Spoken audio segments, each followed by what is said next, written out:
This is our protagonist, Corin Locke. For some reason, just 3 seconds ago he had stabbed to death the main character, who was also his closest friend.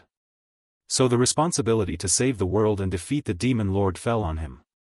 It all goes back 3 years, when he suddenly woke up, and discovered he had been transported into a game called Arhan's Legend of Heroes. It's about a trainee with countless dangerous events happening to him, and those dangerous events keep occurring without end. Eventually, the apocalypse of that world arrives. And this is still a story that continues on. After assessing the situation, he was relieved, because in the story the protagonist will take care of everything. The character he'd slipped into was an NPC named Corin Locke. This character's role is to hand out beginner quests, where the protagonist will save all the villagers. If things proceeded according to the original plot, everything would be resolved. So he went out to explore and to look for the main character, Park Si-ho. He eventually found him. But then, when he heard the protagonist muttering things like sweet potatoes and Sprite, he realized that Park Si-ho was actually a player of this role-playing game. So the two of them began to cooperate. The difference between them was that Park Si-ho was granted the player's privilege a status window.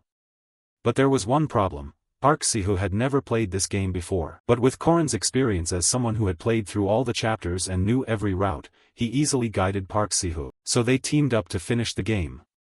Corin had all the game's information, while Park Si-ho had the status window and the player system. Together, they were the perfect pair. With Park Si-ho at his side, he was sure they could save many people, stop the apocalypse, and then return to their world. But one thing that deeply disappointed Corin was that their party was all men. The appeal of this game including the fantasy elements, the variety of heroic legends, and even the romantic subplots.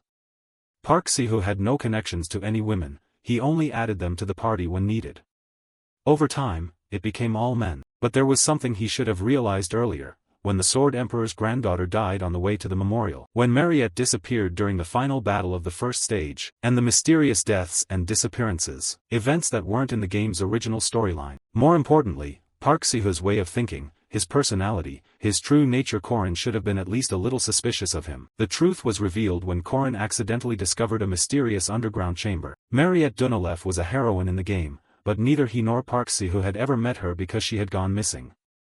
Yet now her magic staff was displayed in a glass case before him. Seeing this, Corin cursed under his breath, "Park Si-ho, that bastard. He sneaks out every night, so I followed him all the way here. But how could a place like this exist underground? It's as if this is his storage room." Then he found a sword. It was an item lost when another heroine, Alicia, disappeared. Not only that, but many other items were there. All the belongings of the missing characters accumulated during their playthroughs were gathered here. And what surprised Corin even more was Mariette Dunolev's body, which was placed inside a glass tank. While Corin was still staring at the scene, a voice sounded from behind, "Damn, I've been found out. What are you doing here?" Those words came from Park Si-ho. Hearing them, Corin spun around angrily and demanded, "What's going on here? You said you were chasing Mariette and lost her trail, didn't you? That? She's a demon anyway. Do you want to waste the blood of a high-level vampire? I'm just making proper use of it. You already drank some of it." Those words made Corin's face go pale. Then he remembered he had once taken a healing potion Park Si-ho had handed him. Imagining that what he'd drunk was the blood of a vampire made him nauseous. When he angrily asked, "Why would you do that?" Park Si-ho replied, "Of course it's to complete the storyline more efficiently. Your playstyle is exhausting. Always worried about saving people, then losing. Why not just kill those Lark and Jaeger guys outright? You keep protecting people we can't control. Even if you raise friendship points with them, it's better to use them like this. Listen up, I'm much better at this game than you." At that moment, Corin learned the truth. From the start, this main character had been lying. He wasn't a newbie, and when he learned the man needed only 3 more kills to reach 100,000 deaths, Corin realized clearly, this guy was no longer human. But faced with Corin's rage, Park Si-ho only said, "Wake up, they're just NPCs. You've killed a few too. The ones I killed were irredeemable beast-like monsters. They were trying to annihilate the world. What do you mean efficient? You disappoint me. If you're obsessed with efficiency, then why are you using an Odachi? Why does a mage take a knight's shard? And what's wrong with using ordinary potions? You can create them easily via the character window. So why did you create this damn place, Park Si-ho?" Hearing that, Park Si-ho's expression flipped. "You need a wake-up call for your pathetic urge to balance society." Saying that, he reached out his hand and shoved Korin's head straight into the glass tank behind him. I'm going crazy. After everything I've done for you, don't talk to me in that tone. All I think about is you. I should be your reason for living. I am your world. Yet you don't know your place, sticking your nose into others' business. All you care about are those people. I won't hold back anymore. Park Si-hoo's words confused Korin. He didn't understand what the bastard was saying. Then he grew frightened and hurriedly stepped back. You aren't that kind of character. We've gone through 199 chapters together, why suddenly change genres like this? But to that, Park Si-hoo replied coldly, I've eliminated every character who stood in the way, all for our future. The others are just surface level, don't worry about them. You're the only one I love. Those words scared Korin so much he punched him in the face. In his head he thought, this perverted bastard terrifies me. I don't even have a girlfriend yet. With that thought, he turned and ran. But before Korin could get very far, he was bound by purple tentacles like sticky rice cakes. You won't escape me. I will bind you forever. Inside this fabricated world, you are the only real thing. Everything will end soon. Once it ends, we'll be together forever. As he spoke, he began to dissolve. At that moment, Korin was also bound in some kind of space. Suddenly, a notification screen appeared before him. The final chapter is opening. Seeing this, he thought, it's starting. That guy always handles everything himself. I'm sure the final boss won't be a problem for him. Once he finishes the final boss, damn, what will happen to me? While he was still thinking about the life he'd have to live with this lunatic, another notification rang out, player has died. Quest failed. That message left Korin speechless. That bastard actually lost. When he opened his eyes again, he found himself awake in bed. The scene was identical to 3 years ago when he first crossed over. Taking in the familiar sight, he clenched his hands and tears began to fall. I have to kill that bastard. Park Si-hoo, I have to kill that player. His words were full of rage and murderous intent. The dam break incident in the river monster subquest. The dam suddenly burst, sweeping away an entire village. Thousands of water monsters and thousands of innocent people drowned. At such a horrific sight, Park Si-hoo laughed as if it were a bountiful harvest. At the time, I didn't understand why that bastard was so gleeful. Thinking back now, despite the dozens who died, his only concern was the experience it yielded. That damned demon. I could stop him right now. Right now he's only level 5 like me. All the factors that make a player stronger are at Merkaba Academy. After entering the academy, he'll grow much stronger. He's not a monster yet, but it's uncertain how fast he'll develop once he's in the academy. The enrollment ceremony is in 5 days. In other words, the only way to kill Park Si-hoo is right now. At this time, Park Si-hoo was also on a tutorial quest. The carriage heading to Merkaba City had been ambushed by forest monsters. Protect the people and the guards until it's repaired. Now the quest was nearly complete. It was just a few pesky monsters, so they could handle them easily. The girl even praised Park Si-hoo, pretty talented for a newcomer, making him bashful. Thanks. At that moment, the driver announced the carriage had been repaired and they could depart. But quests never finish that easily. Just when you think it's almost over, something always pops up. Sure enough, a monstrous scream echoed, drawing the two of them's attention. Then a log flew at them like a rocket. The knight hurriedly shoved his comrade out of the way. Fortunately, both were unharmed. But they grew anxious, because their opponent was a werewolf, a rank 2 monster. This werewolf, facing the group, began roaring as if rabid. Hidden in the forest, Korin witnessed the scene. Damn, it's starting. I ran as fast as I could, but I couldn't stop it. If I'd had time to prepare, I could have saved them. The werewolf then attacked. With a single strike, it felled the female knight. Seeing this, the knight turned to Park Si-hoo and said, quick, get on the carriage. I'll buy you time. Go on, I'll follow behind. Park Si-hoo told the driver, but the driver chose to stay and fight, because he couldn't leave the knight alone. As a result, the group was quickly facing a near-raid wipe. The knight named Leon was also felled by the monster, while Korin kept watching. He needed to confirm before intervening, is this Park Si-hoo really the world-saving hero, or just another player like me? The werewolf, seeing it had wiped out 2 of them, began howling in celebration. But just as it was mid-celebration, the remaining female swordswoman lunged in to attack. Unfortunately, her strike was easily blocked by the creature with one hand. Tension rose. The two just hadn't been able to inflict any real damage. Back off, I'll handle this, she told Park Si-hoo. This girl was the second daughter of the Aiden family, wielder of the Odachi, one of the 6 kingly swords, the most influential member of the party, and a named character. Her full name was Alicia Aiden. While Alicia was still locked in a tense duel with the monster, Park Siho slowly drew a dagger from his pocket. Taking advantage of her distraction, he stabbed her in the back. "I've been waiting for this moment," he said with a cold face. Seeing that, Corin could finally be sure, this was a bastard player, not any kind of hero. Alicia looked bewildered, not understanding why a teammate would stab her. Huh? Why? But to her question, he brazenly lied. "Sorry, I panicked and slipped." Alicia began to grow dizzy. His dagger had been poisoned beforehand. The werewolf couldn't pass up an opening like that. Seeing the two bickering and stabbing at each other, it surged like a storm at Alicia. Corin also understood why Park Siho did it. If Alicia died on the quest, he'd claim the Odachi. Then he'd get into Lunia Aiden's team a legendary holy blade. Park Siho seemed surprised she could still fight. She's poisoned but still not dead. Is she a key NPC in the plot? But because of the poison, she began to be pushed back by the monster. With no other choice, she prepared to gamble everything on a single strike. "Calm, focus, focus," she murmured, then closed her eyes to reach maximum concentration. When she opened her eyes again, she unleashed her ultimate move, Absolute Blade Sever. She funneled all her energy into her sword. Park Siho in the back realized, at this level, Alicia could definitely kill the monster on her own. So how could he just let that happen? So he pulled out a dagger and threw it at Alicia, forcing her to hurriedly block with her sword. But at that moment, the werewolf's jaws were already inches from her head. At the brink of death, she reversed her sword and plunged it through the monster's throat. But she was completely exhausted and couldn't move afterward. Park Siho achieved his goal. Seeing her collapse, he slowly stepped forward and picked up her sword. Their Odachi obtained. This thing only works with special skills. What now? Ah, right, killing NPCs gives experience too, doesn't it? His face clearly showed his murderous intent. Alicia looked utterly desperate. Her life was essentially over. Just as Park Siho smiled and prepared to strike her, a pouch of powder was thrown from somewhere and exploded right in front of him. What the hell is this? Who the hell did that? Show yourself. He cursed as he began scanning the area for whoever had thrown the pouch. At that moment, a pack of one-horned rabbits charged at him.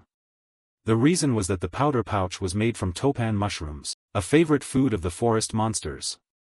They were coated in a dense dust. So to the beasts, Park Siho looked like a juicy piece of meat covered in a special sauce. While that bastard was busy dealing with the monsters, Corin dragged Alicia out. Thank God she's still breathing. As he began pulling her away, he took notice of the creature. An idea formed in his mind. Corin then used his dagger to pry out one of its fangs. By then, Park Siho had finished handling the monsters. Damn, who the hell are you? Killed 3 horned rats in no time, impressive, huh? Having said that, Corin slowly stood and turned toward Park Siho. I'm Corin Locke. Park Siho asked in surprise, how did you get here? His question revealed something. This bastard had no memory of the previous time. All the better, Corin thought, then smiled. Hey, you'll hurt yourself if you keep holding that sword like that. He said that just to deceive him. The idiot actually believed it and looked down at his sword. Seizing the opportunity, Corin stepped forward and threw a handful of sand into his face. The sand temporarily blinded Park Siho. You bastard, die. He cursed as he swung wildly. Those wild swings posed no real threat to Corin. He's clumsy with the sword, but he swings fast. Physically, Park Siho's still ahead of me. Might as well take the risk, there's no other choice, he thought, drawing the fang he'd taken from the wolf earlier, and made a near-throat strike at Park Siho, terrifying him. Right, this fang knife looks like nothing, but a stab to the neck still kills as usual. Dodge that. Keep your eyes on the fang, he thought as he kept up the assault. With the light weapon's advantage, his strikes came like a storm. Yeah, just watch the fang. Now Corin was about to land the finishing blow. He thrust the fang right up to Park Siho's face, forcing him to hurriedly block with his sword. But that was only a feint. The real attack was the dagger in his left hand. Sure enough, Park Siho was taken by surprise.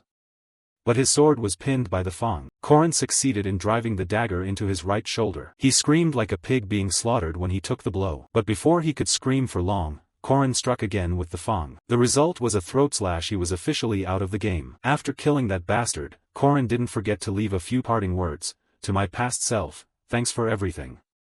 I have to admit you made me stronger. Even so, I don't regret doing this, because I've cut out the seed of a monster. Then a notification popped up, player dead. Calculating anomalies in the main storyline. Initiating backup world inspection. Transforming. Korin Lock running trial. Running potential, running cognition, running compatibility, running player log. Transferring previous player's experience to hero Korin Lock.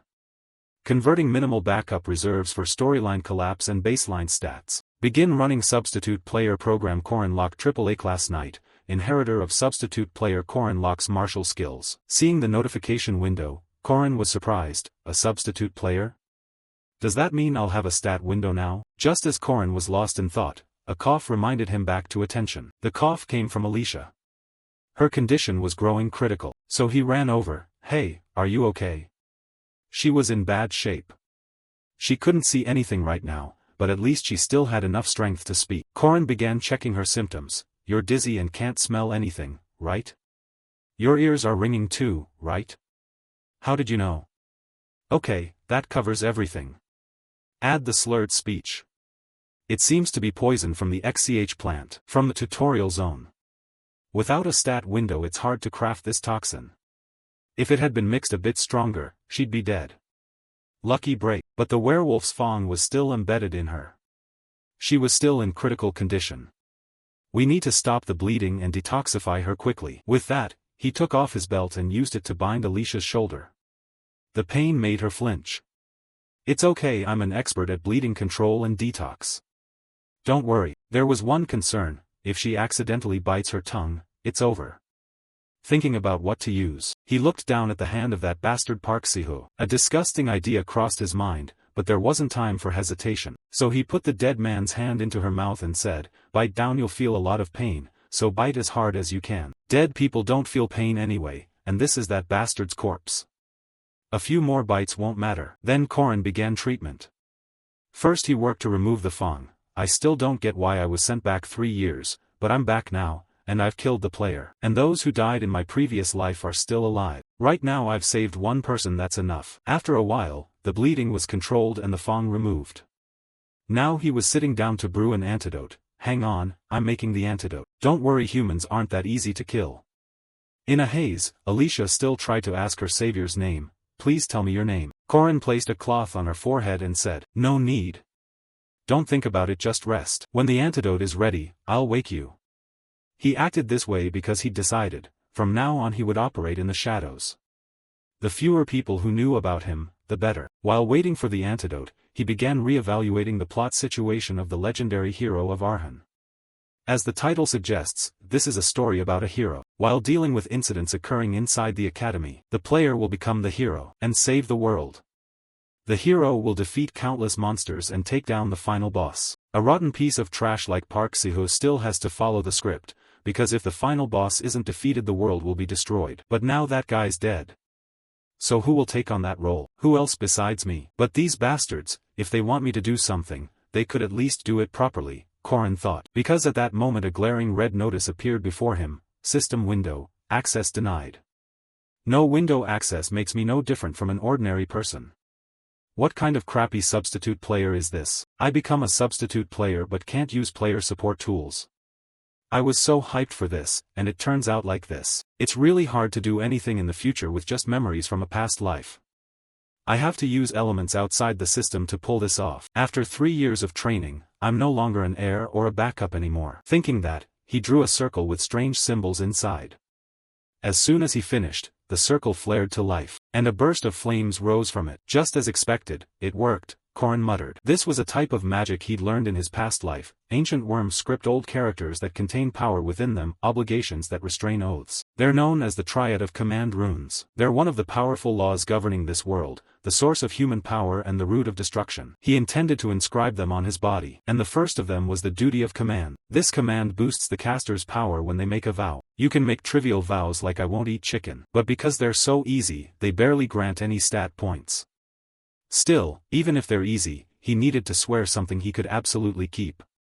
After carving the runes on his left arm, he began reciting his vow, I will not feign ignorance to greedily seize the treasures of the righteous. Immediately a notification popped up, duty, I will not feign ignorance to greedily seize the treasures of the righteous.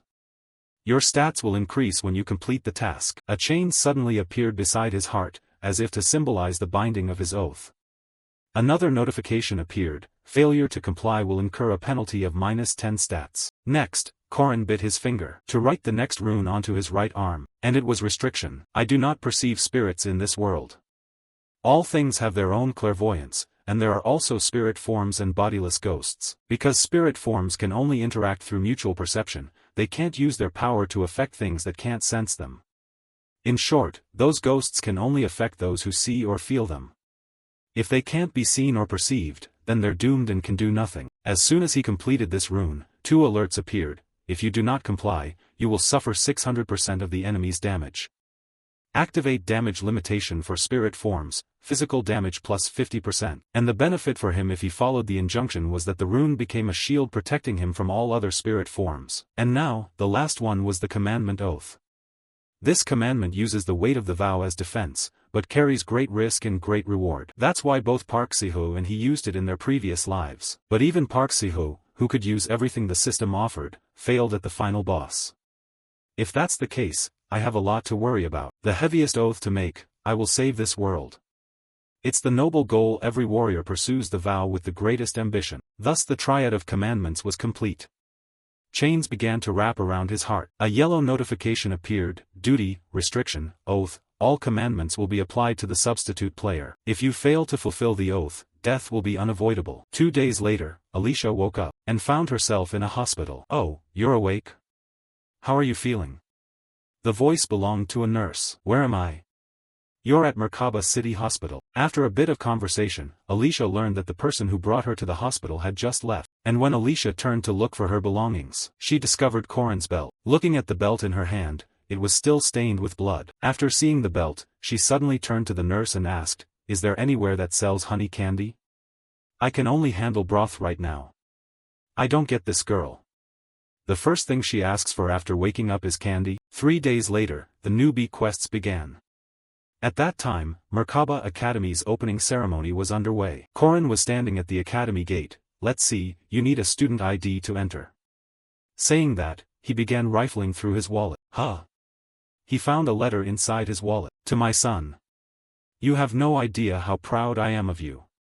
Be a protector to those around you." The letter was written by his mother. "When did she put this in here?" Korin muttered. Korin Locke was an ordinary, inept child, but he still had a family. "When I first came into this body, I acted awkward and distant, but they treated me the same as before, and that's when I began to love this family and this world more. That's the difference between me and Park Si-ho." At the train station near the academy, students jostled to find their way. A pretty blue-haired girl waved them over. "Hello, new students. Gather here. You're a new student too. I'm Korin Locke. Wow, you're tall. You must eat well. Want a potato?" She smiled as she handed Korin a potato. I've never seen a girl offer someone a potato on the first meeting. A little later, she led him on a tour and introduced each building. That's the Architect Hall, where magic students gather and study. This girl was no ordinary student. She was Mariette Dunalev, a second-year student, head of Merkaba Academy, beloved by all and with a bright future. In life, people encounter many unforeseen misfortunes. And in the future, Mariette will face a great misfortune. She is the Stage 1 final boss. After a while, her orientation for the new students ended. Before parting, she advised, "Each of you take 1 potato and 1 sweet potato." Then she boarded her train. "Good luck, see you later." She was truly a very warm person. After that, all the students were gathered in the academy hall. While the students were still chatting, a magic array appeared above their heads. Then all the lights went out, causing everyone to grow anxious. "Don't be afraid. Why are the academy's students getting spooked by this thing?" When Korin heard that voice, he immediately knew, it was old Hamen. He always says that, like a training drill. This world has a history of fighting demonkind. The most effective weapons against them are superhumans who can use aura or mana. And the place to train those people is Merkaba Warrior Academy. At that moment, another voice sounded from the darkness. "Hello, I am Professor Fermac Damon, in charge of this year's opening ceremony." He was a professor in the night department. He continued, "Most of you are here to become knights or mages. When you arrived, your certifications were already delivered, but don't be all bark and no bite. Let me see what you're capable of." After he spoke, a system panel appeared before everyone. Korin saw his own system panel, Korin Locke. Aura rank, 680, low. Mana rank, 120, very low. Ability, none, very low. Overall rank, 6th, very low. Looking at those stats, Korin sighed without speaking. My ability score is shockingly low. After everyone checked their ranks, the professor above said, "You're looking at your rank. Stand in front of the number that matches your rank." There were numbers from 1 to 6 at his feet. Everyone quickly gathered into lines in front of their numbers. After the professor said, "Good luck," all the students began to vanish. Elsewhere, all the professors were also observing this year's students. There are a lot of hidden talents here. No need to rate first and second place now, let's wait until we've evaluated the others. These words came from a beautiful woman, the granddaughter of sword prodigy Alicia Aiden, a cleric of Aveluin, a druid, Yule, and the sword-controlling mercenary Dron Warsky, the golem engineer Kronel Leden, and the soul number 1, Heaven Knight Demon Waran. That child actually enrolled. What was the headmaster thinking? Over here, another teacher voiced an opinion. Do we even need to test the 6th rank students? 5th rank isn't great, just eliminate the 6th rank outright. His remark angered the female professor. She snapped a black whip. The headmaster said every student has the right to learn. Do you dare go against that? The outburst made him break into a sweat. No choice then, let's begin. He snapped his fingers. Then a cabinet dropped down in front of the students. It was the weapons cabinet. An announcement sounded, monsters will flood in within 30 minutes. Please defeat as many monsters as possible. So this is a test, put students into a defense zone and make them fight monsters by level. Tough stuff, Korin muttered. Thinking that, he still began choosing a weapon. Let's see, most 5th or 6th rank students won't think much and will just grab whatever they want. Most will pick swords. I did the same in my past life. At that moment, the monsters were summoned. There were 3 wolves in total. They were short-bodied hunting dogs, RK5 monsters. Facing the appearance of these monsters, Korin took a stance. Swords look cool.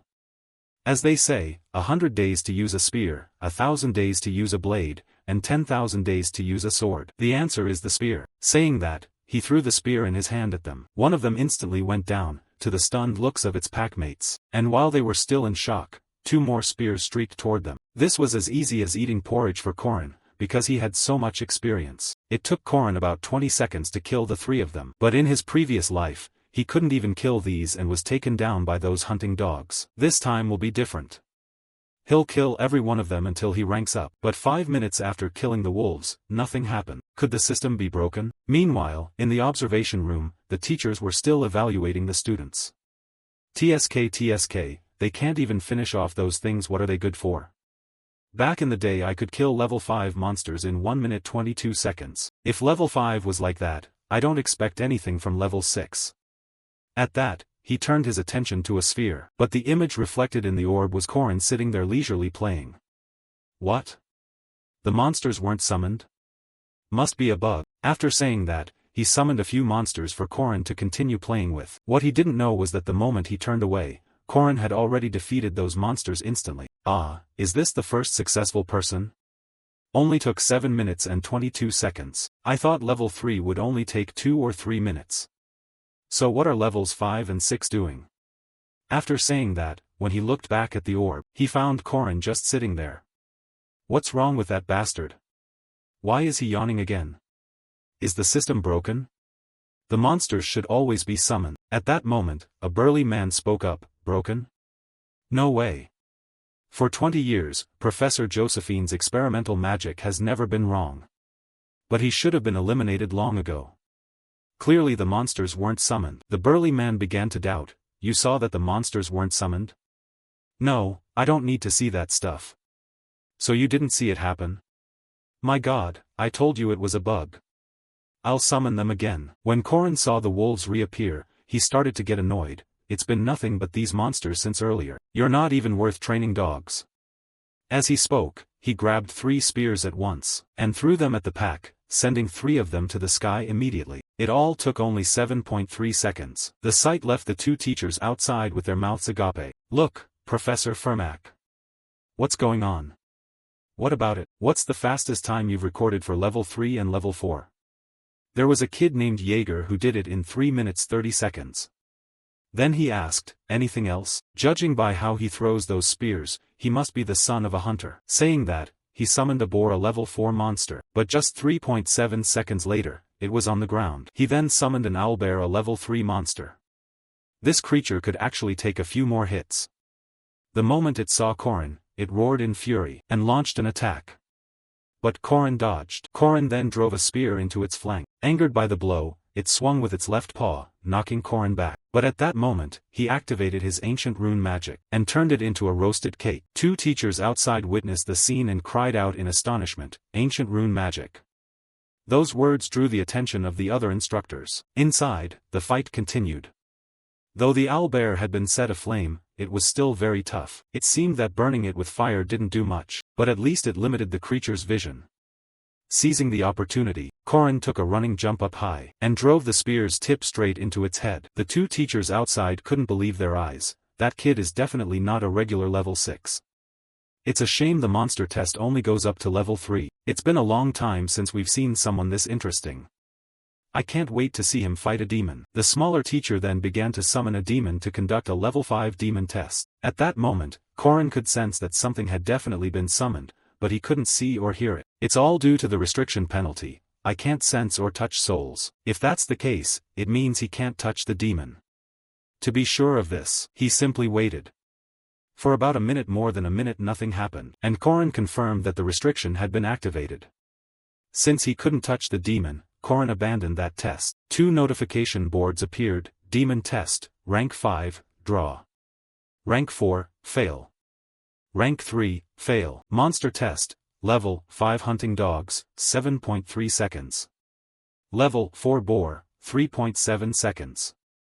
Level 3 Owlbear, 11 seconds. Back in the gathering hall, everyone was showing off their rankings. Then Korin spotted someone he knew. This burly guy used to be Jaeger Hinchpeter. He was the one who started the fight with the player at the beginning of the story, and Park Si-ho killed him simply because he provoked him. Although Jaeger was arrogant and a bit careless, that's normal for someone his age.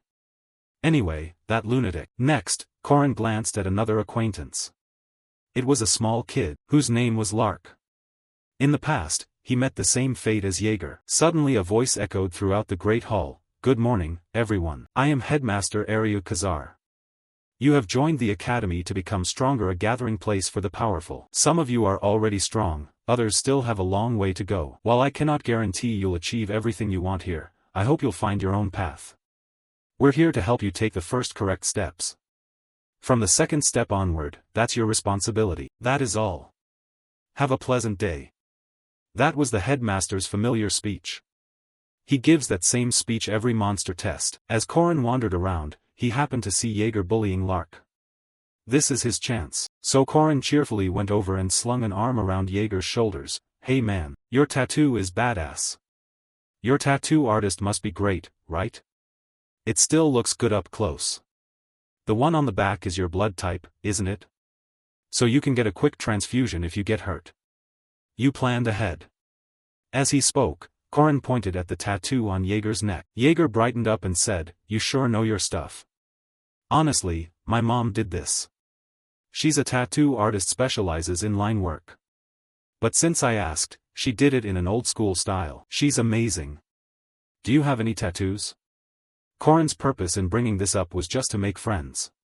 He already knew all this from his previous life, because in his past life, when Jaeger disappeared, his mother came to the academy, and said that his tattoos weren't just for looks, but because she worried about her son at the academy.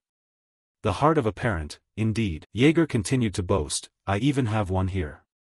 It's a flying carriage symbol of Merkaba Academy." Eventually, the two of them started to get to know each other. Incidentally, Korin also pulled Lark into their group. From a distance, Alicia witnessed this as well, so he rescued his friend who was being bullied. That's great. He seems like a good person, and that was also how Korin made a good impression on Lark. Lark's ability is memory, right? Then I've just found a free skill book. He thought that and flashed a devilish grin, but in Alicia's eyes the smile looked completely different. He even has a cute smile.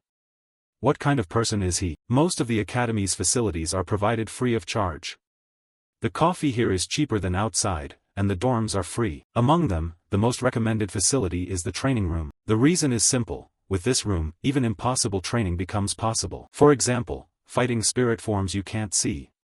That's why Korin was working hard, punching the spirit forms inside the room. His actions didn't shock the second-year students. Look, that first year is using spirit forms to train. Usually you only train with spirit forms in the second term. He must have heard about it and decided to practice.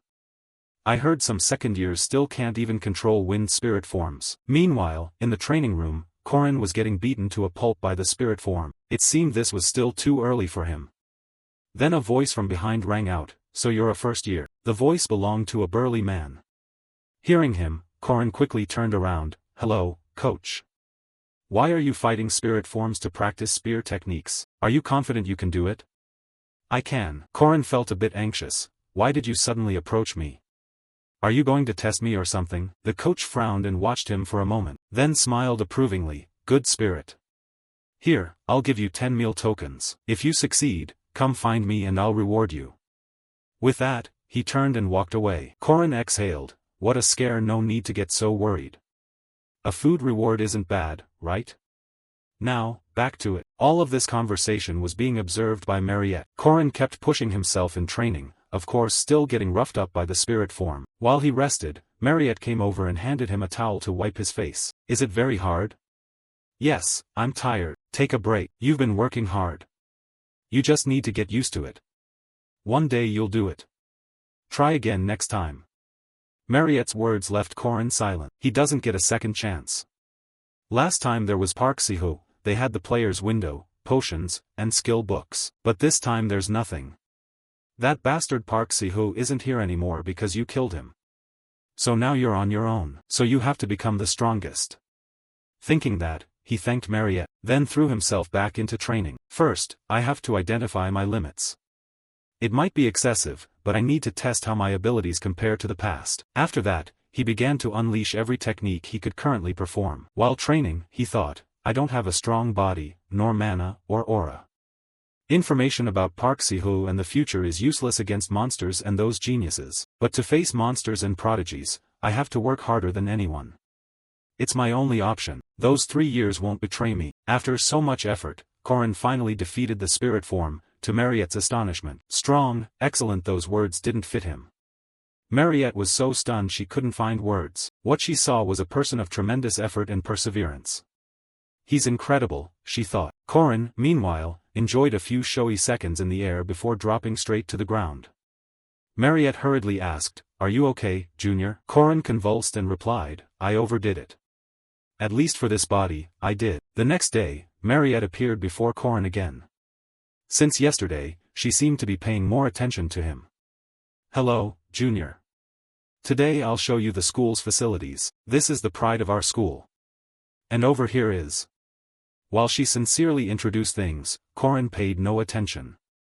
He was thinking about something else. To fight properly, the body matters most. To improve physical condition without relying on Park Siho's potions, there's only one way. It's to use the commandment, "Do not ignore the suffering of others." And the target for him to carry this out on was Lark. So Korin edged closer and greeted, "Hey there. Want to grab a meal with me?"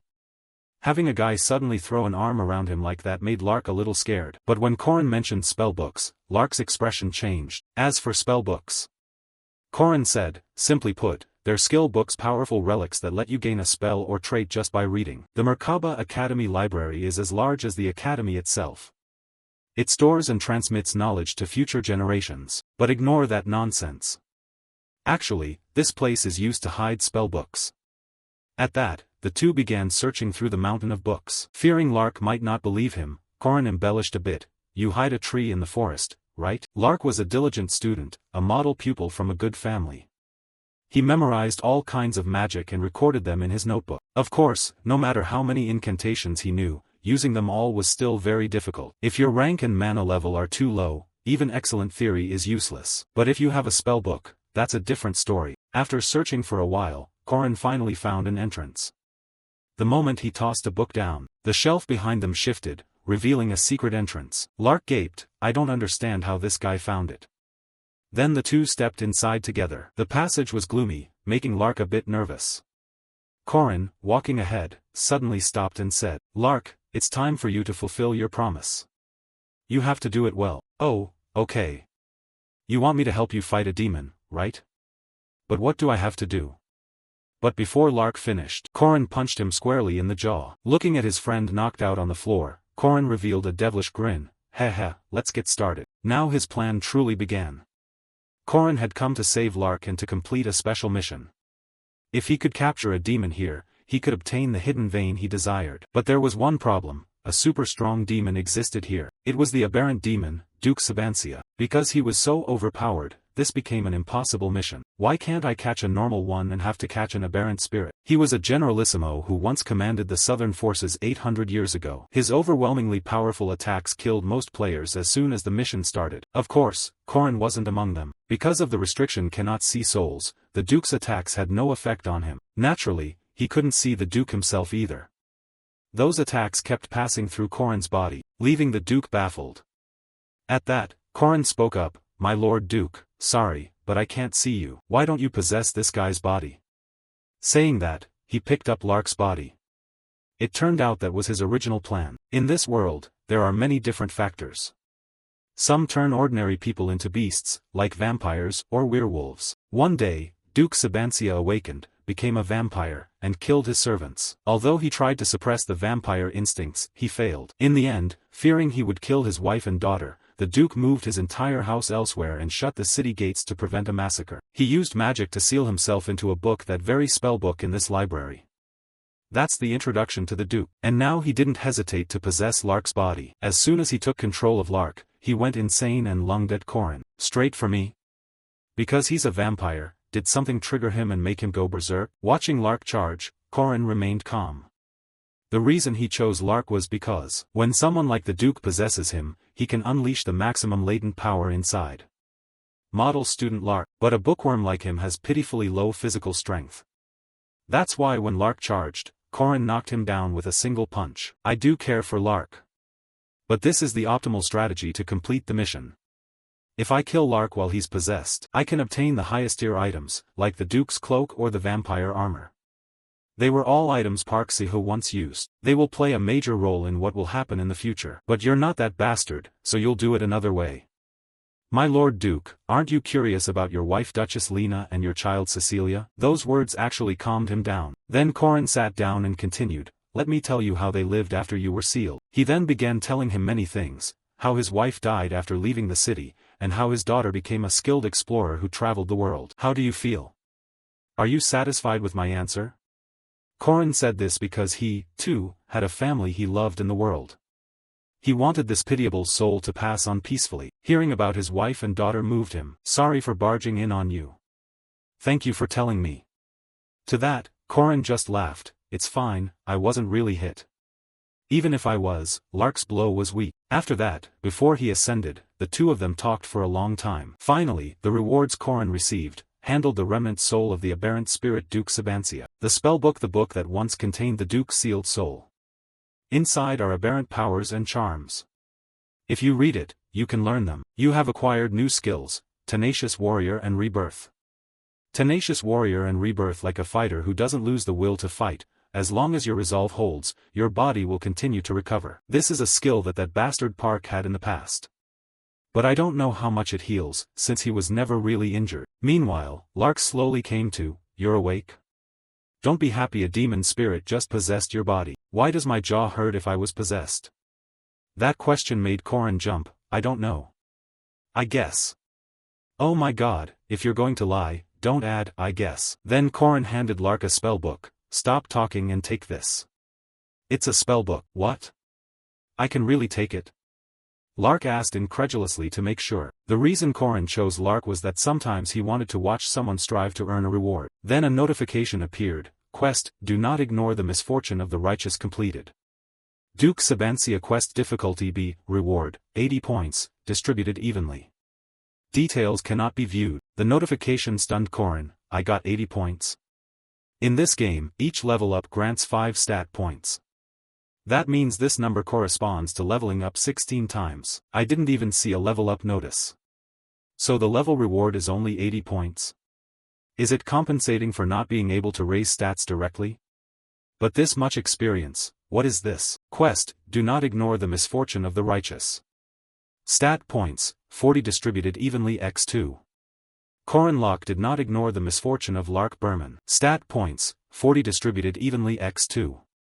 Corrin Locke did not ignore the misfortune of Duke Sabancia. The next day, in the physical training hall, Mariette was happily handing out potatoes to everyone. Seeing Corrin, she ran over to chat.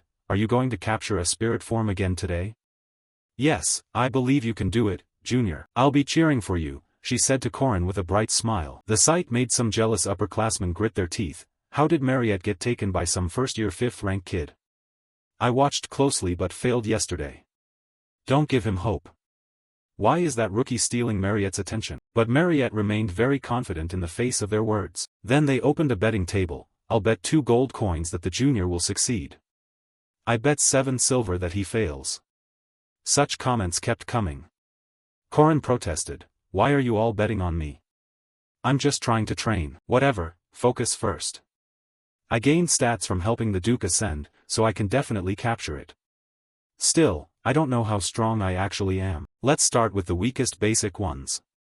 After saying that, he took his stance and performed the giant serpent burst. The technique he used to defeat the spirit form before was the serpent's long strike. Among the Hwaxe arts, that move is rather difficult. So he used the most basic of basics, the giant serpent burst. Maybe one strike won't even take it down. He thought. Unexpectedly, with a single strike the spirit form was split apart immediately. The scene left the bettors below gaping. Just one hit? Has the giant serpent burst reached that level? Not only were they surprised, even Corin couldn't believe it. Am I really that strong? Mariette, standing behind him, also came forward to congratulate him. Yesterday you succeeded with 3 moves, right? This time you did it with 1 strike. Her word surprised Corin. What is this? Did she witness everything yesterday? Never mind, more than one mage can spot the Hwaxe art with the naked eye. What kind of absurd vision is that? While Corin was still thinking, Mariette handed him a pouch of coins. Ah, this is your share. Because of you I earned a little too. Of course you should get a cut. My share? Why would I not like that? Of course I like it. Whoever turns down money? His eyes turned into little coins. Mariette, you're really smart. Keep it up in the future. That evening, Corin sat lost in thought. It was the same in my past life. I trained hard to gain some martial skill for myself. It's the same now. I'm close to the 5th step of the 6 steps toward enlightenment. There's a long way to go, but my spear techniques are improving faster than I expected. So I'm not too worried. The problem is ancient incantation magic. At that, Corin wrote a rune in the air. Immediately a notification appeared. You lack mana. This was the issue he was facing. In his previous life he couldn't fully master it either, because ancient incantation magic requires an enormous amount of mana. If he could train it now, he'd certainly be much stronger than before. I need to think this through. As he headed back to his room, a voice suddenly rang out. The voice made him stop. Corin recognized it. No matter how much he refined his spear arts and mastered ancient incantation magic, the person he couldn't defeat had appeared at this academy. The woman even Park Si-hook couldn't kill one of the strongest forces in the legend of the hero Arhan. The balance breaker, the night demon Waran. Corin panicked. Why has she suddenly shown up here? And she's talking to me? I don't know why, but just ignore her and go. I can't handle this ticking bomb. As Corin was about to leave, she spoke again. You have been merged. I don't think you are the rightful owner of that body. Her words turned Corin pale. How does she know I possess that body? Then Corin thought about Waran. A body with 2 souls, a human and a fiend coexisting. Waran's existence was an affront to nature. People say the Binyang eye of those on the border of life and death can see the colors of souls. It might be stranger if she didn't notice. Waran, her eyes judging, continued, how was it? What did it feel like to crush and swallow that original soul? Before her question, Corin answered casually, I don't know. In my previous life he was troubled by this too. Are Corin Locke and he really 2 different people? Are the assimilated memories Corin Locke's and not his own? If so, then who is the I who studied at the boys' high school and the military dynamics program at the boys' college? That question had plagued him a lot, but Waran in front of him was different.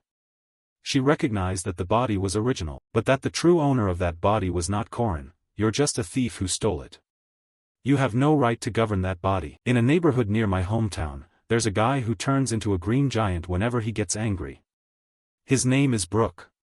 Do you know him? The funny thing is how much those 2 opposing personalities hate each other. Interesting, right? They're capable, but different. As he spoke he pointed at his head, actions that left Waran puzzled. Anyway, what I mean is that whether it's the original soul or a newly formed one, both have different personalities. Isn't that how they coexist? Whether they like it or not, we were born into one body. When you're born, no one is guilty. Corin's words left Waran momentarily silent. Then she began to speak. In this world, some people are born already sinful. Corin understood the pain behind her statement. It's just that now this person was far too dangerous to be involved with. After that, he said goodbye to her and turned to leave. The next morning, Corin woke very early. The only reason he left the dorm before the birds started singing was the quest board. Using the various commissions here to level up for upcoming main tasks was necessary for his development progress. But his goal wasn't to level up, so he didn't need to be too picky. Corin just wanted to test something. More importantly, why was Alicia here, and why was she watching so closely? Thinking back, I don't have much information about Alicia from my past life. That bastard Park Si-hook killed her. And now my memories differ from what I saw in the game. Standing there too long felt awkward, so Corin called out, "Alicia Aiden." Hearing him, Alicia hurriedly replied, "Hello." She even bowed to show respect. Only then did Corin ask, "You already picked up a quest on the first weekend? Isn't level 2 supposed to mean you don't need to rush for achievements?" "Ah, because I need the money," Alicia answered. "Huh? Isn't level 2 supported with plenty of activity funds?" At Corin's question, Alicia began to cry. "They said they won't grant me funds because my family's income is in the top 10% of the kingdom." Finally, Corin understood the situation. It was like Korea's scholarship system, the wealthy don't receive support. In short, rich families don't ask the school for money, pay your own way. But sadly for Alicia, her family practiced abandon raising, so she had to earn minimal living expenses herself, no matter how much she begged. Hearing that, Corin knew she was flat broke. So he suggested a quest. "If you need money now, how about the patrol quest? It pays pretty well."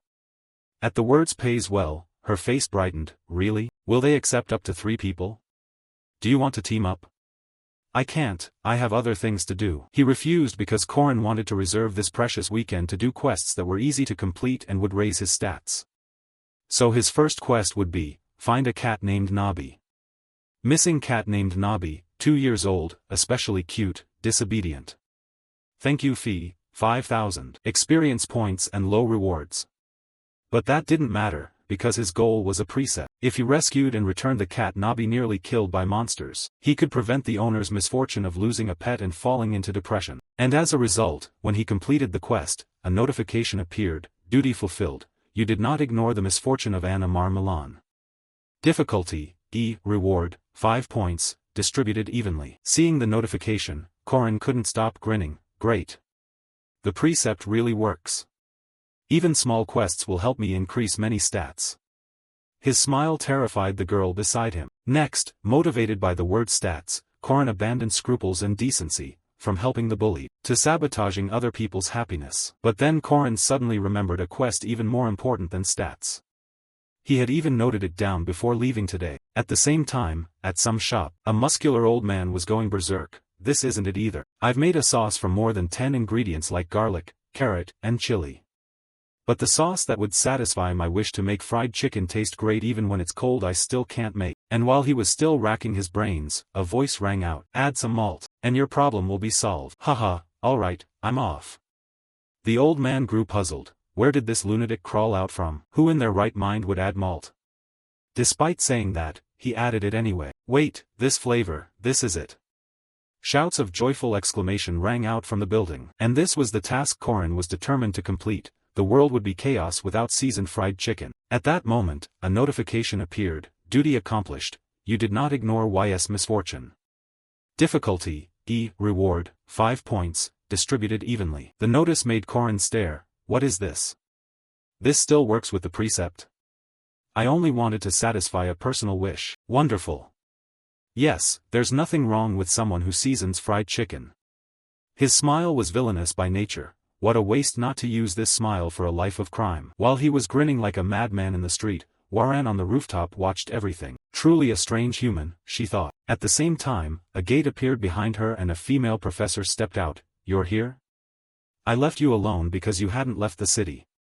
But at least get a permit before going out." But Waran paid no attention to the professor's words and simply turned her head. Then she remembered what Corin had told her the day before. Being born isn't a sin, that's a blessing. Another image flashed in her mind. you shouldn't have been born. These two images would represent the knots and turning points in her life. A few days later, at the hunting grounds. Today all the first-year students were gathered here because this place would host their survival skills assessment. At these hunting grounds, if you reach the hut at the far north end of the forest, you will pass. For now, put on the armband matching your rank. You'll need to return it at the hut at the finish point. You'll receive points based on how quickly you reach the finish with that armband, and your reward will correspond to your score. While the professor announced the task, Corin watched. As expected, Waran didn't show. Besides, Waran isn't allowed to participate in practical assessments. Maybe it's about fairness, since she's too out of league. At that moment someone called him, Corin. The voice was Alicia's. Hearing it, Corin asked her, Alicia, did your quest go well? Yes, thanks to you I earned some living money. Fortunately it helped. Oh, do you want some candy? I meant to buy it for my sister, but it's too sweet for me. Seeing the candy, Alicia's eyes lit up. What? Honey bomb candy? Can I have this precious thing? It's just one candy. A rich girl like you has come to this point. Up above, Professor Josephine declared, the test begins. Then with a crack of her whip, she created a magic array above everyone's heads. Corin was still very impressed by the scene. I've seen countless mages, but using spatial magic for a crowd like this only Josephine can do that.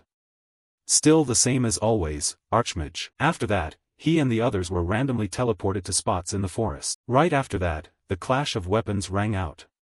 Already fighting just after it started? The hunting grounds are an important event even veterans must repeat countless times. It's a battle royale system where you start at random locations and must seize opponents' armbands to accumulate points. Seeing that crowd brawling while moving through, Corin was delighted. Yes, fight fiercely.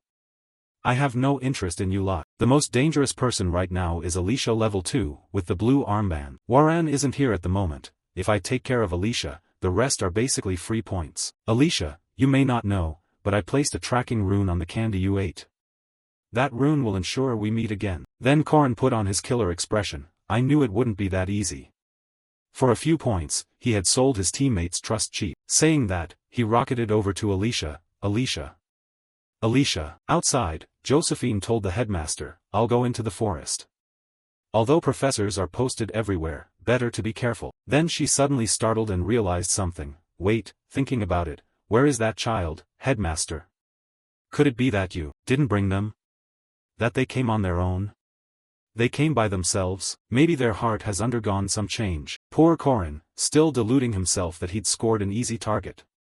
Little did he know the person he considered most dangerous had been following him all along. Hope the chairman doesn't get wiped out. Meanwhile, in the forest, Alicia was in trouble.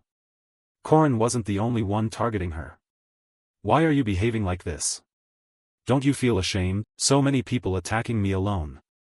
At this moment, a few people lay knocked out at her feet. One of them even admitted, being cowardly is our specialty. Behind her, a man crept up while she wasn't looking and struck, You monster, fold your arms and take it. But the moment he was about to attack, a stone flew from nowhere and hit his waist, staggering him and making him spit out a mouthful of food. When Alicia saw her rescuer was Corin, she was overjoyed. You came to save me? You really are a good person. Alicia is so beautiful.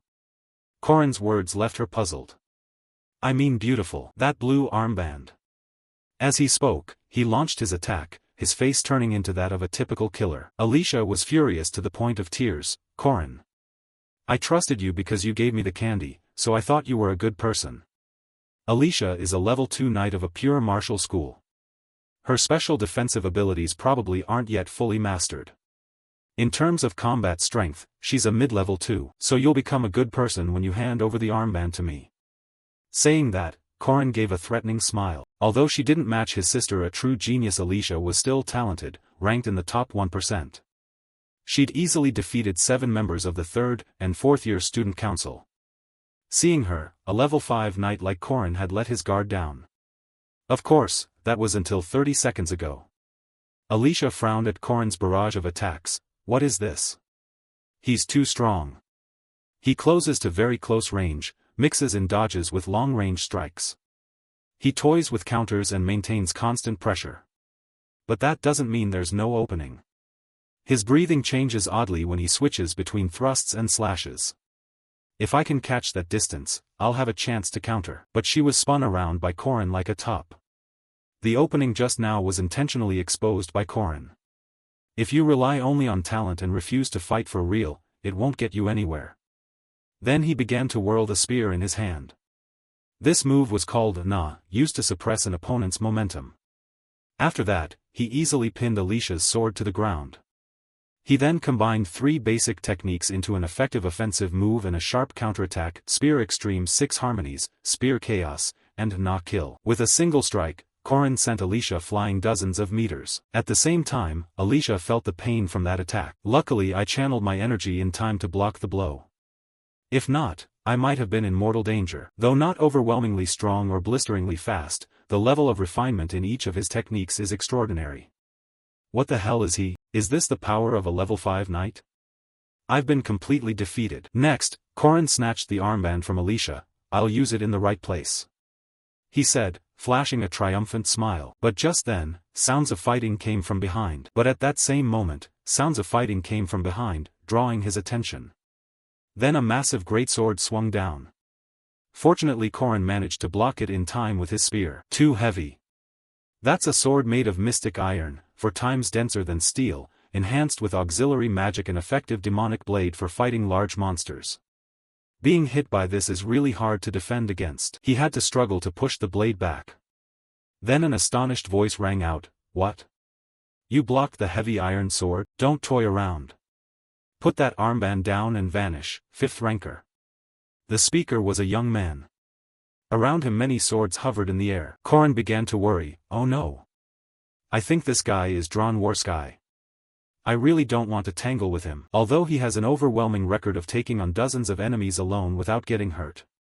That relaxed look, it's clear he's definitely different from Alicia. Well, there's no other way. Now that it's come to this, fighting won't do any good. Saying that, he turned and ran. This move left Drawn speechless. He hasn't seen this situation before. The thing he's got in his mouth must be green, right? With that, Drawn snapped and sent all his floating swords to attack Korin, forcing both Korin and Alicia to flee. Hey, are you crazy? Why is he like that? You usually don't do things that don't make money. And Alicia, why are you running after me? Because I don't want to die. And I don't know the way out. While running, Korin kept thinking carefully, okay, no fighting if I don't have to. As long as I get this armband away with me. At that moment, Korin was surprised, because right at the hut's doorway another young man and his golem blocked their path. Well, sorry. To pass you have to leave your rank badge. He was a first-tier golem master Kronel Leden. The scene made Alicia incredulous. Coward. I can't believe you blocked the exit. Meanwhile, Korin knew he was in big trouble. In front is Kronel, behind is Drawn, trying to avoid fights with others only to end up facing 2 big names at once. This time there's really no other way. Saying that, he drew his weapon. Alicia gasped, what? You're really going to fight both of them at once? Korin was fairly confident, if a fight is unavoidable, then you have no choice but to face it. With that, they all lunged into battle. By afternoon, the outcome of the fight was clear. At the hut, someone knocked and said, "Oh my, it looks like the champion has arrived. May I ask who's there?" "I'm Korin Locke. May I choose a product?"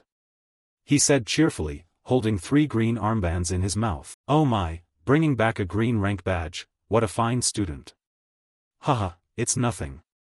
I just got lucky." The reason Korin won was his overwhelming skill combined with excellent experience. He slipped through the heavy sword's arcs with his agility before it could deliver full force.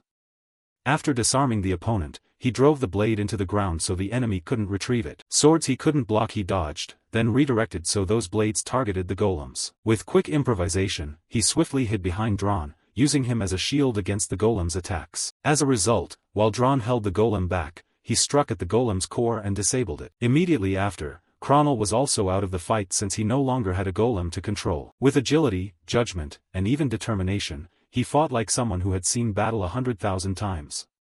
Everything was decided in that brief instant. Perhaps it was experience forged over a long time. He's so young, how can he be this skilled? And watching him, Alicia felt as if she saw her sister's reflection. At that moment, Alicia recalled Korin's words, "Don't rely on talent alone and be lazy about real combat." It seemed she understood that saying more clearly now. After that, Alicia resolved, I have to work harder too. Over on Drawn's side, he looked at his sword and thought, before my power could fully manifest, he quickly found the solution to deal with that brat. How did he spot my weakness? In an instant, that kid knew all my techniques and tricks like the back of his hand. Kronel wasn't doing much better. Against small, fast weapons, a golem is nothing more than a bullet sponge. If I were you, I'd have a companion escort me rather than rely on that golem. Friends? I don't have any. Then go find yourself a friend. Korin's words made him furious enough to cry, that bastard is taunting me. Today there were 3 capable first years, and each of them remembered Korin in their own way. Korin, for his part, was still elated. That's great. I didn't expect it to go so smoothly. Now, among the remaining participants at the hunting ground, the strongest is considered the one under the forest's protection. Why? But this wasn't limited to ordinary players joining. There was also the Academy's top mage, Mariette Dunalev. She was helping others train by taking on the role of a monster. For why? This was the first time she faced an opponent beyond her limits. Thus the training session at the hunting ground ended. Are you a new student? Hello, I'm Mariette.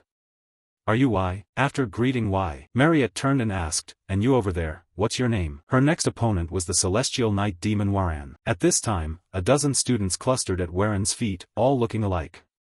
Seeing this, Mariette realized, it seems Waran is looking for someone. Oh my. You're probably looking for someone. You just gather your friends and attack me if you run into me. But Waran paid little attention. She swept past Mariette like a gust of wind. This action seemed to irritate Mariette, and immediately a pillar of ice rose up in front of Waran. Excuse me. You can ignore me, but by the rules I'm still a monster. So I can't let you get away with that. Waran coldly turned and said, how annoying. And their battle was about to begin. At the rest tent, total is 117 points. It's been a long time since I've seen a score like this. Can I choose a reward? There are 3 rewards to choose from, a boar-slaying delivery, protective leather armor, and shark bear honey. Of the 3, the most valuable is the shark bear honey, but I came here with a plan already. Then Korin made his choice. I'll take the ginseng seed. Oh, you have an eye for that. As he chose the ginseng seed, he still had 17 points left, so the attendant asked, what will you do with the remainder? With 17 points, please give me these. He held up 2 cards, plant nutrient supplement, 6 points, and earplugs, 10 points. After finishing, he left the rest tent. Wow, shopping was great. Even if I went 1,000 times I wouldn't have had such luck. Besides, it's the first time I've seen them complete this trial so often. At that moment, Korin also saw Jaeger and Lark. It seemed they'd partnered up. Oh, second place and 19 points. I have 15 points. Korin congratulated them. You two worked well together. Jaeger smiled awkwardly. It was easy today. Want to train together in the gym tonight? If you still have energy to go to the gym, help me find the cores of those golems. This surprised Kronel. Quite the lucky hit, right? We'll help you, it's fine.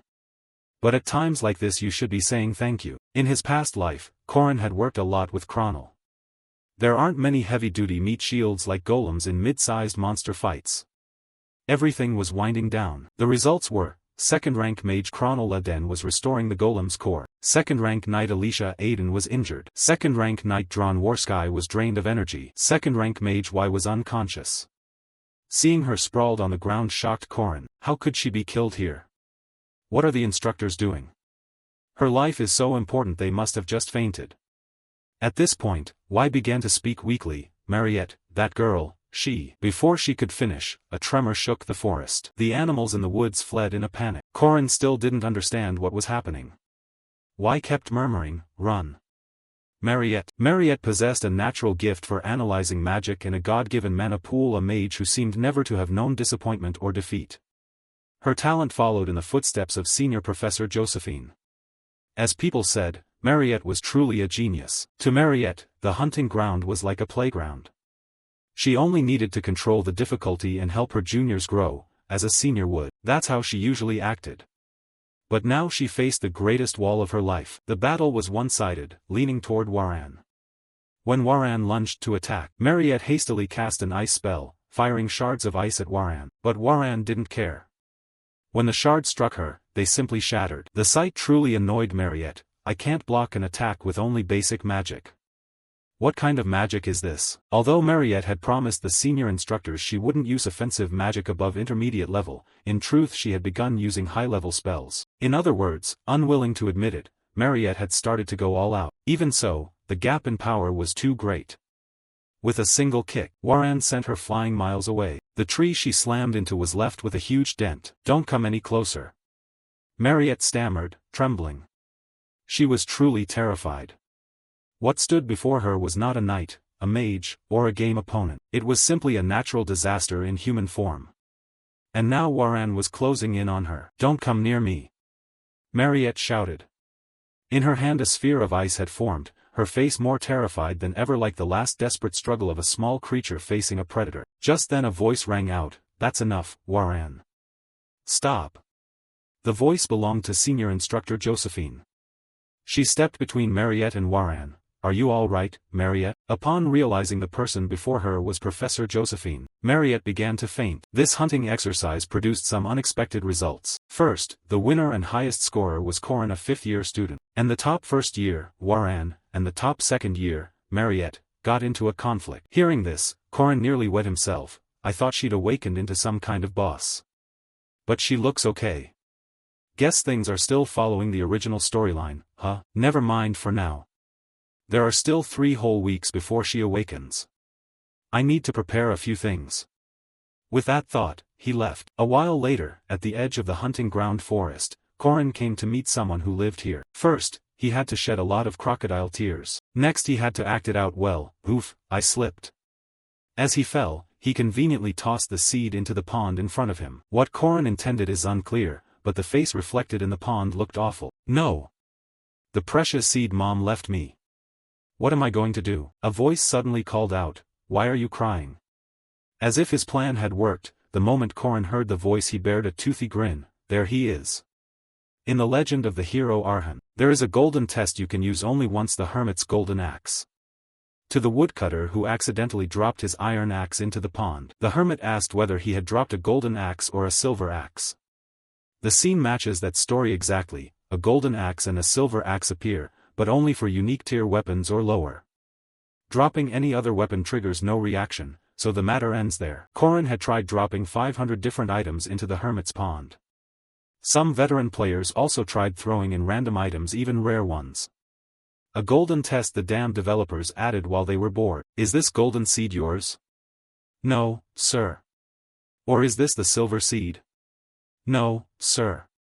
As the old man began asking, Corin thought, who would be crazy enough to drop the ginseng seed we worked so hard to get bought for 100 points into the pond? And the crazy hero is me. "Haha, then this must be your seed," the old man said, producing an ordinary seed. Corin's tears streamed. "Yes, that's right.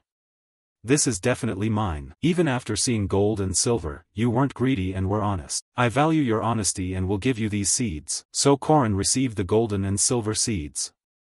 The hermit, having completed his task, dove back under the pond. Corin stayed kneeling, telling him to take care of his health. But the moment the hermit submerged, Corin's face twisted into a grin. "Heh heh heh. Items can be multiplied." If the old man saw this, he'd demand his stuff back. The regular ginseng seed increases mana. But the golden and silver seeds have very special effects. They're a hidden piece obtainable only this way. In the legend of the hero Arhan, there are some issues with people who hit level cap the day after harvesting, but that's not a major problem. In a past life, Park Sihu ate the golden seed and I ate the silver seed. But now, they're all mine. Seeing the seeds in his hands made Corin grin from ear to ear. Next came an important piece of information. What would make Mariette the first boss and awaken her as a special vampire was a real event happening in 3 weeks, an encounter with the killer vampire of the Mist City, John Doe. Corin didn't know how the demon faction's minion inside Mariette had awakened. But there was still time. That's also why I showed strength to the powerful second-rank players. No one wants to team up with a weak 5th-rank knight, even if you asked. The first thing that draws them to a main player is natural talent and power. Within a week, they'll be fully recovered. At that point, Corin would propose forming a team. The first boss raid of the legend of the hero Arhan, the special vampire Mariette Dunalef. There were still 3 weeks before Mariette's awakening. But that was assuming everything continued according to the original storyline. At this time, Mariette also regained consciousness after the fight with Waran. The roommate next to her hurriedly asked, "Mariette, are you okay? How's your throat?" That first year she should know her limits. You were restricted to basic magic, after all. Corin thought to himself, if I have enough preparation, trust, and enough members, I can easily save a girl from her tragic fate. Until then, I'll train Alicia, help mercenary Drawn control his sword, recruit Y from the Avon Forest, and get closer to the Golem Mage Chronal. Thinking these things, he still felt his plan was perfect. If I prepare well, this will be a piece of cake, as long as no variables arise. But a variable did occur. Mariette's awakening process had begun. Her eyes turned red. "I'm so thirsty." That was her last line before she devoured her close friend. As for Waran, she now recalled her conversation with Professor Josephine. "I'm so disappointed in you. If I'd known, I wouldn't have sent you. If you want to learn, I'll tutor you privately. Reflect on yourself." In short, she would now be confined. Should I jump off the building? She muttered to herself when alone. Just then a face poked in through the window. Knew you'd be here. That Corin just stuck his head in like a ghost. It even startled the celestial night demon. "You're Waran, right? I think I've seen you before." "I'm Corin Locke. Can you open the window?" Corin said, his legs still dangling on a nearby branch, holding a box of pastries. He then handed the box to Waran. "Here, for you. I didn't know what you like, so I grabbed this pastry. Besides, it's weird to hand it over empty-handed." Waran didn't immediately take it and said, "You breaking in is against school rules." But Corin had prepared his response. "I didn't come in. I'm hanging from the tree. And I just like being here. I don't think Professor Josephine is around right now." Actually, Corin came in case Waran was injured. But she didn't have a single scratch. And it seemed Waran was forbidden from going out or meeting others, probably because of what happened at the hunting ground. Understandable, since she's an important person. Josephine's concern made sense. But confining her like this for over 4 days. Thinking that, Waran said, "She went out." "Where to?" "She hasn't come here in over 4 days." This information surprised Corin so much he nearly broke the branch. Then he shouted, "What? She never returned even once since then?" "Yeah." Now realizing the situation looked bad, Corin hurriedly said goodbye to Waran. "See you later. Next time I'll bring food over for you." Having said that, Corin hurried off. As he walked he thought, Professor Josephine went out, leaving the most dangerous person at Merkaba Academy, Waran. Something's off. The champion fighter of the Magic Department Professor Dana and of the Knights Department Professor Fermac Damon both used to be bodyguards. Now they're rushing around looking for someone. Could it be? With that thought he ran straight to Mariette's infirmary. At the door a professor was standing guard and called out, "Corin Locke. What's the matter?" "Your request to see her was denied." To the professor's question Corin smiled. "Oh no, not that. You're guard Kron, 3rd rank, right? Professor Josephine told me to bring you food and drink." With sincere words and a natural expression, Corin's acting was flawless. Sure enough, the guard believed him completely. Ho, really? She does look out for her subordinates. And you came prepared? There were too many suspicious details. First, Corin's request to see Mariette was denied. Isabella, who guarded Mariette, was missing. They'd posted guards outside the infirmary. From the start he felt something was strange, so he had to prepare like this. Get the guard to step away for a bit. And as soon as the guard took his first bite of the pastry, his stomach immediately went into violent protest. Seeing this, Corin knew the drug had started to take effect. "Oh my, what's wrong? Stomachache? There's a restroom over there. Could you cover for me a moment? I need to use the bathroom, but don't go inside." "Yes, go ahead. I definitely won't go in." Stomach pain, and he planned to go leisurely. Unbelievable. Corin then stepped into the room. He still held on to a sliver of hope. No way that's happened, right? There's still a whole month. It's way too early. Please hope my suspicion is wrong. As he thought that, he pulled the blanket off the bed. But the person lying there wasn't Mariette, it was Isabella. Mariette should be lying here, right? Why is it Isabella? Isn't she missing? But when he saw the 2 bite marks on her neck, there was no doubt. This was what the professors were trying to hide. Mariette had awakened as a vampire and become the threat, the first boss. Worse, this happened 3 weeks earlier than the original script. He hadn't prepared jack squat. There was a 4-stage attack strategy to defeat the first boss. Stage 1, quickly deal with waves of monster attacks. Stage 2, restrain her within magic circles. And after gaining the upper hand by dealing damage, Stage 3 would begin. At that point everyone would have to confront the powerful enemy rampaging in the Blood Realm. Once we defeated that foe, it would shift into its final form, and the final stage would start. The focus of the attack strategy was the final form, so, sometimes players might not even be needed. If the notable first years of the academy banded together, reaching Stage 3 wouldn't be that difficult. But Alicia was injured because of me. Dron's weapon was destroyed, also my fault. Kronel's golem was destroyed and couldn't be restored, yet again my doing. Have I wrecked all the academy's notable first years? This is bad, we're screwed. In the original, after encountering the vampire killer in Mist City, Mariette attacked her roommate and flew into a rage. Then, in my past life, after that happened, we waited for Mariette and Isabella, who were then below the dormitory, to quickly deal with things. But Park Si-hoo deliberately let Mariette escape. But thanks to me everything's a complete mess now. Alicia has 8 broken bones. Kronel's golem was broken, so he was completely useless. I also thought about Waran, but I couldn't predict how the battle would shift if he joined. So he began assembling every force he could use. In a corner of the training room he tried to persuade Dron to join. Here's your work registration certificate, mercenary. This job is especially tough. I need you to find and capture someone alive. Are you insane? A mercenary only fights battles they can win. Besides, you broke my sword. Now I only have 2 left. With no other option, Korin played his final card, 20 gold coins. If you still don't trust me, I'll leave this as collateral. What he produced was 100% pure soul dust, nothing mixed in. When Dron heard the pay was 20 gold, his eyes lit up. You're a thoughtful guy. Then a notification popped up, Dron Warsky has joined your party. Next, at the library, Korin and Yule were talking. How did you know about that? I thought all the records burned to ash along with the forest. To Yule's question Korin answered, I once read a book about it. The alphabet you use is Agam, right? You're here to find it, aren't you? If you help me, I'll teach you all of this magic. This was an offer too important for Yule to refuse, so she asked, tell me what I need to do. Thus Korin convinced the next member. Finally it was these 2 nobodies' turn. This mission will be hard, pay is low, and it's dangerous. We might face an unusually strong demon clan. But if we succeed, we'll gain honor and fame. The 2 small-timers thought it over, then agreed, sounds romantic.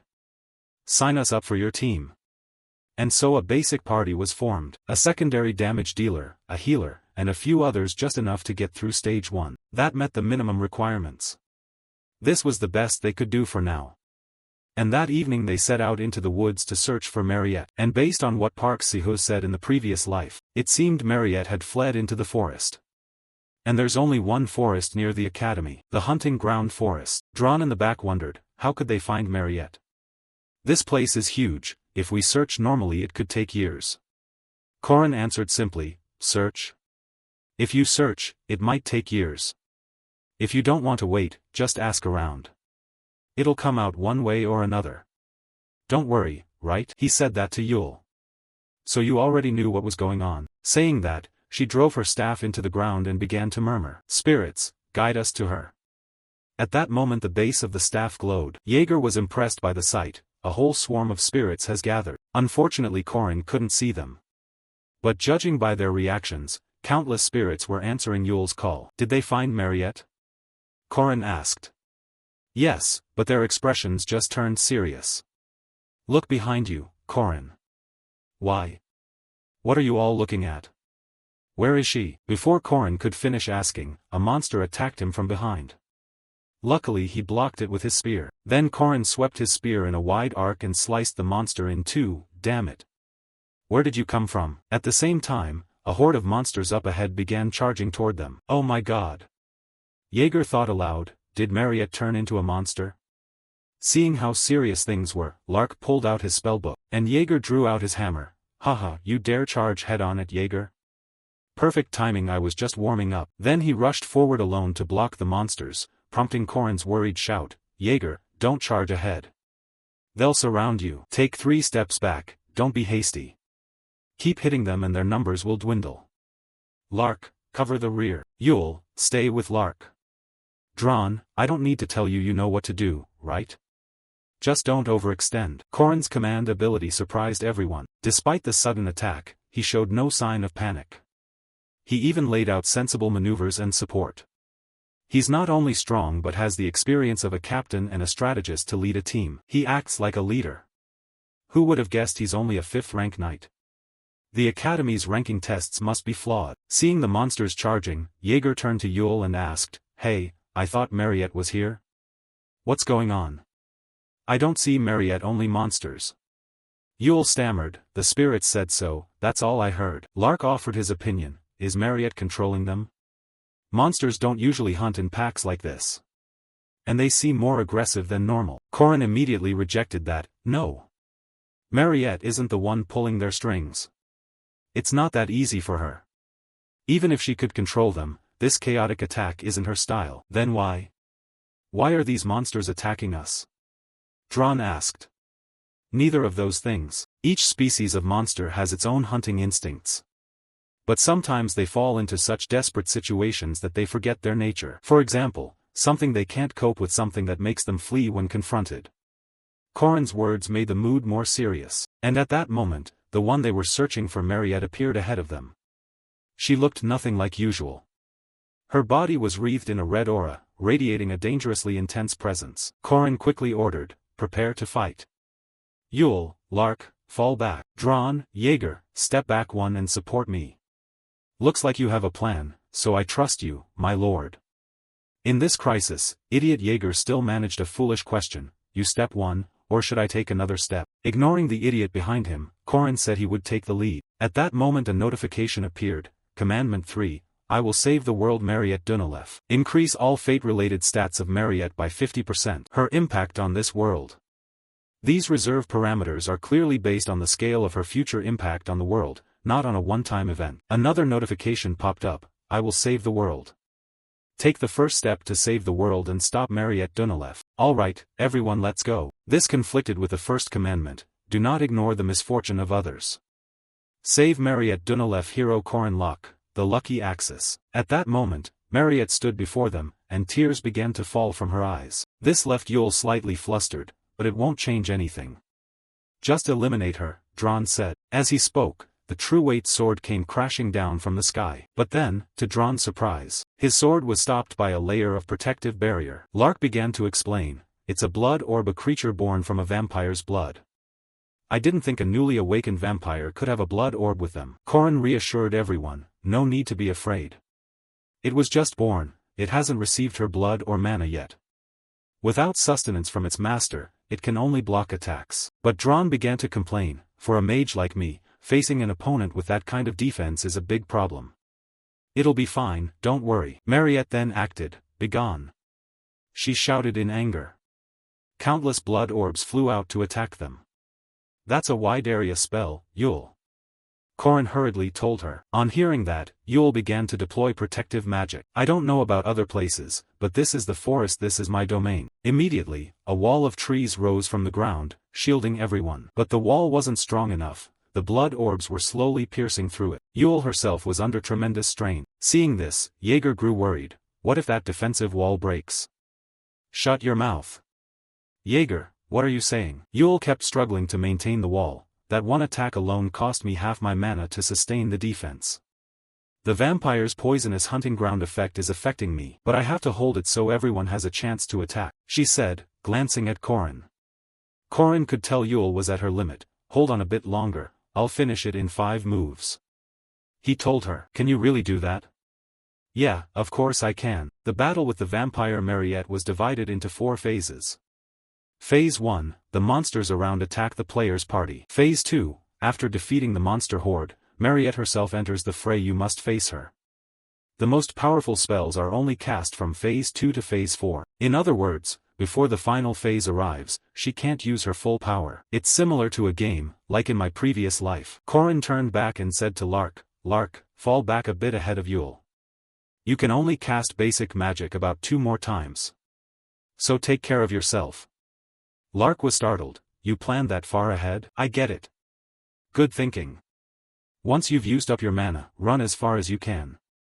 Alright, we'll deal with it then. After giving those instructions, Korin started calculating. So far the attacks are wide but not very strong. The real danger is the alchemy spell that will come afterward. At that moment, blood crystals also began to pierce the wall. Korin frowned. She's coming. This is the alchemical freezing spell. When enough crystals accumulate on the wall, they begin to detonate, causing the wall to collapse. At the back, Yule began reciting an incantation. Mother Earth and the nourishment of trees and grain, gods and insects, let the canopy push back the world. With each line she spoke, winds began to rise, signs that the gods were responding. Although I wrote those ancient runes, only a pure-blood Aven can activate them. Although they're similar to ancient runes, they're a system language from another civilization, a secret tongue. You only get access to it after completing Yule's storyline. She who strives to become an Elder Forest Mage. The Elder Forest Mage is nature's favorite. The 1000-year secret tongue belongs only to those of lineages friendly with the spirits. After the incantation ended, a startling scene unfolded before them. A colossal treant appeared. This was a giant willow man. Even Yule couldn't believe she had just summoned it.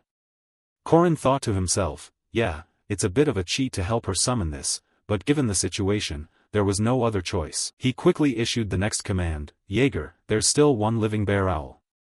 Throw it to the willow man. Hurry. A living bear owl? Jaeger exclaimed. Wow, you're clever. There's actually one left. Of course it's still alive. Korin prepared it on purpose while they were busy fighting. Quick, throw it into the willow man's chest. At Korin's word, Jaeger promptly hurled the bear owl straight up, and the moment the bear owl fell into the willow man's chest, it was consumed by a shaft of light. By burning the sacrificial creature inside the willow man's chest, it served as the energy to power the summoning magic animating the figure. Once it had that energy, the giant began to move. With a single swing of its arm, it produced countless explosions. But at the same time, it put enormous strain on Yule. Is this too much for her? It's really tough for her to sustain a summoning like this for minutes on end. Don't stop, Yule. If you stop, everyone will die. I know, I'll try. Next would be the showdown between the Willow Man and Mariette. Facing such a giant opponent, Mariette let out a scream. Then she spawned countless blood spears and fired them straight at the Willow Man. But that wasn't a major problem. The Willow Man wasn't a living being but merely a construct. Holes in it didn't mean death. And in theory, in a fight between fire and ice, fire could never lose. That was Korin's thought. But Mariette produced a giant blood spear that pierced through the Willow Man's chest, and it also extinguished the flame burning inside the construct's chest. The sight left Korin stunned. They're all about to die. When the Willow Man collapsed, Korin realized that conventional knowledge had been completely overturned. This is a special difficulty level Mariette Dunalev. The Willow Man's sudden defeat also affected Yule a bit. Korin urgently told her, fall back. Your mana is gone. Staying here won't change anything. Understood, I'm retreating. With that, she vanished in a puff. Only 3 lives remained. Jaeger worried, I wonder if they can do it. Korin had to explain, Mariette used her full area spells, so her magic is weakened now. Do you know what that means? This is our chance to strike. With that he shot forward like a rocket. The other 2 hurried after him. As they charged, Mariette continuously launched blood spears at them. Fortunately, Korin's group could use their weapons to block them. As the initial attacker, Korin executed Accelerated Link True Weight Sword and hurled it straight at Mariette. Of course, it was still intercepted by the blood orbs. Damn! These blood orbs are tough. This time it was Jaeger's turn. He leapt into the air, spun his hammer, and slammed it down. Take this! He shouted as he swung his hammer hard. It was Jaeger's special attack, Ash of Annihilation. The damage the enemy took would stack many times over. He's really useful. Good thing I recruited him into the team. While Jaeger was celebrating breaking the blood orb, Korin warned, idiot. Watch out. Right after I praised him. At the same time, Mariette activated Phase 3. At that moment, a vast power erupted from her. The Blood Realm had been initiated. A massive black and red orb appeared in the woods. After the Blood Realm exploded, Jaeger and Drawn were knocked to the ground. Only Korin remained standing. Now they're trapped inside this barrier. The pressure is intense. Instead of being able only to passively defend before, the blood orbs have absorbed her blood and magic and created this before your eyes. Right now, the blood is slowly forming a werhound. Seeing this, Korin could only sigh. I didn't think I'd be the only one fighting it at this phase. It would have taken at least 3 people back in my past life to handle Phase 3. But now it's just me. Well, it's not a big deal. The outcome will be the same. I'm still the victor. If you're born a normal person, you can tell the difference between beasts and humans. If you truly are human, it's natural to close your eyes in terror when you watch animals desperately fight for their lives. There was a chill and icy breath down my spine, unlike the burning heat in my throat. My throat was drawn to someone's neck. I don't know the name. I bit it. My fangs, which had always been there, tore the skin and reached its vein. The creature trembled. I couldn't tell whether it was the fear before being hunted or a fierce struggle, and it no longer mattered. I no longer felt that blind, eye-closing terror. The whining of pain sounded like piano notes. That warm blood ran onto my tongue, wetting my throat. It ran through my body and warmed my cold skin, until my veins thought to have stopped flowing felt like they were expanding again. The name something with AY, Bella, and the creak of the bed stopped. Only my heartbeat remained, like it would burst. That sound spread through me. The scent of that rich blood both overwhelmed and disgusted me. My body, once full of vitality, felt like it would collapse entirely. Only now did I realize that it wasn't an animal at all. I had committed a crime. I had almost killed my friends as if they were mere animals. No, perhaps even more ruthlessly than that. As soon as Mariette realized she had treated humans like beasts, she clutched her gnawing hunger and fled, until that sun found her. The battle between Corin and the Werhound began. The dogman let out a howl, then puckered its mouth and spat out spiked balls of blood toward Corin. "You damn dog! How dare you bite a human?" Corin shouted as he executed the move, Six Pierce's fourth form, Whirling Sky Return. With a single swing, he sliced all the spiked balls in half. Seeing his attack had no effect, the dogman began to act strangely. He drove his fingers deep into his chest, then clawed fiercely, sending blood spraying everywhere. The streams of blood falling from his body began to form two smaller dogs. Corin was irritated when he saw this. "If you want to fight one-on-one, fine, but you dare go up against three at once." Corin lunged forward, then performed a long slide to dodge the attacks of the two dogs. After that, he used the technique, Six Pierce's fifth form, throwing self into the wooden mountain. The spear immediately pierced the foes, shredding the two dogs to pieces. "Are you giving me bait for a meal?" Pretty simple compared to that roar. "Anything else?" Corin said as he turned to look at the dogman. But the dogman had truly gone mad. Instantly, his figure vanished from Corin's sight. Did he disappear? No. He moved too fast for my eyes to follow, Corin thought. "Let me teach you a thing or two, pet. Winning doesn't require a 100-step plan. What matters most is finding the weakness in a single step." At the same time, he anticipated its attack and quickly dodged. This was also his chance to counterattack. Calamity Serpent Intent. Calamity Serpent ascends to heaven, Poisonous Dragon Break. With that one move, he shattered the blood rift, and simultaneously brought down the dogman. But he wasn't dead yet and still tried to rise. "You choose to protect the one who created you until your last breath, huh? Why would you do that?" "Just wait, I'll definitely save her your mother." As he spoke, Corin glanced toward Mariette. She was now entering the final stage. The moment this stage began, Mariette would drive one of the team members into a life-threatening situation. That's why he couldn't remove her bloodthirsty combat effect on his own. Normally, to rescue a team member, the vampire's target, all team members must stand close together and deceive her, making it difficult for her to pick the weakest target. But right now, no one could help. Because of this, Corin gave up attacking and allowed himself to be drained. A notification popped up, Vampiric Affliction detected. Mariette Dunalef's stamina and mana are recovering. While Mariette pressed Corin down, sucking his blood like a madwoman, Corin still had time to think, so this is what being drained feels like. I can endure it. I have skills to deal with this. It's all thanks to the skill, Resilient Warrior Rebirth. A warrior never loses fighting spirit and always maintains his will. His body will continuously regenerate. This skill would allow Corin to regenerate continuously, so he could withstand things like this. At the same time, he recalled the moment Mariette kindly chatted with everyone while sharing those small potatoes with her delicate hands. Then he gently embraced her and said, "Now, take it slow, be careful you don't choke." After draining the blood, Mariette seemed to start regaining consciousness. In the past, the moment Duke Sabancia awakened as a vampire, he drained his servants to death. Even the greatest remaining commander in history couldn't restrain his thirst for blood. It took Park Sihu a month to capture Mariette alive. And because she drank monster blood which tasted no different from seawater, it only made her thirstier. But Mariette never killed anyone. She endured the urges and cravings through her extraordinary will. This is an unnecessary contrivance for a final boss when there's only one weakness. That's why Corin believed that a better ending must exist. At this point, Mariette had regained consciousness. Tears fell from her onto Corin's neck. Junior. I'm sorry. I'm sorry. She kept saying between sobs. Seeing her return to normal, Corin felt relief. No matter how many times I die, whether she's the top witch, or even if she's truly a vampire, none of that matters. Maybe I used to judge her like Park Si-hoo did, but the teachings of the master I met in that world changed me into a different person. The one I always looked down on as just an NPC in a game protected me and told me I was still a child.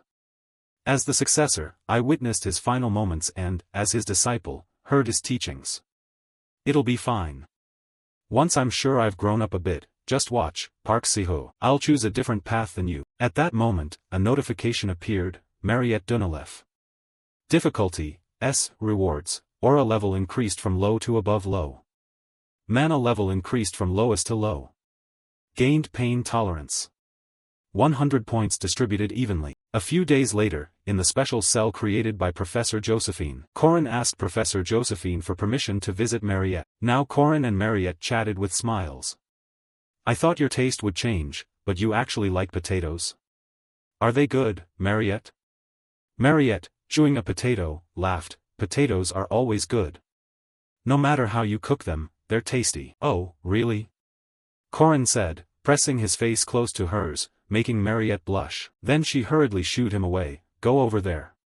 I smell awful right now. So what? When you bit my neck, I hadn't showered either. Oh great Corin. That's not something you say to a girl. After that, Mariette went to sit alone in a corner, withdrawn. Corin sighed at the sight. Good grief. You don't smell bad. I'm just worried about that girl Waran. She's terrifying. I thought I was going to die. I was so scared, but I couldn't do what you did. Those words made Corin think. He had met Waran and stirred something in her, changing her resolve and getting her to take part in hunting practice. Waran had accidentally encountered Mariette during training, and to fight first-rank mage Mariette, she used her true strength. That provoked Mariette, and the vampire within her awakened. Mariette continued, how did you manage to pick yourself back up? Why didn't you give up? The spirit vessel too, everyone mocked you, saying you couldn't succeed. But in the end, you did. You're really amazing. Corin felt a little embarrassed by that. It's not that impressive, but I like happy endings, where the good are rewarded and the wicked are punished. Something like that. A cautionary, touching story. You're a good person, you're very good, and you're beautiful too. In short, I like happy endings, Corin said, scratching his chin, so I really want you to be happy. Those words made Mariette flush bright red. Corin had accidentally flirted with her without even realizing it. The two of them were truly cute. Corin, I need to wash up and finish the potatoes. Can you go outside? That was her excuse, since her face was burning and she didn't know how to face him. Corin felt awkward. He had only just arrived and was already being shooed away, but with no choice, he said goodbye to Mariette and left with Professor Josephine. Watching Corin go, Mariette silently thanked him, thank you for comforting me, but I'm not even sure I deserve to be happy. So everything ended with Mariette being temporarily detained. Because that happened, it's hard for things to return to normal immediately. But she'll probably be released soon, since the half-human Waran will soon attend regular school. Even if Mariette awakened and became a half-human, most people wouldn't feel threatened by that. As he was thinking this, a voice rang out, Corin, can you come see me for a moment? The speaker was the principal. Is this the first time we've met alone? How do you feel? I'm fine, sir. What's this about? It's about Mariette's punishment. Those words startled Corin. Her punishment? He hadn't expected Mariette to be punished, so the outcome won't be a good one. Corin panicked. Wait, I can explain. But before he could, the principal continued, it's fine, her punishment has already been decided. Corin didn't give up, but please hear me out. As someone who actually fought her, how could her punishment be decided so hastily, Miss Mariette? While Corin stammered his explanation, the principal burst out laughing. Haha, just as expected. Don't worry, there's no punishment. I don't think she's dangerous. I wanted to see the reaction of someone who actually fought her. Now I'm no longer in doubt about my decision. Don't worry, she'll be released soon. We just need to confirm her stability. I've heard other students talk, but I'm curious for details. Even a simple explanation will do. Could you tell me? Hearing this, Corin finally sighed in relief. You gave me a fright earlier. Then he slowly began to explain everything. That Mariette was safe and not a monster. Corin didn't know how much the principal believed, but he made his point very clear. I understand. Thank you for informing me. We'll need to make an official announcement. Of course, we won't disclose all the details. Now that I've heard the details, I must get back to my work. Thank you, Corin. As he spoke, he bowed to Corin at a 90-degree angle in thanks. Thank you for helping us prevent dangers caused by the inexperience and complacency of adults. I'm truly grateful and sorry. If you need anything, I'll try my best to repay you. Aryu Kazar, the Academy's chairman, is very valuable. He is someone who knows his weaknesses and takes on extra responsibility. Recalling what the man had said in his previous life, Corin believed he was a good person. With that in mind, he said, Please raise your head, sir. That's my request. At the same time, in Mariette's cell, she was thinking back to the memory of drawing Corin's blood. The hand patting her back was very soft, and the skin that touched her was warm. Her reason, the part that had vanished, was swept away and washed clean by waves of emotion. As she pushed the cold monster child inside her away and reclaimed her humanity, the only thing she could do was apologize. But now Mariette felt more anguished and constrained than ever. Who am I to demand forgiveness? Is Isabella safe? Because she loved everyone most of all, guilt had worn her down. That was why she didn't resist Professor Josephine's magic but accepted it and locked herself behind iron bars. But when Corin visited, she put on a different act. In truth, she was exhausted. She's a monster and a demon, an enemy of humanity who could suck others' blood at any moment. But one thing he said chased all her worries away. I want you to be happy. Those words were the sincerest she'd ever heard. She remembered the image of him throwing himself in to save her, someone who had turned into a monster. That powerful moment, Corin's sacrifice and sincerity, made Mariette realize that part of her life would live on forever in memory. A week after Mariette's incident, although there was some turmoil because a few bastards had leaked that Mariette was at the school, the situation calmed quickly since the half-human Waran had enrolled. And even though the paperwork still said Mariette was detained, in reality she had been released. Seeing her return, everyone congratulated her. But Mariette didn't pay attention to that. She was busy scanning the crowd for her close friend Isabella. Isabella isn't here. Not finding her close friend made Mariette very sad. After that, she returned to her room and thought a lot. She must be afraid of me and hate me, right? If I were her, I wouldn't want a friend who bites me. I don't want to stand in the way of others, or of Isabella. If that's the case, I need to disappear from this academy. As Mariette sank into those negative thoughts, a knock sounded at the door. This surprised Mariette. Who could be visiting at this hour? She began to open the door. Then a figure threw their arms around her. Mariette, are you okay? How are you? It was Isabella. She spoke with tears welling in her eyes. Mariette was stunned. Wait. How are you here? Why shouldn't I come? No, it's not that. But you didn't want to see me? No, that's not it. Finally Mariette calmed down and asked her friend, Aren't you afraid of me? The question startled Isabella a bit. Then she smiled and said, Sorry, but I saw everything before I passed out. Your face after you bit me, the face that didn't know what to do and looked ashamed. You know what, Mariette? No matter what happens, I always consider you my friend. So whatever happens, I want you to still see me as your friend, okay? Those words made Mariette burst into tears. Thank you. I thought you would hate me. Hey, you're still feeling guilty? Honestly, I'm feeling fine, but I haven't been discharged yet, so I can't go out right after you were released. If that junior hadn't sneaked me out. She laughed and pointed behind her. Where did that junior go? There was a tall junior behind me a moment ago. Those words froze Mariette because she knew who that junior was. I get it. So he helped me again, Corin. She thought that and covered her face, blushing. So the first part of the story ends here. Everyone gets a happy ending, something that never happened in the previous life. Although a few unexpected things occurred and nothing went according to plan, I actually prefer this ending. Even without a player, the world keeps functioning. Even off-plan, everything still reaches a good conclusion. This moment marks the starting point of a new world. After that, in the following days, Corin's schedule was pretty simple. It revolved around attending classes, lunch, more classes, training, dinner, and training. The reason he trained so hard was because he needed to become even stronger. Given the script rapidly approaching with that girl, he had to train harder. That's why he was lying in the training room. The technique Corin was practicing was Supreme Serpent Art Serpent Ascension. And just as he finished performing that move, a voice sounded, Oh, I'm impressed. Corin. You're really diligent today. The voice belonged to Mariette. You're back to normal, as if nothing ever happened. Alright, since you worked so hard, make sure you eat a lot. I didn't cook much, but finish it all. Saying that, she laid out a pile of pastries, all made from potatoes. Coincidentally Corin was hungry, so he said, well, I'm hungry too, so I'll eat it all. That made Mariette very happy, but when she saw a little blood remaining on Corin's wrist, she started to drool. Ah, blood. Seeing her odd reaction, Corin asked, what's wrong? Is there something on your face? That made Mariette bashfully look away. Oh no. I accidentally saw blood and started drooling. She thought to herself, you've been drinking blood lately, right?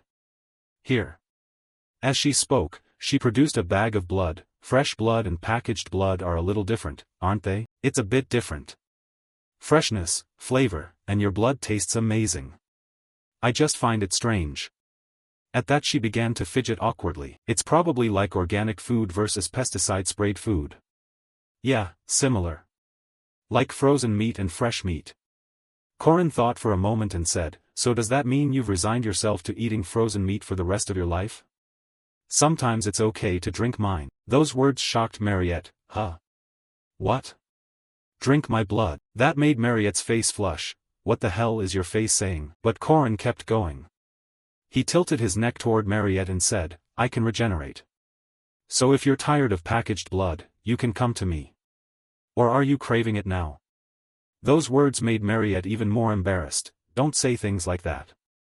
I refuse. I don't want to trouble you. Saying that, she paused and pulled out a vial. Anyway, this. It might be a bit nauseating, but it's very good for your body. Vampire blood is one of the best magical ingredients. With such a tempting treat, Corin didn't hesitate. He downed the vial of blood immediately without thinking. His action left Mariette a little embarrassed. A few notification windows then appeared. You have absorbed a level 2 elixir. This elixir contains special ingredients. Aura rank has increased by 1. Maximum aura has increased by 500. 10 points have been distributed evenly. After that, Corin's whole body burst with a surge of power. The taste of this isn't pleasant at all, but thanks to drinking it he's definitely stronger than in his previous life. Great!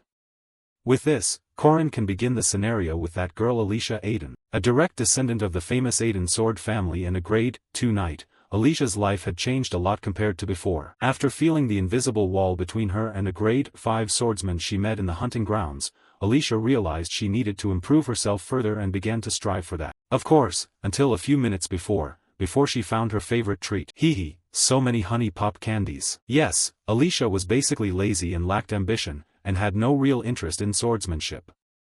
Although her sword talent was nearly genius level, her study attitude was terrible, always earning below average marks. And Alicia was thoroughly satisfied with herself. Here, I don't have to swing my sword 10,000 times a day, the tests are just basic moves, and I don't have to sweat through brutal sparring with the seniors. Besides, my sister isn't here. Just looking at her expression, you could tell how pleased she was. I should enjoy this time. Enjoy what? Corin asked. His question startled Alicia. You haven't been coming to the training room lately, Corin said with a smile. But that remark made Alicia tremble. I've been very busy lately.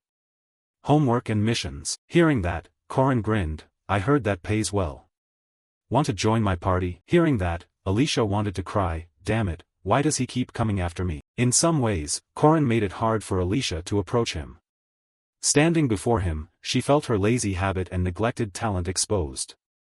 The mediocrity of a prodigious swordsman certified as a grade 2 guard knight at a young age, and the granddaughter of a genius swordsman was laid bare. On top of that, Corin's methods were tough.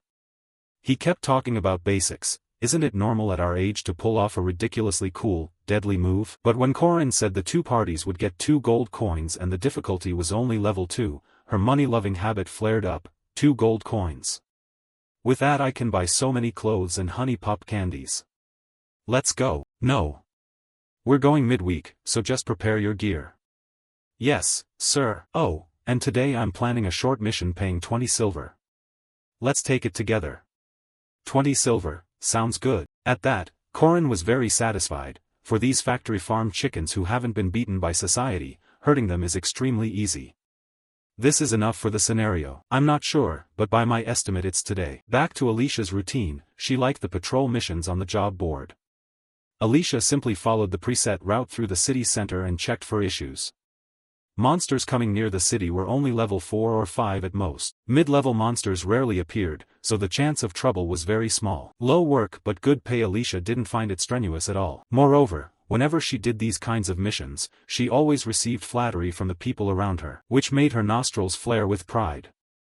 It was completely different from being at home. At home, she only heard terrible comparisons between her and her genius older sister. The family looks down on me, but am I really that bad? So the two of them completed today's patrol easily.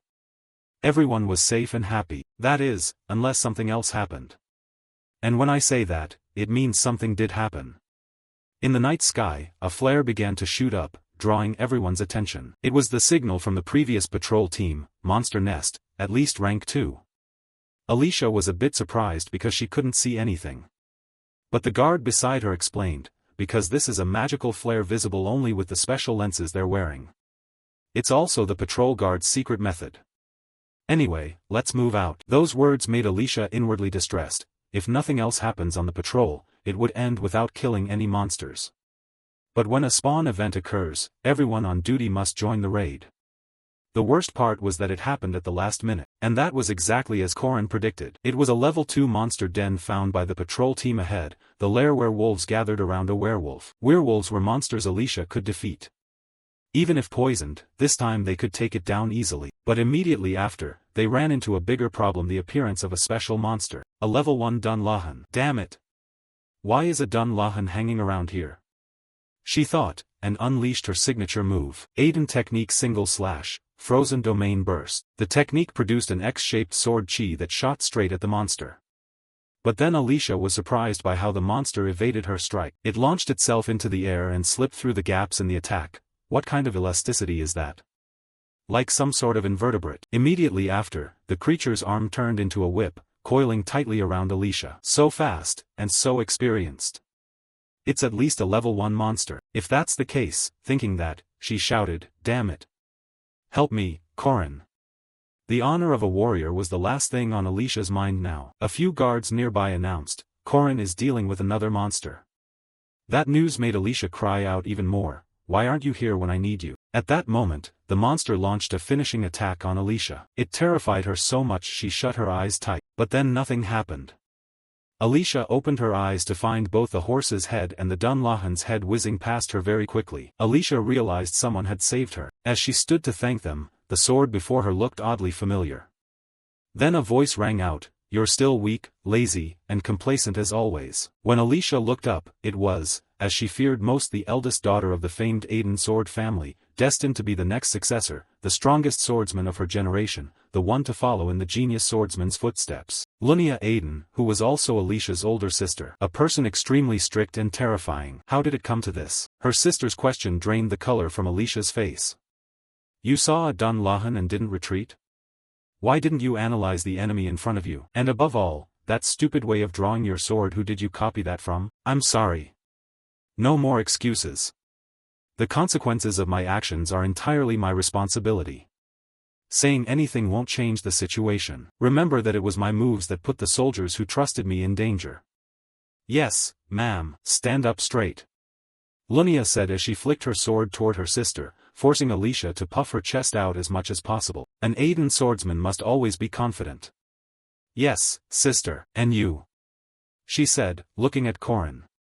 At that moment Corin was still brandishing his spear. Caught me? Just stood there watching Alicia while pretending to be busy. Lunia glared at Corin for a moment and then began to introduce herself. I am the Holy Sword's chief disciple, the first mistress of the heavenly sword Lunia Aiden. Corin bowed and said, I am Langanti's 8th disciple Corin Locke, a friend of Alicia. Pleased to meet you. Him? Lunia looked Corin up and down as she assessed him. Right, I get what you mean. But I can't reveal my full abilities. Only 2 people use the spear that way. No one else, just those 2. Over here. When Corin stayed silent, Lunia turned. If you don't want to say anything, that's fine. At that moment another voice called out, Village Chief.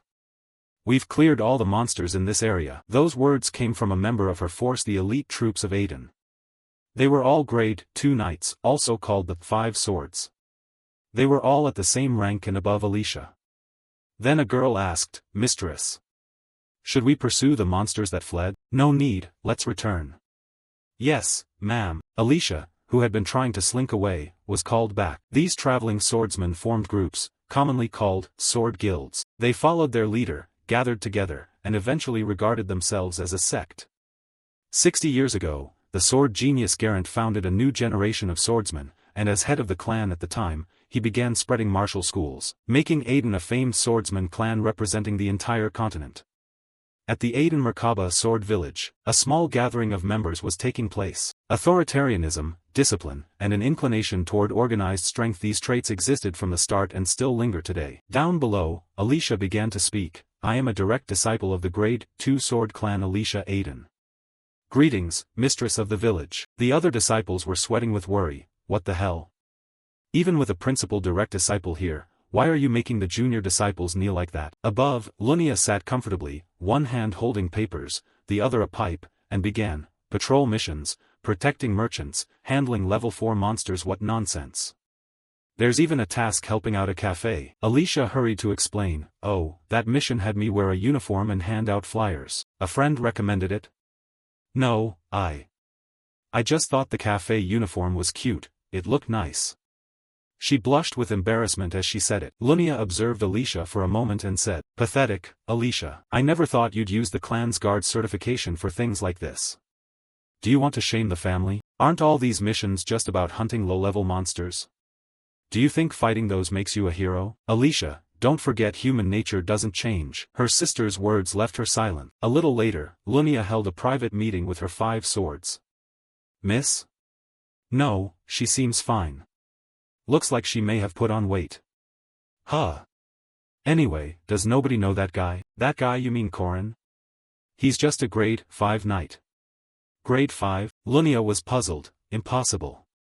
Is the Merkaba Academy's level test that unreliable? From what Lunia observed, Corin's gaze was fixed on Alicia the whole time. Yet the monsters couldn't touch him. To stay so focused despite fighting distractions, it's as if he has decades of experience. That sensitivity and steadiness only come from honing skills in real life. And that spear technique, at a glance it seems simple, but to a top female swordsman, she recognized his spear skill as quite solid. The meeting was brief, but she was fairly impressed with that fellow. If that young man sided with my sister. Thinking that, she recalled the academy had asked her to visit for an exchange, so she would likely meet him again. Corin was happily visiting with Mariette. Whenever Mariette, nicknamed Senior Potato, came by, she brought lots of things. Right now she had spread out a pile of pastries. These are potato pies. I filled them with minced lamb and baked them. Eat when you're hungry. As soon as Corin took a bite he noticed something odd. Senior, the lamb tastes. Mariette cheerfully replied, you noticed? It's fresh, just slaughtered today. Professor Josephine asked me to help her butcher the sheep, so I practiced. Hearing that, Corin was moved to tears. Damn. While you live a boring vampire life with frozen blood packs to get by, this is actually delicious. I'm touched, Mariette. Well? Is it good? Next time I'll bring beef. Do you like braised oxtail? While she was cheerfully talking, Corin suddenly grabbed her hand. I love it. You're talking about braised oxtail, right? Then it's a promise I will definitely bring braised oxtail. Anyway, your hands are big, Corin. Rough, sinewy, sturdy, the hands of a vigorous person, really wonderful and strong. She said this as her expression shifted and sweat started to bead. Suddenly a voice rang out, Mariette. The call startled Mariette, and she hurried toward the voice. Isabella. Hello. Have you eaten? Why is your face so red? No. I wasn't doing anything. Bye, Corin, see you later. Watching that, Corin could only think, women are really hard to understand. In my previous life I couldn't even go out once for 3 years because of that Park Sihu. Man, you really can't predict anything. The reason I couldn't date was thanks to that jerk Park. He controlled me too tightly. My current friendships are quite different from my past life. Sometimes Yule brings rare wild mushrooms, then the two of us go to the library and start learning the Ogham alphabet. Drawn also visits me more than my other friends. He seems to see Corin as a useful companion, so if there's a tough, high-reward quest he suggests teaming up with me. Normally Corin is in the same class as those 2 random guys. Right now, those 2 were turning pale with fear. Seeing that, Corin hurriedly asked, what's wrong? What's happening? Damn it! There's a monster. One of them said, turning to look back. Behind Korin was Waran, food, promise. Waran could only murmur those words. That body, looks like the artist drew two different people, doesn't it? Seeing a familiar face, Korin relaxed. What's with Waran? Well, I guess she might as well be a kind of monster. What promise about food? Then he remembered something from a month ago. It seems you did promise to bring Waran food, but that was a month ago. She really remembers everything. Korin turned back and told his two buddies, I can't eat with you today. It's fine. I suddenly remembered I haven't done my homework. The two muttered and started to leave like they were afraid of ghosts. So Korin had to take Waran to a restaurant to keep his food promise. You look a lot like a cat, so I brought you here. Do you like fish? At his question, Waran was about to shove the whole fish into her mouth. Korin gasped, Hey, are you crazy? Do you have an invincible throat? That's disrespectful to the food. Korin said. But for Waran, food just needs to be chewed and swallowed. Heh, just wait and see. Korin said as he started using chopsticks to separate the fish. See? Now it looks much tastier, right? Instead of just swallowing, you should look with your eyes and smell the aroma. As he spoke, he handed Waran a bowl of rice with a slice of fish on top. That's how you show respect for food. Waran's face reddened a little. Respect. After that, Waran began to eat heartily. Watching Waran eat, he began thinking, the weapon production phase is more or less set. It's a bit early, but Step 2 will start soon. Step 2 begins the component exam. The idiot Jaeger was complaining, because we haven't studied at all. 10 minutes until the test and you're only regretting it now. I told you to study. You should have nagged me more. You should have listened to me. Hey, Korin, have you studied? To that question from the two of them, Korin answered confidently, I don't need to study. What are you gonna do? Pass the class on faith and hope? But Korin already had a plan in mind. Sorry. I'm different from you guys. This isn't my first test, so I'll bring out the top-ranked strategy. Up above, the proctor on the podium announced, the exam begins. You may now turn your papers over. Shall we get started then?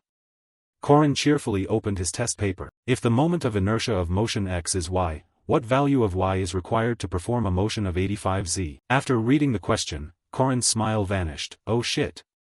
What does this even mean? A while later, the exam ended. Jaeger seemed pretty happy, so he must have done alright. Knew you'd be like that. Jaeger, how about you? Korin asked. To that question, Korin was truly desperate. Guys, I only know how to write my own name. Korin's answer sheet was blank. Even idiot Jaeger had managed one or two answers before calling it quits. At that point Korin remembered, in my previous life, did I ever study? I just kept researching specialized skills non-stop and didn't learn anything about this world's general knowledge. But it's okay, there's still a way to salvage this. Later, at the festival hall for the pinnacle of coursework, one of the easiest challenges in the game, the department's practical exam, was a golden opportunity to rescue the embarrassingly low written score. These component tests were drafted by the professors of the night department, or compiled by visiting seasonal instructors invited from outside. Each team of 15 trainees must face them and demonstrate their abilities.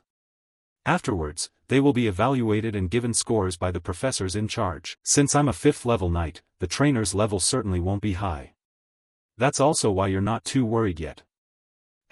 Do I get extra points if I beat the trainer? I don't know who it is, but sorry in advance. He apologized in his heart, but his facial expression didn't match. Whoever it is, I'll win and improve my written test score. That's Korin's plan. But at that moment, the crowd started to get noisy. Wait. Why is that person? Seeing this, Korin was surprised. What's with this reaction? Who's the trainer? At that moment, a voice rang out. Still all right? We meet again, Korin Locke. What the? Why is she here? Korin thought. The big sister has arrived.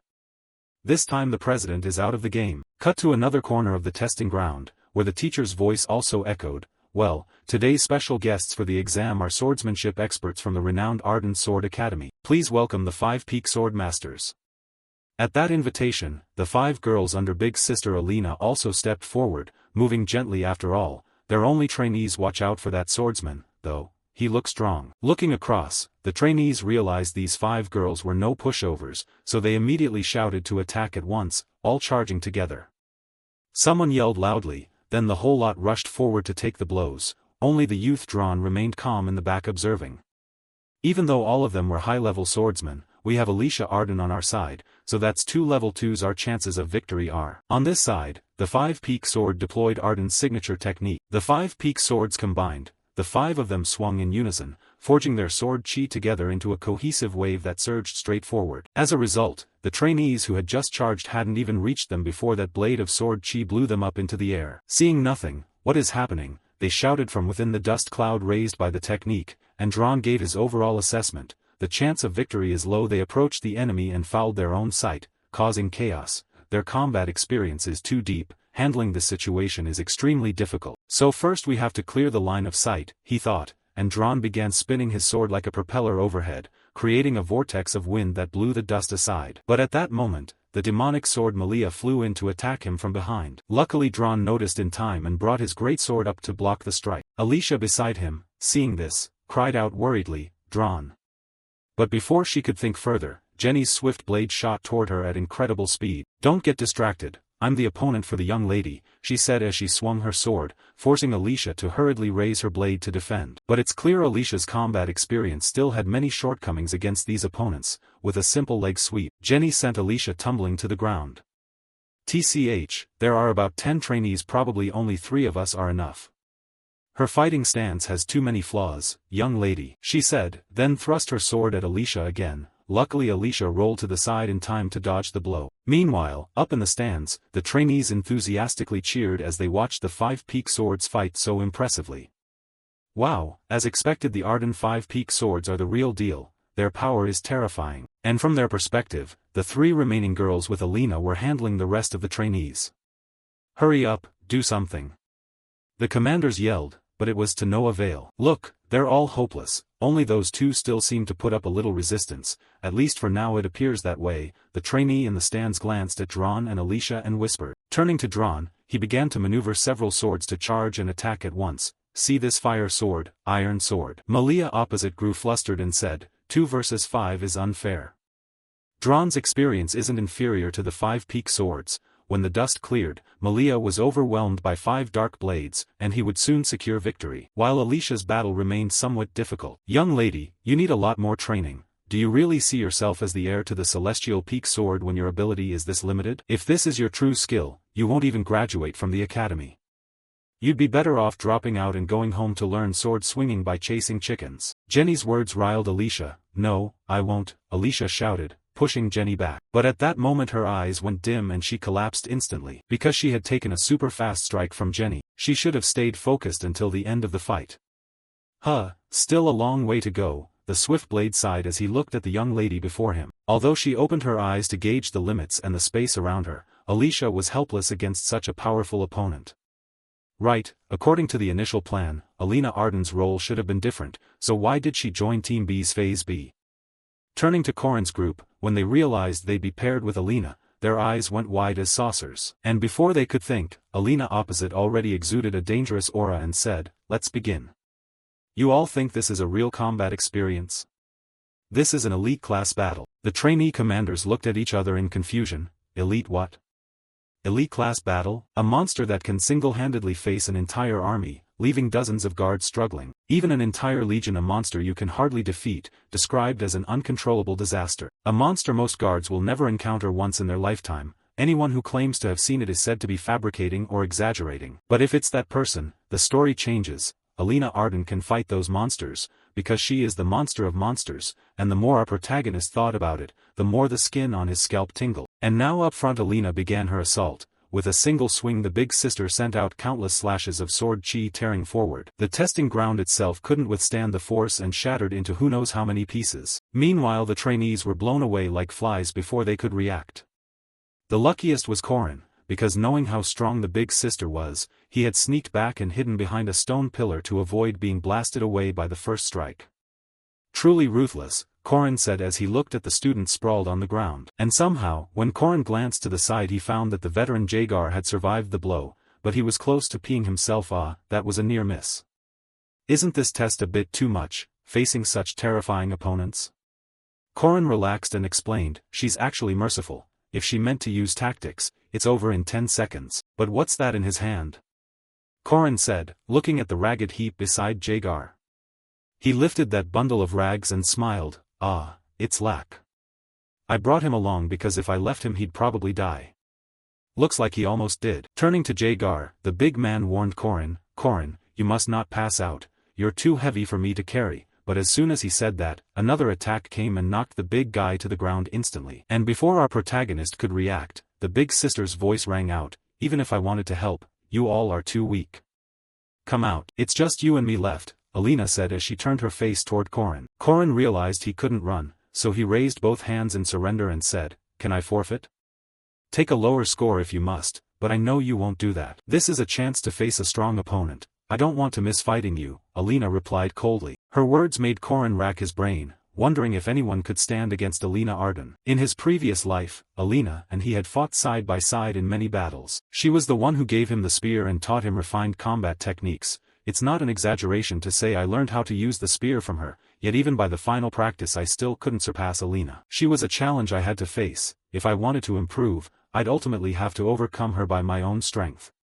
Thinking that, Korin braced himself and assumed a fighting stance. Seeing Korin muster the courage to face her, Alina praised him without restraint. Good. With that she lunged at Korin, her face radiating danger. Our protagonist had to exert all his strength to withstand that first strike. What followed was a battle in which Alina continuously attacked and dominated while our protagonist strained to parry her blows. However, he was constantly being pushed back. Only occasionally could he land a counter like the one now, but of course it couldn't possibly hit Alina. She could counter instantaneously, nearly sending Korin to the dust. Then the big sister's blade whipped like a storm, forcing Korin to struggle even harder to defend, yet the trainees in the stands were astonished to see Korin not felled by a single blow. Who is that? How could he possibly be just a 5th-rank student squire at the academy? A freshman able to go toe-to-toe with Alina Arden? How could that be? Back in the fight, after that high-speed exchange our protagonist was panting like an ox. He looked exhausted. What a pity, Alina said as she sheathed her sword, sliding the blade back into its scabbard. That's it? It's over? No way, Korin thought, then suddenly realized something and gasped, the domain slash. It was the Arden School's most powerful technique, the assassin's instinct, Korin reflected inwardly. Opposite him, Alina drew her sword and said, let's see how you react. Show me a valid answer with your spear. As she spoke, the big sister unleashed a terrifying aura. Even the rawest trainees could sense how dreadful the next move would be. What is that?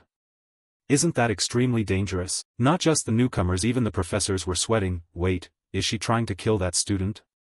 Stop the test now. But sadly they couldn't intervene in time, because at that moment both launched their decisive strikes, the Arden sword technique, first strike domain slash. In that instant, the world seemed to stop. But only Alina Arden could move. The blade advanced slowly as if in a slow-motion camera, thrusting the spear directly at Alina's razor-sharp sword and executing the move as fast as possible, Korin thought to himself. But sadly his body didn't move as he wished. Damn it, my spear won't move. In the frozen world I couldn't move, I could only perceive the stopped world at certain specific points. When I faced Mariette it was the same. Is this a coincidence? I can't control movement in this space anymore. No, one more step, must be precise. Just one more step and it's done. That's all I need, Korin thought as he forced himself to move a little more, and at that moment the two weapons clashed. Then immediately, centered on the two of them, a violent shockwave erupted, blasting everything around. The professors now gaped at the scene, reacting by instinct rather than knowledge. A godlike sense of omnipotence, as if one were the center of the world. You reflexively reacted to my domain. That should be enough. And more. You might need a better spear. Amusingly, your weapon is inferior to the skill you showed, the big sister said as she sheathed her sword and turned to leave. Meanwhile Korin's spear had been split in two. But just then, Alina suddenly noticed the way Alicia was trembling up front. She glanced back and told Korin, tests and the like don't matter. The reason I didn't avoid this fight was so someone like you could witness my domain. You already know Alicia's talent. There, the answer is clear, lose the battle but achieve the goal, Korin thought joyfully. Up ahead the big sister continued, I'll stay in this city a while longer, I have some business to attend to. But don't interfere with what I have planned for that girl. No matter how you resist, the outcome won't change. Alicia, I won't let you touch her, Alina added, then truly turned and left. Behind her, Korin grinned darkly, now it's my turn to show her my domain. Alina Arden, you think things will go your way? After Korin and Alina's match ended, the professors finally announced the decision. the judges had reached a unanimous verdict: trainee Corin Locke received a perfect score in the practical exam. The other trainees who heard this had to agree with the panel, facing Alina Arden and earning a perfect score, and in a one-on-one no less. How is that possible? But at that moment some skeptical murmurs rose among the professors. Impossible he could stand up to Alina Arden? Could he really be only a fifth-rank knight? The white-haired professor, apparently the highest ranking here, pondered that this student must have once intended to hunt spirits. Meanwhile Professor Fermac removed his stylish sunglasses and stared at Corin, his expression full of suspicion. Really bizarre. Corin Locke, why did you use that skill? Days passed quickly. A few days later, at some forge, without Alina telling him, Corin already knew he needed a better weapon and walked into the smithy. The shop owner was a burly man. When he saw Corin enter he asked, "Who are you? The academy never hesitates to provide rare materials. Why are you here?" "You don't need to know," Corin replied calmly, thinking he'd done this many times and didn't bother to explain. "Those ultra-rare materials cost hundreds of gold. Of course no ordinary player could use them. Normally you'd use such materials after completing a major quest. However, I had Supreme Soul Dust, a Tier 2 analyzer, and a top-grade silver granite, plus the wholehearted support of the Academy Council. The most powerful weapon to pacify the world, also called the White Spear." Corin beamed as he looked at the spear radiating light before him. The legend, the war spear of the White Knight from the Land of Shadows. Back to Alicia, it seemed she was recalling childhood memories. The deity hadn't stopped. It wasn't dead, so why was that? "I remember the first time I went out. I remember cutting down a level 5 demon and frowning as its organs and blood leaked from its body, but the smell of human blood was different. I recognized it instantly, even though it was my first time. That distinctive smell belonged to a species on the brink of extinction." Back in the present, she sat in a carriage muttering that she had to work again today. Alicia was currently taking a silver wolf hunt contract with a reward of 70 silver coins. But at least it was better than that urgent, grim mission: the emergency task. Hunt the murderer in the Mist City, graduation credit and an advisory consult opportunity. "I don't want to die," Alicia thought, breaking into a sweat as she looked at the assignment. Still, there were other reasons Alicia chose the werewolf hunt. Where could he be now? She thought that as she glanced at Corin's bloodstained belt. Then, a few voices behind them rang out and drew her attention. A fifth-rank knight. Are they joking? Damn, at my age I'm still babysitting. And the person they were talking about was none other than our protagonist, Corin. Ignoring their gossip, he cheerfully greeted Alicia ahead. "What a coincidence, Alicia." "Ah, Corin, hello," she hurriedly replied. Meeting Alicia there made Corin very happy. The other guards looked displeased. The Guard Association had complained countless times about quota systems and planned to take in penniless trainees. They probably didn't expect a brat like me to show up, but I'm glad Alicia came along, Corin thought, hastily shaking her hand. That gesture seemed to irk those behind them, their gazes sharpening like lasers, which made our protagonist a bit embarrassed. They wouldn't dare make a move in front of the Saint Knight's granddaughter. "Stop staring, my neck's about to catch fire," Corin thought. Then he cheerfully slung an arm around Alicia and asked, "Anyway, Alicia, how's your eye?" Surprised, she replied, "What are you saying?" "My eye's fine." "You know that's not what I meant. Did you hear something from my sister?" she said, glancing at Corin, and Corin shrugged and answered, "You could say that." Of course Alina hadn't said a word to me, Corin thought, then added, "You best hurry, your sister seems serious. She'll make it impossible for you to ever hold a sword again." "That's why I could give up the path of a swordsman," Alicia muttered, seemingly the words the big sister had told her. Corin fell silent after hearing that, thinking, who knows, I didn't expect you'd manage it, I'm sure of it. The mission proceeded smoothly. There were 2 werewolves and over 20 ordinary wolves in the den. The hunt team skillfully handled the werewolves and even captured one. But then something unexpected happened. As the group prepared to pack up and return, a fog suddenly rolled in around them. Then countless strange monsters attacked the party. "Why are there so many of them? Where did they come from? What's with this fog?" someone shouted. At that moment someone remembered Corin and hurriedly said to his companion, "Hansen, what about that dumb kid?" "I don't know. Now's not the time to worry about him," Hansen snapped. Then they turned to watch Alicia, who was slaughtering frantically up ahead. Fortunately, Miss Aiden was doing her job very well. Before they could deal with all those monsters, another wave arrived. Where are these coming from? Demons? Evil spirits? This area shouldn't have this many evil spirits. And there are even fiends. Looking at the evil spirits, Alicia grew worried. In remote, sparsely populated areas there can't be demons. This is artificial. These are manufactured evil spirits. As Alicia thought that, a massive shadow began to emerge from the fog behind her. Seeing it, she intended to turn and greet it, but before she could speak, the figure ahead let out a roar and swung its axe violently toward Alicia, forcing her to strain to block it. Too strong. That's not an evil spirit, it's a knight. She thought, then shouted, "Why are you attacking us? How rude. Back off now." Alicia shouted angrily. While she was busy dealing with the knight in front of her, a shout sounded from behind her, causing her to start and turn her head to look back. But it was too late, because immediately after, the knight behind her swung a maul in a sneak attack, throwing her off balance and sending her tumbling forward. The knight in front also seized the opportunity. He raised his axe high, preparing to deliver a chopping blow. Just at the moment Alicia thought she was done for, the killing instinct inside her awakened. Like an automatic defense mechanism, before she could fully register what was happening, her body moved on its own and sliced the forward attacker into pieces. The sight of the mangled corpse before her, blood splattering everywhere, turned Alicia's face pale. This smell, human blood, it's different. Behind her, the remaining knight saw Alicia in a dazed state and charged to attack again. But before its intent could succeed, a spear pierced its head, and a voice rang out, "What are you doing? It's not a real person." Hearing this, Alicia on the other side hurriedly turned toward the sound and blankly said, "Corin?" From her view, it seemed Corin had thrown his spear and saved her from disaster. Returning to the matter at hand, Alicia asked, "Why do you say it's not a real person?" Corin slowly explained, "Their bodies are moved by dark magic." As he spoke he casually plucked the head off the nearby knight and thought, the main event of Act 2 is taking down the killer in Mist City.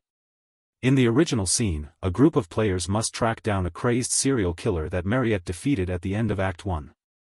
And if you pick the werewolf hunting quest in those events, the killer Jian Ro will be discovered and eventually escorted away after a battle, Corin thought to himself. Meanwhile, the rest of the hunting party hurried over to check. "Alicia, are you okay?" But Alicia barely paid attention, because she was staring at something ahead and cried out, "Over there." At her words everyone turned their eyes that way. And in front of them a dark shape hovered in midair. "What is that?" someone shouted in amazement. Alicia gripped her sword and prepared to charge and to intercept, but Corin beside her stopped her. "It's okay, get ready to run." Then he gave his spear everything and hurled it forward, piercing the dark shape through the center instantly. The whole body was then dragged backward and impaled on a nearby tree. "As expected, Corin, you're amazing," Alicia said joyfully. The rest of the team stared at the dark shape nailed above them in shock. What the hell? It died in one strike? That weak? Obviously not. If it had died here, the boss wouldn't have a way to trigger its opening move. Based on Jian Ro's basic character setup, I couldn't take him down alone. The issue isn't raw power or combined abilities, he's a master of concealment. As Corin thought that, the dark shape's eyes flared and a voice spoke, "Well done. You destroyed my puppet. That's enough for today. I hope we meet again." Saying that, the dark form began to spew red smoke from its body, and everyone hastily backed away. "What the hell is that? What's that smoke?" Facing Corin, the scene didn't shock him much. That smoke is called Fire Night. When the summoner of the haze, a necromancer, drops their life points to 0, the haze will dissipate automatically. What I just crushed was only a puppet, the thing that created the fog a revenant made from a necromancer's corpse. The reason that guy was so hard to catch is because he used puppets to scramble information. You can't find that wraith because he's merged himself into the haze. Thinking that, Corin immediately turned and ran, warning everyone, "Let's go. That fog looks really dangerous." "Yeah, got it. Run, everyone." At that moment Alicia glanced back and asked Corin, "Aren't you going to retrieve the spear? I thought it was expensive." "It's fine, it'll return to my hand on its own," Corin replied calmly. And just as he said, the ancient recall rune carved on the spear ahead activated. Right after that, the spear automatically came back into his hand. But just as everyone was sprinting away, a shout rose from behind them, catching both their attention. "Check Lai!" someone yelled. The man grit his teeth and said, I'm caught in vine ropes." Seeing that, Corin and Alicia hurried over to rescue him. "Grab my hand," Alicia said, reaching toward him. "Ah. Thank you, over there," Chuck Lai cried when he saw a giant hand reaching straight for Alicia. Then it seized her and pulled her back. "Damn it. What a pain," Corin thought, then quickly told the young man beside him, "Chuck Lai, get up and run. Get out of this forest. Don't worry about us. and lend me your cloak. Saying that, he snatched the youth's cloak and charged straight toward the smoke ahead. I didn't expect I'd have to do this a second time. I was trapped inside that haze before. Back then my ankle was sprained, and within less than a minute I came closer to death than ever. Now that I've been reborn, I have to buy more time. But the problem is Alicia, Corin thought as he looked at her. Right now she was struggling to fend off the hands lunging at her, but it didn't seem very effective. She was already soaked in blood. Alicia won't hold out much longer, Corin thought. Facing Alicia, though surrounded by those arms, she refused to give up and kept unleashing countless sword energy strikes wildly forward. If I cut through all of these, that should be enough. But why aren't they severing? Is it because I'm weak or my stance is wrong? Oh, no. Is it just because I'm weak? I'm sorry. I also want to save someone in a cool way like you. Someone saved my life. I want to become someone to be proud of. And just as she was about to give up, a call Alicia made her startle and look up. In her line of sight someone carrying a spear was running straight toward her. Could that voice belong to my savior? 2 hours 48 minutes and 8 seconds. What now? She looked at Alicia, then at Corin.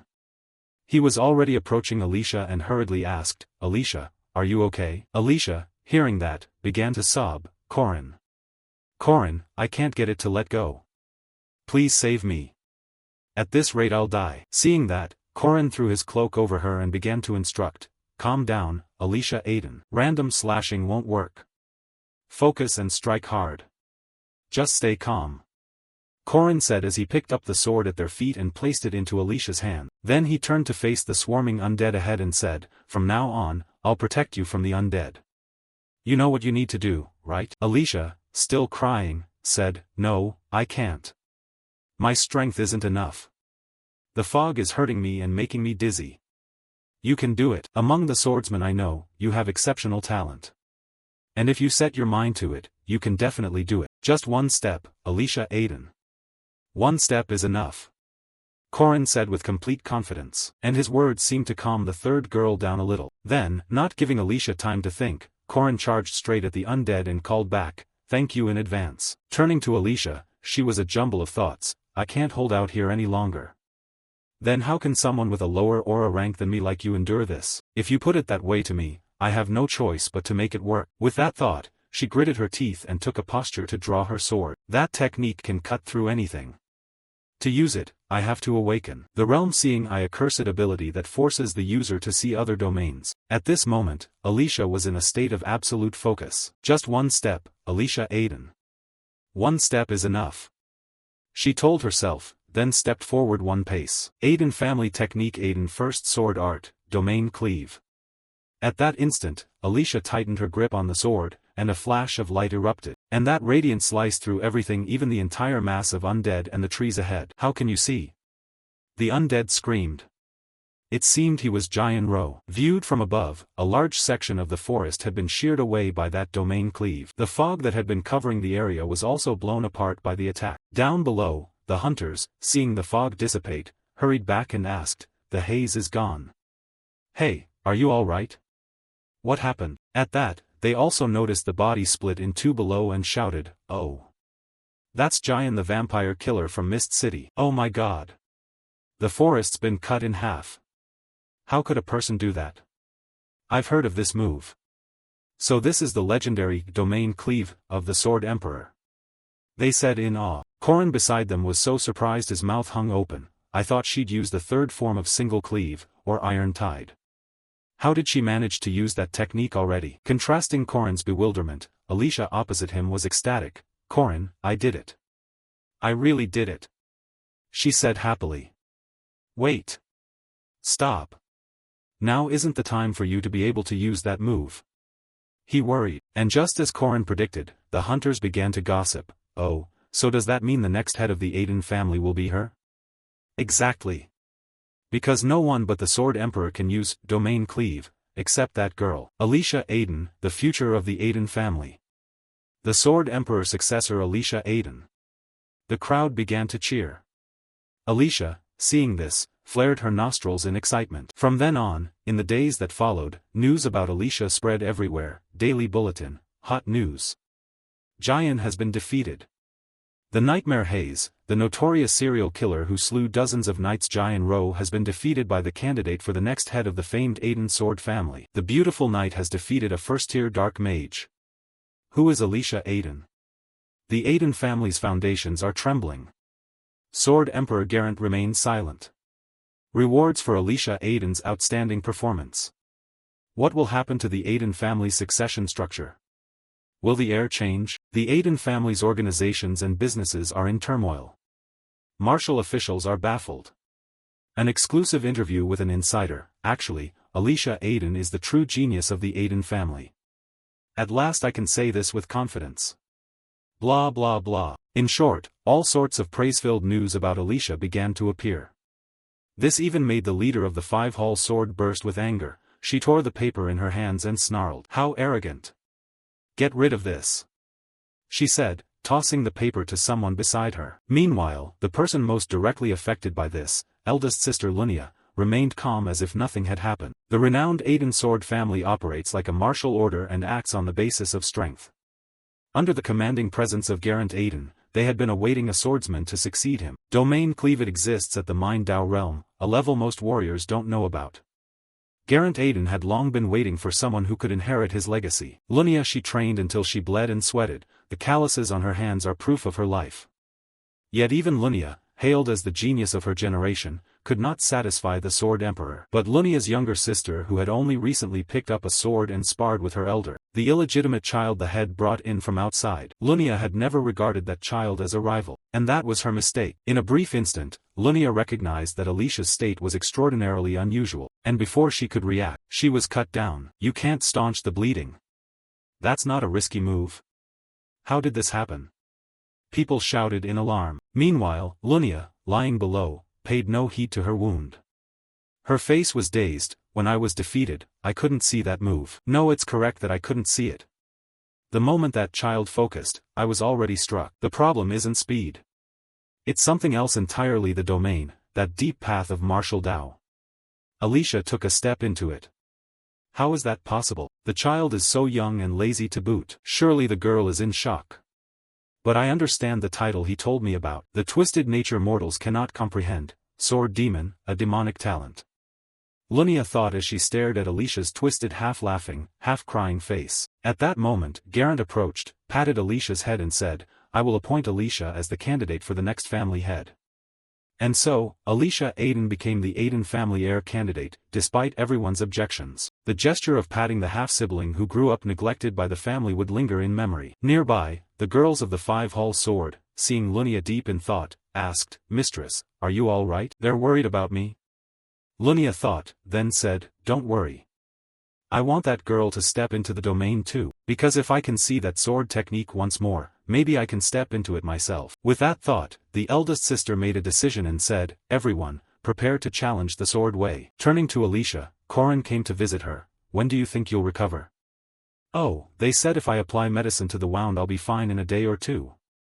Corin, do you want a popping honey candy? Alicia asked with a smile. Her carefree attitude put Corin more at ease. Gosh.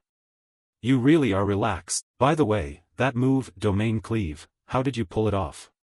Even if the realm seeing eye let you see the domain, that doesn't mean you can use it right away, Corin said as he tossed a candy. And Alicia, embarrassed, answered, you believed I could do it. Hee, I didn't expect that if I tried I really could. Corin beside her, hearing that, exploded, oh, you're a genius who doesn't have to try at all. Just then, a voice rang out from outside the door. I'm here to visit the patient. It's me, Junior. Are you all right? The visitor was none other than Mariette. Her arrival surprised Corin a bit. Ah, Senior Mariette. Mariette looked at Alicia and introduced herself. Oh, hello. I'm Mariette Dunaleff, second-year magic department. Hello. I'm Alicia Aiden, first-year cavalry department. Turning to Corin, he glanced at Mariette and asked, you came to visit her? Yeah, I was worried about her. It was unclear whether she meant Corin or Alicia, but immediately her expression changed 180 degrees and she asked, so, are you too close? Why do you ask? Why does your expression suddenly look so scary? Then there was a knock at the window from outside. What now? Corin said wearily. In response, Waran poked his head in like a ghost and said, food, the live fish from earlier. Oh my goodness. Corin cried out in surprise. But then he noticed the worried look on the Potato Senior's face and thought, Mariette is uncomfortable standing in front of Waran? But I think anyone would feel uneasy seeing that appearance. Unfortunately, Corin overthought it, because Mariette then clasped her hands and forced a smile at Corin. Food, you also ate with Waran? What? That's what makes you uncomfortable. Corin thought to himself and said, don't worry. I also prepared a really delicious meal for you. A delicious meal. Mariette said happily. As for Corin, he stroked his chin and realized something. Wait. Today all these talented people happen to meet. With members like these I can pull that off. Having thought that, our protagonist told Alicia some bad news. Alicia, the rumor that you inherited Domain Cleave has spread out, so Lunia will definitely come to challenge the Sword Way soon. Are you confident? Alicia jumped and stammered, challenge the Sword Way? Speaking of the challenge of the Sword Way, it's a swordsman's tradition, carried out by 5 Grand Master-level swordsmen to test the head who has taken charge of a branch of the family. Or at least that's the pretext. For a long time, the Aiden family has used the Sword Way challenge to legally eliminate rivals. Back to the story, when Alicia learned she was about to be challenged, she wailed, confident? If I fight her I'll die. No. From the start, I couldn't beat the 5 swords. Corin beside her spoke up, I have a good plan. What is it? I'll tell you, but on one condition. I promise I'll do anything. What is it? Alicia hurriedly said. Corin looked at her coldly and said, from now on, if I suggest fighting monsters or training in the gym, you must follow without complaints. Basically, you're a permanent member of my team now. Okay. I promise I'll obey. So please help me. Alicia cried. Good. I'll take your promise as an oath. Corin locked through the hardships of this time, whether short or long, and the truths I've learned through my own flesh and blood, will help you get through the challenge. Cut to the evening, the leader girl of the 5 Hall Sword was walking along the road, when suddenly a knife flew past her face, making her scream in anger. What the hell is this? Who did that? She said, turning to the side. Then a voice rang out, Challenger. The leader, having clearly seen the attacker's figure, was surprised. Huh? Student Waran?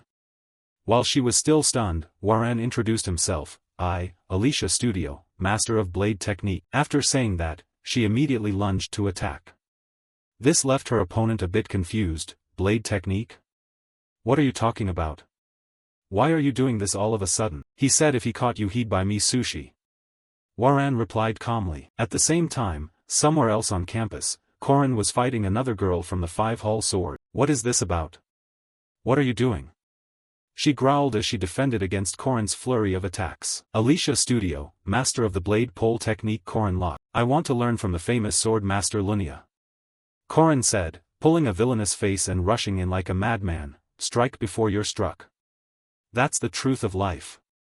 He told himself. Alicia Dojo, Master of the Blade Pole Technique. Corin locked. Alicia Dojo, Master of Fist Arts. Waran. Alicia Dojo, Master of Flying Sword Technique. Drawn War Sky. Alicia Dojo, Talented Mage, Mariette Dunalev. The new commander of Alicia Dojo, Alicia Arden. The Arden family's 5 peak swords have been defeated, and now, Lena, the sword master, also looked at Corin and asked, why would you do that? Facing her question, Corin smiled slyly. To develop a new dojo like ours, we need to raise our reputation, right? We're trying to expand aggressively. And the next day, news of the 5 peak swords defeat made the papers. The Merkaba Daily. Arden's new dojo defeated the 5 peak swords of the masters. From an anonymous report, this photo shows blah blah blah, the first steps of the new dojo, beating the 5 swords, gaining attention in the guild for its innovative dojo management. Would the Arden clan accept this? By family rules there's something called the sword trial, a test to choose branch leaders, but even I know it's a way to crush other rivals. That's why Corin said he'd change this operational structure by joining the dojo's trial and sequentially beating the 5 swords under the dojo's challenge format. What I ultimately want is a one-on-one match with my sister. If I win and announce it, her people won't be able to touch me. That's why I started this. Registration fees for the dojo, operating costs, mercenary wages. Mariette covered it all. Once we get the bounty from that vampire assassin mission, I can quickly pay her back. Back to Lunia, she turned to Alicia beside her and said, interesting. Stupid. If you wanted to run, you should have fled the moment you saw me. The idea for the dojo challenge wasn't yours, right? She's too sharp. So terrifying, Alicia cried inwardly, and that terrified look made Lunia realize immediately, judging by your expression, I must be right, it was Corin's idea, wasn't it? Right after she said this, Corin from behind cheered Alicia on. Alicia, do you have something to say? Could I really beat her?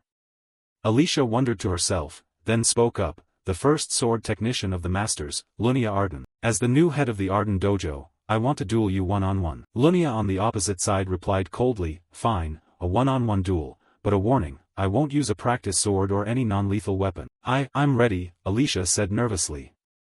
The first sword technician Arden, a disciple of Lunia Arden and the first sword Arden, the second sword master, Alicia Arden.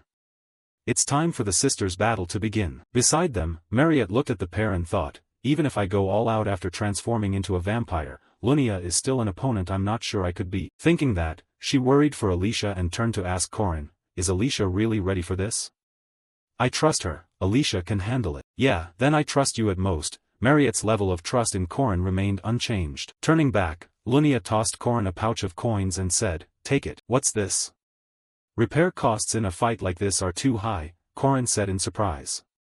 No, this is the operational restructuring fee, she said. With that, the elder sister officially launched her attack. It was impossible to tell what technique the elder sister was using to attack. Moments later she cleaved the entire building in two, to the horrified stares of Corin and Marriott. Strangely, Alicia had managed to block that assault. I really admire Lunia for how her passion for swordsmanship still blazes. She's my idol, like a hero stepped out of a fairy tale, a champion like Garand Arden, the figures from the stories that shaped my childhood. Compared to her, I'm just the daughter of a concubine, my mother died giving birth to me and my father treated me like a stain. To him, the only thing of value was the bloodline of the great sword king Garand Arden. Back then, their relationship was very good. Whenever she returned from a long trip, she would always pat my head. But the day I first cut someone, everything went wrong. Back in the present, a halo now enveloped the blade of her sword. Meanwhile Alicia on the opposite side was plotting her opening move. She stepped 1 foot back and swiftly slashed the sword forward. As she thought it, she executed the exact motions she had planned, and immediately her blade successfully repelled Lunia's attack. She was following precisely what she'd learned from the books. Although adept at offensive techniques, unexpectedly she fought defensively. On the opposite side, Lunia unleashed an extremely powerful strike. It knocked Alicia back. Her footwork remained as sloppy as ever. Coward, Lunia said. Alicia stayed remarkably calm, observing her opponent and using movement speed to unsettle her and attack at close range. With that in mind, she used superhuman speed, moved in a zigzag, closed from behind Lunia, and then immediately launched the third upper sword form, the dragging cleave. But unfortunately, her blade hadn't yet touched Lunia before Lunia spotted it. Lunia instantly countered with a breaking move, the blow nearly defeating Alicia. Right after that, Alicia let out a shout and charged forward. She grabbed Lunia in a bear hug, seemingly attempting a throw to take Lunia down. But with elite skill, the elder sister easily was able to nullify Alicia's attempt. Then she surged forward and kicked her younger sister in the face. Idiot, you think you can beat me with those little tricks? As she spoke she swung her sword and attacked again, forcing Alicia to struggle to parry. But shortly after, the girl began to rise and counterattack. Everything was exactly like Corin said. If that's the case, I have a chance too, Alicia thought as she launched a flurry of breaking strikes straight forward, but it still wasn't enough to take Lunia down. Whoa, I can still counter well even though that move nearly knocked me down. She probably won't hold back now. You fight well, but you're still green, Lunia said, then used her long legs to kick Alicia hard backward. The blow made Alicia's face contort in pain, but before she could think much more, the one opposite lunged into attack immediately. Seeing this, Alicia could only grit her teeth and raise the sword in her hands to block. By some miraculous means Alicia even managed to counter, but sadly it still wasn't fast enough to reach Lunia. And right after she ducked to dodge, Lunia swung the sword again. However, her blade was stopped by Alicia. At this moment the elder sister began to notice something. The younger one was keeping up with her speed. Not only that, Alicia was even seeing into her territory. Of course this is the sibling I wanted to see. I want to see the true nature you denied, all the talent you possess, Lunia thought as she swept Alicia back with her sword. After a sustained intense fight, Alicia's stamina plummeted. Alicia herself noticed this, and it seemed she was preparing to unleash a decisive move as she began to sheath her sword. Meanwhile Lunia across from her understood this too. It seemed Alicia realized victory wasn't so far off but very near. All right, then I'll respond. Come on, Alicia, Lunia thought as she took a stance to draw her sword, and Alicia opposite assumed an identical stance. It looked like both were about to unleash the same ultimate move. And as if by telepathy, the two rushed toward each other at the same time. And at that critical moment, Alicia began to recall, what she's been pursuing is her sister. Sister, today was the first time I learned swordsmanship. You know, one day I wanted to become a swordswoman as skilled as you. But now, I'm not even sure anymore. Alicia gritted her teeth fiercely. And then, in the focused gaze of both, the two blades clashed. The territory-cleaving strike was used, and immediately after, a huge explosion occurred at the center between them. Marriott, watching nearby, murmured, "Is it over already? The victor has been decided." And when the dust cleared, the person still standing on the main stage was Alicia. Alicia won. Corin and Marriott cried out in delight. Corin smiled as he watched Alicia's victory. Compared to the swordmaster Lunia Aiden, Alicia's only real strength is territory slash. So the only way to win this match was inside the territory. I told Alicia to focus on dodging blows, escaping, and stalling by exploiting the repetitive habits of Lunia that I remembered from my past life. We seized the only chance to win a fight inside the territory. As predicted, fighting inside the territory would cause Lunia's sword to break. Back at the arena, Alicia was stunned, unable to believe the outcome. I actually beat her. While she was still in shock, the elder sister behind her stood up and said, My performance still wasn't good enough. From now on, neither I nor my subordinates will interfere in your affairs." With that, Lunia turned and left. Seeing that, Alicia hurried forward and stammered, "Wait. Sister Lunia, please." She was too nervous to speak. Corin understood and said, "She must be terrified. Alicia, obviously the weaker one, has defeated the great Lunia. It's understandable she's worried about how everyone will judge Lunia, and about Lunia's attitude when she turns her back on her. But that worry was unnecessary. Just now, faced with Alicia's panic, Lunia reached out and patted her little sister's head, which left her a bit surprised. Lunia Aiden, the first time I met her in my previous life was before Marriott's accident. I was a bit surprised we ran into each other earlier than the original story. During that time, Lunia searched for whoever killed Alicia. In the end she couldn't find them, because the real culprit was Park Si-ho. Even 3 years after Alicia's death, Lunia kept relentlessly searching for the perpetrator. She even came and prayed for her death. "I thought you hated your sister?" Corin asked. At his question, Lunia fell silent for a moment and then said, "I do. I find her lazy, unserious, and annoyingly clingy. But apart from me, no one can resolve her bitterness." Lunia did not hate Alicia, no matter what happened. Even if Alicia surpassed her, she would quietly support her while smiling. "You've grown." Lunia smiled at her little sister. Corin, standing beside them, was glad for the two of them. That's exactly the Lunia Aiden I remember. Alicia was so happy she began to cry. At that moment, a system announcement appeared: Lunia Aiden has been defeated. Alicia defeated Lunia Aiden, difficulty B+. Rewards: Renown aura increased from low mid to mid, plus 600 mana, 40 attribute points distributed evenly, acquired, territory / Scene shifts to Alicia's quarters, where she shared her thoughts with Corin sitting beside her. "I'm afraid of fighting, I know that. But in part of me, I smile when I fight. I can see it now. That's why I always avoid fighting. I feel it's no longer myself. I was also afraid to face Sister Lunia, so I pretended to be unserious and only did simple tasks. Everyone is like that," Corin said calmly. Alicia continued, "Because I won, I'll officially become the Aiden heir. Lunia and her subordinates will be on guard against me. But if I run away, the bond between me and Lunia will be severed," she said sadly. But Corin disagreed. "No. There may be distance and things might get awkward, but relationships aren't something you can just cut off whenever you want. After all, you two are sisters. Besides, you did great. When I was little, I used to get beaten up by bullies all the time. But later, the hard part wasn't the physical pain, it was my anger at myself for not having the courage to stand up. You're stronger than I was back then.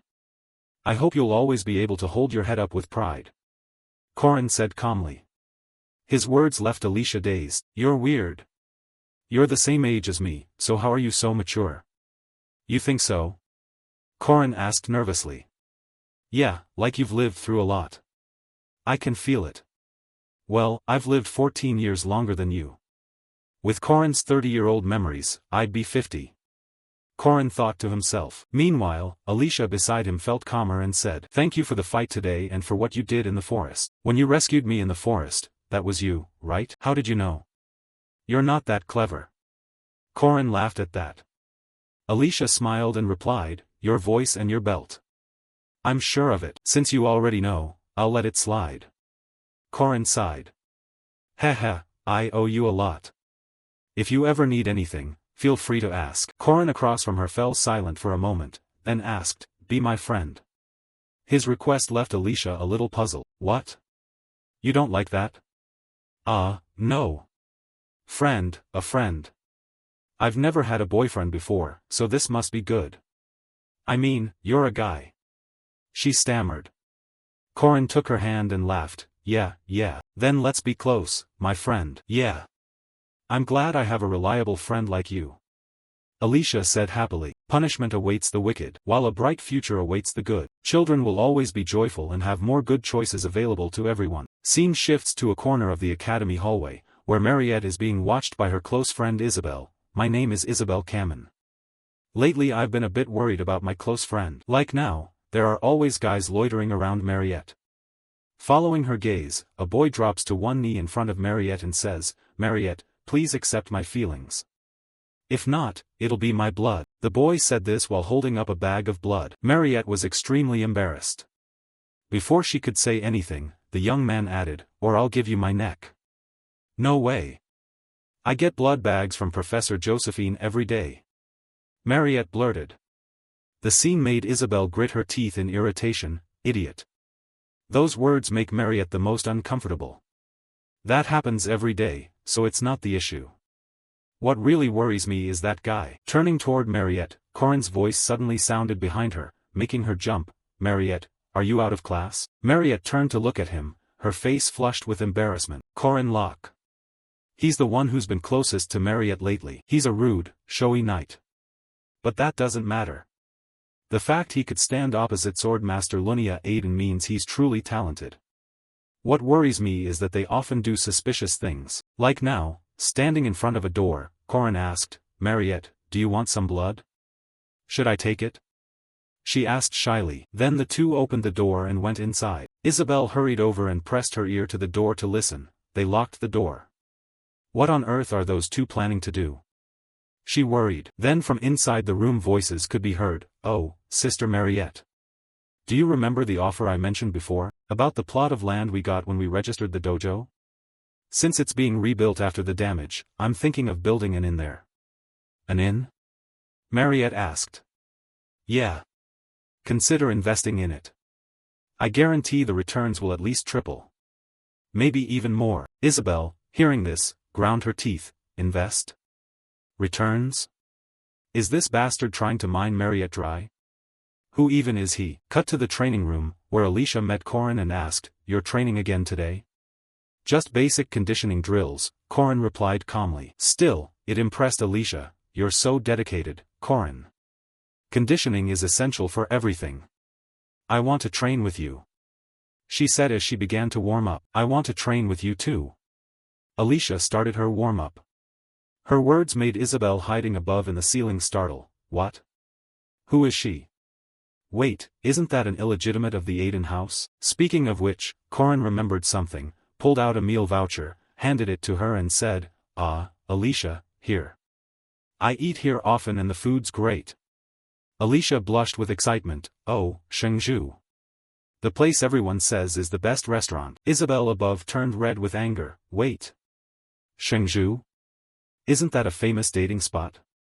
He's already wooing Mariette. But as Isabel thought that, probably from too much excitement, she slipped and fell straight down. The noise she made caught Alicia's attention. Did you just hear something? I'm not sure. How much did you get? Not only playing both sides, but you even talk money, Corin Locke. Isabel fumed as she listened to their conversation. Time quickly passed to the next afternoon at a restaurant.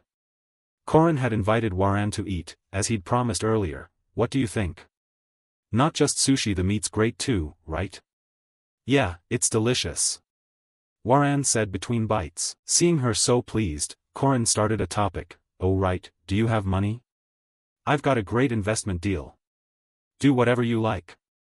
Waran spoke casually. Meanwhile, Isabel peeking behind the window was so worried she nearly cracked the glass. Even Waran? My worry's over. Corin Locke is an amazing con man, a bastard. Back to Corin, she ran around gathering capital. Everything had a purpose. Corporation registration fees, dojo renovation costs, daily mercenary wages, taxes, and so on. It all totaled 97 gold coins. Converted during the fight with Lunia, that's about 100 million world currency. And it was all thanks to Mariette. I'm extremely grateful for that. I didn't expect she'd give a full 100 gold. Do mages make that much? That's what I thought. Lunia contributed 50 gold for the reconstruction, and Alicia received 110 gold as a raid reward. Waran also has a lot of funds managed by her followers. Yule and Jaeger also had savings. And Dron, the money-obsessed bastard, had an enormous sum. In the end, I earned 150 gold. With that money I bought all this land. Although it's still a barren plain outside the city, by the second semester we'll have an exchange festival with BAME Academy from the eastern continent. That'll be peak season for lodging. Visitors from across the continent will flood in. A few hundred gold, and we'll recoup it in just 2 weeks. I'm a reincarnator with foresight from my previous life, so I have to use information like this. Just wait, I'll gather money from across the world into my pocket. Corin thought happily. Cut to the principal's office, where he told Professor Josephine, the stance of the Catholic Church, the Royal Demon Tower, and the association toward our school isn't very favorable. But that's not something we can handle. Josephine replied, our orders will support your decision, Chairman. I think the opportunity should be given to everyone. Hearing that, the principal seemed to think of something and stood up. I'll be stepping out for a bit. I can go in your place. Other places are fine, but the Catholic Church isn't for you, Clara. Take care of things while I'm gone. If anything happens, use the emergency communication network. Safe travels. She hurriedly said. Then the professor sat in the principal's chair and began reviewing the remaining tasks. Let's see. Vampire regenerative energy experiment? Not approved. Permission to build a third dormitory? Postpone. Next up is, Corin Locke. What is this kid planning now? She said anxiously as she looked at the item related to Corin. Harvest ginseng? She wondered, because in Josephine's hands was Corin's land request form for ginseng harvesting. Cut to the vacant lot near the western laboratory of the academy. Alicia asked Corin, are we really going to harvest ginseng in a place like this? Tell me, what do you know about ginseng? Corin replied calmly. Well, I only know they explode out of the ground a lot when we pull them, right? That's right. So you have to protect your hands when pulling them out, otherwise your eardrums could burst. Definitely wear decent ear protection and harvest them in a wide, cushioned area. Ready, worker Alicia? Yes, Captain, Alicia replied cheerfully, and by now they'd equipped earplugs, special ear covers made from silver fox leather. The reason Corin called Alicia was because he couldn't harvest ginseng alone. This job requires one person to grip the leaves and pull along the stem while the other cuts the leaves and root, because as long as the root and leaves remain attached the ginseng root will keep screaming. This was Corin's 4th time harvesting ginseng. In his previous life he did it with a guy named Park. I'm a little worried, Corin muttered. Then he pulled a devilish face and said, let's do it, and directly yanked the ginseng root out. And immediately, the obnoxious-faced root began screaming as if the house were on fire. And seeing that, Corin hurriedly turned to Alicia and shouted, cut it now, Alicia, show me that sword skill you've got. But as he said that his voice fell silent, because by his gaze Alicia was already foaming at the mouth. Idiot, wearing ear protection all wrong. Damn it, fine, I'll do it myself, he thought as he drew a knife and gripped it tightly. You think you're the only one who can scream? Thinking that, Corin opened his mouth and yelled straight at the root, and while it was still blanching with surprise he tossed it high into the air. Then with a single simple motion the protagonist was able to cut off the leaves at its crown, and only then did the ginseng root shut up. Next, Corin glared at Alicia, who was peacefully asleep beside him, and bellowed, wake up, you brat, I brought you here and you're completely useless, Corin, are you sleeping well? She asked dazedly, and that only made Corin angrier, like he wanted to die. Putting Alicia's issue aside, Corin glanced at the remaining ginseng and thought to himself how long he'd have to harvest to get the silver ginseng. If he did it again, he thought he'd probably faint. And just then a voice called from behind Corin that made him curious, who's there? I thought I put up the warning sign. Thinking that, he turned his head back, and the person who appeared was none other than Mariette.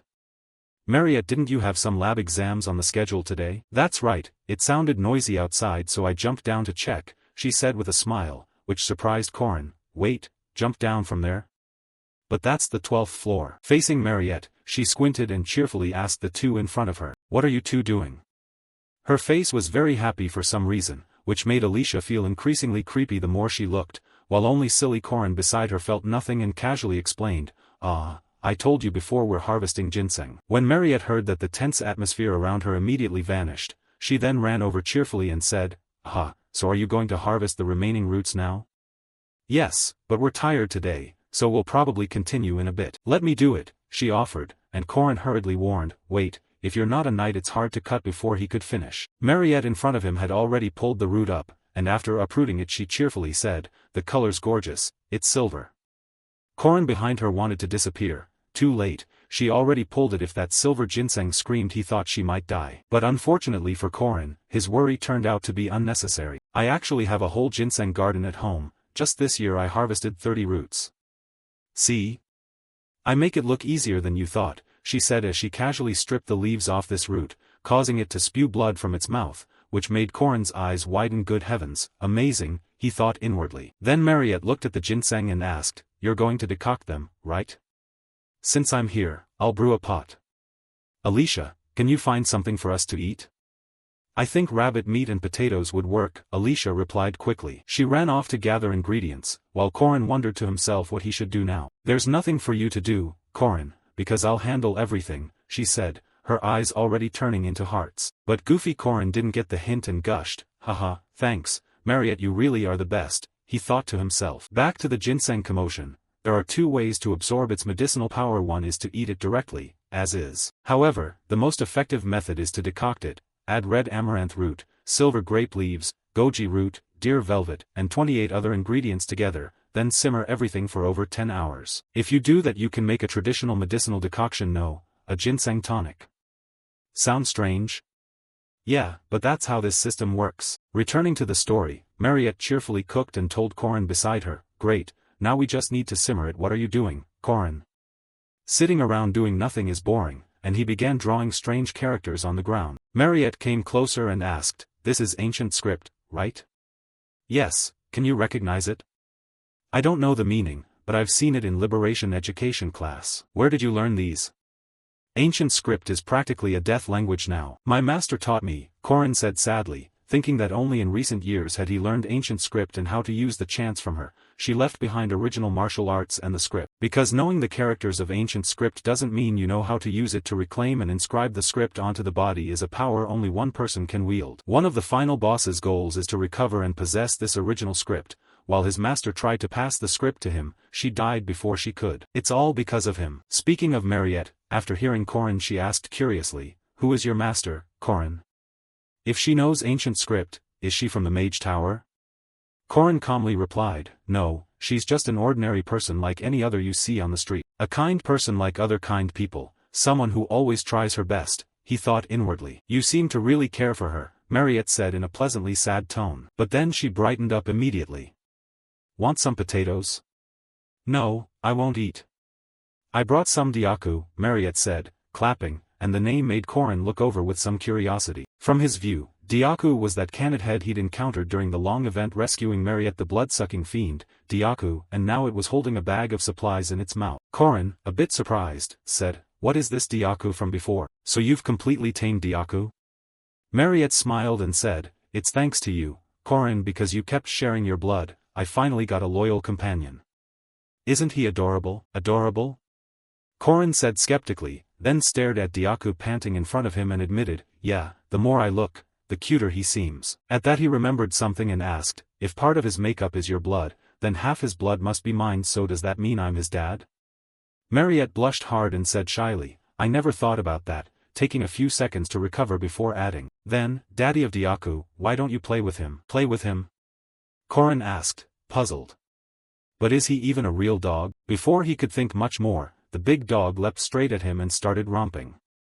Hee, how fun, Mariette thought happily watching the duo play, while Corin was wiped out. The blood-sucking fiend was so energetic he had to wrestle it until he was exhausted. Time passed quickly, and by now the brew was finished. "Looks good," Mariette said, ladling a bowl for Corin. Corin took the chance to drink it immediately. Alicia, seeing him in that state, quietly asked Mariette, "What's wrong with him?" "Because he played with Diaku," Mariette replied. "Diaku, what's that?" Alicia asked curiously. After finishing the bowl, Corin received a system notification. "You have absorbed the ginseng decoction. your mana regeneration has increased significantly and your maximum mana has risen by 1,300 points. Now my power stats are boosted. You two should drink too. This brew only works once, he said, glancing at them. The ginseng herbs are strong, but they only work a single time. If I give the rest to Lak or Yule, they'd be thrilled.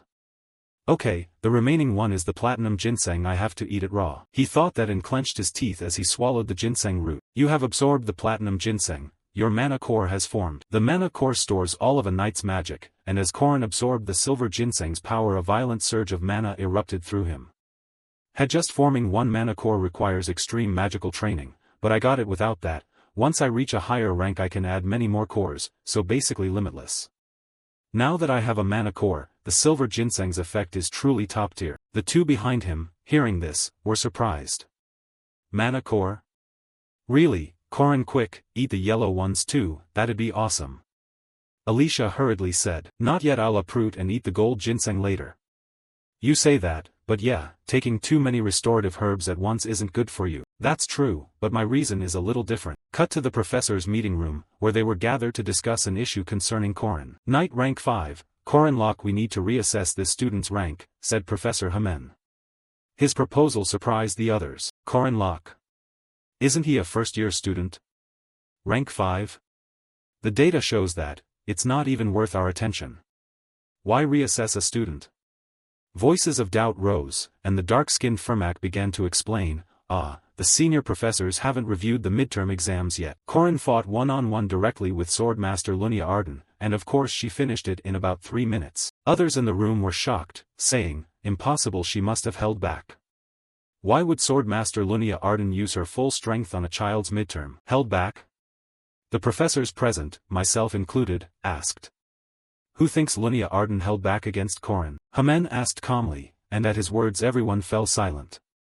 Seeing that, Hamen continued, so no one thinks she held back. Another person spoke up beside him, relying solely on midterm tests to promote the student's rank is a bit much.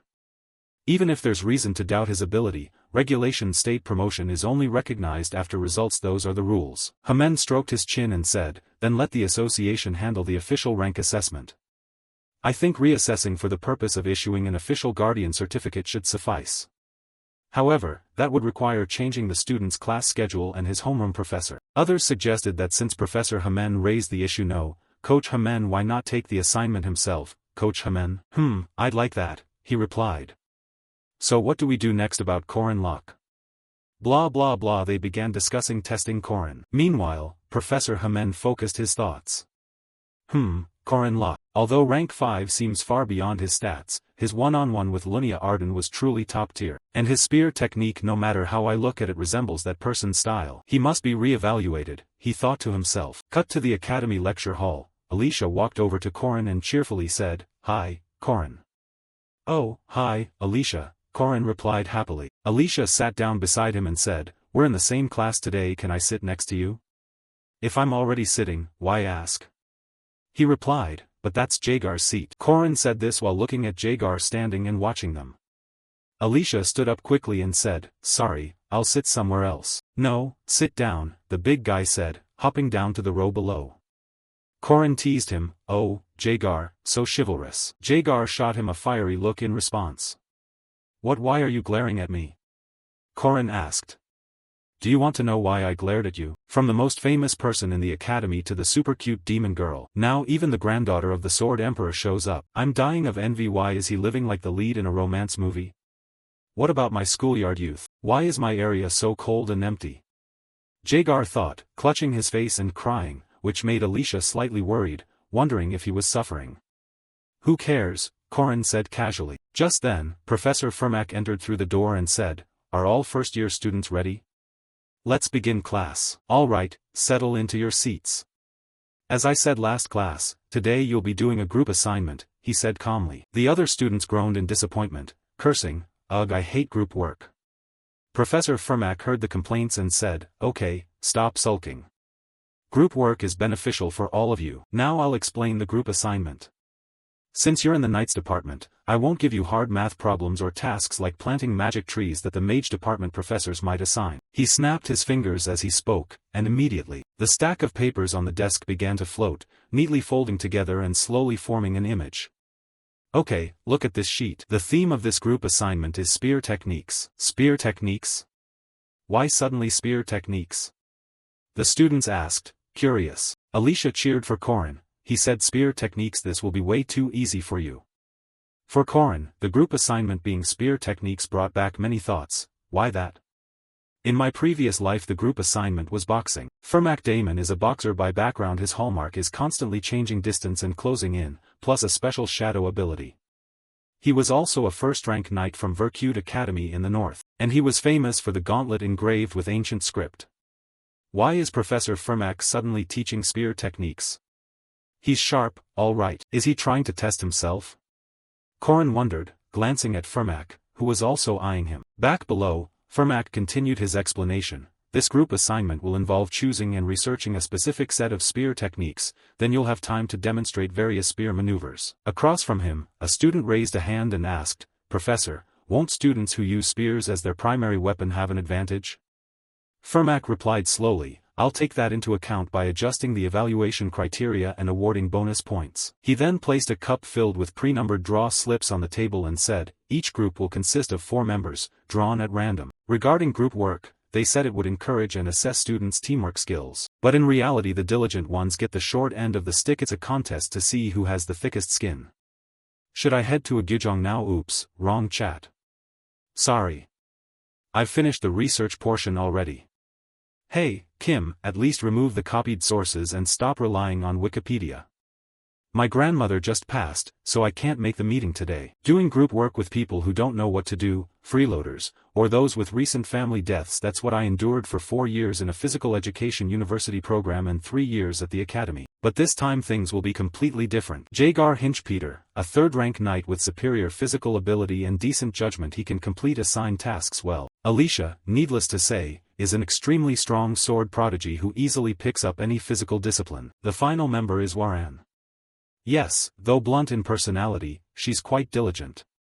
Lately watching her focused form while studying has become a pleasure of mine. Since my group members are strong and hardworking, I can say goodbye to the painful past. Thinking that, Corin couldn't help but smile and said, I've reserved the training room for 3 hours, so I'll teach the theory and attributes to everyone first. At least that's what Corin planned before heading to the training room. Hey, Hyun, what's up?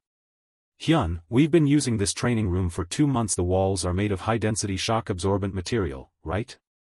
Yeah, that's right, and it's not cheap, Corin said anxiously, looking ahead. And yet something like this is destroyed?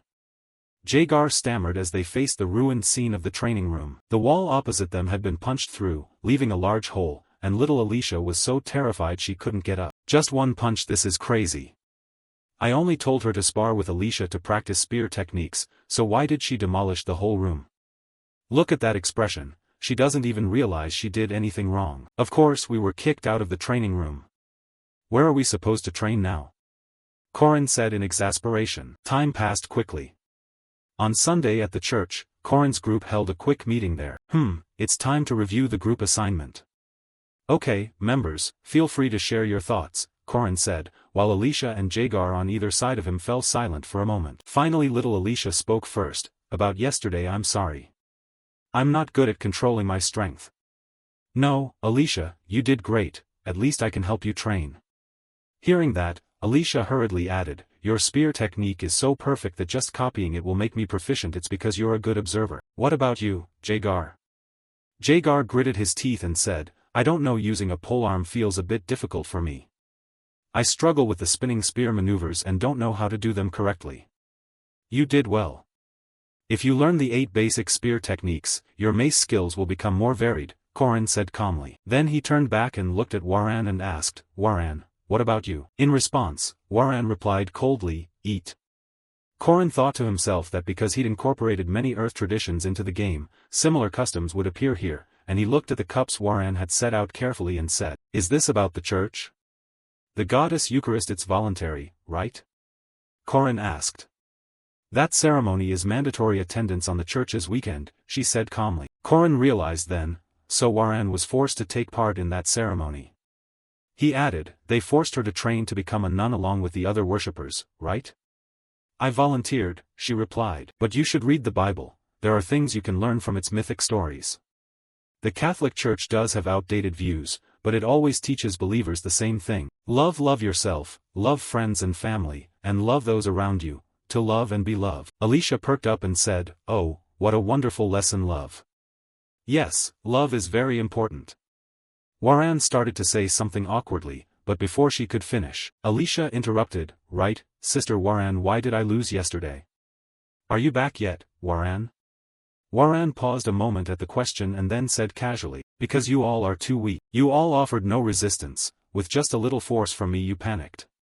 No matter how much you train, the weak remain weak, and the strong will still win." Hearing that, Corin on the opposite side stood up and said, "You're not wrong, but that's an attitude only the strong can afford to show. Want to bet? 1 minute if I can make you kneel within a minute, and I succeed, you have to treat us to dinner," Corin said confidently. Warren accepted his challenge. "Fine. But if I win, I don't need a reward, I'll win anyway." With that, they headed to an open courtyard in front of the church to prepare to fight. Corin said, "This spot will do. Jagar will give the start signal." Jagar was sweating for Corin, thinking how had things come to this. I don't know," Alicia stammered. "All right, ready, begin." At Jagar's shout, Corin immediately lunged forward to seize the advantage. "I'll start with my secret technique, my strongest move, Shadow Serpent." Drawing a quick sketch in his mind, Corin lunged the spear's tip straight at Warren. Unfortunately it didn't even scratch her. Corin wasn't too surprised, she could easily block it. She really was as strong as the rumors said. If that's the case, try catching this, he thought, and snapped the spear upward in a fierce thrust toward Warren. This was the tiger's snout wind step. But that move didn't seem to work either. In fact, Corin's spear snapped in two from the impact. Meanwhile, across from him Warren began to attack in earnest. "Now that you're unarmed," she said as she spun and launched a punch at Corin. Seeing that, Corin smiled confidently and said, "Oh my, you're really good at breaking other people's stuff, huh?" He then hurriedly performed the Bagua step to dodge her strikes, and it worked. Warren couldn't even land a hit on Corin. "What's wrong? You still can't hit me," Corin taunted. That soon started to annoy Warren. "Annoying if you don't want to die, dodge this," she said. She said that as she began gathering mana into her fist. Corin immediately recognized it as Yuquan, a simple but highly effective technique. "If that hits, I'll be in the hospital at least a month," Corin thought. Warren had advised him to dodge, but he decided to try blocking it and started concentrating mana into both palms. He directly caught Warren's punch. This was the 8 steps, continuous links. And at the instant of impact, the general's face clenched in pain.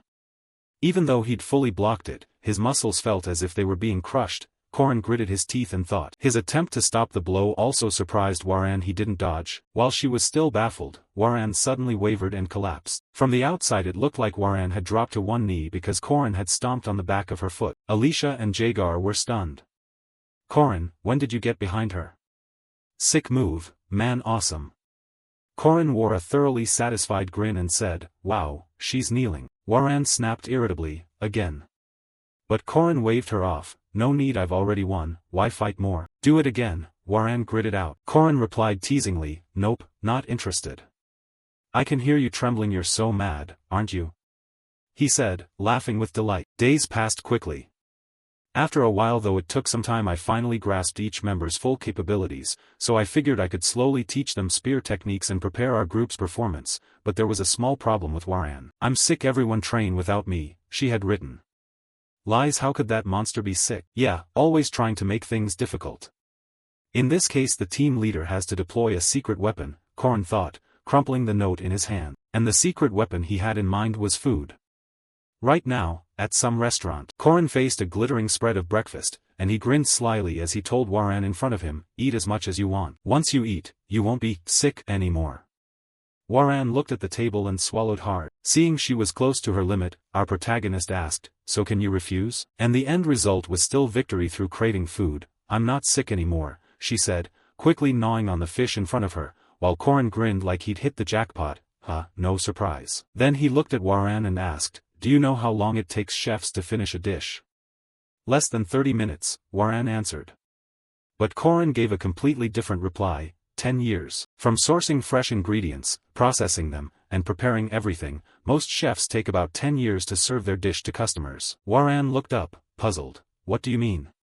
Corin began to elaborate. it took me 3 years of practice for my martial art to make you kneel even once. Your favorite dish and my martial art share similarities, like choosing the right ingredients is like the stance I pick before I strike. Everything starts from the smallest details. Anyway, we're reconciled now, right?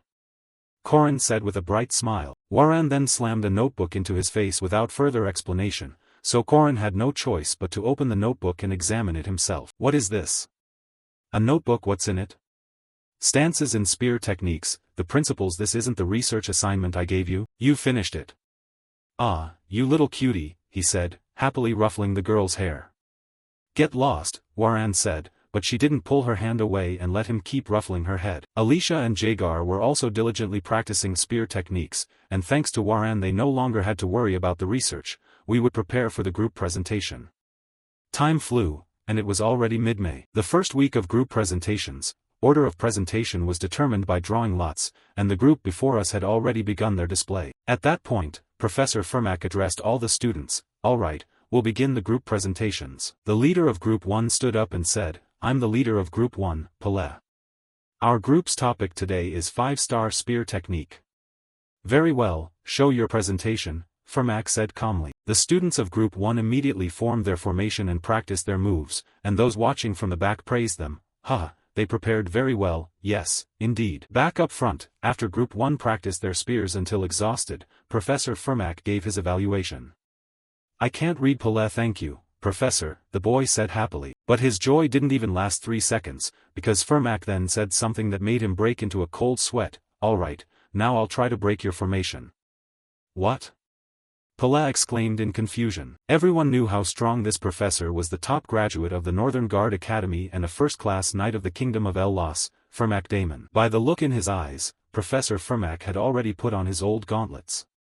If you can withstand 10 seconds, I'll give you the highest score for this exercise. The real group test starts now. While Korin's team was still bewildered and hadn't yet understood what was happening, Professor Fermack tossed the notebook he was holding up into the air, then closed the distance to them as fast as the wind. Unsurprisingly, the entire first team was rotated like a set of spinning tops by the professor. Teacher, he's too fast.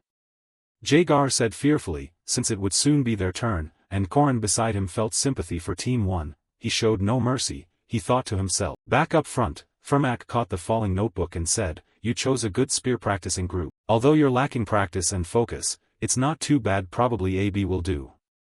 Any objections? No, sir, Group 1 weakly replied. After that, the whole group withdrew their spears and stepped down.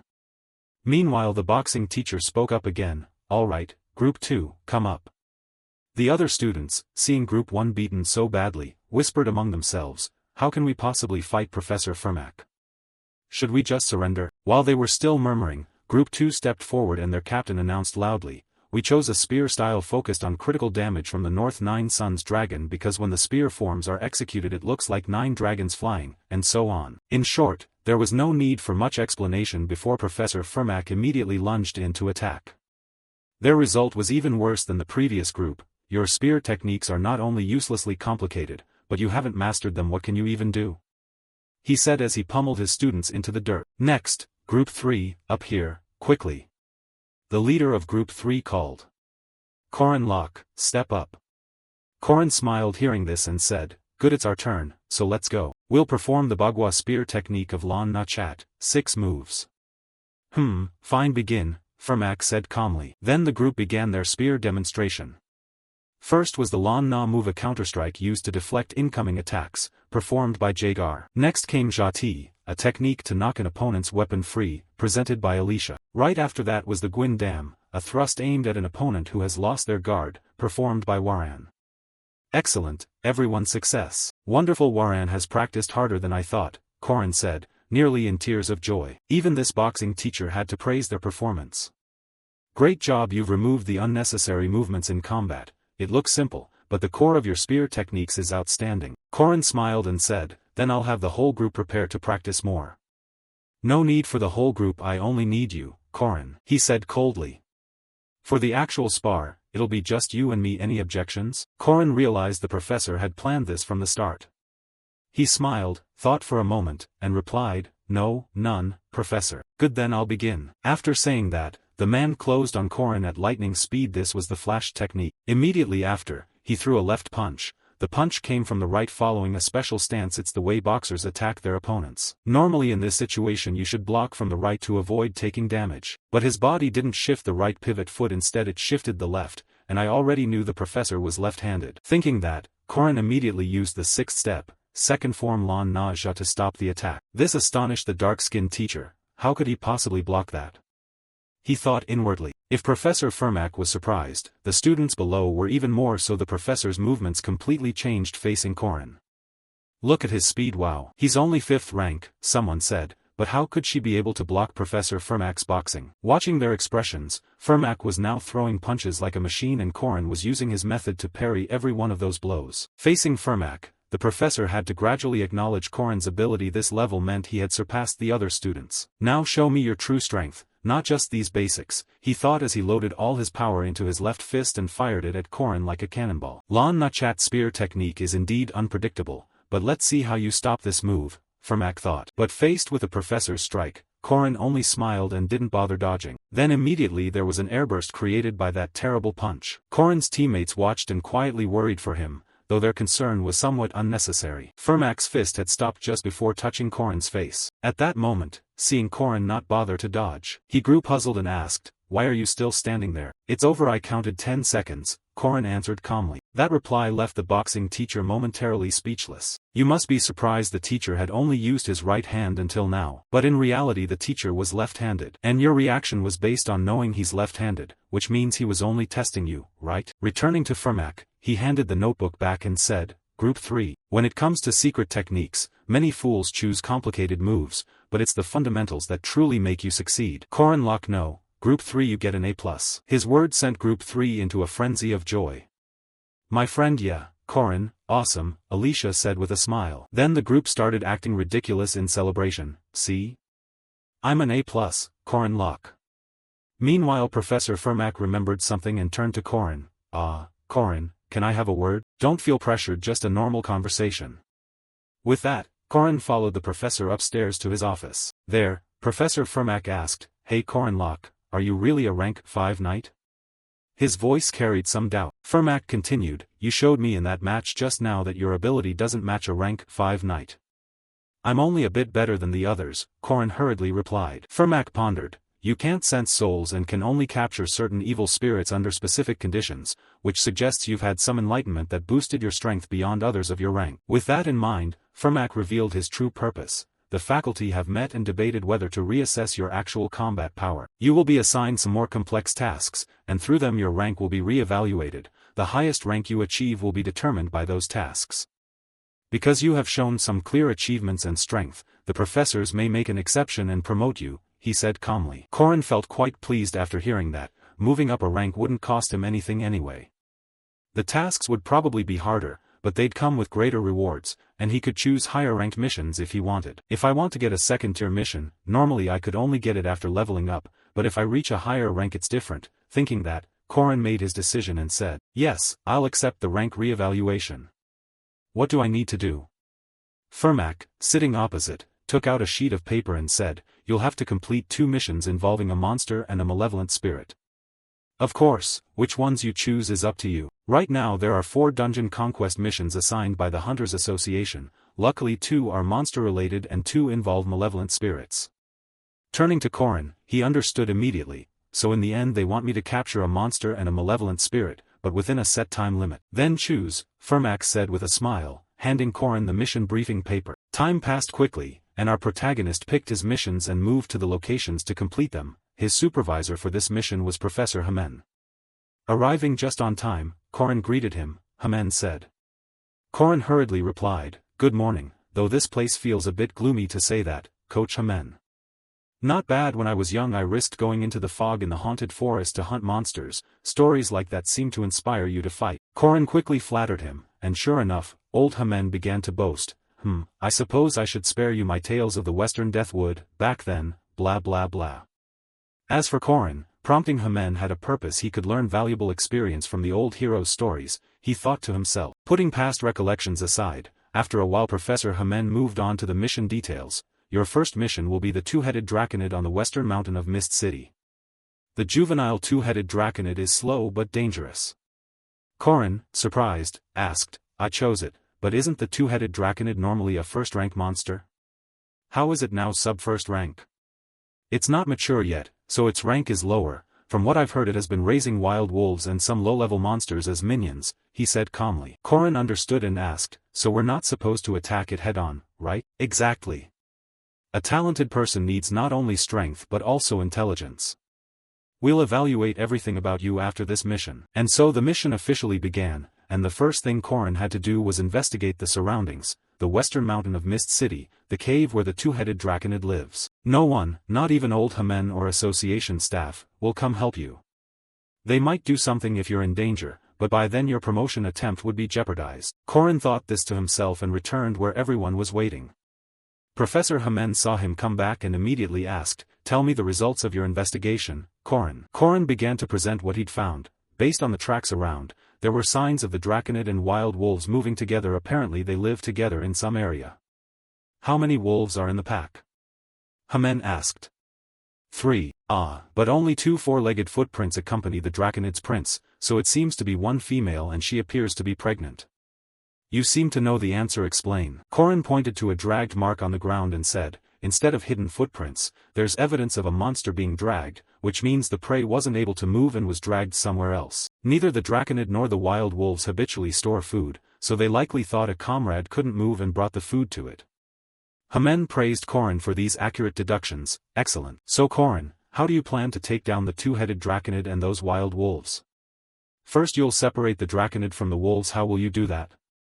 Professor Hamen asked. Korin heard this and began to lay out his plan. They're monsters but have keen senses, so I'll use the sharpest weapon humans were given to deal with them. I'll use my head, Korin said confidently, then thought, unlucky for them I run this operation now, he thought as an expression of excitement spread across his face. Even though humans have expanded their influence and control over this world, there will always be lurking threats. Demonic entities seep into this world. The ruler of this forest is one of them, a tyrant. The two-headed Tranchin controls the woods. Few humans dare venture here. To him, the forest is his kingdom. After the hunt, when they returned to the lair, the long-coated hounds noticed a companion was missing. The newborn that couldn't move had vanished without a trace. Clearly an intruder had taken the pup. Realizing the litter and pups had been kidnapped, they erupted with the furious rage of beasts. The enraged howls of the forest's ruler and his minions shook the whole woods. They immediately used their scenting ability to track. The two males, consumed by fury, let out agonized screams. Must chase, must rescue the pup. The long-coated hounds followed the scent of the kidnapped pup with the Tranchin close behind. As time passed the pup's scent grew stronger, and they could even pick up the intruder's smell. As usual, nothing can stop them inside this forest. It's time to make the foolish intruder pay dearly for angering the forest's ruler. Before long the tracking was complete, and what they found was the pup lying collapsed on the ground, emitting pitiful, wailing sounds. The two males hurried over and nudged the pup with their noses to check if their mate was safe. They tried to help the pup move, but at that moment 2 ropes beneath it suddenly tightened. Then, from above, countless wooden stakes fell down, terrifying them. But it wasn't over while they were still stunned. A pair of sharpened logs lunged from the side straight at the immobile pup. The result, the pup and another male were struck and driven into the tree trunk behind them. The direct impact was so powerful both were instantly reduced to a bloody mess. Beside them, the other male hadn't had time to react when it suddenly heard the snap of severing ropes. Immediately after, innumerable tree trunks shot upward from below aimed at that hound. The scene before its eyes turned its fur white with fear. No longer tracking, now it had to run to survive. Thinking this, the long-coated hound bolted out of the danger zone. There are no trees there, it's got to be safe, the hound thought happily when it spotted an open patch ahead. There it panted, trying to catch its breath. But unlucky for it, everything had been arranged in advance and was waiting for it to run into this spot. Surrounding it were countless stones carved with ancient runes. This was certainly a trap, but sadly it failed to notice in time. Then all the runes suddenly lit up and an earth-shattering explosion erupted within the forest. By the time the two-headed Tranchin reached the spot, the surroundings had become a sea of fire. Along with the charred corpse of the long-coated hound, it had lost a loyal subordinate. The tyrant's enraged howl echoed throughout the forest, but because of that sound, it didn't hear the snapping of the ropes. And once again countless sharpened stakes shot toward the Tranchin. This time the logs were blazing fiercely to increase the damage. But those wooden stakes still couldn't trouble the Tranchin. With a single swing of its club it knocked away all the stakes heading its way. A common trap couldn't touch that tyrant. He truly was the ruler of the forest. But he had no idea that now the hunt was only beginning. The forest's ruler, the two-headed Tranchin, was also a natural hunter. The first head had sharp vision while the second had an excellent nose, and together they hunted the long-coated hound's attackers with ease. If anything was odd, it was that way too many traces were left behind. This bastard couldn't even conceal his footprints or scent carefully. It's surprising the long-coated hounds lost as someone like him. But contrary to expectations, on the first day the Tranchin couldn't find his prey. Though the tracks remained, no matter how far the Tranchin chased them he couldn't find that guy. Even when he felt he was close, he still couldn't catch him. And while camping, after pushing aside his unease, he was ambushed. At that moment, a rune-carved stone was hurled into the air, and immediately after, countless jagged ice blocks flew down below. An unexpected strike that, if one of the heads failed to notice, would have awakened its second head with a hail of ice from the sky. So it only needed to wildly swing its club to fend off that assault, resulting in the Tranchin being grazed by a few shards. That was the attack's sole purpose. But the strikes didn't stop. Whenever it was about to sleep, hailstones kept pelting it. After several times it tried to ignore them since they didn't hurt much, until fiery stones came flying and ignited. Despite chasing until dawn and the chaos it caused, the prey continued to leave only vague traces and never revealed itself. 3 days passed like that, and by then the Tranchin's body was covered in scars. Finally it realized it was being hunted. When it understood the hunting order had been reversed and that it wasn't the hunter but the hunted, sorrow and fury filled it. Then the source of that fury finally appeared, when a voice sounded behind it. "Hello, how do you like all my efforts to catch you? It's time to end this," Korin said, yawning. When the Tranchin saw him, it almost went mad. Then it let out a thunderous roar and charged at Korin like a tank. But Korin opposite showed no fear at all, and lunged forward to engage in close combat immediately. And just as he was about to enter the Tranchin's attack range, Korin leapt high into the air, and spun the spear in his hands. He jumped at the moment the prey came down. It would use the 2-meter birch club to knock that small body away, the Tranchin thought as it began to swing. Its intention made perfect sense. But unfortunately for it, its opponent was Korin. Because right now, while he was still suspended in midair, he had already gripped his spear and unleashed his ultimate technique, Easy Mushan, second form, Red Thrust. At that moment Korin forcefully hurled the spear forward. The flying spear moved faster than an arrow, catching the Tranchin off guard and too late to dodge. And the spear pierced straight through the Tranchin's body, instantly severing part of it. The agony of having part of its body destroyed made both heads scream in pain. But before it could think much, the small figure opposite readied another attack. "Bagua, Hun Yuan Zhang," Korin murmured, then immediately struck the Tranchin in the belly with a palm strike. The blow was so powerful that a shockwave could be seen erupting from the creature's back. This was the finishing blow. The Tranchin collapsed instantly, so the tyrant who once ruled the forest had been hunted down by a human. Turning to Korin, he picked up his spear, yawned a short, tired yawn, and spoke gently. "All that effort building inner power and I didn't even need to use it." "Well, the Tranchin's done. Wonder if Mariette's okay," he muttered. This goes back 3 days earlier, when our protagonist went to see Mariette to ask her for a favor. How much she trusted him. Mariette, listening, was a little puzzled, then immediately said, "Even if you tell me you're making kimchi out of potatoes, I'd believe you." "I can do that," Korin replied calmly and moved on to the main point. "Anyway, if you trust me, how far are you willing to go with me?" His serious tone made Mariette startle so hard she squeezed the blood pouch in her hand. "Go far together, all the way." "Yes, all the way to the end," she hiccuped, embarrassed. Korin hurriedly handed her a cloth and explained, "I have a plan and I need you, Mariette." "Understood, so you need me for your plan." "I'll explain the plan starting tomorrow, Mariette," he said, but as soon as he reached that line Mariette's expression suddenly turned cold and she asked, "Korin, this is our plan, why is that girl involved?" "What did you say?" Cut to the bathhouse scene. Though a seasoned guardian and an unusual vampire who'd endured a turbulent youth, at heart she was still a girl. Korin Locke's careless choice of words had stirred her heart. But the matter was bigger than she thought, Mariette muttered as she replayed Korin's words. Mariette was not foolish. The young man always planned a step ahead and reacted in time before things unfolded. Whether he saved her or helped Alicia Arden, she was grateful for his devotion. But how much did that young man truly know and how far would he go? She could only question herself. Having fallen into love, she was somewhat blind and, once again, chose to heed the call of unrequited love. Speaking of the Merkaba Academy, the reason mages want to become professors here isn't just the Merkaba Grand Library's vast collection, but also the huge research building at the far west of the academy. And the finest materials mages dream of are housed there. Inside is sealed a special monster that cannot be killed and could be bound. Standing beside the giant creature were 2 professors. "Oh, what a magnificent boar," Fermac said in surprise. The female professor next to him asked curiously, "You've seen it in textbooks before, right, Professor Fermac?" This boar devours ore and the forest's origin, now it's confined here. Professor Dana, this study is based on the alpha traits of that special entity, right?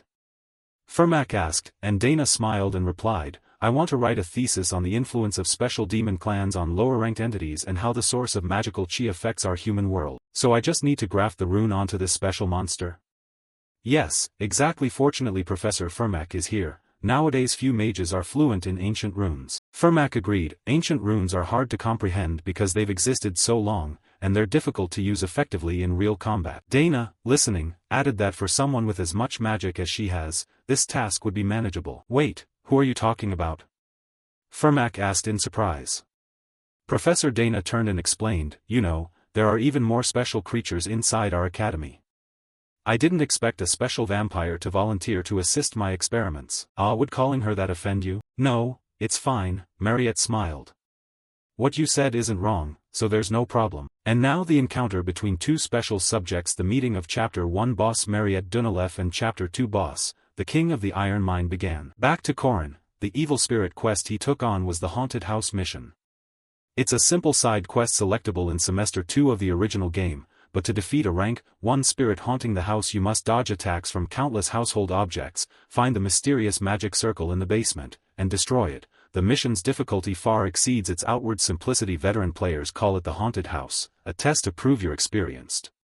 Normally I can't sense spirits, but this time was an exception. Duke Sabancia, the one who possessed Lark, or the spirits that inhabited the magical tools in the lab. When a house is successfully possessed, a seismic phenomenon occurs, meaning we can use physical force on everything inside. You can't just ignore them with religious rules, so play to your fullest. Okay, jump up and strike here, then pull out the spear, slice off the shaft and the tip to disconnect them easily, do a dodge jump. Now point the spear forward and thrust through the window so shards of glass scatter toward you. Then evade them by sliding and head for the door. Once inside the house, slash the clock on the left and perform 3 jumping slashes. Next, destroy the nails shot from the staircase without looking up. Keep moving forward.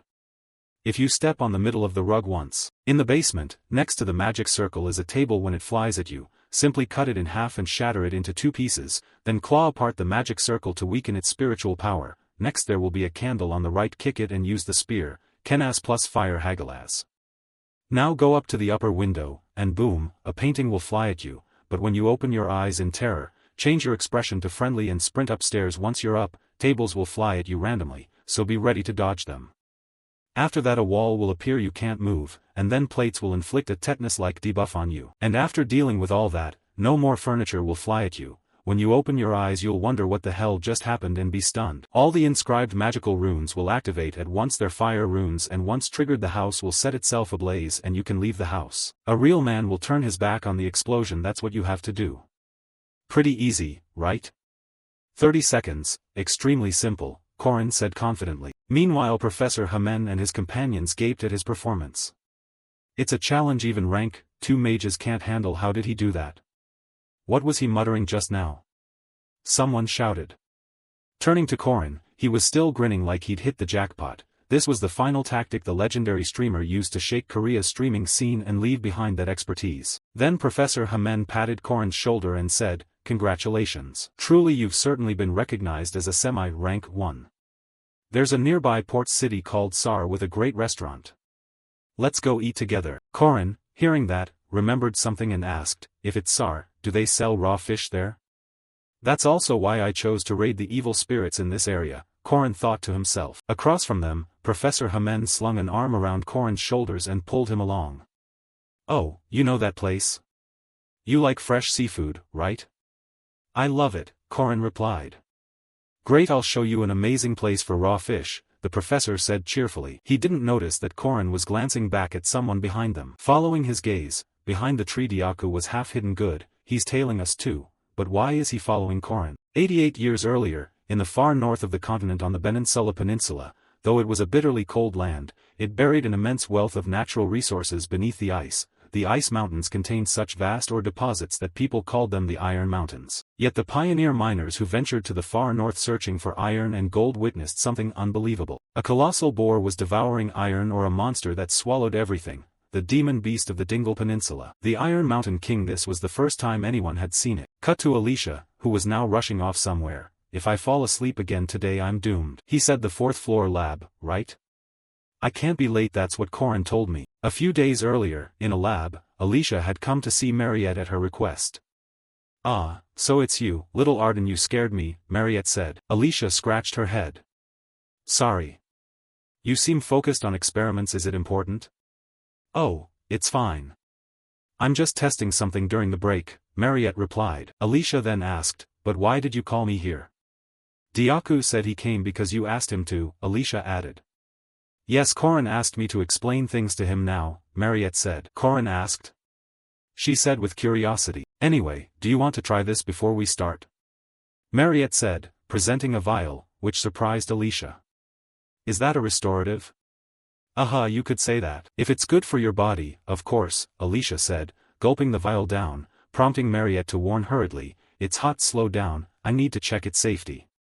Sorry, what did you say? Safety? Alicia asked. At that Alicia started coughing violently, which terrified Mariette. What's wrong? She asked anxiously, but moments later Alicia broke into a satisfied grin. So good, tastes homemade. I told you. Really? Oh, that's a relief, Mariette sighed. She then took out a notebook and recorded the details. Taste good, safe, non-toxic. Back to Alicia, she asked again, so what does Corin want you to explain? Mariette closed the notebook and said, okay, I'll tell you now. Corin asked me to explain the story that's about to unfold. The king of the Iron Mountain, the demon sealed in the lab, the Iron Mountain King. Returning to the present, Alicia hurried to the lab. She didn't know why Corin had called her, but she needed to get there quickly. Cut to the 4th floor lab basement. Dana asked the student before her, Mariette, do you think a monster differs from a special demon? Mariette pondered and said, they're very powerful. Power is obvious among special entities. One of the strongest abilities is the power of domination. The power of domination? Yes, some demons emit an energy different from ordinary demons. In theory they're called alpha entities, and unlike normal demons they're stronger and wield control. These alpha entities can easily control lesser ones, though that domination doesn't work on other species of demons. Mariette chimed in, but with special demons it does work. Special demons can control demons weaker than them.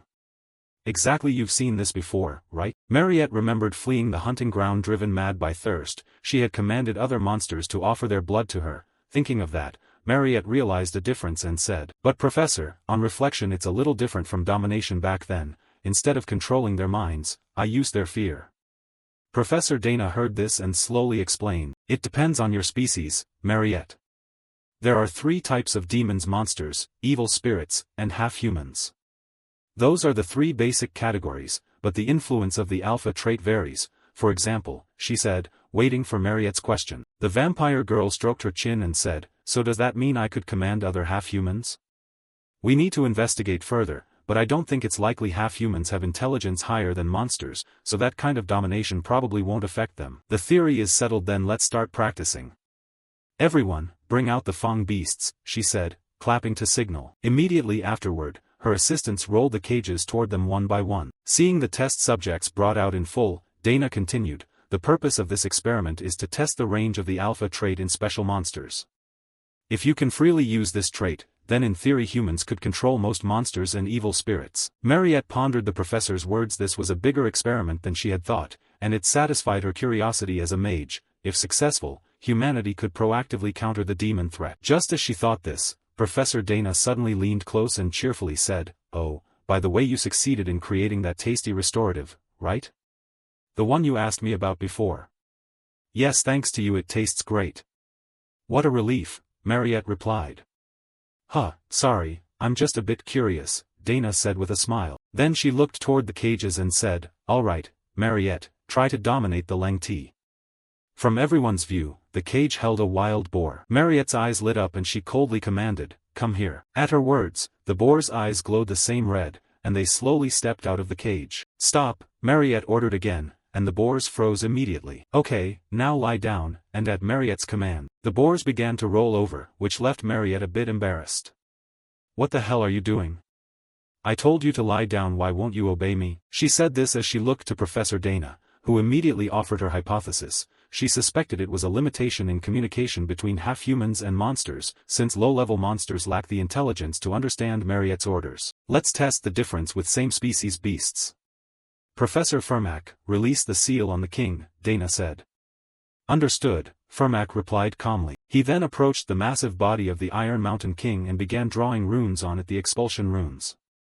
First, I'll release the first seal, he said. As soon as the unsealing was complete, the enormous boar let out a crazed, furious roar, and it began to command the smaller boars below. Protection circles 1, 3, and 7 are activated. Reinforce the chains on seals 4 and 6. Someone shouted. Meanwhile, the Iron Mountain King continued to howl and increased its domination over the piglets below, and then it officially seized control of those boars, and sent them charging to attack Mariette and Dana in front. Stop!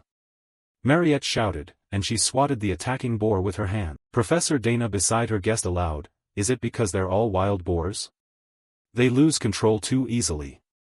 Fortunately, you can still control them easily, Mariette said with a smile. But not even a few seconds later, an explosion suddenly rocked the lab, and an alarm announced, emergency, emergency monster in KJ-107 has escaped. Professor Dana panicked and said, what KJ-107?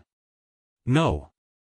As she turned around, and in her line of sight, the creature that had broken loose was a manticore, the upper body of a monkey, the head of a lion, the lower body a serpent, and it was charging straight at Mariette. But unfortunately it picked the wrong opponent, because Mariette immediately used blood wounds to summon countless spears hovering in the air, and fired them at the manticore. Sadly, the beast seemed blessed by its ancestors. By twisting its body miraculously it dodged every spear aimed at it. Mariette clicked her tongue. TCH, too slow, Diaku. But as she spoke, Professor Fermac's voice rang out beside her, conserve your strength. He then launched a cannon-like punch straight into the creature's snout, making it reel. Then he gathered energy into his left arm, and delivered a spiraling destruction strike to the manticore that sent it flying like a cannonball backward. But even that didn't make Fermac feel relieved. He said seriously, Professor Dana, something's wrong. According to his observation, all the monsters began to scream in horrific unison. An assistant then rushed to Dana and reported, Professor, this is strange, the monsters are escaping their cages and ramming themselves into the beams. You need to evacuate now. Dana, however, barely reacted. She was focused on the screen, frantically hitting buttons. Manual operation Z17, activate large anti-monster circle and sealing magic. I'll reseal the Iron Mountain King, activate sealing protocol. Alright. We may lose some research, but safety is our priority.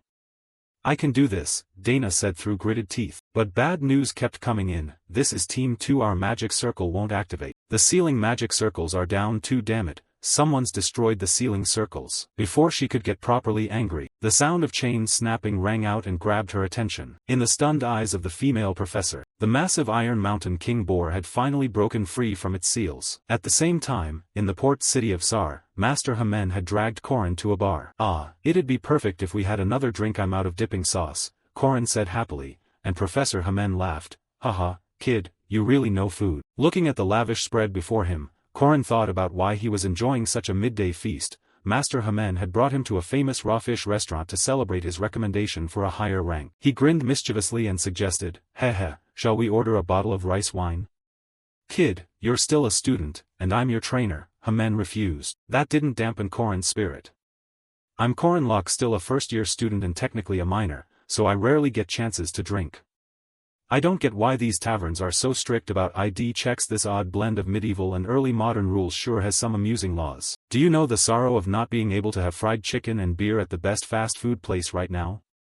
Ironically, I coming from a country that tops daily alcohol consumption can't drink.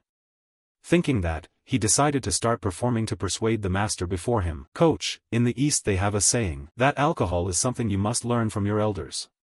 I want you to be the one to teach me about drinking, Coach, he said with a face full of sincerity, and it immediately touched Master Hamen's heart. Who would have thought the kid would look at him with such care and admiration? It clearly wasn't just a craving for alcohol, he genuinely wanted to talk with him. Without hesitation, the gullible Hamen popped a bottle and poured for Corin, making him ecstatic. He's fallen for it, he thought to himself. But just as Corin was rejoicing at the prospect of tasting it, Diaku's bark suddenly rang out and startled him. Wait, what's that sound? Even Master Hamen beside him heard Diaku and grew curious. What's that? Where's the dog barking coming from? Did someone bring a dog? Corin trembled with excitement. Why now of all times? I've waited years to drink, he cried as tears formed, while Diaku kept barking. Back at the experiment ring, Fermac, realizing things were going wrong, hurriedly told Mariette, damn it, we have to stop it, Mariette. Yes. Mariette replied quickly. Then she used her magic to form a massive ice spear. This was the crystal spear spell. And as soon as the spell completed, she hurled it straight at the Iron Mountain King. But Mariette was astonished at the sight. The crystal spear shattered on impact. She thought as she watched the spear fragments crumble against the boar. Strange, did it only deal that little damage? She wondered. At least it created an opening for Fermac to strike. Good job, I'll handle the rest, he shouted as he began focusing power into his right fist. Then Fermac launched a single 1,000 punch straight at the boar, but the result wasn't much different from Mariette's attack. I couldn't feel that punch doing any real force, he muttered, saying as he stared at the mountain-sized boar. It's true the hide and fat on this pig are too tough, my punches won't do it. At that moment, it seemed their attack had enraged the boar. Its tusks glowed a golden light and lightning scattered wildly. Below, Professor Fermac broke into a sweat. Attack runes? Impossible. But before he could think further, the professor was struck by the boar and sent rocketing backward like a missile. The blow left the professor with eyes wide and immediately removed his ability to fight. At the same time, Professor Dana cried out in alarm, "No, the wall's been breached, the defense system will fail." And just as she feared, the monsters confined inside each cage began to break the bars in front of them now that they had lost their defensive magic. Alert! Alert! The entire dining area above the Iron Mountain King's cage has been released, the announcement blared, and at that moment all the experimental monsters escaped their cages. Their escape also triggered the lab's defense systems. Emergency Guardian launch code activated, red alarm code engaged, evacuate all staff and teams, security activate all defensive magic circles, and deploy the spirit golems to the scene immediately. Activate the golem teams, initiate the containment systems, do not let the monsters escape the lab. With that, the warrior golem squad sent in began engaging the ferocious creatures. But it seemed to do little good, because all the golems were being overwhelmed by two level 1 beasts. The first was a venom dragon, a rank 1 demonic beast. The second was the Herant King, a rank 1 demonic beast. And led by those two massive monsters, the deployed golems were destroyed shortly afterward. Support requesting emergency assistance. We can't stop higher tier monsters without the magic circles. On this side, Professor Dana panicked. No, if they break out of the academy it's going to be disastrous.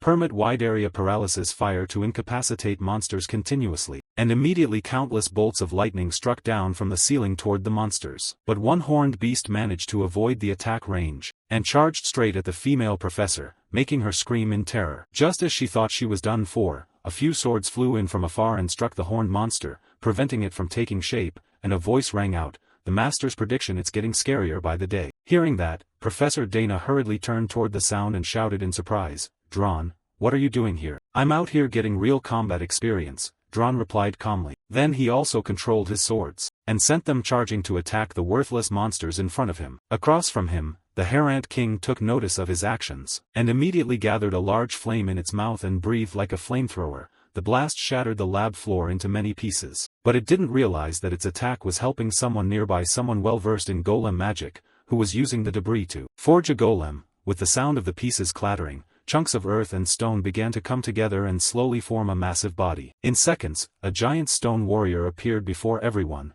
a fortress golem, a scrap golem, and its master was none other than the golem engineer Kronel, who shouted with joy, "Great, I've got full control of it now.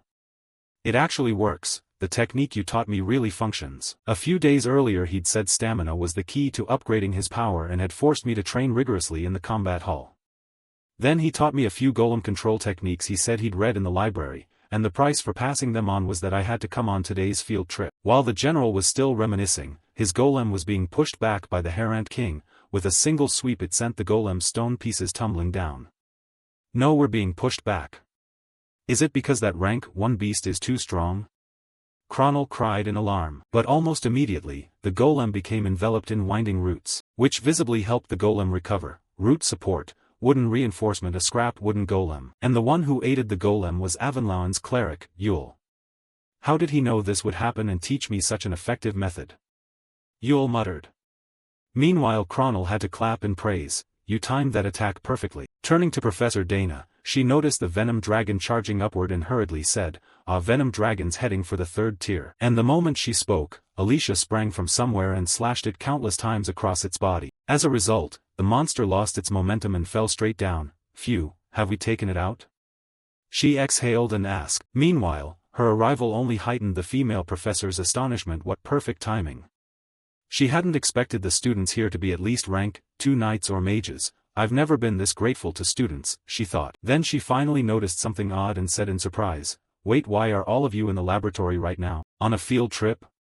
Everyone answered in unison. And of course, all of this had been arranged in advance by Corin. At the same time, Mariette began using her blood domain power to envelop the Iron Mountain King and temporarily trap it within. Good thing we prepared the magic barrier, like Corin said. Now it can't burrow underground and escape, Mariette said with relief. Immediately after, she used her ice magic to summon countless ice pillars that thrust toward the warthog. But it didn't seem very effective. The Iron Mountain King was still smiling down below. Nearby, the research staff turned pale at the sight. What the hell? Don't let your guard down, it has many different attack methods, Mariette urged. Back at the Golem's battle with the Herant King, unlike an ordinary demonic beast, the Herant King is a rank 1 monstrosity, like something out of a monster movie. Just moving that enormous body was already causing massive damage. Damn, it only moving is enough to blow everything apart. Dron shouted. At the same time, Engineer Kronel, piloting the golem from inside, called back to Yule behind him, "Yule, support me more." "Do you really want me to?" Yule said anxiously, though she began casting her magic. The spirit golem's body had been shattered by the rank 1 monster's attack, but I rejoined its joints using the golem magic technique Corin Locke taught me. While she was still lost in thought, Kronel had his golem land a punch on the massive monster in front, jerking its head sharply back. But immediately the Herant King countered. The claws emitted a burst of light and swiped at the golem. Yule's support magic made the golem stronger against the monster, but it still wasn't enough. Thinking that, Kronel shouted, "According to the plan, Yule, buff the golem's punch." "Will that be enough?" Mariette asked worriedly. Kronel hurried to explain, "We'll detonate all 5 spirit bombs absorbed in the golem at once to unleash a massive magical blast at the monster." Legendary hero Ahan. The pair of trainees handling the large number of lab monsters. Systems check golem balance control, operation check mana amplification technique, operation check targeting radar engaged. Equipped with a natural wooden fist weapon, the spirit bomb explosion will be enhanced. All systems stabilized. You're in control. Hearing this, Kronel yelled like a madman, which made Yule behind him a little frightened. "Move forward," he said that as he slammed the cracked button in front of him. Immediately after, the scrap wooden golem assumed its ultimate form, an elbow missile, and delivered a crushing blow to the Herant King ahead. This was the moment that thrilled veteran players, the dream lineup of legendary hero Ahan. "Good job, Black Mud Warrior." Kronel roared with joy while Yule looked at him as if he were ridiculous. When did he name it that, she wondered. As for Corin, the reason he chose the port city far from the lab was intentional. He picked this mission because there's a special church here. At this moment, Corin had already arrived in front of the church. "Hello," a voice called from inside after Corin rang the bell, and then a nun stepped out. When he saw her, he smiled and introduced himself. "I'm an academy student sent out on assignment. Because of the mission I can't attend the service. May I use the poet's prayer room?" "Oh my, a guard?" "Of course," she said cheerfully. After that, Corin was granted permission to use the prayer room, and sitting before the crucifix he murmured, "If I remember correctly, this is the seal. Due to an arising situation, I hope you can arrive as quickly as possible," Corin said as he performed something on the crucifix. Immediately after, a spatial gate appeared behind him, which surprised our protagonist.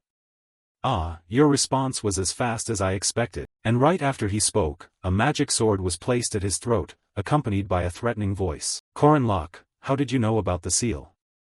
"You should answer honestly." The voice belonged to Professor Josephine.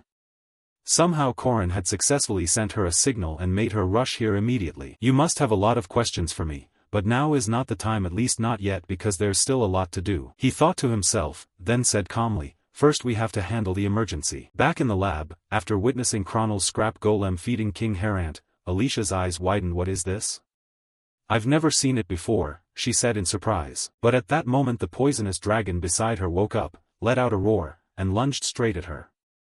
Alicia quickly focused. "Now's not the time to look away. I need to deal with the monsters around me first. I have to face it alone, but Senior Mariette told me." "Oh, Corin also told me to tell you this. You're not allowed to use it. That domain cleaver, don't use the domain cleaver.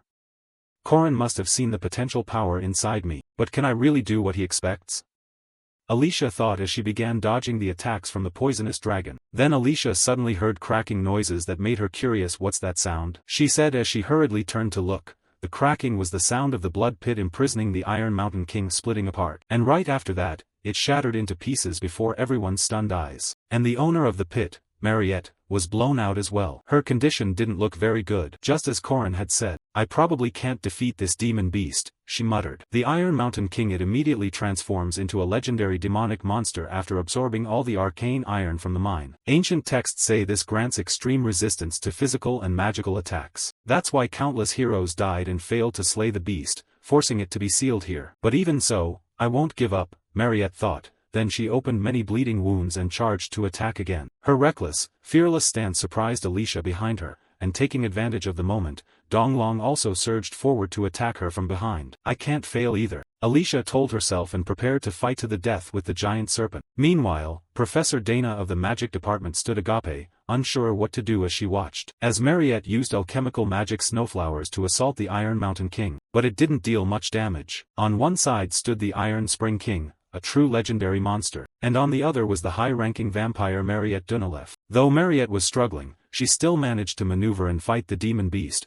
This battle would only be feasible if she were an ace. Professor Dana realized she was witnessing a moment that might one day enter history, unable to hide her astonishment and fear. Back in Mariette's fight, the Iron Mountain King charged at her like an unstoppable tank. Mariette gritted her teeth and formed countless ice shard spears that shot straight forward, but with its absurd magic resistance, her attacks were essentially useless against the hulking beast. They couldn't even leave a scratch on the boar-like creature's face. Seeing that the Iron Mountain King was nearly on top of her, Mariette immediately deployed multi-layer shield's blood barrier jade formation to erect a crystal wall to stop the boar. But it wasn't strong or rigid enough. With a single direct ram it shattered the wall and charged at Mariette. The students fought desperately to prevent the demon beast from escaping the lab, but everyone could feel failure looming, since the only person capable of stopping the monster was about to fall. And at that moment the Iron Mountain King slammed forward and caused a sizable explosion. Then, when the dust settled, it was slightly stunned to find Mariette's small figure nowhere to be seen. Our potato senior was at that moment lying in Diaku's arms. Diaku,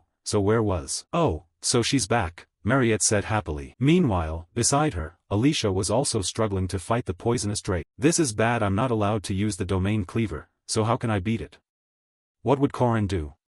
Alicia ground her teeth and thought, and the huge serpent once again opened its mouth wide as if to swallow her whole. Right, if I were Corrin, there'd be no other choice, she told herself. Then she gripped her sword tightly and lightly leaped to the side to dodge the recent strike. Basically, as I know, dodge and slash, clear away all fanciful fearful thoughts and act, she thought. The candy-loving girl launched a flurry of slashes, carving countless cuts across the serpent's body and making it scream in agony. This was Arden's first sword technique, Ascension, and after that assault the top-ranked Drake collapsed immediately, its condition uncertain. What the haha, I did it anyway. I managed to take it down without using the domain cleaver, Alicia said cheerfully. Then right after, a familiar voice sounded behind her, making her spin around. Yes, well done, everyone did great. The voice belonged to Corrin, who had just stepped out of the space gate. Meanwhile, nearby, the Chronal and Yule team had also succeeded in taking down King Harant. We won. I beat it. I don't need Corrin, I don't need friends, I only need the Laden warrior, Chronal shouted like a madman, and his arrogance prompted Yule to ask, isn't it because you befriended Corrin that you could create the Laden warrior? Turning to Corrin, he glanced at Harant and said, so King Harant's been roasted, where's the poisonous drake? Why is Alicia bleeding so much? I thought you weren't coming, Alicia said anxiously. Report, where's the demon beast? Mariette is still trying to hold it back, I need to go help her right away. Oh, is that so? Corrin said calmly. At that moment Professor Josephine from the rear also spoke up. What's the plan, Corrin Locke? You brought her from the church all the way here. You must have thought of something. Corrin smiled and said, of course, just help me catch the demon beast. Huh? But there are so many monsters here besides the demon beast. Don't worry, Corrin said as he bit the spearhead into the ground, and a wave of energy began to emit from the spear's tip. Something Corrin said would definitely happen here as he explained the plan to Mariette. The boar-like lab monsters inscribed with ancient runes would be hard for Mariette to control, but after luring them to consume all the rune-etched slabs Mariette had prepared, then by activating the rune's resonance ability it would trigger explosions, thereby wiping out the entire pack of boar monsters. As for me, with a silver spear inlaid with primordial runestones, given enough time this will be the main weapon to defeat the lab monsters. Corrin thought to himself, then shouted and charged forward, come on Alicia. Ah yes, Alicia said hurriedly and gave chase immediately. Right now, among the mid-tier monsters that could survive the runestone resonance explosions, about 30 elite monsters remained, with the Iron Mountain King as their leader. Don't worry, Corrin muttered, then called to Dron beside him, Dron, come here. You finally made it, Dron replied calmly. Then Korin also told the top formation, the Dream Team, stop clowning around and come help me. Huh? I don't need you, Kronel grumbled but was immediately rebuked by Yule. Are you out of your mind? Let's go. And what do you mean, Dream Team? Saying that, the two went down to join the others. All the main characters of the heroic legend were gathered here. These would be the heroes who save the world in the future. Then our protagonist looked at Mariette and asked, are you okay? Yeah, I'm fine, she replied. Then let's start again. Launch a counterattack and take it down, Korin said confidently. Korin stared at the Iron Mountain King and thought, this squad is not only flashy but also smooth, yet the reason the team members can't be confident is because their opponent is a giant demonic beast. The Iron Mountain King, ruler of the Iron Mountain, uncontrollable and undefeated, crushing everything without submission, ruthless and merciless, it will devour anything in its path. And while the protagonists were still hesitating, the Iron Mountain King launched an attack and charged forward like a bulldozer. Mariette saw this and urgently shouted a warning to everyone, scatter now. That's entirely reasonable advice from someone who's faced it head-on, but unfortunately the engineer Kronel didn't heed it. The victory of his golem over King Harant had made him overly arrogant, so when he saw the boar charge he directed his scrapwood golem to intercept Leden Warrior. Advance, he yelled, gripping the controls and pushing forward. Korin below couldn't help but snap angrily, hey you blockhead, we can't go head-on, what the hell is wrong with you? This warrior is a fortress golem, Kronel shouted as he kept charging forward. He activated his King Harant combo, Spirit Bomb X7, an empowered explosion, an airborne knee strike, and simultaneously used a series of techniques that began to trigger at once and targeted the Iron Mountain King, which sounded cool, but facing such a terrifying monster it did nothing. The huge boar simply rammed forward and knocked the golem flying aside, and the delusional Kronel began to cry, ah my Leden Warrior, you blockhead. Fine then Kronel, go all out attacking that demon. Everyone, fall back. Yule, create a tree to hold it in one direction, Korin shouted from below.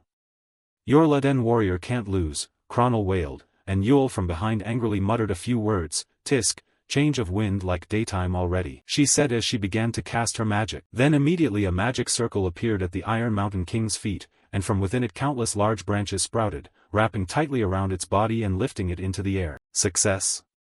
Yule cried. But unfortunately it had no effect, because at that moment the Iron Mountain King used the primordial rune. Its fur turned red, and Yule's branches were shattered at once. This left Kronel and Yule inside the golem astonished. What the how is it so strong? Looking down, when Korin saw the massive boar break free from the roots, he hurriedly told Dron beside him, Dron, go around and attack it from behind, use those magic swords. Got it, Dron said, then accelerated to circle toward the Iron Mountain King's back. As expected, his commander was a strategist with perfect timing to minimize casualties, so there was no reason the mercs wouldn't follow orders. Thinking that, Korin began directing the two swords, the fire sword and the thunder sword, to strike. My other weapon was enhanced by the finest magic stone, which I obtained after defeating Mariette in her vampire form, but this Iron Mountain King now has a different power, so it will be quite hard to handle, he muttered as he aimed his two swords at the red boar's face, and before his strike the boar once again used its primordial rune, and immediately its fur shifted to blue, and Dron's two swords were knocked away the moment they struck that massive body. What how?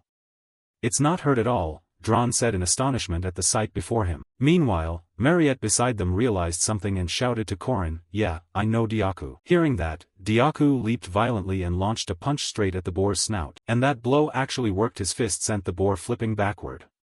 It worked? Someone shouted in surprise. Korin took the chance to brief them. To hurt the Iron Mountain King we need to separate physical and magical attacks. It's a pretty common tactic. This is about the primordial rune Ba Zi, Can Tien Chu Heaven, a place that exists yet becomes void. Through the primordial rune the Iron Mountain King gains perfect strength and defense. It resists physical attacks with the red aura and resists magical attacks with the blue. It alternates its fur color to counter whatever type of damage is being dealt to it. With that, Korin urgently issued orders, Kronel and Yule, try to hold it. If it breaks free, latch onto it again. Dron, attack at mid-range, Alicia and I will wait in the rear. Mariette pointed at herself and asked, Korin, what about me? Leave the strikes to Diaku, Mariette, just move on my command, he replied. Don't overthink it, this has to be a quick fight, it can't drag on, he said. Play all our trump cards and we'll win, he told them confidently. This youth was sure he would deliver victory against a legend. Across from them, the Iron Mountain King let out unintelligible roars and lunged to attack. Seeing this, Korin shouted, Kronel, Yule. They immediately charged to stop the boar. Kronel directed his golem to leap onto its back from above, while the cleric Yule used her magic to grow roots to bind it. That way, they temporarily restrained it in a magic-resistant state, but only briefly. Then the Iron Mountain King switched to physical resistance, tossed the golem and the roots aside, and broke free.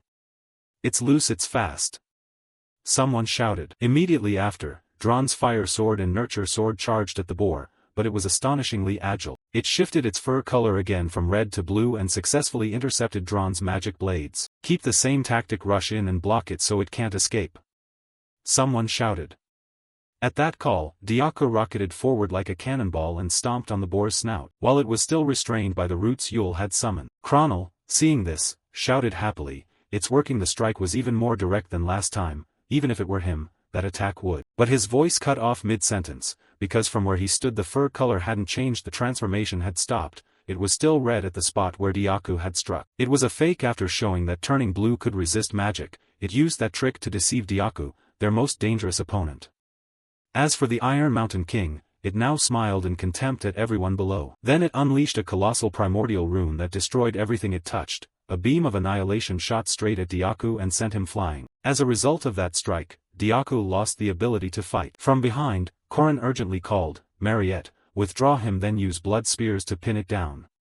"Okay," she said calmly. Mariette then produced countless blood spears and fired them straight at the Iron Mountain King. Of course the strike did no damage while the boar was in its magic-resistant state. Their goal was only to temporarily stop its advance. "I'll start too," Korin murmured. Then he leaped forward, to Mariette's astonishment. "Hey, you Smuff, don't block this strike, whatever you do," Korin shouted as he vaulted high into the air, preparing to unleash his ultimate move. The incantation, Mushan symbol, one strike to kill. Crimson thrust. He poured all his strength into his arm and hurled the spearhead he held down toward the ground. It created a massive explosion that shattered the ground into fragments. Kronel and Yule gaped in shock. Amazing, what was that? Just throwing a spear caused that kind of shockwave? But unfortunately Korin's spear throw missed. Damn, it was so close. Its reflexes are impressive. Korin grumbled, quickly retrieved his spear, and said, "Mariette, blood spears again."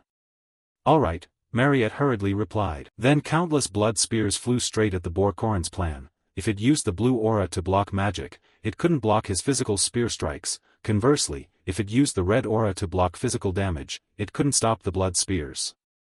This was combined physical and magical damage. How would it block consecutive blood spear strikes? Korin thought to himself, but the situation seemed to shift. Though they had it cornered, something changed. The boar in front let out a sly chuckle. Then, for some unknown reason, Korin was suddenly blasted backward, and Mariette's volley of spears aimed at it were all shattered. "So you finally played that card to block both," Korin ground out. He gritted his teeth as he looked forward. Absolute defense against both physical and magical attacks. Also known as the invulnerable metal body, in his view, the boar's entire body had turned a blazing gold. The king smiled with smug satisfaction. After all, it still had that secret trump card. The 5-minute limit of the invulnerable metal body made it unbeatable. No one could stand against the king once it entered that state. And after becoming invincible, it began to attack again. "It's coming again, damn it, everyone run. For 5 minutes no attack will affect it," Korin yelled, warning everyone. But now there was a new problem. Dron worriedly said, "Boss, that's impossible, there's nowhere left to run." Korin spun around, startled, and said in surprise, "Since when did the building's debris?" It looked like the entire exit had been blocked by fallen rocks. Then Korin realized something and scowled at the Iron Mountain King. "Damn it, that monster." The king grinned. To pin them in the corner it had rammed that poor wall countless times. With no other choice, Kronel had to send his scrapwood golem to attack.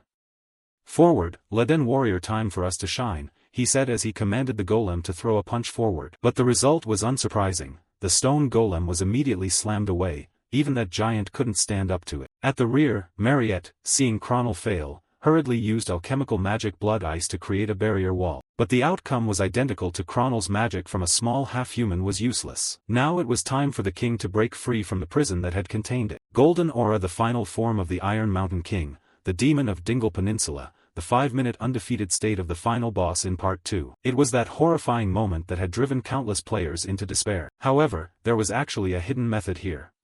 "There's nothing left. Release the seal, Alicia," he said with a look. For some reason, Alicia had already closed in on the Iron Mountain King and was preparing to swing her blade. Physical and magical, this sword technique pierces through all defenses and deals 100% true damage. It was Arden's first sword technique, the most effective strike against legendary foes, Demon Slayer Cut, Domain Cleave. At that moment the king took a direct hit to the face. With that blow, Alicia successfully sent the boar flying far backward. While she was still dazed and trying to process what had happened, Korin behind her shouted excitedly, "Wow, one Alicia is worth more than 10 people on the team." Alicia, flustered, replied, "What are you talking about? Is this okay? What if it moves again?" "No way, now it's Madam's time to shine," Korin said, looking ahead. Then, above them, a gigantic magic circle suddenly appeared in the sky. From within that magic formation countless chains descended and locked around the boar's snout and entire body. She had restored that massive circle in an instant. No wonder Professor Josephine, everyone said in amazement. As for Korin, he smiled in triumph. Invulnerable metal body is strong, but once you break that defense the monster can't use its primordial rune anymore. With that in mind, she said, "Senior Mariette, I'm ready." Mariette answered. Then she summoned a supreme blood spear above her head. Korin's group hurriedly scattered to avoid stray fire. "Professor Josephine, it's all thanks to you," someone said. Facing the beast, Mariette shouted, "I'll end this grand blood art, flame spear." Saying that, she aimed her spell directly at the massive boar. The nightmare had existed for 80 years, the beast had slain countless heroes. When the demon of Dingle Peninsula was destroyed, the light that burst forth from its scattering body could not be ignored by any spear user. The origin the 8 runes required to ascend to heaven was left by the gods. No matter how great a power, it could not destroy those runes, though its primordial rune shell could be broken. 80 years ago, a wild boar on the Dingle Peninsula chewed and absorbed a great many ancient rune stones. No one imagined they could defeat it and extract those rune stones, because the ancient runes grant their bearer near immortality. But now the demon beast's seal had been removed and it had been defeated, and the protective shell around the ancient runes inside it had shattered. So where did the exposed core runes go? The answer is simple. They wander until they find the nearest suitable shell to inhabit, and it had already found its destination. 10 years ago, he joined the academy and disguised himself as a professor because of this. The Iron Mountain King was defeated by the academy's students. The outcome was rather mild, though not what he wanted. It wasn't hard to understand, since it had been sealed in this prison for 80 years, so the king's strength naturally waned. Now all he needed was to leave the academy quietly, slip out through a secret passage, and vanish from the city. Then he could complete his mission with ease. But unfortunately there was one thing he hadn't anticipated. When he stepped out of the corridor and went outside, someone was already waiting out there for him, as if they had known he would appear. And that person was the one who had defeated the vampire Mariette and the great demon king of Tianshan. Heavy cavalry knight Korin Locke was blocking him. "How's senior brother Valtazer? Senior disciple Fermac? Senior disciple?" Fermac asked in puzzlement at Korin's words, and Korin began to explain. "Because you're the student of a disciple once expelled by my master, I'm your senior uncle. Address me as such." "Senior uncle?" "Dream on," Fermac said coldly. Looking at Korin, he thought to himself that it seemed the man had finally realized his identity. Fermac had one thought after seeing Korin use spear techniques identical to his master's. The only person Fermac knew who had reached the Grand Master level with the 6 spear techniques was his master, the Spear King. Seeing the identical move, he likely assumed this man was another disciple of his master. "But I am actually a disciple of a master. He doesn't know it's where I infiltrated to carry out my mission. I had already guessed his intentions here. He must find my existence perplexing and suspicious. So the safest choice was to ignore me. I, who once fought Lunia Arden in the midterm trial and was sent to the city outskirts to be ranked, that was just an excuse for him to remove me from the plan to kill the Iron Mountain King and seize the origin runes. After that he succeeded in his plot and left the city. He naively thought that by removing me elsewhere the plan would go off without a hitch. But he couldn't have expected I'd use Professor Josephine's seal to instantly teleport back." Thinking of this, Korin said aloud, "Professor Dana's experiment and Mariette's commotion must have worked in your favor. You were just waiting for that opportunity. The origin runes, you won't be taking them," Korin said confidently. The moment he said that, Fermac's expression changed. "How could a lowly student like you know this? Did Josephine tell you?" "No. Impossible." "Fine, so a petty student I ignored wants to block my plan by standing in my way?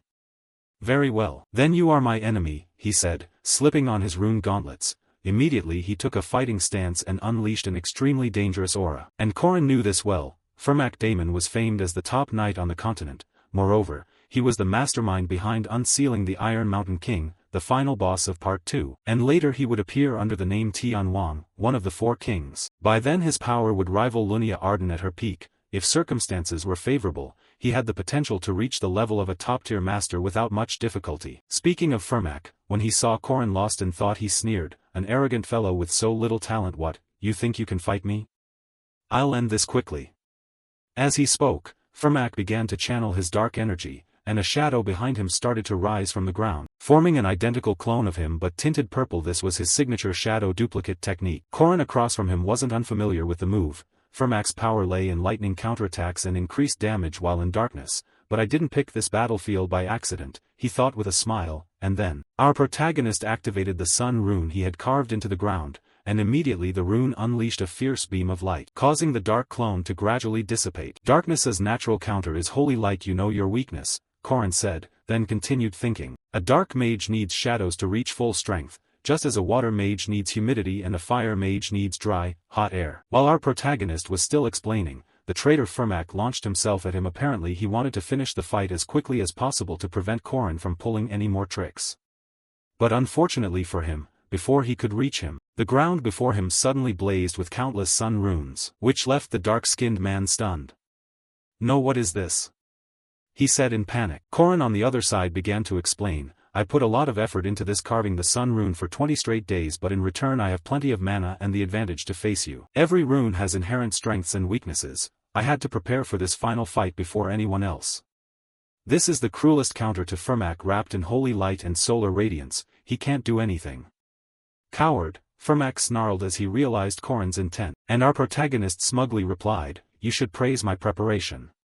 Korin sighed. Also, the shadow duplicate already drained a lot of Firmak's mana, so whatever move he uses it will still be countered by me. Facing him, Firmak retorted, "You're persistent and full of tricks, but it's still not enough," as he channeled mana into the soles of his feet, and then he activated his echo step technique and lunged at Korin at blinding speed. "You're attacking so suddenly?" Korin thought inwardly as he swung his heavy spear powerfully forward, but sadly his strike only hit the afterimage Firmak left. Firmak himself had already slipped quickly to Korin's side, and before Korin could react, Firmak unleashed a burst punch technique aimed straight for his skull. But our protagonist reacted fast. Realizing his blow hadn't hit the opponent, he smoothly tilted his body aside with Bagua movement and avoided the explosive punch. This truly surprised Firmak. He dodged it? He thought.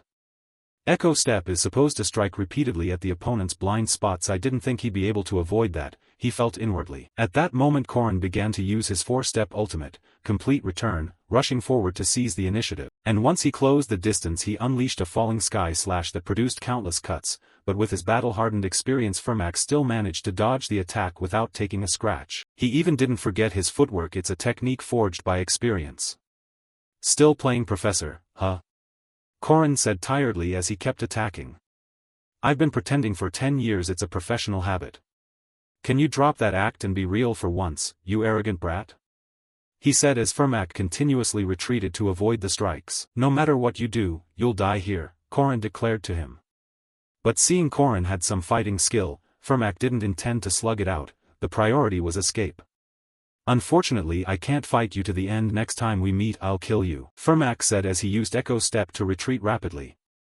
He had to leave the city as soon as possible and avoid the attention of those who thought him dead, and if he truly decided to flee, he'd use spatial magic to teleport elsewhere. With that in mind, Firmak began inscribing teleportation runes into the air. But at that moment, Korin on the opposite side suddenly declared, "This will be a duel, Firmak. You think I'll just let you run away?"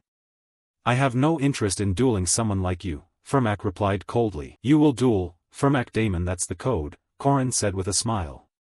For some reason, the moment he said that Firmak grew extremely angry. The riskier the terms, the greater the reward.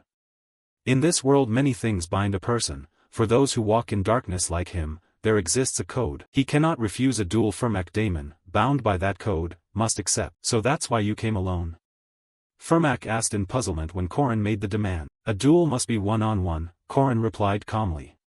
"Duel matches are fair and sacred, a fight to the death between two people, so the limits of the code are one-on-one.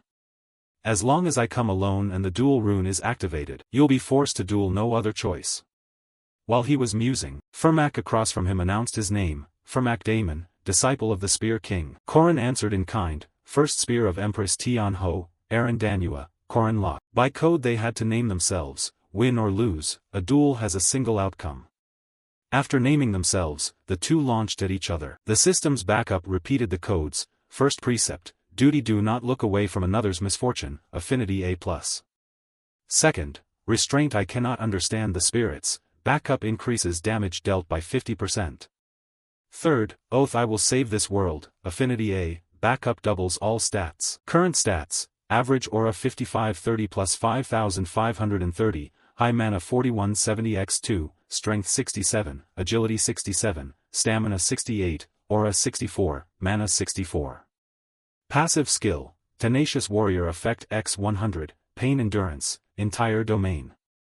Average magic core, flow 3500. Begin the world-saving quest by first defeating Firmak Daemon. Good luck, hero. Korin Locke. Back to the battle. Immediately after the first clash of the duel, the two generated a shockwave that shattered the ground into many fragments. The fight between spear art and martial arts is fundamentally about distance control. The martial artist uses a speed rune to close distance, while the spearman tries to keep distance just like now. As soon as Firmak intended to close in, he was met by Korin's blazing chariot mind echo, which thrust out countless spear tips forward, forcing him to hurriedly retreat to dodge. In this battle the martial artist focuses on seizing every opportunity to find the spearman's opening, and the moment the spearman shows an opening, they close in on him. But this attacking method had already been read by the spearman. Instantly, Korin planted his spear and leapt up. In close quarters, jumping exposes many weaknesses. Firmak would wait for Korin to land and then deliver the decisive blow. But Korin anticipated that.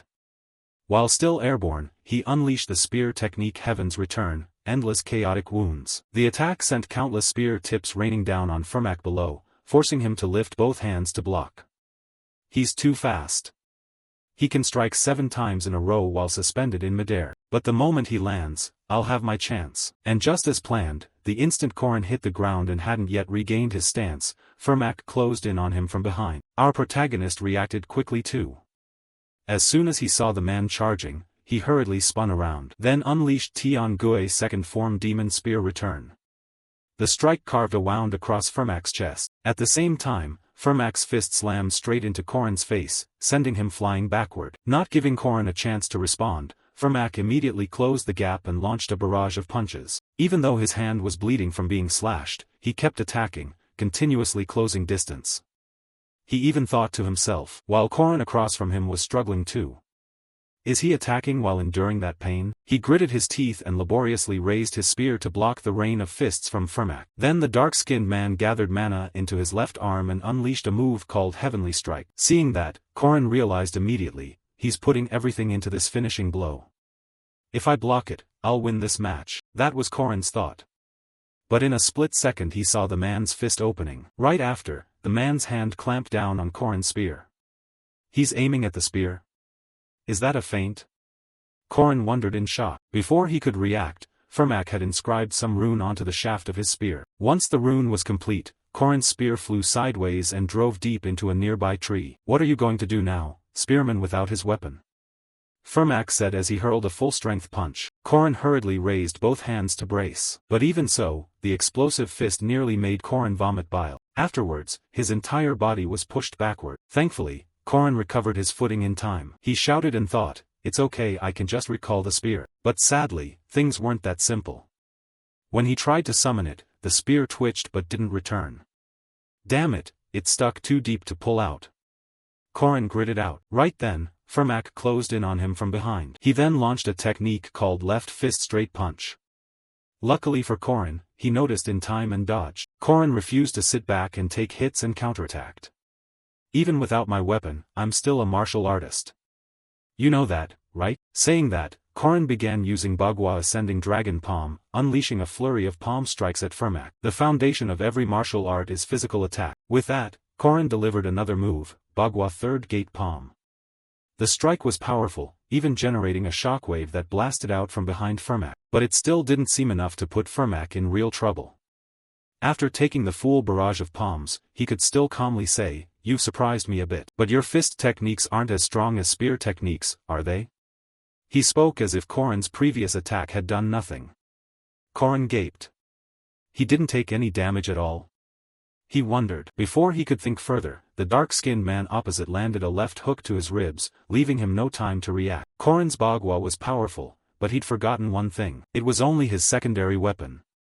For Firmak, it was something he'd spent his life training. The result, in an unarmed duel, our protagonist was getting beaten senseless by this master. Left straight punch, left flying strike, left rib punch, left elbow. Countless blows rained down in uninterrupted succession, leaving Korin only able to raise his arms to block as his body was steadily pushed backward. You won't fight back and will only block. Fine, I'll end this quickly.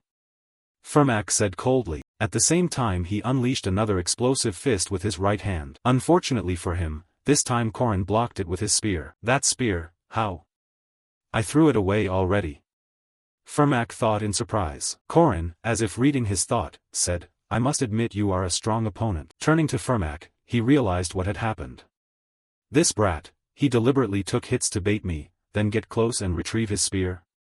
And as he thought that, Korin on the other side launched a powerful spear/informal counterattack. Then he gripped the spear with both hands and unleashed Hwasha Ilyo Snake. The attack produced countless spear images like a machine gun, driving straight at Firmak. As a result, the master couldn't dodge in time, took numerous strikes, and was pushed backward. But quickly Firmak regained his posture, stamping both feet to halt his retreat. Then the master tore off his blood-stained shirt and said, Impressive. The way you handled losing your weapon, and discovering you couldn't use your martial arts, those moves were clever and precise. So I'm the one at a disadvantage now. Korin across from him replied irritably, Can you stop that? I beat you so much and you still act like a professor? Act like one? Looks like I really have to get serious then. Firmak said as he began inscribing runes onto his left arm. As soon as the rune was finished, Korin's solar runes below suddenly cracked and lost their radiance. In a world where the sun does not exist, part of the sky is forgotten. Summon technique, Celestial City of Darkness. At that moment, the silhouette of a submerged city appeared above Firmak, and the sky darkened with its arrival. It was his third precept. Third precept, Oath, I will submit to the darkness. Facing Firmak, he looked at Korin and said, Surprising. You know how to use solar runes against the darkness? But with that little trick, you'll never be able to resist the everlasting darkness. This is the forbidden domain of the great dark warriors of Haitian. Except it be torn to pieces by the dark creatures, or be killed by my fists. Firmak said as he surged forward with his monsters. Meanwhile Korin across from him smiled and said, Isn't this supposed to be a one-on-one duel? I knew you'd pull a trick. Korin said as he pulled out a golden ginseng he had prepared in a pouch of soil. The moment it was taken out of the earth, the ginseng let out an earth-shattering scream. Its force was so great that it blew away all of Firmak's shadow monsters. Golden Crown Ginseng. It emits a sound 7 times louder than a normal ginseng and cannot be blocked by any magic. Even if they're dark creatures, they can't stand against the cry of this one-of-a-kind ginseng in the world. The scream even made blood leak from Firmak's ears. Whether his eardrums were ruptured was unclear. Meanwhile, Korin opposite him continued speaking. Let's see if you can withstand this little trick of mine. As I said, Firmak Daemon, you'll be defeated here. Korin declared coldly. So how do you plan to deal with this now? The ginseng will keep screaming and make all your clones vanish. And just so you know, I have pretty strong regenerative ability. If this fight drags on, it'll only help me adapt and benefit. But how long can you endure it? Firmak across from him grit his teeth and called him a coward. He knew Korin's words might be true. Worse, if he didn't finish this quickly, even if he won he might not have the strength left to teleport with runes. So to finish the fight quickly, Firmak immediately formed 12 clones and said, From the moment you stepped into this dark city, you had no chance of beating me. He said as he ordered the clones to charge and attack. But Korin reacted very quickly. He immediately dodged the first attack from one clone, then delivered a sweeping strike that split that clone in 2 at once. Taking advantage of Korin's assault, another clone closed in from behind and grabbed him tightly. Thinking our protagonist had lost his advantage, but the ones who underestimated him were immediately met with a spinning spear technique demon spear return that sliced that rear clone instantaneously. Meanwhile, Firmak himself lunged at Korin from the side, and unleashed a spiraling jet strike straight at Korin. Although Korin had time to raise his spear to block, the force of the blow still sent his entire body flying backward, shattering the dark city wall into fragments on impact. And without giving Korin a chance to respond, Firmak and his clones immediately surged forward to attack again. While Korin began muttering, I can't stand this, are you even listening to me? He tore off his shirt as he spoke, and immediately afterward his body emitted a fierce radiance, causing the clones to evaporate on the spot. My shadow minions! Firmak yelled. But before he could think further, Korin shifted gears and attacked. I told you this would be a once-in-a-thousand-years duel between us, he shouted. From Firmak's perspective, the light Corrin emitted came from countless talismans covering his body. His flesh was etched with solar talismans, making Fermac's shadow minions completely useless. But doing that was essentially suicide. Was he willing to burn his body to ash? Stupid, Fermac thought. At that moment Corrin used the supreme snake art, Serpent Flow, producing countless lightning-fast strikes that rushed at Fermac, forcing him to step back hastily. And seeing this, Corrin coolly said, "Stop your petty tricks. Fight me to the end with pure technique. Don't hold back any longer. Attack me with your full strength." And his words made Fermac fall silent in thought. Instinctively, he could sense that the warrior facing him was his archenemy. "Very well, I'll bet my life on this battle. I'll wager everything I have." With that thought, Fermac let out a roar and unleashed his ultimate move, the Six-Realm Sura. Immediately his body was wrapped in a purple light that exploded with fierce power, cracking the ground beneath him into pieces from the pressure. This was a self-destruct technique, burning the caster's magical core for power and speed, a skill only great celestial kings possess. Across from him, Corrin also screamed wildly, "Good, let's fight. You should have done this from the start." As he spoke, he used a similar technique, the Six-Pole Spear art, Breaking War Spear, Sura. Corrin could use that skill too. Both warriors poured everything into it. And immediately after, our protagonist charged forward to attack, thrusting his spear straight at Fermac, but Fermac stopped it with his left hand. Seizing the moment, Master Fermac landed a punch to Corrin's jaw, making him spit a mouthful of blood. But then the battle suddenly reversed. Somehow Corrin managed a spear swipe that severed the master's right arm instantly. Losing his right arm, he still had his left. Fermac gritted his teeth and unleashed a full-force punch. But unfortunately, Corrin read its trajectory and dodged in time. Then he swung the spear again, sending that arm also farewell from its owner, while unleashing countless spinning spear strikes at once. With that, the battle and the hostility reached their conclusion. As Fermac fell to his knees and accepted his defeat, Corrin quickly plunged his spear into the master's chest and finished him. "I won," he murmured, then thought that whenever he closed his eyes he could still hear those screams. "Help, I don't want to die, please let me live, Corrin, save me." The last time Fermac was defeated by him during Stage 2, we were trapped in a reality no different from a nightmare. A hell disguised as heaven, where innocent people slowly died before Fermac's army of darkness, and I lost many comrades in that battle. One of the 4 celestial kings, Fermac Daemon. The Demon King had tried to unleash that hell on this world at the bidding of Tates Veltazer. But this time would be different, he thought as he looked over Fermac's body before him, then bent down to search through the man's belongings and said, "Just as I expected, he doesn't have it." One of the 4 mysterious relics guarded by the priests, the Fate Gem Phalius, Liafal. If he truly possessed Liafal after restoring the runes, my chance of victory would have been greatly reduced. Then, at last, Corrin found what he was looking for. "Here it is," he said as he looked at the rune stone on his own limb. "At least I retrieved the rune I needed." Tates Veltazer was hunting 8 rune stones to summon the Dark Citadel into this world. "I can't let this thing fall into his hands," Corrin thought, then wondered to himself how important that object could be to drive him to slaughter those people. They were angry and discontent with the world, and I understand that. But taking revenge that way is completely wrong, Corrin told himself. He collapsed onto the ground from exhaustion. "What am I doing? My left eardrum's ruptured from running around with that ginseng, and the right isn't much better. I relied on my regeneration, but the sun rune burned away part of my body. The pain is tolerable, but the wounds Fermac inflicted are the real problem. He tore my liver and punched my clavicle until it broke. When he hit my sternum, a few ribs cracked and my insides were tossed about. I could barely lift my left hand. It was also somewhat injured by the 6-realm Sura." Cough. "I kept telling myself I'm used to pain, I have to stay conscious," Corrin thought, but his awareness was gradually fading. At the same time, the system issued a congratulatory notification. "You have defeated Fermac Daemon, a commandment reward is being sent. First commandment, do not turn your face away from others' misfortune. Good person, unknown number, difficulty, A, reward, 60 stat points distributed evenly. You have defeated a great evil. You will receive a secondary reward, a map, the 4 secret treasures, the son of Findias." Time passed quickly. After a long while, our protagonist slowly regained consciousness, and upon realizing someone was carrying him, he asked, "Is that Alicia?" "You're awake," Alicia said hurriedly. Seeing that, Corrin immediately asked, "What about the cleanup?" "Professor Dana is handling it, but she seems upset.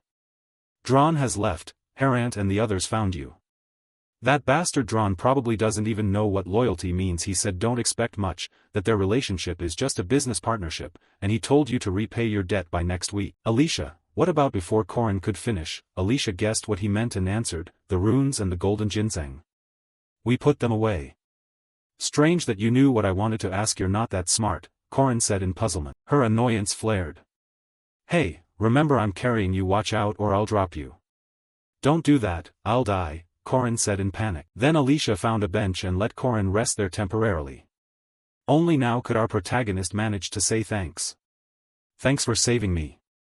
Of course, Alicia waved it off. Corin then continued, about the clashes. Without you I couldn't have defeated the Iron Mountain King. I didn't do much, Alicia muttered. But Corin disagreed. That didn't change that she contributed to an important victory. Speaking of Alicia, she then realized something and asked, now that I think about it, during our group missions, and even when brewing the ginseng tonic, you were always sitting there drawing runes. You'd prepared for this battle for a long time, right? Yes, that's right. Why do you ask? Before Corin could answer, Alicia cut in, why did you have to fight him alone? It's fine if we fight together. As she said it, Alicia's face grew sad. This surprised Corin a little. Then he smiled and said, haha, fewer deaths would be better. Why is everyone so indifferent? Well, I guess that's fine. You did great, Corin. Time flew to the next day. Jagar and Lark were talking about Corin. Corin was badly injured. He's been taken to the hospital. Yeah, some bones broken. His plan was too risky, that's why he refused to ask us for help. Poor guy, let's go visit him. Yeah, if we don't, who will? Lark said, and the two quickly went to Corin's hospital room. When they opened the door they burst out laughing. Corin, you okay? We brought a bunch of snacks because we were worried you'd be lonely, they said excitedly, but the sight inside the room left them speechless. From their perspective, inside Corin's hospital room he was being doted on enthusiastically by his 3 wives. Do you want more peach? I'll peel it for you, Mariette said as she quickly peeled an apple, while Waran somehow produced a goofy-looking fish and presented it to Corin. Here, a huge flounder. Finally Alicia handed Corin a slice of cake. Have some more sweets, she said. Speaking of Corin, while happily accepting care from his wives he finally noticed the 2 guys and said, hey, why did you bring snacks? I'm stuffed. This casual remark made Lark and Jagar furious. They crushed the snack bags in their hands, thinking, that bastard, you're doomed. Of course they were only thinking that for fun. There were 3 monsters sitting in the room, so they didn't dare make a sound. Resigned, they sat and watched the couple show before them. Corin, eat this apple. Corin, have some candy too. How is it? Is it good? I heard sweets help you recover faster.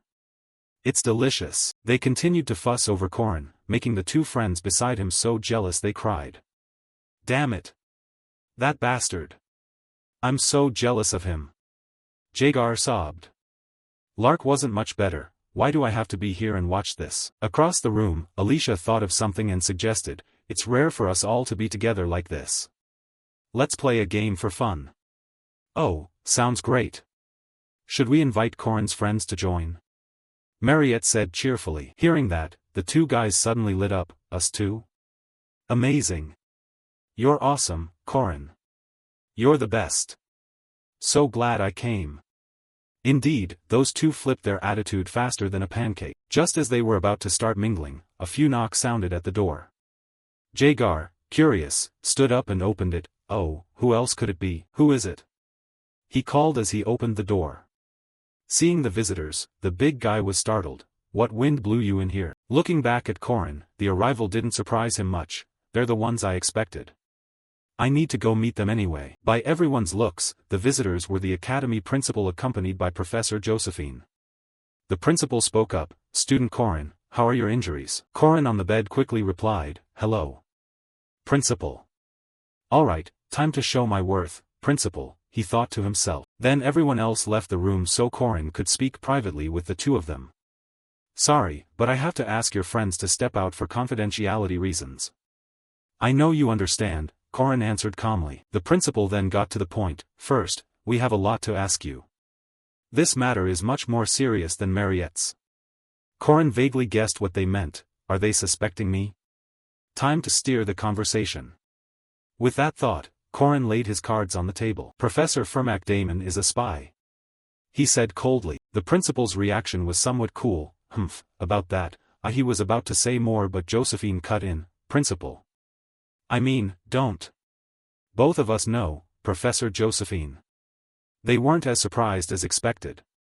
They probably learned something from the commandments on Professor Fermac Damon's body. But there are still things they don't know. Thinking that, Corin revealed something they hadn't expected. Tate Vantapha Ma De Man is his disciple. And this statement truly startled them both, especially Professor Josephine. Upon hearing it, she shouted, "Impossible. That's unthinkable. 80 years ago he—" Before she could finish, Corin interrupted, "The infinite six-pole spear art. And the commandments, you know them too, don't you? Those are things you taught him." "Actually, I have a similar background." "You too? You're also a disciple of Tate Vantapha?" Josephine said as she began to pull out her whip. At her reaction, Corin slowly sat up and said, "You don't need to be that wary of me. I'm not the type to kill on a whim. I wouldn't say something that would put me at a disadvantage. These aren't your true bodies, are they?" "Their true bodies are inside the main building and cannot appear, right?" How do you know?" the headmaster asked in astonishment. But Corin didn't intend to answer that question. He continued, "I haven't finished yet. Vantapha's disciples are still alive, scattered across the continent. And now he's become very powerful. He's far stronger than before and no longer alone. Everything stems from your decision 80 years ago." The headmaster fell into thought upon hearing that, unreadable. Meanwhile Corin went on, "As for you, the source of your power was scattered all over the continent, and you've only recovered 2 parts. There's something you certainly don't know. Even the Liafi Truth Stone, one of the 4 sacred relics of Rua, is in his hands. Once he gathers them all and restores his power, he will no longer be considered a usurper. You know what comes next, don't you, Aaron Danua?"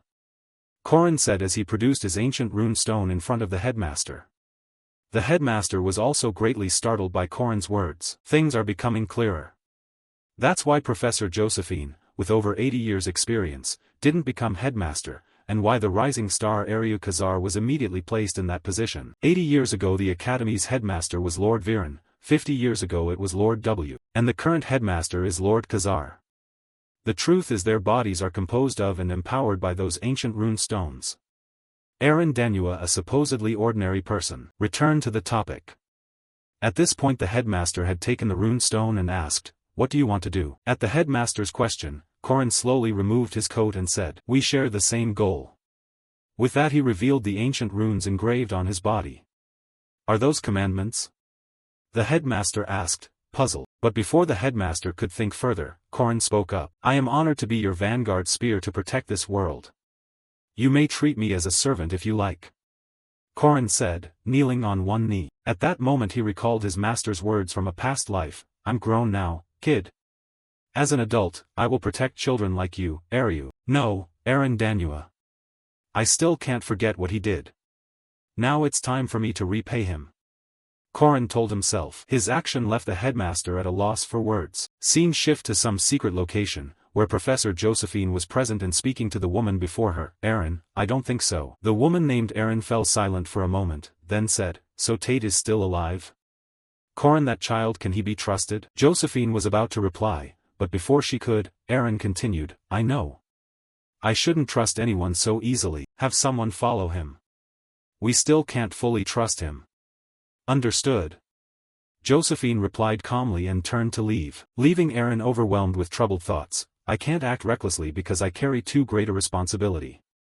Everything he said could be a lie. There's one thing I still don't understand. Why did he look at me with that sorrowful expression? Corin Locke, that child, what is going on, after all?" She wondered to herself. Time passed quickly. At the Merkaba Academy's year-end celebration there would be a rank reassignment based on each student's performance. That carried great significance.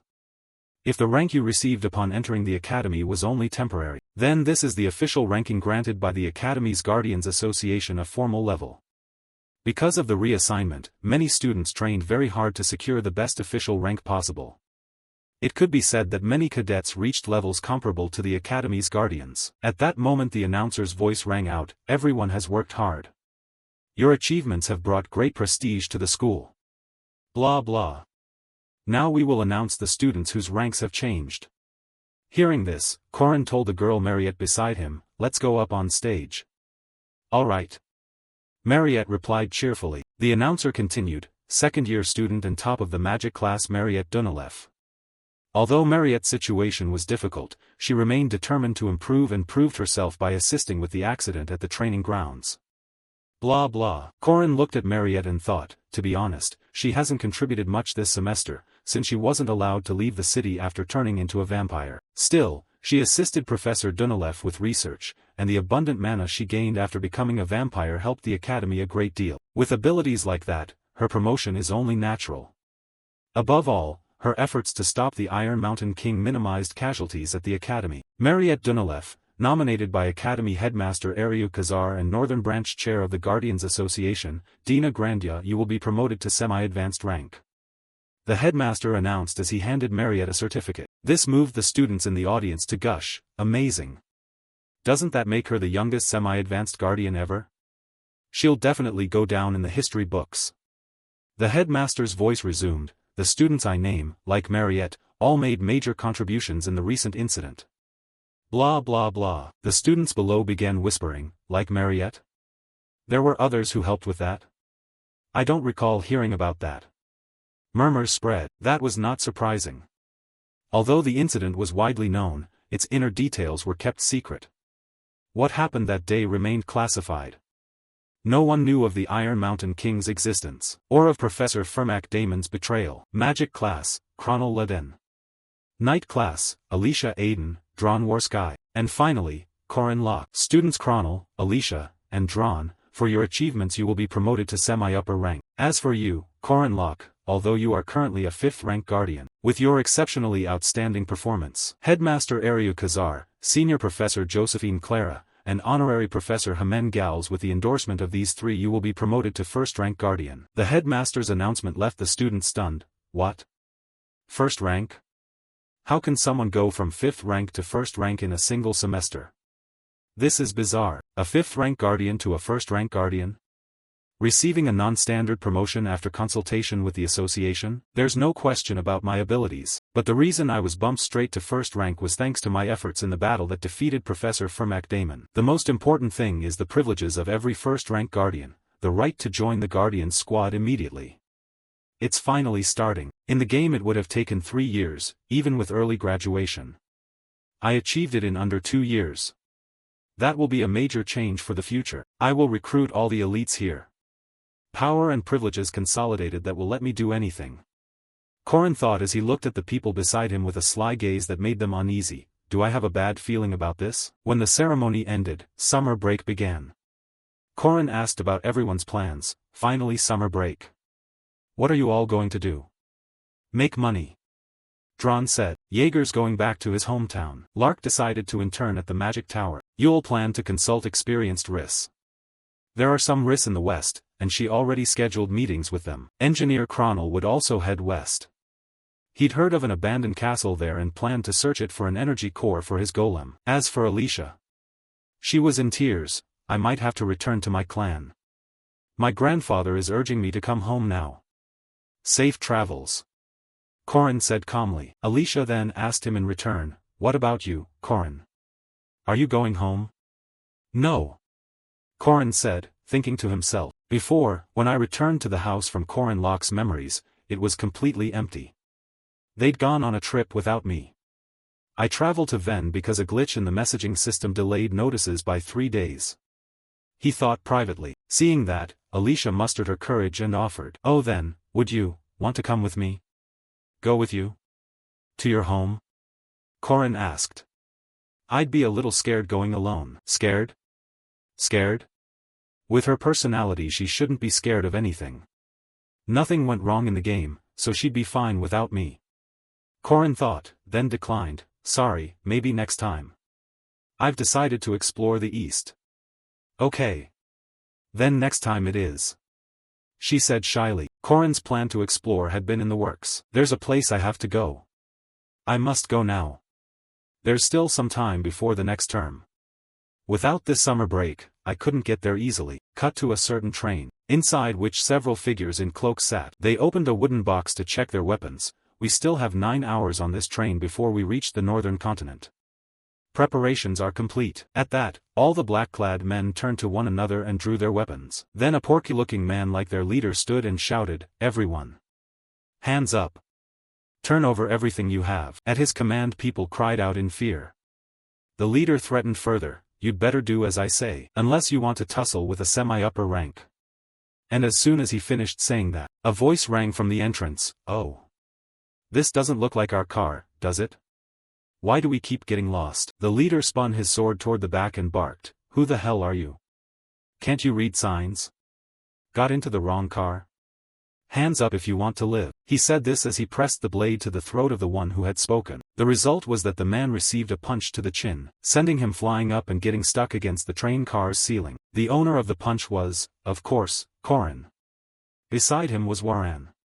The southern match officially begins. Flashback to when Korin and his friend Lark went to the Academy's secret vault, the Merkaba Library. After defeating the vampire Count Sabancia, Korin took the Mage Tome Stalwart Warrior's recovery along with a few discarded journal entries, which recounted Sabancia's battle with a certain warrior. "I saw a dying warrior standing on a blood-soaked battlefield, clutching his wounded body to a rock, yet he still stood firm. I asked him, 'O warrior, should I cut your throat?' He answered, 'If I could have a little water to quench this thirst of mine, I would be grateful.' Out of respect for this hardened warrior, I drew water from a nearby pool and gave it to him, to quench his thirst, and then something utterly surprising happened. His wounds were completely healed after that." The story turned so dramatic. Closing the book, Korin found it hard to believe he was near death and yet recovered.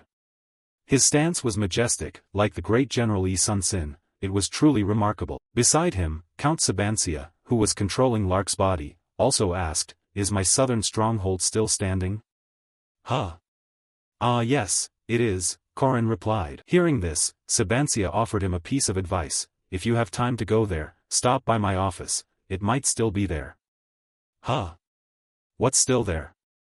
the general asked in surprise, because in his previous life he hadn't found anything there. Returning to Sabancia, he didn't intend to explain much, he only spoke a few vague, puzzling words: "You must find it yourself, old grammarian. I hope you gain the skill and the courage of that warrior. If you possess his courage, there will be nothing in this world you cannot do." He was a humble man, not a hero or a sage, a man who swore to save this world. People always have the option to flee to escape imminent danger, but you did not choose to run. I respect you, young man. Finally, thank you for telling me about your wife and child. When he finished speaking, Count Sabancia left Lark's body and slowly began to fade before Korin's eyes. Back in the present, at the southern land gate on the mid-level, this is the train station area. Korin lowered Mariette's axe beside her, and the reason he'd come here was because of Sabancia's earlier instructions. "That's how it was, according to the Duke. I decided to go south, and the reason I chose to come with Mariette is that she's from this place." Opposite them, as soon as Korin and the others stepped off the carriage, the stationmaster greeted them with a bright smile. "Thank you both so much. If not for you, I'd have been in big trouble." As he said this, he glanced toward the bandits being escorted off to a neighborhood tea house. "No need to mention it." Korin waved his hand. But the trainmaster reached for a pouch of money and insisted they at least accept this. Seeing the money, the greedy fellow lost any remaining pride. "Oh my, you don't have to do that, but how could I refuse such kindness?" At the same time, the system gave 2 notifications: "Congratulations to him, duty, not ignoring others' misfortune, reward distributed, 2 skill points have been granted." Seeing this, Korin put on an exaggerated face and laughed. "Ha ha ha, as expected, people should live well," he thought to himself. He turned to the senior beside him and asked, "I'm starving. Shall we get something to eat first?" Hearing that, Mariette cheerfully offered, "I know a few places." "You're familiar with this area?" Korin asked. "Yeah, I come here pretty often," she said, "haha." "Tell me what you want and I'll buy it," Korin said, holding up his purse.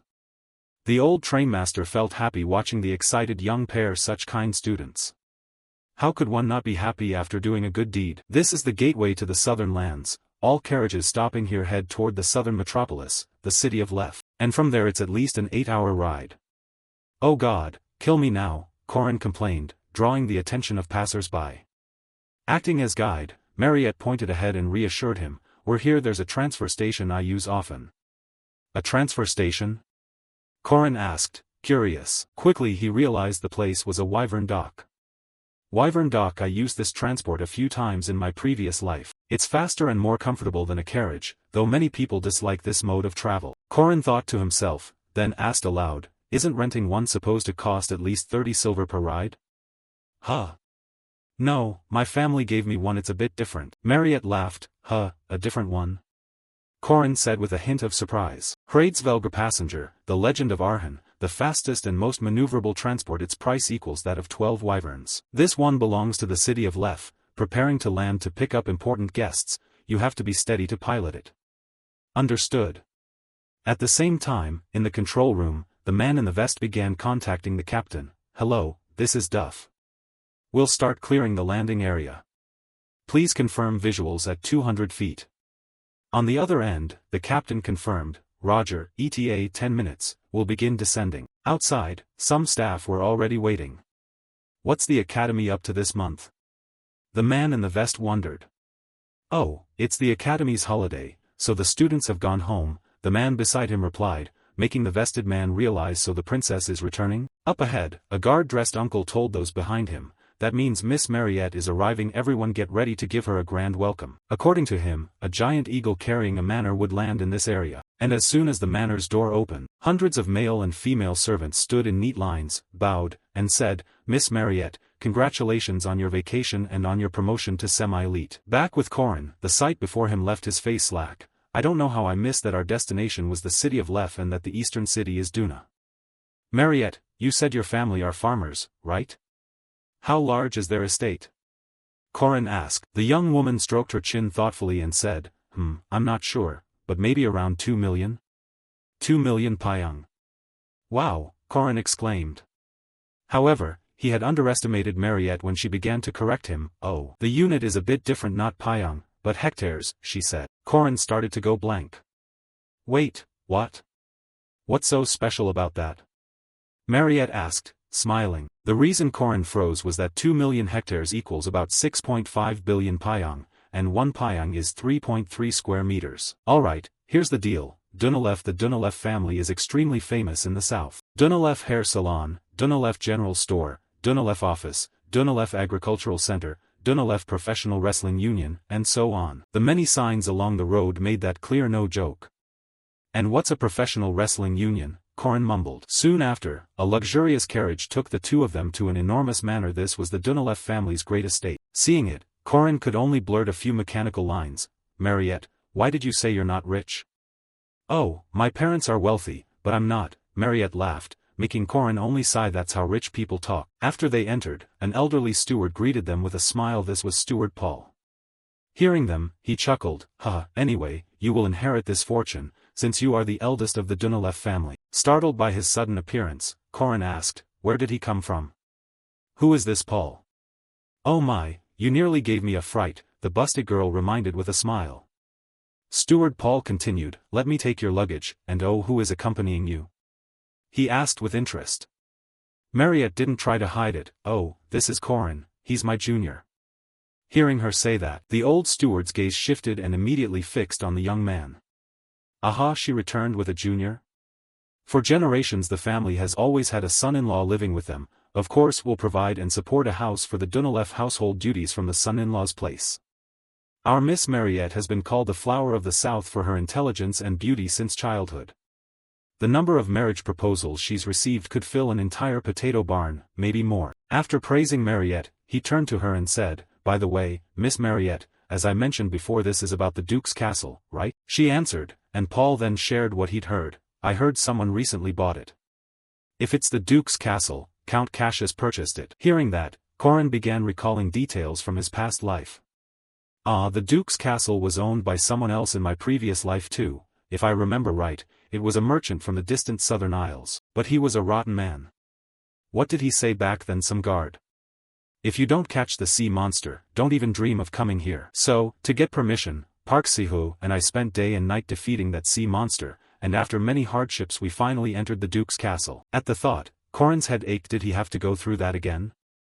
Up ahead, Mariette seemed to notice his worried expression and smiled reassuringly. I already told Count Cassius in advance, so let's go together. I figured you might want to visit the Duke's castle, so I warned him. He agreed and said we can come whenever. He mentioned he's hosting a party on Friday, so let's go together then. When she said that, our protagonist went blank for a few seconds. When he came to, he inwardly sobbed. This quest could be completed this easily? In my last life I had to crawl like a dog just to get in once. Is Mariette a goddess? Putting that aside, Mariette then suggested, Corin, do you want to go shopping tomorrow? We need to prepare outfits for the party, and it's kind of boring here anyway.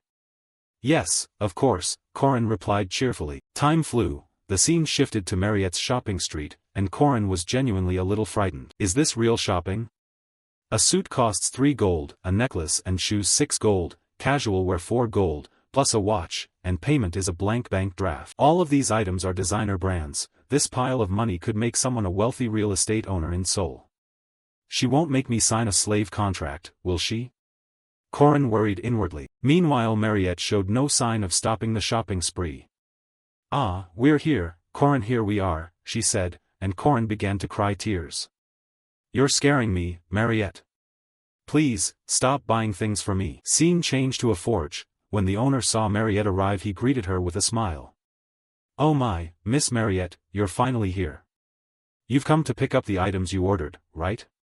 Yes, she nodded. Then this vampire girl went inside, carried out a chest, set it before Corin, and said, Corin, here, this is the same kind of ore used a lot in Odachi. As she spoke, she opened the chest, and Corin immediately recognized what was inside, an item he couldn't touch before, seemingly absent even from the academy: the unbreakable stone. Unlike refined silverstone that shatters under very strong magic, the unbreakable does not break. This stone made him happier than all the gifts he'd received today, because it was the special stone used for the hidden blade of sword Emperor Garandarden.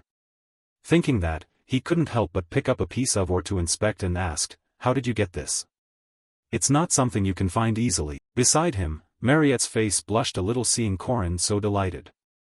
If you attach this to your spear, it'll massively increase its power, even expand your domain. You'll be able to overcome every challenge easily, right? This is a gift I'm giving you specially. Seeing you this happy makes me happy too, she said with a smile. Aside from thanking her, Corin couldn't find any more words. Thank you, he said. Time quickly passed until evening. At that time, in a huge dining room of the manor, a banquet table had been set, and Corin felt a bit awkward upon arrival. Hello, he said. Corin, this way here, Mariette said, gesturing, while the lady opposite, who looked like her mother, smiled and praised him. Oh my, what a handsome young man, please sit here. Yes, then, Corin bowed and thought to himself that when visiting a friend's home, dining with their family was obligatory. The warm smile belonged to her mother, and beside her was. As he thought this and was about to sit, suddenly another voice rang out. Wait, let me ask you one question before we eat. Depending on your answer, you'll be allowed to sit or not. Are you a virgin? The one who had just asked was Mard Dunilef, Mariette's father. The question genuinely left Corin a bit stunned. What? He asked, puzzled. At that, the lady beside him began smacking him playfully and scolded. Oh my, Mard, why would you ask such a question? Corin, ignore him and just sit, Mariette said. However, stubborn old Mard persisted. No, if he's going to become the Dunilef family's son-in-law, he must be a virgin. Father, Mariette said helplessly. It seemed the meal would not go smoothly. Speaking of Mard, he suddenly declared something shocking that froze everyone. My daughter won't be easy, she'll marry whoever she loves. I will never. Before he could finish, Mariette hurriedly pinned him down, making him cry out, Wait, Marie, that hurts. How are you so strong? You take after your mother. Father, stop it, she shouted, cutting him off. She began dragging him away from the table to prevent him from blurting more embarrassing things.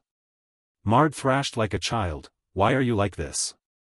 I'm just trying to protect you. Please, father, stop talking, Mariette said in exasperation. The lady then turned to Corin, embarrassed. Sorry about that, Corin.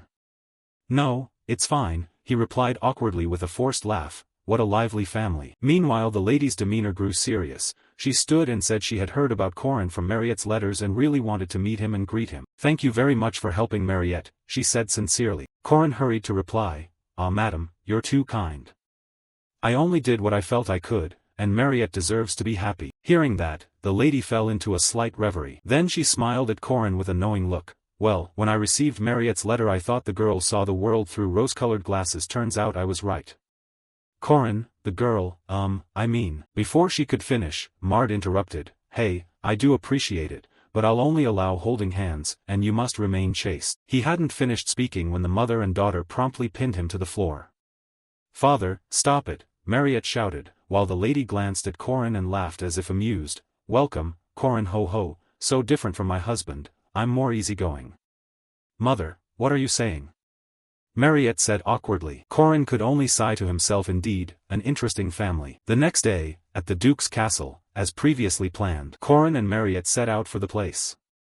Hello, Count Cassius, Mariette called out, and in response came Cassius's sincere voice. "Ah, Miss Mariette has come as promised on behalf of House Blandria. We warmly welcome you," he said, smiling with his eyes crinkled. This made Corin start doubting life itself. So it's the same person. Is this the very name from my past life who said he wouldn't open the gate unless I caught the sea serpent? After a brief conversation, Cassius quickly led them inside.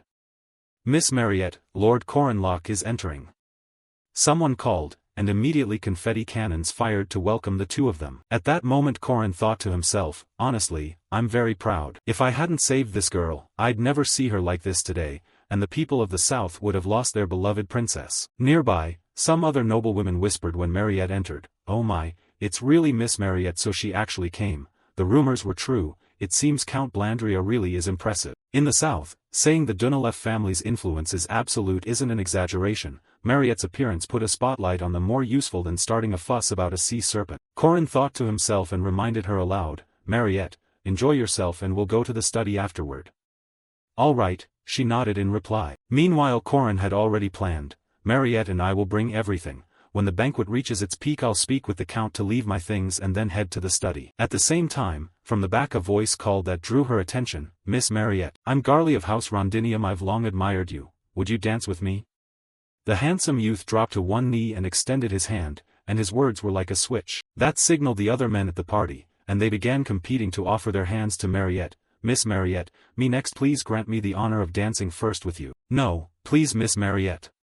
A cascade of pleas rose up. This left the wealthy young woman extremely embarrassed, unsure how to handle it. In the end it was Corin who reached out to help her. He calmly stepped forward, dropped to one knee, and said, "Mariette." The young nobles nearby scowled, wondering who this guy was so earnest, yet lacking proper manners. Corin thought to himself, then gently kissed the back of Mariette's hand and asked, "Mariette, will you dance the first dance with me?" This is the basic etiquette to request the first dance. Corin remembered words a girl once told him. If a beautiful lady stands before you and you want the first dance, first kiss her hand. Last life I was scolded for forgetting. Across from him, Mariette's face went bright red and she murmured, "All right." Then the music began to play. At the same time Corin added, "You're so famous I'm embarrassed. If you're uncomfortable, I'm sorry." "No, I like it," Mariette hurriedly replied. Corin kept thinking he felt like he was repaying his savior. He had relied on her a lot back in the south, so he had no choice but to return the favor. But still, this was risky. As he thought that, Corin glanced down slightly, where a pair of enormous speakers caught his eye. He felt a bit embarrassed himself. He sighed inwardly and turned his face away. But at that moment Mariette's heel jabbed his toes. It sent a searing pain through the general, but he gritted his teeth and endured it. "Sorry, I'm not a very good dancer," she hurriedly said. "No, it's fine," Corin replied. At the same time he thought it would be better to guide Mariette, and without hesitation Corin began whispering into her ear, "Put your left foot on my foot, we'll dance like this. Your foot will get dirty and the steps will be a bit awkward, but who cares? You don't need to worry about other people's stares. Just look at me now and enjoy the dance. Now place your foot on mine and just follow me. Look straight into my eyes, watch the direction of my feet and anticipate the movement. You have a good eye." A guiding voice began to play, "Just like what I learned in my past life. When your eyes tremble, lock onto someone else's gaze to find stability." We both smiled, not knowing who started first. She and I danced, sharing a dreamlike moment, and time flew by. Right after the dance ended, the other bootlickers immediately jumped in with offers. "Milady, next time me, no, me." A torrent of requests began to rise, but the wealthy young lady no longer had the mind to entertain them. "I'm sorry, I'm a bit tired. I want to rest for a while." "Then let me escort the lady," Corin said with a smile. "Thank you, Lord Corin," Mariette replied. Hand in hand they began to leave, making the bootlickers behind grind their teeth at how Milady Mariette walked off with such a ridiculous fellow contrary to the men's assumptions. The thoughts of the other young women at the party were entirely different. "Did you see? She stepped on his foot and they danced so romantically. His attention is cool, and that dance was impressive. Have you seen how big Mariette's laugh was? Definitely, I'm 99% sure." Back with Corin's group, after changing clothes he and Mariette went to the room Sabancia had mentioned earlier. "Wow, so this is Duke Sabancia's study," Corin exclaimed, while the wealthy young lady asked curiously, "Corin, what are we looking for here?" "It doesn't matter, just look for traces of Duke Sabancia," Corin answered. Then the two of them split up to search the room, and Corin found a book that caught his attention. It was the Duke's story from the game. In the Duke Sabancia quest, players must find traces of the Duke's wife Luina and his daughter Cecilia. Usually turning this into Duke Sabancia completes the side quest, but in the game, no, in my past life there was no line instructing you to search the study. Why did he summon me here? I'm not sure either, let's just look, Corin muttered. After tiring themselves out, the two sat down in frustration, having found nothing. Mariette spoke up. Corin wasn't too surprised. It's not easy to find, he said. Mariette asked, no clues at all? I thought there might be a hidden space or something like that. I'm starving, she said, rubbing her belly. You didn't eat earlier? Corin asked.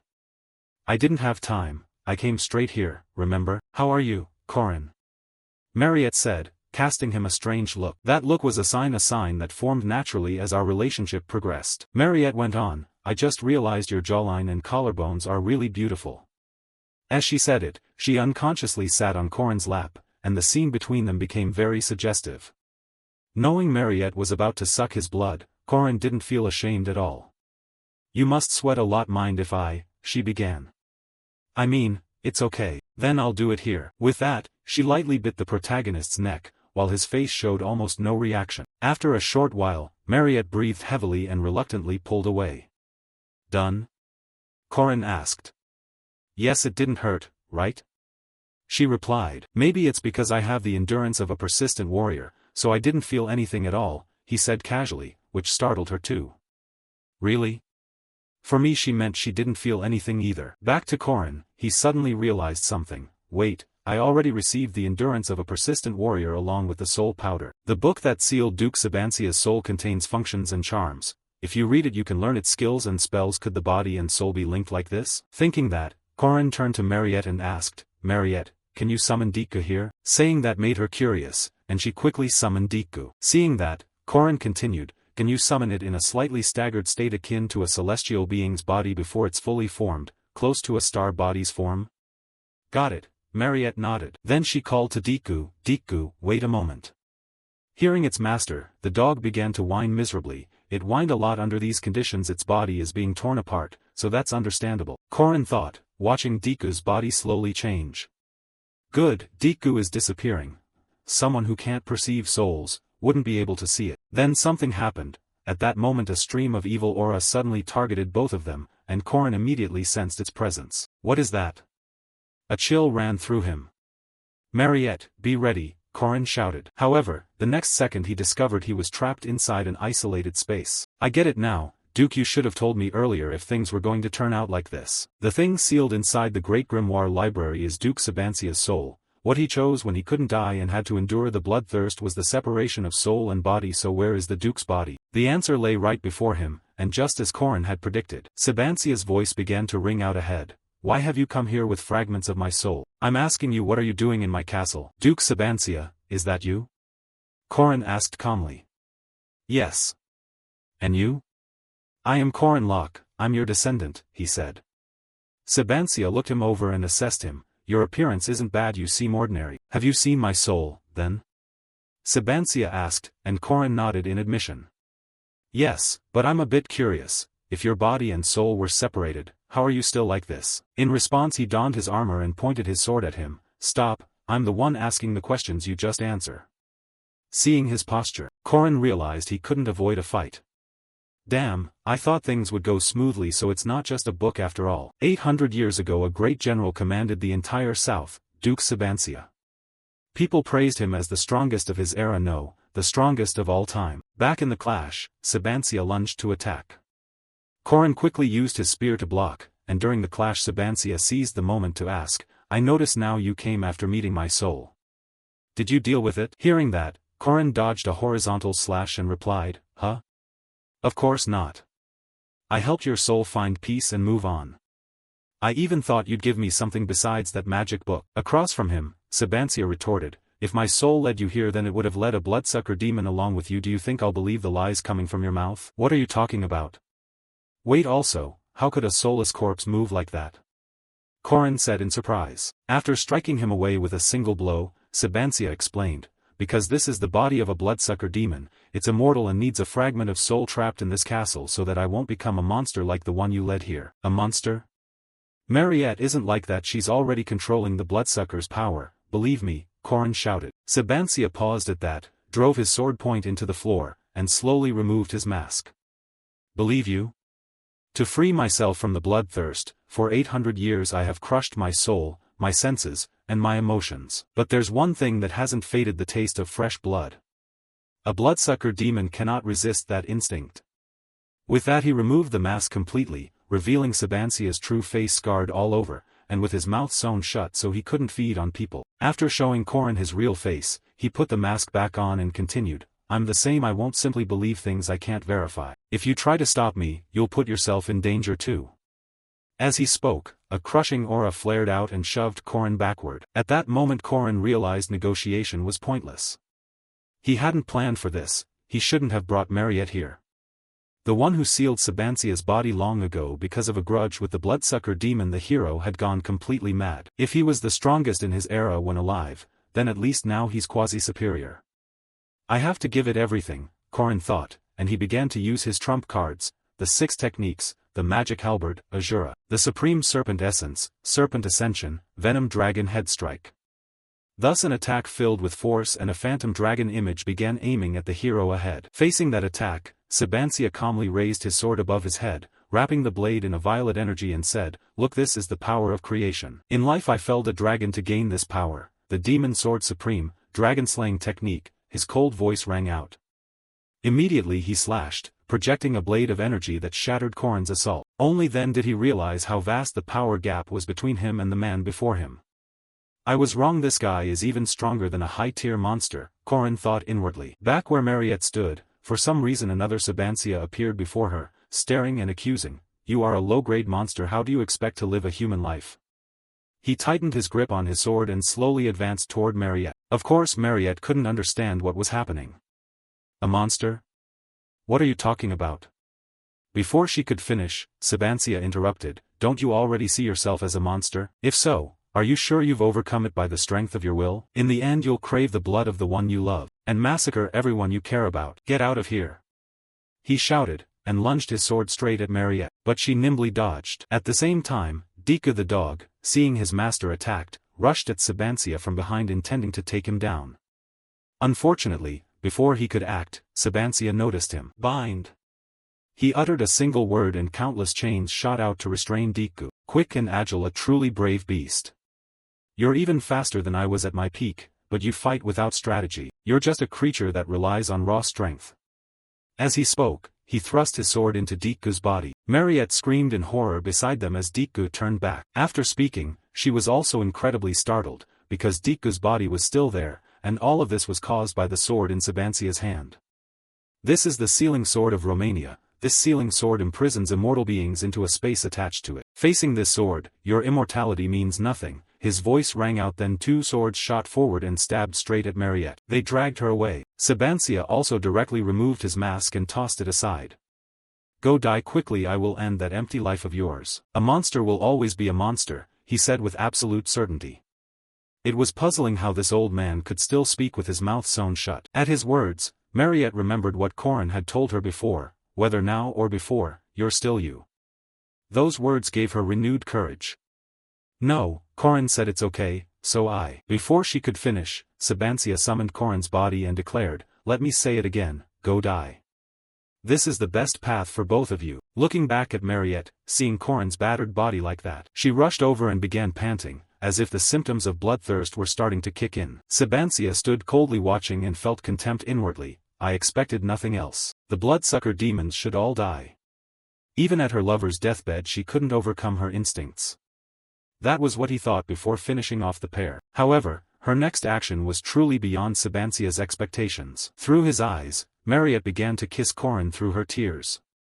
Wait, she's not going to suck his blood? She used her own blood as a healing draft and put it into him. She didn't drink his blood, she gave her blood to him. She overcame the limit in that circumstance. She should have lost reason and given in to her instincts, Sabancia thought in confusion. Korin, please, open your eyes, Mariette cried. That plea made Sabancia begin to reassess himself. I failed. I couldn't save anyone.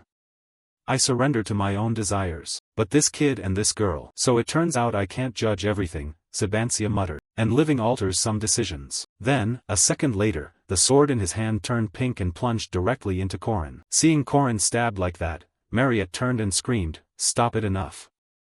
How long will you torment us? Don't take my Korin!" she cried, her face full of fury. At that moment, a light flashed. Then, immediately after, the two of them reappeared inside the original room. "I'm okay now, Sister Mariette, I'm right here," Korin said calmly. When Mariette saw him awake, she began to cry.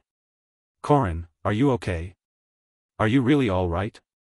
Korin didn't answer. He began to touch the scar on his chest, then turned to look at Sabancia and asked, "Why did you save me?" Hearing him say that, Sabancia threw his sword aside and explained, "I transferred my core heart magic to you.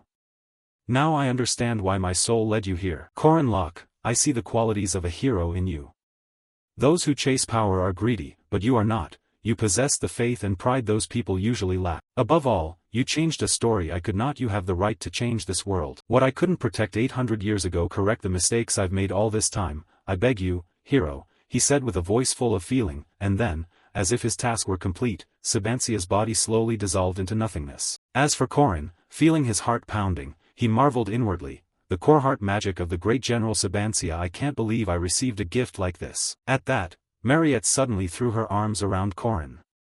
"Sister Mariette, you're still here? I was so scared just now. I thought you'd abandoned me, so I was terrified. Promise me that if I don't permit it, you will never die," she sobbed like a child. Her plea gave the protagonist pause. "Anyway, I guess everything turned out fine. This reward is enough." "I promise," Korin said, rubbing her head. And Korin's effort was duly rewarded by the system. "You have received the core heart magic of Duke Sabancia. Your magic level has increased, the core heart ability has formed, the Duke's demonic nature. Aura rank, 6730, medium. Mana rank, 5370, low. Abilities, regenerative power of the stalwart warrior, endurance across all fields. New dual core hearts. If I could hope for one thing, I hope his body and mind, tormented for 800 years, finally find rest." Back to the story. After soothing Mariette to sleep, Korin began thinking about himself. His second core heart not only raised his aura rank but was a true second core heart, and this one even had a supernatural power. But it's strange, whether in the game or in a past life, why didn't Duke Sabancia grant this power to the player? Wouldn't it have been kinder from the start? "He made me suffer," Korin complained inwardly. He glanced at the torn, blood-stained clothing from the earlier battle and thought, "These clothes need washing, who knows when they'll dry." At that moment a maid suddenly opened the door and stepped in. "Ah, sorry, I didn't know there were guests," her voice trailed off. From the maid's perspective, the scene was extremely suspicious. Korin shirtless and sweating, Mariette asleep with only a single cloth covering her. "No, not what you're thinking. Really, I know how it looks, but it's not like that," Korin hurried to explain. But his words seemed not to register. Seeing the compromising sight, her face flushed sweat, muscles, the heated atmosphere, and she stammered, making Korin even more panicked. "Oh my God, I told you it's not what it looks like. I'm serious, though it's understandable." Before Korin could finish, the maid hastily shut the door and ran off. "I'm sorry, please continue," she said as she left. "Continue? What do you mean?" "No, it's not like that, don't misunderstand, don't go," Korin shouted in desperation. Now he was breaking out in a cold sweat. Something felt off. That night, Mard's screams echoed through the castle. "You bastard, you touched my daughter, I will kill you." So it was only 20 days later was the misunderstanding resolved, and during those 20 days Korin had to hide in the mountains to train his aura, while knights continuously rode wyverns across the sky searching for his whereabouts. "Find that son of a bitch for me, how dare he lay a hand on Our Lady Mariette." The only lucky thing is that somehow the misunderstanding was cleared up. I nearly became the #1 enemy of the southern region. Korin breathed a sigh of relief and spoke up. "When we return to school, the second term will start, and we need to prepare for the festival," Korin said. The rich girl beside him applauded. "Great, Arin will do well." "Of course, we'll be even lazier then," Korin confidently asserted, relying on knowledge from his previous life. "At that time a large number of tourists will attend the festival, and of course the inns will thrive. After making it big, I'll sell that plot of land and make a mountain of money. Then money will just breed more money. I'm truly unbeatable. The festival really is the best thing ever." As he said that, the general flared his nostrils and fantasized about a wealthy life to come. Before he could continue, the sight before him froze the general in his tracks. What is this, a storm? There was no such thing in my past life." From both their perspectives, a terrible tornado was tearing everything around them apart. Sensing Korin's mood, Mariette gently placed a hand on his shoulder to comfort him. "A storm this big will likely mess up the festival." "It's okay," Corin, big ventures sometimes fail. Still, should we write an IOU? If you can't pay me back, you'll fulfill one of my conditions. Sign it, the little wife said, her eyes turning into hearts. Corin began to despair. Before he ended up moving under a bridge, Mariette made a highly suspicious suggestion.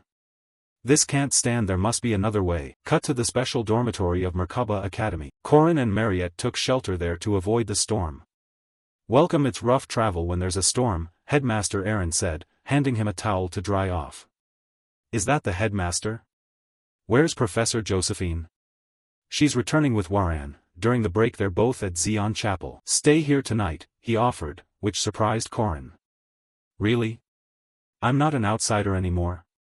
I was planning to keep you here from this term on, Aaron nodded. Hearing that, the protagonist guessed Aaron's intention, partly to supervise him.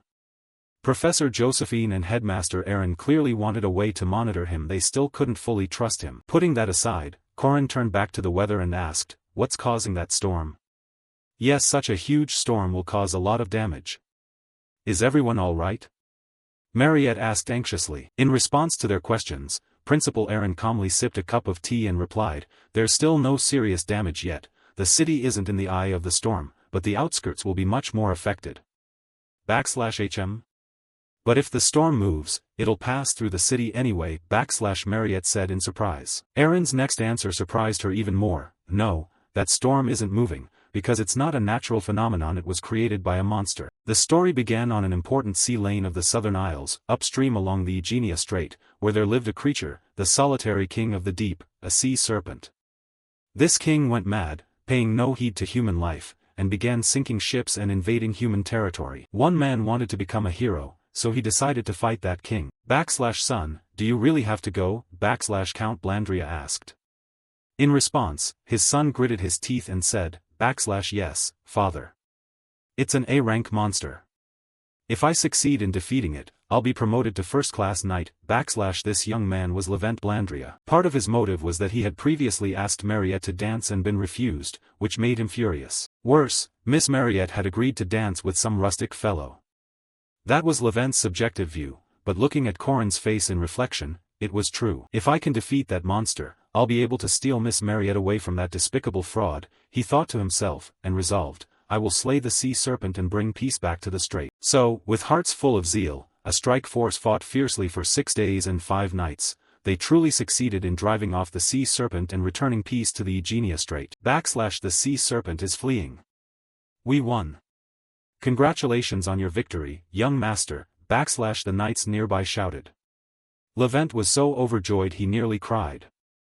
Miss Mariette, I dedicate this victory to you, Back to the story. The problem was that in the end they couldn't catch the sea serpent and it got away. And that sea serpent had caused the deaths of innocent people, starting with a pair of storm bats, which reproduce by falling into the eye of the storm to protect themselves from predators. Their nickname is Stormfall. Because their bones, blood, and flesh are all potent elixirs, even monsters crave them, and the wounded sea serpent couldn't ignore this brood of Stormfalls. And the female Stormfall made a decision, for the sake of the offspring in her belly. She headed north, flying as fast as she could toward safety, and so she chose to give birth near the Merkaba Academy, and, more precisely, she selected the exact lot that Corin had raised funds to buy back to build an inn for the festival, and now everything was ruined by the storm. My land. Who would have thought of that, a storm bat? They're rare, hardly seen in summer because they breed on the small islands of the archipelago, so why are they here now? Ah, I get it, must be the butterfly effect I caused. One flap of wings and it brought a whole storm, a real storm, Corin thought bitterly. Meanwhile, with the storm, the construction workers had packed up and left. We're evacuating, we can't work anymore. Wait, you're almost done, why leave now? Corin grabbed at their sleeves but couldn't stop them. The crew was determined to go. The storm kept growing. To keep building would mean death. You should give up too, that's just how life is sometimes, they advised, and left. If the storm keeps like this, there won't be a festival at all. If it drags on another week, my inn will be gone. I spent 280 gold to buy this plot, 330 to buy raw materials and pay construction workers, 220 to finish the architecture. Of that, 110 gold was mine, the rest I borrowed. If my business fails, I'll be on the hook for 720 gold. It's over, really over, Corin said, face as if he were dying. A short while later, Merkaba Academy called an emergency meeting to deal with the storm. Principal Aaron Kazar summoned several students and professors. Is everyone here? Surely you all know why I called you. It's because of the stormfall. So we have to subdue it? Professor Dana asked, and she added that if they caught this bat, all the research funds poured into Mount Design would be recovered immediately. Nearby, Professor Hamen slammed his hand on the table and shouted, "Of course we have to catch it." "I object, the storm will be over in a month." "I don't think we need to take that risk," Professor of Magic Edgar said, shaking his head. And as soon as he finished, alchemy instructor Lurala spoke up, "Oh, Professor Edgar, what's your evidence?"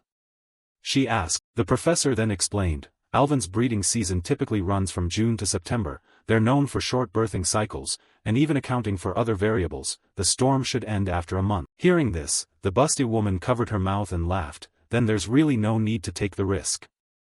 I think we should leave things as they are." At the same time, a burly man at the table, after some thought, offered his opinion. "I still think we should subdue it." He was Ogun, the new professor of the Knights Department, probably to replace that brutal instructor. He continued, "Not only would students fail to return to school on time and the festival be postponed, outsiders would assume the academy was doing nothing." Professor Ogun argued, "Our institution is an educational body. The job of monster eradication should fall to the guild first." Someone objected, "Either way, this is a breakthrough. I'm with Professor Edgar on this." Back to Korin, after a while of discussion with no decision, he began to stand up. "Professor No, elders, though I'm still inexperienced, please hear me out once. We swore to be brave and pursue truth with kindness. I will not betray my ideals even if it costs me my life. To protect the weak and defeat evil, we are the guardians, the protectors of humanity. Of course we must fight," Korin said with passionate voice, but his words still weren't enough to convince Professor Edgar. "Korin, I understand your sincerity, but about that..." Before Edgar could finish, Korin interrupted, "Edgar, how can you say that? Can't you see the victims who lost their homes to the storm?" At this, tears began to stream down his face, as if mourning those ruined by the storm. But of course, inwardly he worried for himself. "Please, subdue it, I'm about to become a beggar," Korin screamed inside. He then started embellishing to move them. "They're driven into the streets, losing their jobs, children go hungry because they lost their homes. Can you buy back human lives with money? How can you abandon them?" "Hey, wait, I didn't mean that," Professor Edgar protested, and the other teachers began to be moved too. "Oh, he's sincere, what a model of knightly spirit." Hearing that, Korin unleashed his final act. This wasn't just knightly spirit or the guardian oath anymore. It was something grand. "I only want to save people. So save the inn, no, save the townsfolk." As he spoke, Korin's tears flowed and his gaze drifted off into the distance. At Korin's words, the knight instructors started pumping their fists. "I knew I picked the right person, he's right. So young and already a passionate knight. Damn, so touching. But an inn? There's people running an inn, oh, I see. Form the strike team at once, in the name of the guardians I swear we'll protect them," Ogun declared, while Professor Dana grinned with narrowed eyes. "Hee, my research fund." At the front, Principal Aaron announced, "So we have a decision." And so, thanks to his brilliant performance, all the professors and students agreed to attack. The strike team was formed and moved toward the storm. "I've spoken with the support team, we just need to time it right," Edgar said. Korin began to pant, which surprised Professor Ogun a bit. "Huh, you're so moved, didn't expect you to have such a desire to save others." "Yes, lucky me to protect everyone," Korin laughed loudly, secretly thinking, "Of course I'm sincere, I have to repay 720 gold, my whole life depends on this." Back to the raid, the plan was simple: to catch a living stormfall Alvin in the eye of the storm. We needed help from the support team to create a breach in the storm. If they successfully made a crack, the entry team would go in and defeat the Alvin. It would be great if the plan went so smoothly, but the eye of the storm teemed with countless monsters. These monsters had been drawn into the storm while trying to eat the Alvin. They've gone hungry for a long time and were becoming incredibly feral. I was also very worried because Professor Hamen was present at his peak. He was called Hamen the Brawler, a first-rate knight, Hamen Welsh. He wielded a 2-meter great axe as if it were a pair of chopsticks, a first-rate knight. Professor Ogun, a top-tier mage and temporary captain, whose staff know, it's not a cigarette, was the weapon he used to display outstanding talent. Professor Edgar, and moreover a second-year student who was also a first-rate knight like him, a member of the savage Northern Al tribe. The Berserker Bajacker. With these excellent members, it would be surprising if they couldn't beat those monsters. "You're so tall, are you half-giant?" Korin asked. "Focus on the fight," Bajacker reminded. Hearing that, Korin casually slit the throat of a goat-headed monster in front of him and said, "He's easier going than he looks." He thought to himself, anyway the main focus is to catch the Alvin. We must penetrate the eye of the storm before the damage spreads and capture the Alvin. And of course, about the damage to Mai and just wait, Alvin, I'm coming, Korin said, his face flushing with anger. Meanwhile, Professor Hamen had cleared away the monsters ahead and volunteered to lead. We will enter the eye of the storm, everyone follow. So everyone followed him, but once inside they were even more astonished. Whoa, I didn't expect this. A small storm inside a bigger storm. I've never seen anything like this. I think it sensed intruders approaching and used its final power to create a smaller vortex. Professor Edgar speculated as he stared at the whirlpool before him. Can an Alvin do that? Professor Hamen asked. It can only be maternal instinct. Even as a beast, it's truly remarkable. Edgar replied, then turned to ask Ogun, Professor Ogun, do you think we can get through? Hearing Edgar, Ogun thought for a moment and answered, if we can endure wounds all over our bodies, so we'll take heavy casualties too, meaning we shouldn't overexert ourselves. Let the support team go in. Professor Edgar said calmly, then quickly drew a pistol and fired a luminous bullet into the sky, signaling those outside. Outside the storm, the support team quickly spotted the signal. Professor Dana, request for support, someone called. The professor became excited. Let's see, it's been a while since I got to show my power. She then began casting some spell, forming a magic circle at her feet. At the same time, lightning in the sky began to strike chaotically, making Edgar inside tremble with fear. Professor Edgar, isn't this a bit dangerous? Someone shouted. Oh my God, Professor Dana, are you trying to kill us all? Everyone hide behind me. I will raise a shield. God, we only need enough power to dispel the storm. Someone complained about Professor Dana's brute force magic. And then, from above the sky, a gigantic column of lightning struck straight down. This was the chain damnation spell. Seconds later the lightning vanished, and the strike team staggered out of the rubble. The angriest was Professor Hamen. Lord, this is why I hate mages. They almost wiped us out, he complained. Edgar, hearing this, cautioned, well, it's dealt with now. With that amount of lightning the storm should. Wait, why is it still there? Edgar cried out in alarm, for the small vortex before them was still active with no change, leaving everyone stunned. With that many lightning strikes, even top-tier monsters shouldn't have survived, Edgar muttered, while Professor Hamen quickly noticed something and said, wait, there's something strange. That Alvin is getting bigger. What the hell is going on? Turning to Korin, he too stared ahead in disbelief. Evolution, it's evolving, he murmured. Evolution, damn it.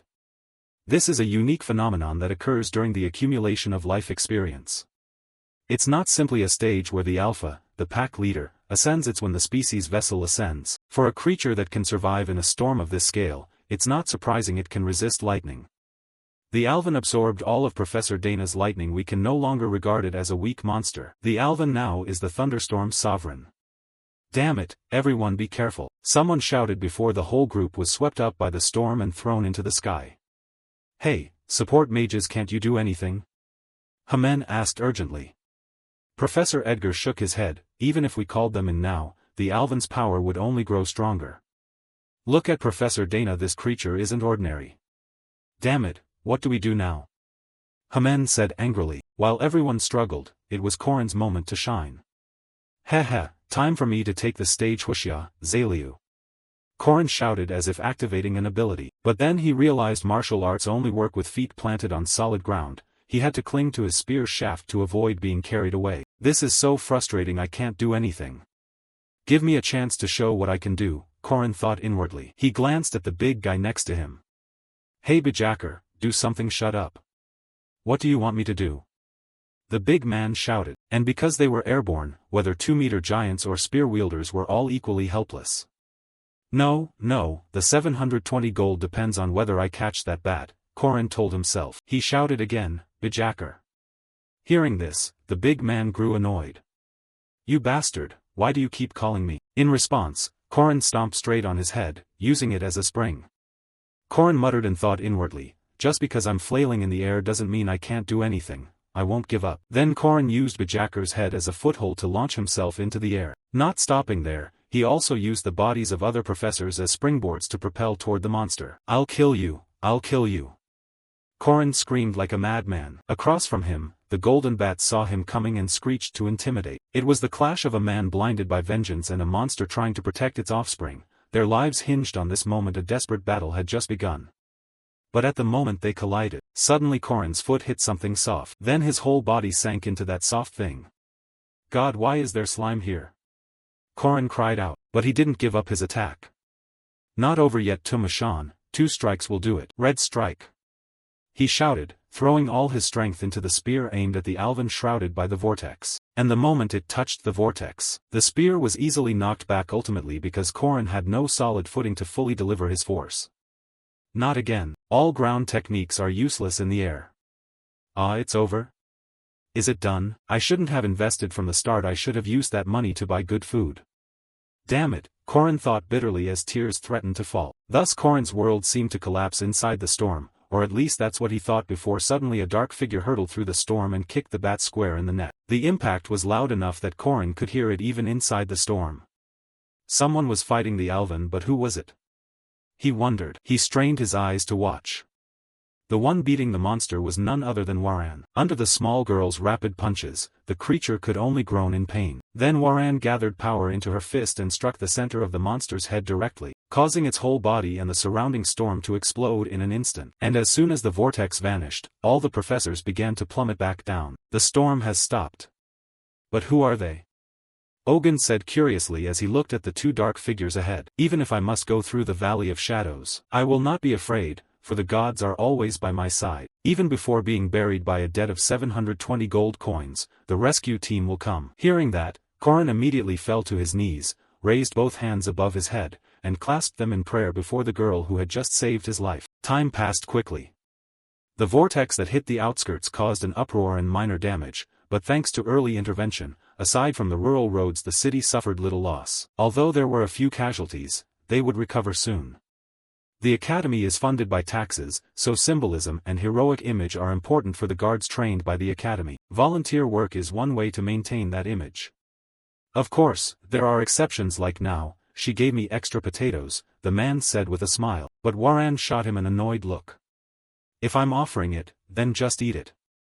Why yes, he stammered in fear. Nearby, Corin spoke up to chide her, you're so mean. Do you even know when humans began forming civilization? Don't talk like those professors. She scolded, but the captain couldn't stop talking. I only heard it once, but civilization began when a broken leg showed signs of healing, he said. If your leg broke, you'd clearly die in the wild, but a healed broken leg means someone helped you until it mended. When someone survives disaster and receives aid, that's the start of civilization, he said with a smile. But these theories seem to have no effect on Waran. She replied that it just meant humans are weak. It means nothing to me, no human would ever help me, she said. I can help you. So does that make it meaningful now?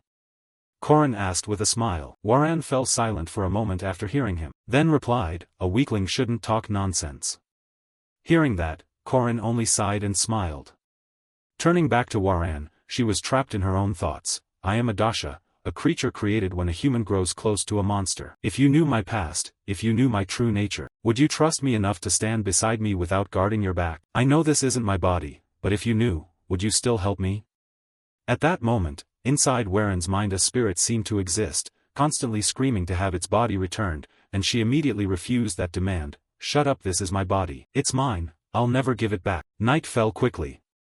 The Guard Academy was located in the city of Merkaba, commonly called the safest place in the world, but the reality was different. Alleyways ran everywhere, and those who held power in those lawless districts were the Black Star Guild. Their main income came from slavery and distributing bootleg liquor, but to cement their status they also ran more special businesses. For example, handling troublesome customers like this one. Bring the drink here. Corin shouted like a true drunkard, his arm wrapped around a serving girl who could only force a smile, while the old man behind looked awkward and unsure how to react. Then, after finishing the bottle that had been brought out, the little captain started causing trouble. You bastard, this called wine? Who's the manager here? Tell him to come out and meet me now. In response to his demand, a big boss barged in with a few underlings, kicking the door open. Which bastard dares cause trouble in my tavern? Hearing the shout, Corin glanced at the group. Finally, they're here. The Black Star Guild supplies this tavern with bootleg liquor while collecting protection taxes. If you want to find them, there's no better place than here. Corin thought to himself as the big boss approached and spoke. you look like an academy student. What's a minor doing here? Corin pretended to be drunk and slurred, you are Hikwa. Seeing his state, the boss calmed down and said, kid, finish your drink and go home, I'll cover it. Instead of accepting his kindness, Corin grabbed his cup and poured it straight over the boss's head while taunting, perfect timing. Are you the manager here? You bastard! The hounds shouted as if ready to leap, but the boss raised a hand to signal them to stop. One of his lackeys understood and quickly handed him a towel. I've seen plenty of brats like you always stirring trouble because you go to the academy. They think they're the best and fear no one. Teach every one of them a lesson, he said coldly. At those words, the hounds drew their swords and rushed in to attack. These guys were the crazed hounds from the north known as slave hunters, or the red hounds. How can a student who's nothing but a puppy not realize how terrifying a tiger can be? The boss yelled, but reality differed wildly from his expectation. With just 2 punches and 3 kicks, Corin easily sent the pack of hounds crashing down into pools of blood. By then the boss had lost his composure. Why you? Who are you? He stammered. Corin was happy to introduce himself. Me? I'm the one who catches crazy hounds. No sooner had he finished than Corin punched the boss square in the face, denting it inward. And so that day the Black Star Guild vanished. Well, it wasn't just about cleaning out a gang. There was a specific reason for targeting them. They trafficked in slaves. He wanted to free their victims, the demi-humans. They moved to a warehouse where countless cages were stacked, each containing a person. Seeing the scene, sympathy crossed Corin's face.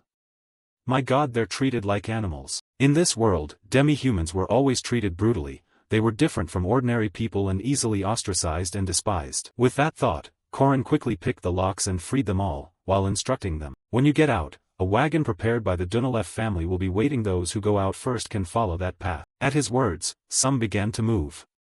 This would make them less alert to him. Alright, time to complete the final objective, Corin thought. Then he approached a green-skinned demi-human girl and asked, are there siblings here named Ren and Ron? Hearing his question, the girl calmly pointed to the side. That drew his attention to a pair of wolf siblings. The older sister was desperately protecting her frightened younger brother, and after taking a good look at them, Corin was extremely surprised. What the? They're so small. Odd. In my previous life I met them around 20 years old. I'd heard that a werewolf's body develops according to the maturity of its mind, but this is way too small. Still, even so, thinking that, Corin stepped closer and called out, hey. Inside, the older sister hurriedly hugged her brother and shouted, don't hit him. Seeing the siblings' frightened looks, Corin thought to himself, so this must be the sister Ren. I heard werewolves awaken right after birth, so they were sold when they were little. I'll kill you, you bastard. In my previous life she used to spit lines like that at me. Her attitude was very different, she used to be so abrasive. Did she really change like this within a year? In my previous life, Ron and Ren were villains working at the Werewolf Catholic Church, orthodox extremists, fanatic segregationists. In attempts to raise public awareness about demi-humans, humans committed countless brutal acts against captured werewolves made into slaves. Those events sparked the political confrontation between the Crown Prince and the Second Prince. Neither was an easy opponent in my previous life. Still, in the end they were both killed by Park Siho. I'm saving unfortunate villains who would later evolve into powerful mid-tier bosses, Corin thought. Then he opened the door and said, you're prettier than I expected. Come on, and he reached his hand toward the two of them. But Ren immediately shoved his arm away. Go away, leave us alone. She cried, while the others kept trying to soothe them. Be good, let them go. You'll get hurt. It's okay, no one will hurt you anymore. You're safe now. After saying that, Corin opened his arms and hugged the two children. Children who had never known adult protection and were always oppressed. How miserable, he thought. After waiting for the siblings to calm down, Corin asked, what are your names? Ron. I'm Ron, the boy said, and the older sister wiped her tears and replied, Ren. I see. I'm Corin Locke, he introduced himself. Are you a guardian? Yes, that's right. After hearing Corin's confirmation, the two children immediately fell asleep. They must feel more comfortable now, both of them. Thank God, he'd calmed them down. But do I really have to hand them over to the academy guards? Corin wondered awkwardly. Time passed quickly. Back at the tavern, the serving girl spoke up. What do you think? Her name was Lenya, a tavern worker. She looked like a typical alley server, but she actually managed a guild that gathered information. Hearing that question, Corin began to sweat. Things hadn't gone as he expected. He'd assumed mid-tier bosses Ren and Ron wouldn't be children. he thought they'd be stronger and had planned to use their power to control enemies. Who could have predicted this? Thinking that, Corin stammered, just put them in the shelter first and feed them. Are you playing philanthropist now? Lenya asked skeptically. Think what you want, Corin grumbled, rubbing his temple. Forget the sibling situation, don't I have to save Waran first? He painfully reminded himself. Time flew. In the city of Merkaba, at the landing for flying beasts, in the East Village, a one-legged bird had just landed, carrying several people on its back. Seeing that, an official from a distance stepped forward and asked, "Hello, are you from the East? Show me your registration papers." After saying that, he studied the group closely, and with his gaze the three people jumped down, two men and a woman dressed in Eastern-style ancient clothing. Then the white-haired youth held up an eagle-shaped badge to prove his identity, and the official immediately recognized it. "Oh, an officer from Borome Academy, I see." Next, the old man dressed like a priest stepped forward to introduce himself. "I'm Kong Ryan. These are my disciples." "I'm Jinhyuk, nice to meet you," the white-haired youth said, and the girl beside him put her hands together and added, "I'm Student Council President Kong Yua." Hearing them, the official smiled and replied, "The Kingdom of El Los welcomes you three. A carriage is ready this way, please," and he gestured to the side. After boarding the carriage, Jinhyuk relaxed and said, "Phew, they sure treat us well." Seeing that, Yua immediately pointed her sword at him and snapped, "You haven't sat yet." "Come on, Yua, you know I'm not strong," he said casually, which only annoyed her more. "First night, and you talk like that?" Jinhyuk replied nonchalantly. At that point, Master Kong had to chide them, "Enough, sit down. Stop your nonsense." Hearing him, Jinhyuk sobered and asked seriously, "Master, are you sure? That creature is here, right?" "Yes," he confirmed, adding, "The leader here definitely took it, the Emperor already knows about it." A flare of aura burst from Jinhyuk, making the master slightly uncomfortable. "Hide your killing intent. We must forget all that for now, remember that only then can we act," he instructed. But Jinhyuk looked straight at him and asked back, "Forget it? How am I supposed to forget? What did that damn thing do to us?" As he spoke, memories flitted through his mind. The academy tower engulfed in a sea of flames, and before it stood a girl standing atop countless skulls, a talisman affixed to her forehead for some unknown purpose. Time passed quickly. It was now a month after the falling storm incident, and the academy was bustling about the upcoming festival. The festival, despite its name, was more like a competitive exchange. Students from the 4 academies in each region battled for dominance. At that time, friends Lark and Jiger excitedly suggested, "Shouldn't we form a team soon?" "Right, we need to pick individuals, pairs, and teams to compete," they agreed. Nearby, Foodie Alicia asked, "What event are you entering, Corin?" "If it's pairs, I'll take you with me," Corin replied calmly. Behind them, burly Jiger said he wanted to pair, while Lark said he'd do singles and team events. Alicia's face paled slightly after hearing Corin. "Me? Humph, what, we're already a fixed team," Corin reminded her. Alicia, knowing that, asked again, "What about the team matches?" "Teams are randomly assigned, so I don't know, hope I get grouped with you," Corin replied, and Alicia snorted coldly, which annoyed Corin a bit. Why does she keep snorting? Before she finished, Corin smiled enigmatically. "Announcements will come soon. If you're rank 2 or higher, you'll have the right to choose." "So you're making me a laborer again at the festival," she complained, head down, having to work hard. Corin didn't know how to respond. "Work? Why don't you pair with Mariette? Isn't she the strongest?" Alicia asked, prompting Corin to recall and explain. "Mariette, she'll probably do singles." Hearing that, Alicia's eyes widened in surprise. "A mage doing singles?" she asked. "Yeah, seems like she wants the singles prize," Corin answered. At that moment, murmurs began to ripple through the room, drawing Corin's attention. "Hey, look over there, check out that outfit, must be from the east." "From the east?" Corin mumbled, quickly shifting his gaze to the distance, where the 3 Jinhyuk and the others were strolling. "Is that a Taoist robe?" "Idiot, it's just Eastern clothing," someone said. Seeing them appear, Corin thought, have they already arrived? The immortal Taoist Kong Ryan, Combat Hound Sa Jinhyuk, and Sword Saint Kong Yua. They're the main characters of Part 3, Tian Yiswa. Cut to a room somewhere else, where Professor Josephine's voice rang out, "Transfer students from our academy to Borome Academy?" "I cannot agree to that." Across from her, the Taoist Kong replied calmly, "We're only making a reasonable request, as if we were the child's own kin. A year ago we faced a tragic accident, and sadly, the center of that tragedy was my granddaughter. While our hall burned to ashes, she took my granddaughter away. We found the girl, and of course we want to bring her home. Professor Josephine fell silent for a moment after hearing this, then said, Waran is a special case, you should know that. She thought to herself, did he request a meeting as a judge for the team matches because of Waran? Kong tossed his chin and continued, you know as well as I do there's a monster dwelling inside Waran. I only want to help my granddaughter free herself from that creature. Waran's body survives because of that child, and that was also the wish of Principal Aaron's friend and student Kong Yu's father, Josephine replied. We will handle that ourselves. Do you really think you can harmonize with that monster from the start? He challenged. Of course. Waran completed the first semester with no problems, Josephine conceded. At that moment, another voice suddenly cut in. I want you to prove it. Has that wicked demon truly been integrated? Who's to say this isn't part of her cruel scheme?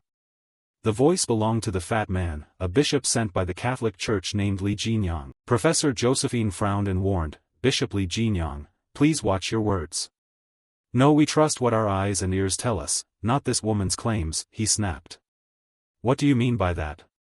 She retorted. The bloated pig of a man then stated his intent, release the evil thing during the festival. If that murderous entity is inside her, its true nature will reveal itself in the heat of the grand event. You want me to expose Waran during the festival? Professor Josephine asked gravely, then began mulling it over. Although their accusations were baseless, she wasn't confident she could persuade them. When it comes to trust, a witch like her is only a target of suspicion. This might actually be an opportunity. If she could show others that a demon can be harmonized and possess conscience, it would bode well for the future. With that in mind, Josephine consented to their request. Fine. I'll enter Waran in the singles match. And Professor Kong Ryan. Where Waran wants to be is the girl's decision. I don't know the Eastern continent, he said. Here, her legal guardians are Principal Aaron, myself, and the High Priestess of the Xian Temple. I think we've said enough. You two may leave now, she said, dismissing them.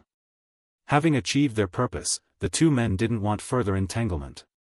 Understood. Thank you for your time, Professor Josephine. Back with Professor Josephine, after the wicked visitors departed, she finally exhaled and reflected. In hindsight, everything really was just as he had said. During this festival, Balthazar's henchmen are in hiding. Corin spoke up, startling the female professor. Where?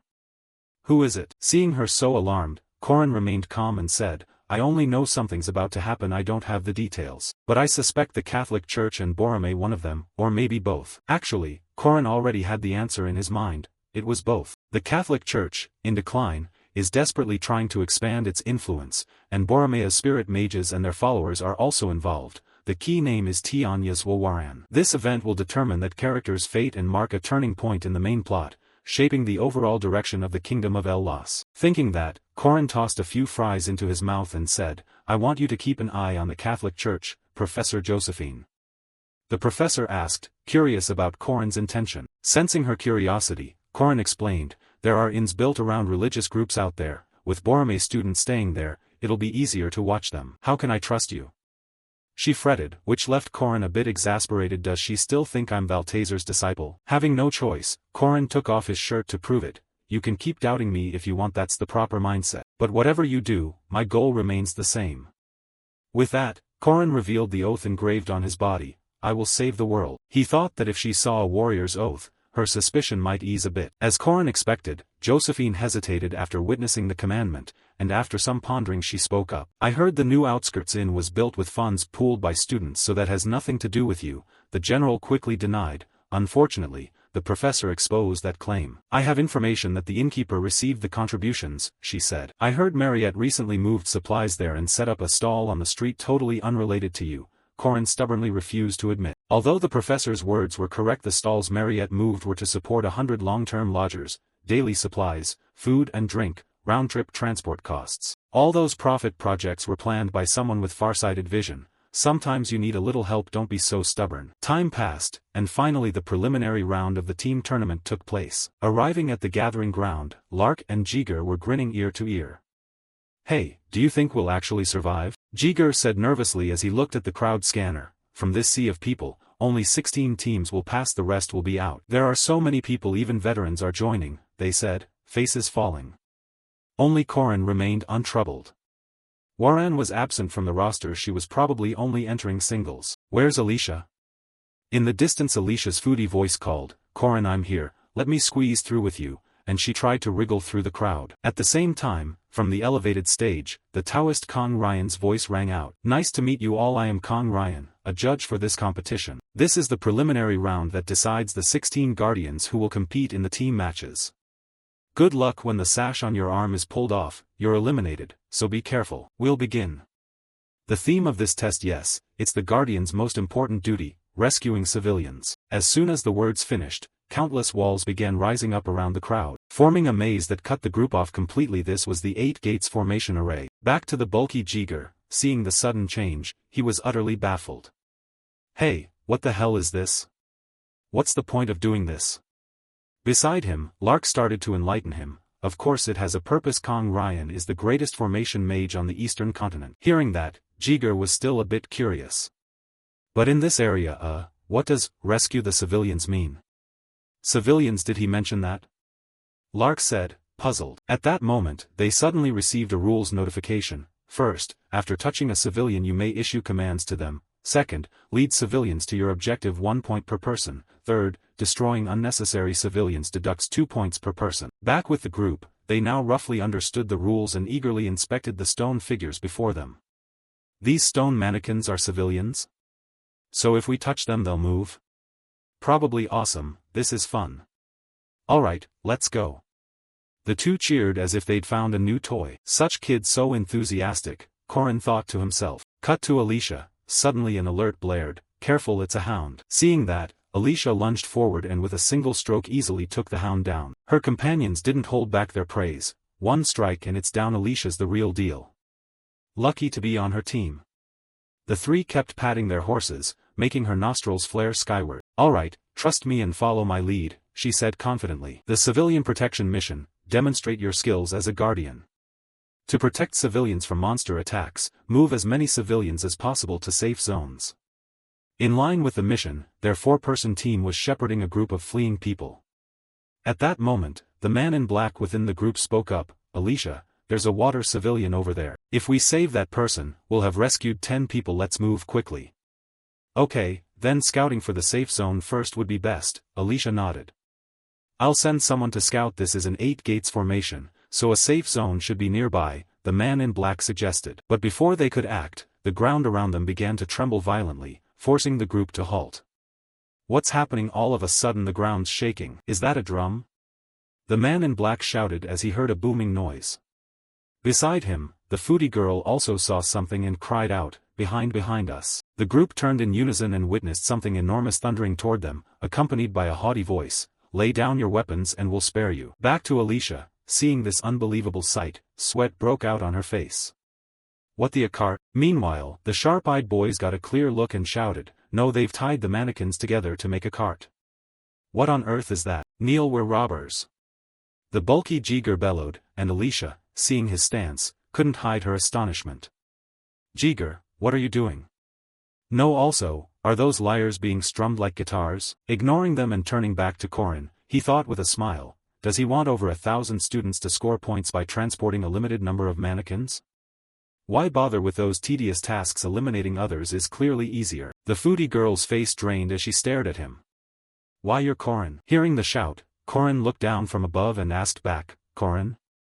Who is that? Call me the Almighty Immortal. I am, the Almighty Immortal, Corin said with a clownish expression. To talk about this, everything had been meticulously planned by Corin. At first there were only 3 of them. I recruited other trainees as they arrived. The prerequisite to join was to sweep out the basic soldiers. Of course, the essential goal was to push through the preliminaries. The inner round target was to get down to 16 people, so it was necessary to eliminate any opponents in the way. That's why I didn't look for a safe zone. Instead, I recruited as many civilians as possible to use as shields. Sweep them away with magic, the black-robed mage shouted, but he was immediately held back by a teammate behind him. You lunatic, what if the civilians get destroyed in the process? That will cost us points. You filthy scum, how are you attacking like that? The group spat in bitter anger before collapsing under the overwhelming force of Corin's team. The stone civilians became excellent shields. If you move a stone civilian to the safe zone you gain 1 point, but if you destroy one you lose 2. Haha, do your best. Scared now? Corin said with a smile, driving them mad. That bastard, if that's the case we have to take a risk. Pull them away from the stone civilians. No sooner had the words left his mouth, the four-person squad also began to surge forward and attack. On the opposite side, Lark had also fallen into a bloodthirsty state. Heh heh, boss, I've held back long enough, can I strike now? Of course, Corrin replied. And immediately after, General Lark up above continuously unleashed fireball spells down below, blasting the gloomy-faced group. There are stone civilians here too, someone shouted in warning, but Corrin's group paid little attention. Fine, we have plenty, we'll just take yours and add them to our score. This is the key difference between us and our opponents. Compared to us, those who increased numbers early and controlled the majority of stone civilians, others formed teams slowly, and whenever they found stone civilians they searched for a safe zone. Honestly, rather than aiming for an unbeatable strategy, this is killingly fun. Kill them, wipe them out. Corrin shouted, and when about 30 people had been eliminated, Corrin ran into Alicia again. Why you're Corrin? The gluttonous girl gaped. I told you, call me the almighty immortal. Corrin locked eyes.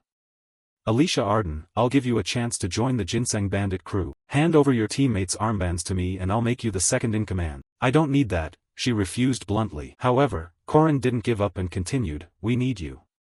We're in the middle of attacking the enemy, so we need more forces. Then he turned to Alicia's teammates, whoever brings her to us I'll appoint as captain of my squad. Hearing Corrin say that, her teammates immediately looked at Alicia with hungry eyes and advanced. Sorry, we have to follow the leader's orders. Facing her is worse than facing the leader's army, they yelled, and the gluttonous girl started to cry tears. How could this be? I trusted you all. At the rear, Corrin watched them start fighting amongst themselves and grinned ear to ear. That's human society. Anything profitable gets done, peace is only a fake veneer. When one's own life is threatened they'll do whatever it takes to survive. Morality disappears and everyone mercilessly fights each other. Up front, the fight ended with Alicia's victory, and after being stabbed in the back by the teammates she trusted, she began to turn dark. Alright, that's enough. I don't need anyone following me. I'll fight without mercy. Saying that, the gluttonous girl stuck out her tongue and licked the armbands she had taken from her teammates. In that way, Alicia Arden officially became the deputy leader of the guild. And in this battle, forming groups was everyone's idea. Alone you couldn't accomplish anything. Even second-year prodigy Mariette Dunaleff was no exception. However, unlike Corrin, her group was built on friendship. So many people joined, they were confident their bonds would carry them through, and everything went fairly smoothly, until just before they began to clash with Corrin's forces. Corrin, the bewildered little wife said, and just seeing him made Isabella flip into hostile mode. Don't worry, we'll beat them. Even if we're fewer, we have stronger troops, she said to reassure them. And Corrin understood that, so instead of using brute suppression like before, he switched to the pretty boy tactic. So you intend to face me? He said, his eyes already misting, causing Mariette to be struck and nosebleed on the spot. Beside her, Isabella also sensed something unusual. Hey Mariette, are you okay? At that moment, Isabella didn't realize that their 2-year friendship meant nothing compared to love. I'll follow you forward. As she spoke, the vampire girl immediately turned and attacked the teammates who had trusted her completely, making their eyes almost pop out. Mariette, what are you doing? Oh no, what is this? The pitiful cries rang out, and Isabella realized the harsh truth that the girls' friendships were more fragile than soap bubbles. Meanwhile, Corrin's people in the back yelled like mad, that's it, rookie, good job, take them all down. Alright, I did it. I'm the champion warrior, victory to all. Forget them, onward Corrin forever. Corrin forever. Those triumphant shouts rang out, making Corrin grin so wide he couldn't close his mouth. Having teammates carry you is really easy, he thought, and put on an extremely villainous face without realizing that. This image had been seen by Professor Josephine and the Taoist Kong Ryan. What the hell is that? Professor Josephine asked. Who exactly is this Corrin immortal trainee? He wondered aloud, making the female professor blush. Josephine couldn't have predicted Corrin's tactics, but whatever you call it, it was the tournament's surprise and intelligent yet ridiculous strategy, strategist Corrin immortal. At this point, Professor Josephine averted her gaze and wouldn't look him in the eye. Do we really have a student like this? I can't believe he's one of ours, she quickly disowned him. And that's how Corrin's group built a ridiculous image and advanced out of the group stage with top results. Next came the doubles round, where Corrin faced the Chen twins, second-tier defenders from Borome Academy. First the girl in the duo threw a few talismans aimed at Corrin, but he dodged them with extreme ease. Then Corrin released a Pokemon called Alicia to fight. Alright, attack them, Alicia. Huh. Wait, why me? Damn it, this is why you teamed up with me to use me, she said through gritted teeth. But she quickly launched herself at them and defeated the pair with just 2 simple sword strikes. Nice, we won the doubles match easily, Corin said with a smile, which only annoyed her more. I'm the only one who fought, you idiot, so exhausted. What are you talking about? I was cheering for you, Corin retorted.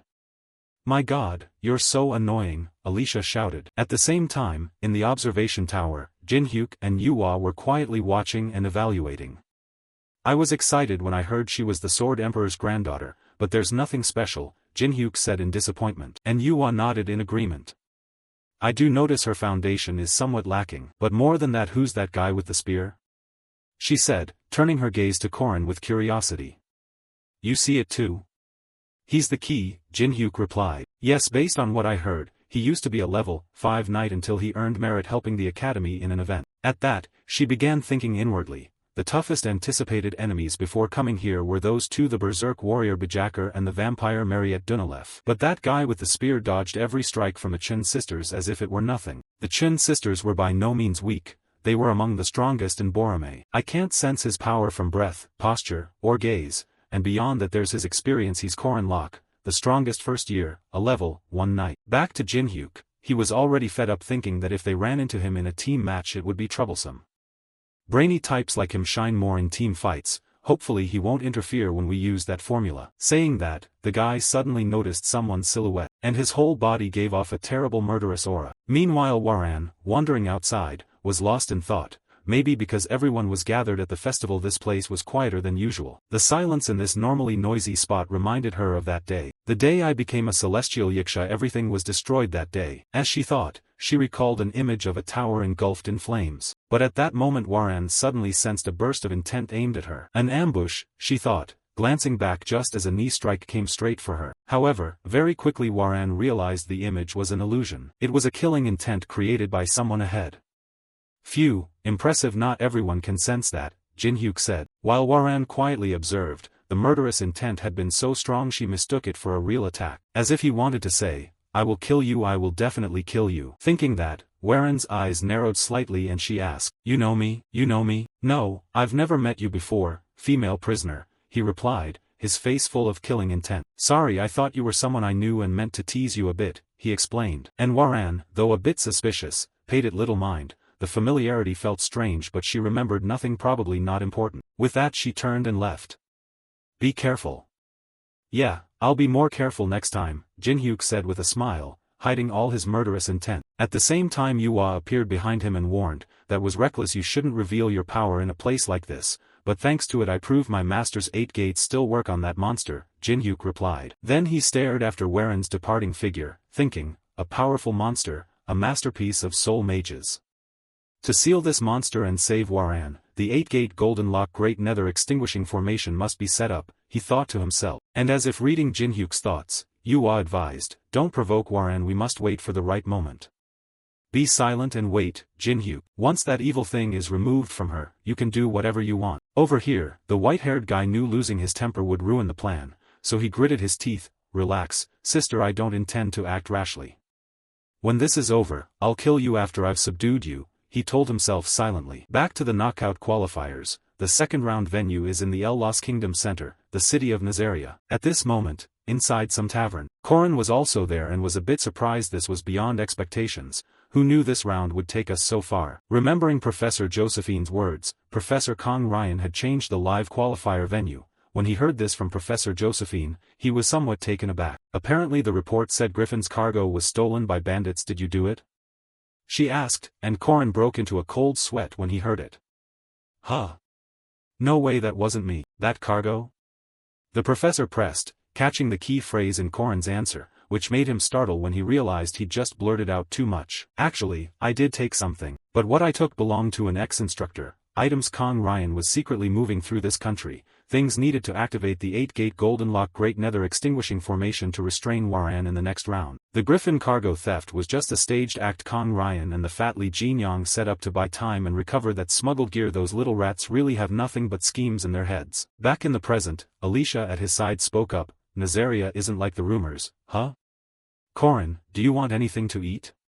She said, raising her hand to order, but Corin stopped her. Didn't you read the rules? No eating or drinking here. Huh? Is that so?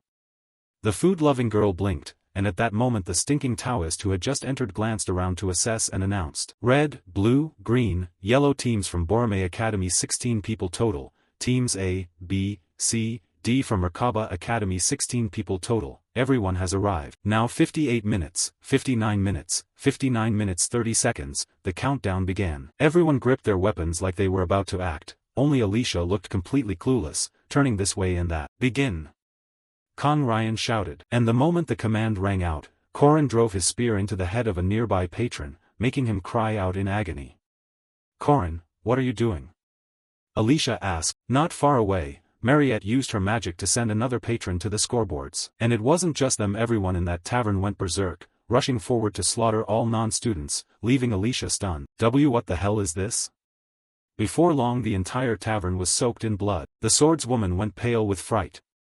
What is everyone doing? Regarding Corin, to explain to the clueless girl he had to speak up, look closely at those corpses, Alicia. Hearing Corin, the swordswoman hurried to inspect a corpse Mariette had felled and found it was withering away. Are they decomposing already? She wondered. Of course Corin knew why, but what puzzled him was why Kong Ryan picked this exact location. Since the event 300 years ago, this city had been trapped in a time loop. By day it's ordinary life, but when night falls this city of 1.2 million turns into a land of the undead. It's an anomalous existence, the city of the dead, Nazaria. Returning to Kong Ryan, he explained, now you should understand the situation. The knockout qualifiers begin. I'll divide the group soon. The objective is to collect moonlight stones, the deadline is the morning after next. You may withdraw mid-challenge. After the list was announced, each team received basic instructions and a backpack with necessary supplies. Team D is Corin's team, consisting of Corin, Alicia, Jiger, and Lark. After that, everyone was tossed out to the inn, with 1.2 million undead swarming outside. The cutoff for advancing is the top 4 teams. To save Warren we have to reach round 3, so for now we have to play by the rules of this ridiculous festival. The plan is simple. The truly dangerous ones are concentrated in the city center. We'll target the outskirts where the difficulty is moderate. To clear a path, my spear alone will suffice. Cut to the watchtower on the outskirts. At this point Corin's group was on top of the tower surveying the scene, planning to climb somewhere high and only target the moonlight stone undead that glow brightly after swallowing moonlight stones, collecting points safely. Lark looked down at a huge glowing zombie and asked, Corin, what's with that glowing undead? That's the boss of this round, we need to catch it. Quality over quantity. You just need to use magic to make us fly, Corin said calmly, and his friend nodded in agreement. Right, with this lineup we're fine. I'll act with long-range magic. As he said that, the bespectacled guy suddenly paused. Wait a sec, I haven't even cast anything yet, why is it coming this way? Through Lark's eyes they saw a massive revenant titan dragging its great sword, charging at them like an ox through a grave. Just seeing that made Corin break into a sweat. Damn it, run, Lark. Huh? What's wrong? What is it, danger?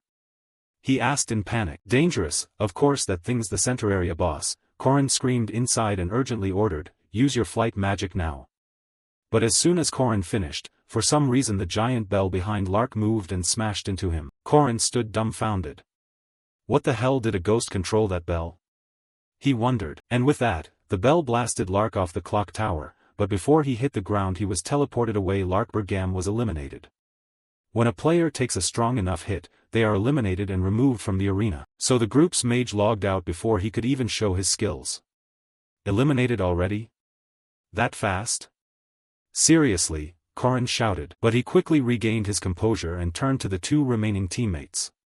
Damn it, Jiger, Alicia, first we. Before Corin could finish, below them the revenant began to gather force, and hurled its greatsword straight at the top of the clock tower, causing the tower's summit to split in 2 and start collapsing downward. Crap, it's collapsing. Climb to the top and run the other way. Corin shouted. Why do things always happen to you? The big guy Jiger ground out. With that, the massive structure thundered down to the ground, and when it was over Corin's group climbed out from the rubble. Phew, you all okay?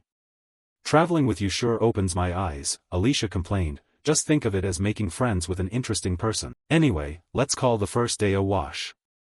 Lark got eliminated too early, and that special monster noticed us. Just run until morning, Corin suggested. Yeah, we have to keep at it, the big guy replied. But before he could say more, a giant foot suddenly grabbed his two hands, and hoisted Jiger into the air. The foot belonged to a giant-looking monstrosity, and its sudden attack snatched Jiger away before anyone could react. They weren't done talking when the gluttonous girl screamed in horror and pointed ahead. Corin, look! Without Alicia calling, Corin knew what she meant. I know if there's this much commotion, someone has to step up. White Soul King thinking that, Corin looked toward the Frost Knight riding a horse before him. The Giant Bachelor, the Abyss Demon, and even the White Soul King, the three bosses of Nazaria, were all present, and each of them was at least elite rank. Corin worriedly pondered, while Alicia could only glance around and ask, Corin, are we done for? This is maddening, they're coming. Corin shouted as he saw the monsters lose patience and charge to attack all at once. And in this situation our protagonist had no tricks left. Damn it, I've been trying to hold out until elimination. Is this how it ends, failing here in the live qualifiers? He bitterly thought. Just then, a flash of light suddenly streaked down from the sky, and slammed into Corin's group's position, causing the monster's attack to falter for a moment. It wasn't an attack but a blinding light meant to obscure vision. Moreover, the thing that was glowing the spear, Corin muttered. But before he could think further, a cloaked figure lunged in, grabbed the spear, and spoke to him. Over here, Corin, are you all right? And Jiger, what about him? Alicia asked anxiously. That big guy probably went flying. Corin no longer hesitated and turned to flee immediately. Let's go. The two of them began to follow the figure. Only when they had fully put distance between themselves and the monsters did they stop, panting. You okay? Thank goodness you're not hurt, the stranger said. Thanks for saving me, but what about the spear a moment ago? Corin asked, puzzled. That's what I was going to ask, how could you use my spear technique? The person said as they pulled down their hood, revealing their true face. I thought the voice sounded familiar. The godlike figure's silent blue eyes were as clear as a mountain stream. My disciple Aaron Danua, you're my disciple from some distant future, aren't you? She asked, and Corin instinctively replied, why are you here? Back to some time in a past life. It was around the second-year winter break for upperclassmen. Can you hurry up a bit? Park Siho complained. Park Siho, that's your problem, do you always talk to me like that? Why did you call me all of a sudden? Wait, this is the principal's office? Corin said in surprise as he watched Park Siho begin to knock. Then Park Siho cracked the door open, peered inside, and said, you mentioned this before, right? You want to become stronger so I can introduce you to a teacher who can help you get stronger. Inside, a beautiful woman spun her chair and smiled. So it's you, hello, young man. The connection was made possible by Park Siho's gamer privileges. That was the first time Corin met his master. Back in the present, Master Aaron led the two of them into a house and set up protective formations outside to keep the undead from breaking in. That should do it. Normal undead won't be able to enter this building, Alicia said, and then added, thank you, please try some chocolate. As she spoke, the gluttonous girl pulled out her chocolate bar, but Master Aaron gently shook her head. I appreciate the kindness, but you can't eat food from another era here. To explain this place is where the time of 300 years ago repeats. If you bring food from 300 years ago, there are two possibilities. Either the timeline will snap back to its correct course, or the person will be trapped in the past. The world's reaction. I haven't tested the reverse, but something bad would certainly happen. After that, Corin looked straight at Aaron and asked, so why are you here? Oh, didn't you call me master? She teased. However, Corin's expression turned very serious, and she quickly checked her teasing tone. I see, I understand, she replied, sipping a cup of tea gently. Meanwhile Alicia, intrigued, asked, so Corin's master is someone from the distant past, right? Someone who was in this city during the event 300 years ago? Corin, hearing that, was puzzled. Truly a mystery. This place repeats the time from 300 years ago, everything loops. So how can she move around normally with a clear consciousness like that? Turning to Aaron, as if sensing their questions, she calmly explained, because I'm a friend of death. The city Nazaria is a corrupted antiquity that generates the dead. I'm trying to stop the birth of the immortal king. He's about to appear in the city center. An immortal king? Alicia asked, stumbling over the term since she'd never heard it before. Corin, however, seemed to recognize the name clearly. After hearing it he stood and said, is that so? Then let's go. What are you talking about? This is my affair. Aaron refused. But someone needs help here, right? Corin countered, prompting a look of interest from the master. Sharp, are you? She murmured. Then the three of them quickly ran toward the city center, and Corin began to think she never intended to refuse from the start. Because this is Nazaria's main quest, players must assist Death and the mysterious doctor to prevent the birth of Nazaria's immortal king. of course this is a task I can't refuse to weaken the immortal king's power. We have to destroy these 3 undead. As he thought this, Korin stared fixedly at the titan ahead. At that moment, spotting the group, it let out a roar and began swinging its sword to attack, ignoring the smaller zombies in front of it. Those zombies were cleaved into chunks, while Korin and Eren easily leapt clear. Then the master-disciple pair executed a combined strike, Hon Tao Thien Quan, a spear technique, Lifeng, creating 2 blasts of energy that blew all the small fry away. After clearing the blockers, Korin and the Titan Revenant clashed weapons once more. While he held the big one in place, the master quickly rushed in from behind, and drove her spear straight into the Revenant's chest, making its eyes roll back. To ensure the big brute couldn't turn the tables, Korin shouted to Alicia at the back, "Alicia, right now." Understanding Korin's cue, the swordswoman took a stance and drew her blade, and decapitated the Revenant in a single strike. Thus, thanks to their seamless cooperation, Korin was able to easily obtain the Moonstone from this Revenant. It's huge. Just one more person made the difficulty drop significantly. Eren Danua lives up to her name. Good work, let's call it for today, it's almost dawn. We'll continue tomorrow, Eren said. Normally, when carrying out missions outdoors, we'd pitch camp and rest at night, but in this area it's the opposite. This place is a paradoxical battlefield. Night is dangerous and daytime is safe. Cut to some house. At this moment the swordswoman is sleeping like the dead. Alicia, she's asleep? Eren asked. Yes, it's fine to share a bed. Kids should sleep early and wake early, the master continued. Do I look like a child? Korin complained. Eren, hearing this, dropped the teasing and changed the subject. So then, kid, after all, I've taught you everything. Korin calmly said, "Sixfold spear, voidless, primordial, it's all because master taught me." Surprised? Yes, I chose you as my successor but didn't expect you'd be such an ordinary child, Master Eren admitted. Back to Korin, those words made him think. Actually, the master had chosen Vatera as heir before him, but 80 years later, she regretted it. No need to sow more sorrow for someone living in a timeline frozen 300 years ago. Thinking this, his thoughts suddenly stopped as Master Eren reached out and poked his cheek, asking, "Kid, what are the 2 things you're fixing?" "I'm a lucky woman to have a student who loves me so wholeheartedly," the master babbled. "Stop it," Korin grumbled. But Eren couldn't miss his expressions. From so little information she had guessed something. "Looks like my future isn't very bright, huh?" "No," Korin hurriedly replied. "You fool, do you know who I am?" Eren said with a thin smile. "You do, you're the one who stood up against evil," Korin thought to himself, recalling memories from his previous life when the city was engulfed in flames. At that time Master Eren had stepped forward and said, "No, you can't. At least someone has to buy time." Why would Master do that?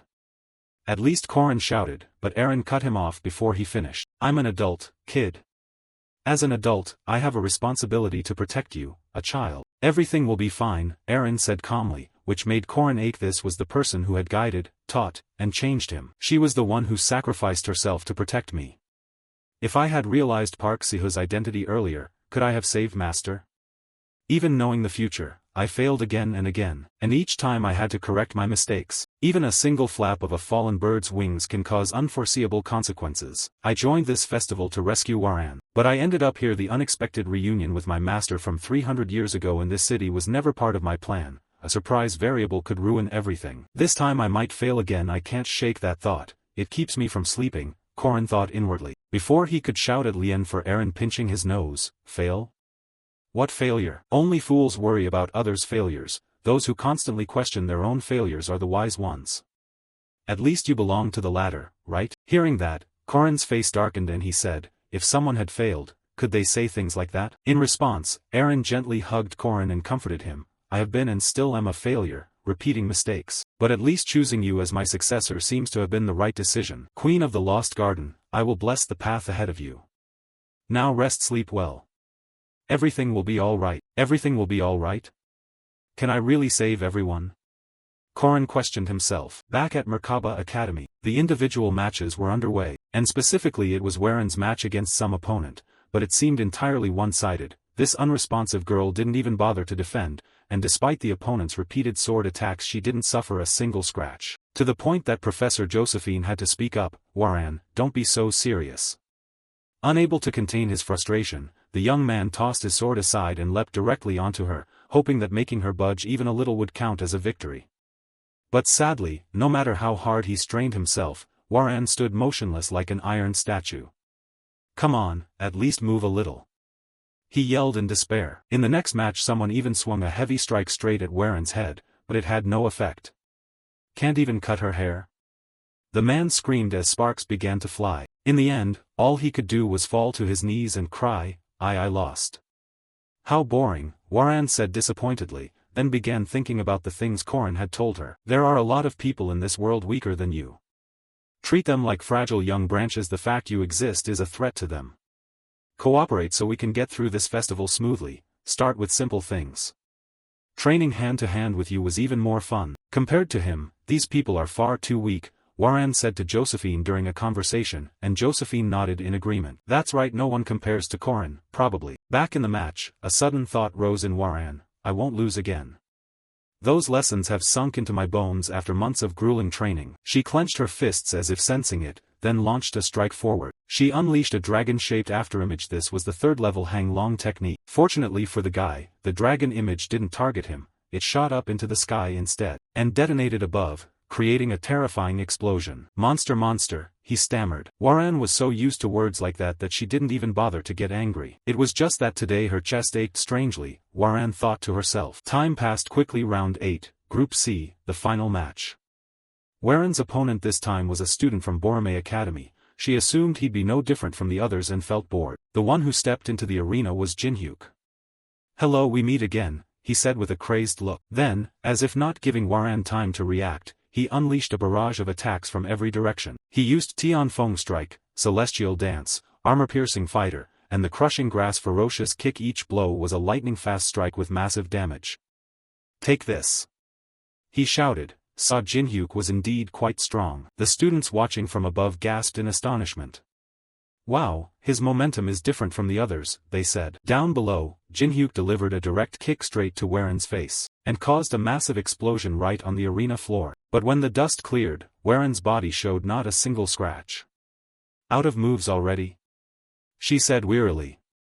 It wasn't surprising by human standards. These strikes would be hard to block, but Waran's absolute defense made the difference. Turning to Jinhyuk, she said in disappointment, "Give up, continuing is pointless. Damn it, really a monster. Stop pretending to be innocent, it's too late for mercy or kindness." "What are you talking about?"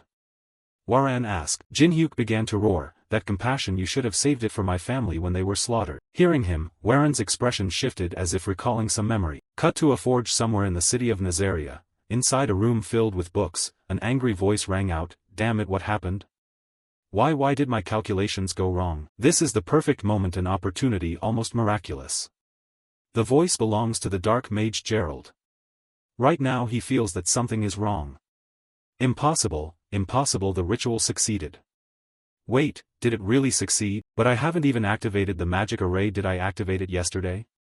Why is it like this? Why is it so calm? Who interfered with this? What is going on? What did they do? Questions began echoing in Gerald's mind. Then he realized something and rushed outside. "A witch, it's a witch, that bastard with the spear, the blue eyes, the monster is a sorcerer. Right, the witch is the cause of all this. But how could that be? How could those 3 repeating days have gone on for hundreds of years?" As he thought that, he looked up at the massive magic array looming over the city's sky. The moon's power had been fully absorbed and used to amplify the array she carved over the city. The pure magical force was forged by raw power, fiercer than any archmage in history. So it didn't take long to recognize the strange symbol engraved into this colossal magic substance. The language of the origin, an archaic script forgotten and faded since 300 years ago. Primal. At that moment a voice in front of Gerald drew his attention. Seeing Aaron's figure, the finder of the magic started cackling, "Ha! I know you, Witch Gerald. I know your secret. I've discovered it, it's you. Time keeps looping because of your trickery, haha." Ignoring his revelation, Master Aaron replied coldly, "Immortal King Gerald, play your role." As her words rang out, the dark mage's body swelled like a balloon, looking as if it could explode at any moment. Time quickly moved to the second night in Nazaria. According to the plan, Korin's group went out hunting again. "Korin, look!" Alicia called. "Yeah, stick to the plan," he nodded. Then the swordswoman successfully cut that falling monster clean in two. Korin also delivered a blow that left the bony man with 3 holes in his body. "We defeated the Abyss Wailer and the White Soul King. Though Alicia and I aren't high-level guardians, we both beat advanced undead bosses. We could easily hunt them through this zombie-filled city thanks to Aaron Danua's work. Well done, now only the immortal king remains, she said with a smile that made Corrin pause, as if Master Aaron had done this 100 or 1,000 times. The guidance of someone truly seasoned, a perfect plan. On the third night's end they encountered Gerald. At last we reached Gerald. We must stop him before he awakens his power, Master Aaron instructed. As for Gerald, he was the sorcerer who sparked Nazaria's undead legion uprising 300 years ago and coveted the title of Undead King. Regarding Alicia, seeing the sorcerer's appearance, she was a bit disappointed. That's the immortal king Gerald? He doesn't look very imposing. In her eyes this sorcerer looked like a shrimp monster, nowhere near that Titan revenant. Maybe his evolution is incomplete, Corrin guessed. Possible.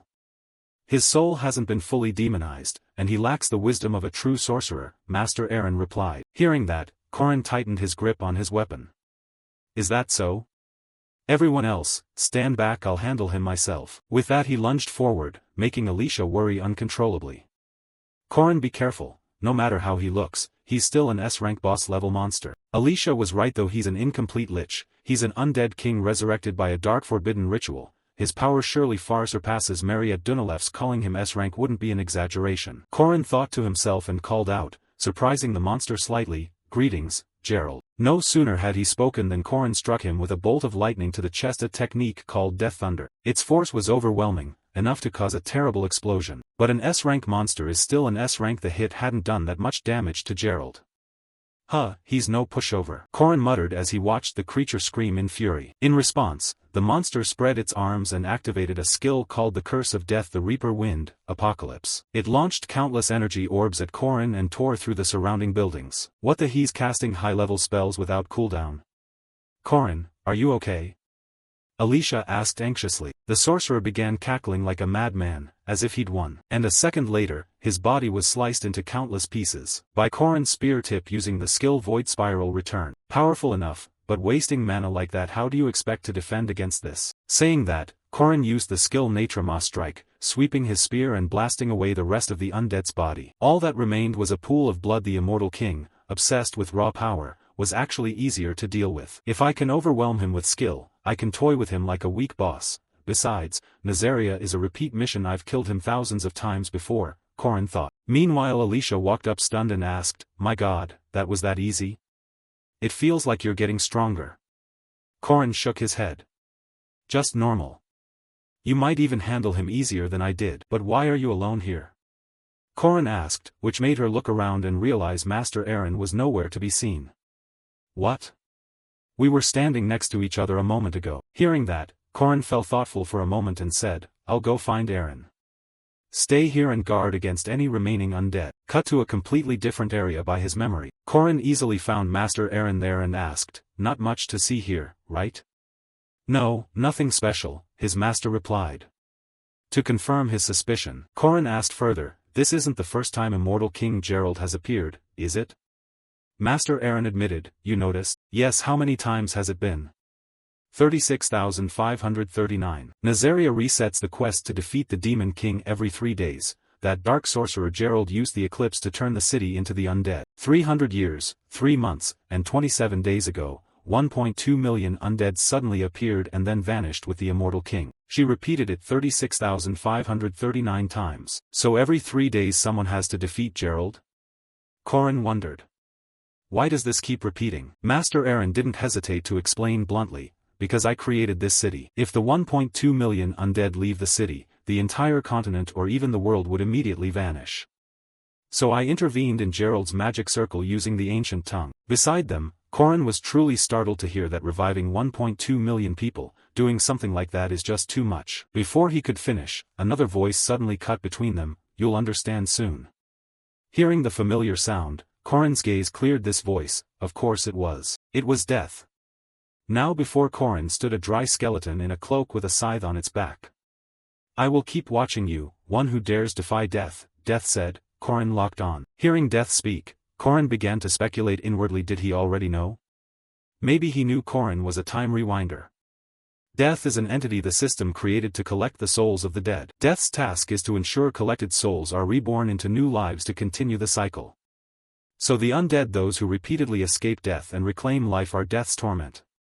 Nazaria has repeated this for 300 years. Back with Master Aaron, she now explained everything. Yes, I am the one who created this 3-day loop, which is why death came here. To destroy the primal ancient script that defiled death, but I made a pact with death. Because the undead would also turn those they killed into the undead. If those 1.2 million undead left the city, all humanity would become undead and there would be no souls left to continue the cycle. So I forced death to choose, forsake the cycle of 1.2 million souls, or witness the collapse of the entire world. And death chose to make a pact. That pact had 3 conditions. Death would not interfere with this 3-day loop. Condition 1, only when Aaron Danua defeats immortal Gerald. Condition 2, Gerald's memory will be reset to 3 days earlier and Aaron Danua will leave the city. Condition 3, Aaron Danua, the creator of the 3-day cycle, will not intervene. After that, the immortal giant, the demon spawn and the White King would be defeated. On the 3rd night, immortal King Gerald would be executed, and the 3-day cycle would repeat like that. For 300 years, repeated like that. Gradually everyone became exhausted. After 20,000 iterations, Gerald finally realized he was trapped in the 3-day loop. Hearing this, Corin couldn't hold back and began to demand, "How long will you keep doing this? How long can your mind endure? And how long do you think you can keep killing Gerald? How long do you plan to keep this up? Are you going to keep repeating this for 3 days straight?" Corin shouted, and Master calmly replied, "As long as I can almost understand why you came here. You're trying to save someone, right? You're trying to save many people, and now is the time. Go quickly. Saving the world requires sacrifice. The lost individual Aaron Danua doesn't belong to this city and doesn't even know you exist." With that said, Master Aaron turned and left. And this only made the protagonist angrier. "No one would notice you, that damned self-sacrifice. I know you always think only of saving yourself. I can even see the future where you accept risking yourself and danger to protect others. You are that kind of person, and that's why I respect you. However, I won't give up." Thinking that, Corin turned to the Reaper and said, "Hey Reaper, make a pact with me." At Corin's proposal a light appeared in front of him, and then he was pulled into a special space. "How interesting, liar, you, the deceiver, the death who wants to make a pact with the Grim Reaper. Speak, tell me what you want," he said with a laugh. And Corin stated his wish, "I want to erase the memories placed by Aaron Danua, but first you must give me a worldly treasure. I want at least something of level 10 or higher. So what will you offer in exchange?" The Reaper asked, and Corin set his price. "Within half a year I will cleanse all of Nazaria." Hearing this, even the Reaper couldn't hide his surprise. "You can't do that. That isn't your decision to make, you just need to put it on the scale," Corin said coldly. Then the orb of light representing Corin's price was tossed onto the scale. "Well? Is my pact fair?" Corin asked. "No, not enough. Wiping out 1.2 million souls still doesn't match your reward. It's unbalanced. Choose a number, only then will it be balanced," he explained, giving Corin pause. "The number referring to epic items ranked in the top 10, if you must choose, definitely." Thinking that, Corin made his decision and spoke, "Fine, then the treasure I want." The next part of the conversation was hidden by the author. Outside, after completing the deal, Corin returned, and the moment Master Aaron saw him she shouted, "You, what have you done?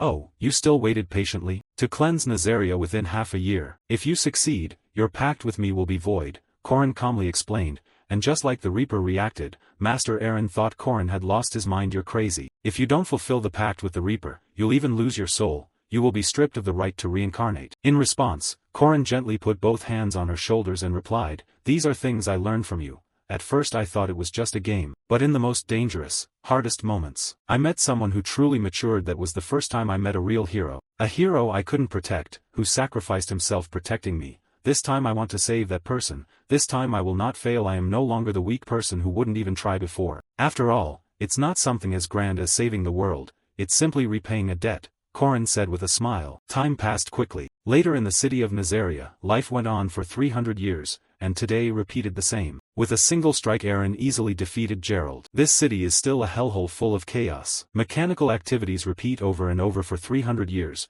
She had to fight through that miserable routine the whole time, and there was nothing special about the cause simply because she was a hero. She is the last sacred vessel remaining on this land. The Queen of the Shadow Kingdom has now vanished into the unseen. Aaron Danua has always been aware that she is special. Living as a hero is something she has implicitly accepted. And of course that's still true now. She always thinks saving people is a hero's duty, living the life of a hero, naturally neglecting self-care. However, that boy stirred things deep in her subconscious that had long lain dormant during her lonely years. He said he would stay by her side. Corin, the first person who cared about her, Aaron thought, and her cheeks began to flush. Even the background reaper began to take interest. The death god was pleased with what he'd witnessed over the 3 centuries alongside his old companion. Has the hero fallen into love? Well, not bad at all. But thinking it over, it'll probably be tough though. You gave a number, you chose something like that. The Reaper's orb, pure offense, no defense, 1 strike can separate body and soul, a stellar relic of death, granting the scythe's power when equipped to a weapon. However, it only works when wielded by death itself. For humans it's only relatively effective, and for Corrin, who can't sense souls, it's the worst possible choice. But in any case the scale no longer tipped, meaning the reward matched Corrin perfectly. So that means interesting. What are you trying to change, Silver Spear Warrior? He said with curiosity. Scene shifts to Nazria's gate. As night fell, students began arriving one after another at the Kanna Inn. Inside, old Kong Ryan muttered that it was almost over. The planner of this contest, Professor Kong Ryan, decided to announce the results of the 8-team exam. 32 people total from Boromei and Merkaba. Only half of them, 4 pairs, would advance to the next round. At 6:50 a.m., Boromei Academy's Team 1, led by Kong Duhua and his teammates, reported their score of 558 points. Merkaba's Team 2, featuring Mrs. Mariette, scored 499 points. C. Mariette, I told you those incantations were strong, a teammate complained from behind, making the noblewoman offer an awkward laugh. Haha, that's right, if we hadn't broken the moonstone. She said regretfully. Final scores: Team 1, 558, Team 2, 499, Team 4, 160, Team 3, 155, Team 6, 126, Team 8, 98, Team 7 55. Seeing this, the crowd began to gossip that victory clearly belonged to Boromei. Guess there's nothing left for us to do. Well, we got lucky with a win after those crazy dangers. This is the end for the Mandrake Bandits.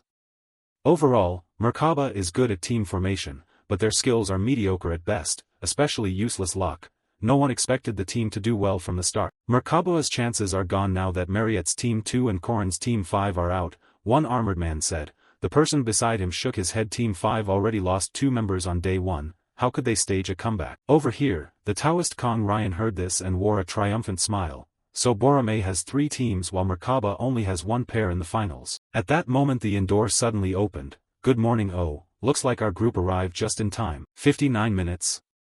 That was close, Alicia complained. At least we made it. Corrin waved his hand and said. When he saw the 2 of them enter, the old Taoist couldn't help but clear his throat and scold. Ahem, you 2 are late. Corrin, Alicia, I told you to wait until you were done before eating.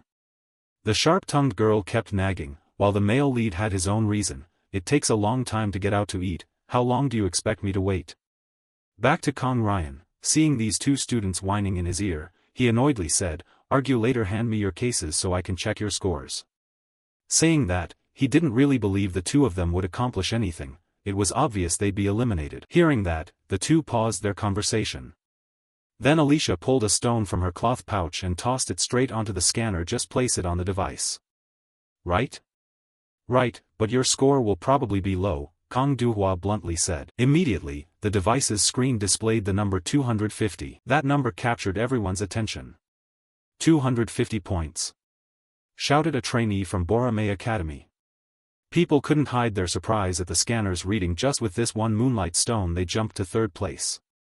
How did they manage to beat a powerful boss and get a moonstone like that? Someone cried out. Ahem, Team 5, 250 points, 3rd place. Old Kong Ryan hurriedly announced the result. But it didn't stop there. Corrin dug back into his pocket and pulled out a few more stones. There's still more. He then placed 3 moonstones taken from the Immortal Giant, the White King's moonstone, and the Abyss Shrieker's moonstone onto the scanner, making the onlookers gape. Where had these 2 been? Don't tell me they went to the city center and defeated the 3 great monsters from the test or something like that. Crazy. Murmurs of admiration began to spread. Back to Corrin. At this point he also produced a small red spirit stone. Oh, and this too. This is the final item. He tossed that tiny spirit stone onto the scale. This is the moonstone of that immortal king. Immediately the scanner's numbers began to spin out wildly. When people saw the reading, everyone broke into a cold sweat at the figure. 1,768 points. Impossible, Kong Ryan said, dumbfounded. So in the end, Team 5 led with the highest score. The teams allowed to enter the final deciding match were determined. Time passed quickly. Since the test here was finished, the group would depart as soon as the results were announced. Inside the carriage, Alicia suddenly spoke up. it's so lively. Are you leaving again? Hearing this, Korin in front looked a little surprised. Then he nodded. Yeah, I have to go. Did she realize I'm about to go rescue Eren? Korin thought to himself. Unaware of that, Alicia insisted, this time Senior Mariette and I will go with you. I don't know your plan, but Korin, we can help, so don't try to do everything alone, you worry me, she said with a smile. Korin was a bit taken aback. He'd thought Alicia was an idiot. He thought for a moment and replied, thanks, but rest first, you'll be exhausted if you overwork. All right, Alicia responded with a bright smile. Turning toward Korin, he took the chance to think, I need to figure out how to use the power I got from death. Although the worldly relic is a bit different from what I expected, the Reaper's Orb might become a special hidden item for this operation, or it could be the secret card to save that stubborn child. Thinking that, Korin blurted out, what is Waran doing right now? After returning to the school, he was informed by Professor Josephine, Waran has been arrested. Student Waran has been detained. Once upon a time, there was a little girl named Lan who grew up surrounded by everyone's love. But because she was born frail, she was never allowed to go outside, and that was what made her an unhappy child. It was due to Jingzhu Taiyin Ti, a concept passed down through generations, considered a curse when yin energy flares and overwhelms the yang energy in the body, disturbing the yin-yang balance. Lan had been afflicted with that curse since birth. Lan's father, Kong Ru, tried every possible method to cure his daughter, but his efforts all returned nothing. The family that had been happy and warm was suddenly struck by two misfortunes. First, their daughter Lan suffered from an incurable congenital disease. And second, Kong Du was a genius hailed as the greatest death spirit master of the time. He had always sought things imbued with such strong yang energy that they could overpower yin. But the barrier of Jingzhu Taiyin Ti was not something an ordinary person could overcome, so he changed his approach. If there wasn't enough yang to weaken the yin, why not create something that would drain all the yin away? Thus the body, already saturated with yin, became the perfect vessel for the death spirit master, the guide of unfortunate, wronged souls to cast necromantic spells. Kong Ru transformed his daughter into a living jiangshi, a reanimated corpse. That is the story of her birth. Back in the one-on-one match, Jin Hyuk was yelling at Waran, I will kill you. I will definitely kill you. His voice carried such intense hatred that Waren's face went blank. Then suddenly an image of that Kong Ryan appeared in her head. Burn, kill everyone living here, spare no living creature. You are the monster, Burn, a heartless demon. On the other side, Jin Hyuk, unafraid of death, continued to hurl insults. Seeing you pretend to be human makes me nauseous. That body, you're not Lan, you're the monster who stole Lan's body. Across from him, Waran paled and stumbled backward in panic. No, this is my body, she said anxiously. At the same time, visions of a sea of flame began to appear in Waren's mind, and below a burning corpse reached up and grabbed Waren's ankle, screaming, Die, you monster, die, I beg you, your father is dead, and in the name of the royal line I will not spare you. Die, you monster, you should never have appeared, give me back my body, give it back. The silhouette of a girl identical to Waran appeared. No, it's mine, the body is mine. Shut up, Waran shouted at the top of her lungs. At the same time her body unleashed a terrifying aura, hurling Jin Hyuk far away. Simultaneously, countless chains flew out of the void. They wrapped tightly around Waren's body and sealed her power. Yet Waran seemed not to notice. She kept murmuring, I have the right to this body. I will never let anyone take it from me. Back in Professor Josephine's office, and because of that incident Waran had been detained, she summarized everything. And although this was anticipated, Korin hadn't expected it to happen so soon. Is it because of Huang Jinlian? Korin asked, frowning. It seems you already know. Right, exactly as I thought, that's correct. Waran is currently restrained by Zion's chains and the protective talisman. These two items have always been on her. The talismans were burned during the fight with the student Jinhyu. Bishop Li Jinyang used this to accuse Waran of violent tendencies, so under Professor Kong Ryan's guidance Waran was taken eastward to have a new talisman created. Across from them, Korin shrugged when he finished. It's really surprising they resorted to such violence just because one of those two items was destroyed. Since the academy can't maintain Waren's stability, it looks like it's about to become a target of criticism. Hearing that, Principal Aryu, standing in the back, spoke up after a moment. Korin, how much do you actually know? On this side, the male lead glanced at the principal and thought, just as expected, perhaps even my master has vaguely guessed already. This situation involves both the old church and Professor Kong Ryan of Borome, so surely they've been secretly plotting something. Thinking that, Korin didn't directly answer. He calmly asked instead, you don't want to hand Waran over to Borome like that, do you? Then leave it to me, though it's a bit suspicious. I hope you'll trust me. The outcome I want is what everyone wants, I won't abandon anyone. The Act 3 boss in the legend of the hero Ahan has a backdrop slightly different from the bosses I've faced before. Based on characters' preferences and prior plotlines, people are forced to choose between two things. One is to save Hua, the other is to save Lan. Honestly, the easiest path is what Park Si-hu did. That is to choose one of the two, and that's also the most efficient method. But I'm not interested in that scenario, because I want to save everyone. Main quest, Waran, difficulty A+, failure conditions, fail if Hua dies, fail if Lan dies. Cut to Waran's location, imprisoned inside a stone prison, she keeps murmuring, "It's mine, this body is mine." Responding to the question, the Taoist Kong Ryan also edged over and said, "Is that right? I am kin to the body you're occupying, I am Kong Lan's uncle." On this side, looking at his expression, Waran gritted her teeth, "No, give it back, it's mine." "Ah Hua, you misunderstand. You want to possess it completely? I can help you. That body I can give it to you," he said. He flashed a sly, treacherous smile, like tempting a child with a sweet apple laced with poison. "Hua, you mustn't do that," Lan's voice rang out, but it couldn't reach Hua. From the very beginning, it could never reach. 2 days have passed since Korin's team finished the team event, and they have time to rest. Surely the academy wants the students to relax in Narzia. And Korin also needs to prepare a few things before Borome acts, so he's currently out with this wealthy lady. Chewing a skewer of grilled meat in hand, Korin asked, "Senior, what do you think about setting up a stall in front of our inn?" "If it's about a stall, I just got the report yesterday," she replied. "Oh, so how much did we make?" Korin murmured, and she leaned in and whispered into his ear, "Here, let me tell you. The ingredients came directly from the Dunalev family, and they just brushed on a little barbecue sauce and sold them at triple the price. So of course, the Borome fools, this is what you call travel expenses, ha ha ha." Finally the day has come. The old man laughed so hard he couldn't close his mouth as his friend raked in the money, and seeing him like that made his young wife happy too. "Hee, if Korin's happy then I'm happy." Saying that, while strolling, Mariette also noticed a nearby stall and shouted, "Korin, look, it's the magic stone throwing game."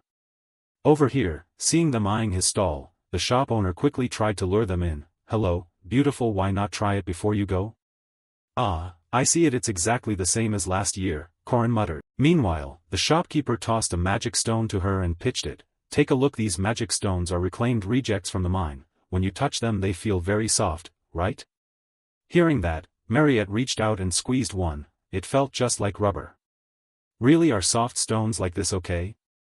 she asked, worried. "No problem," he said.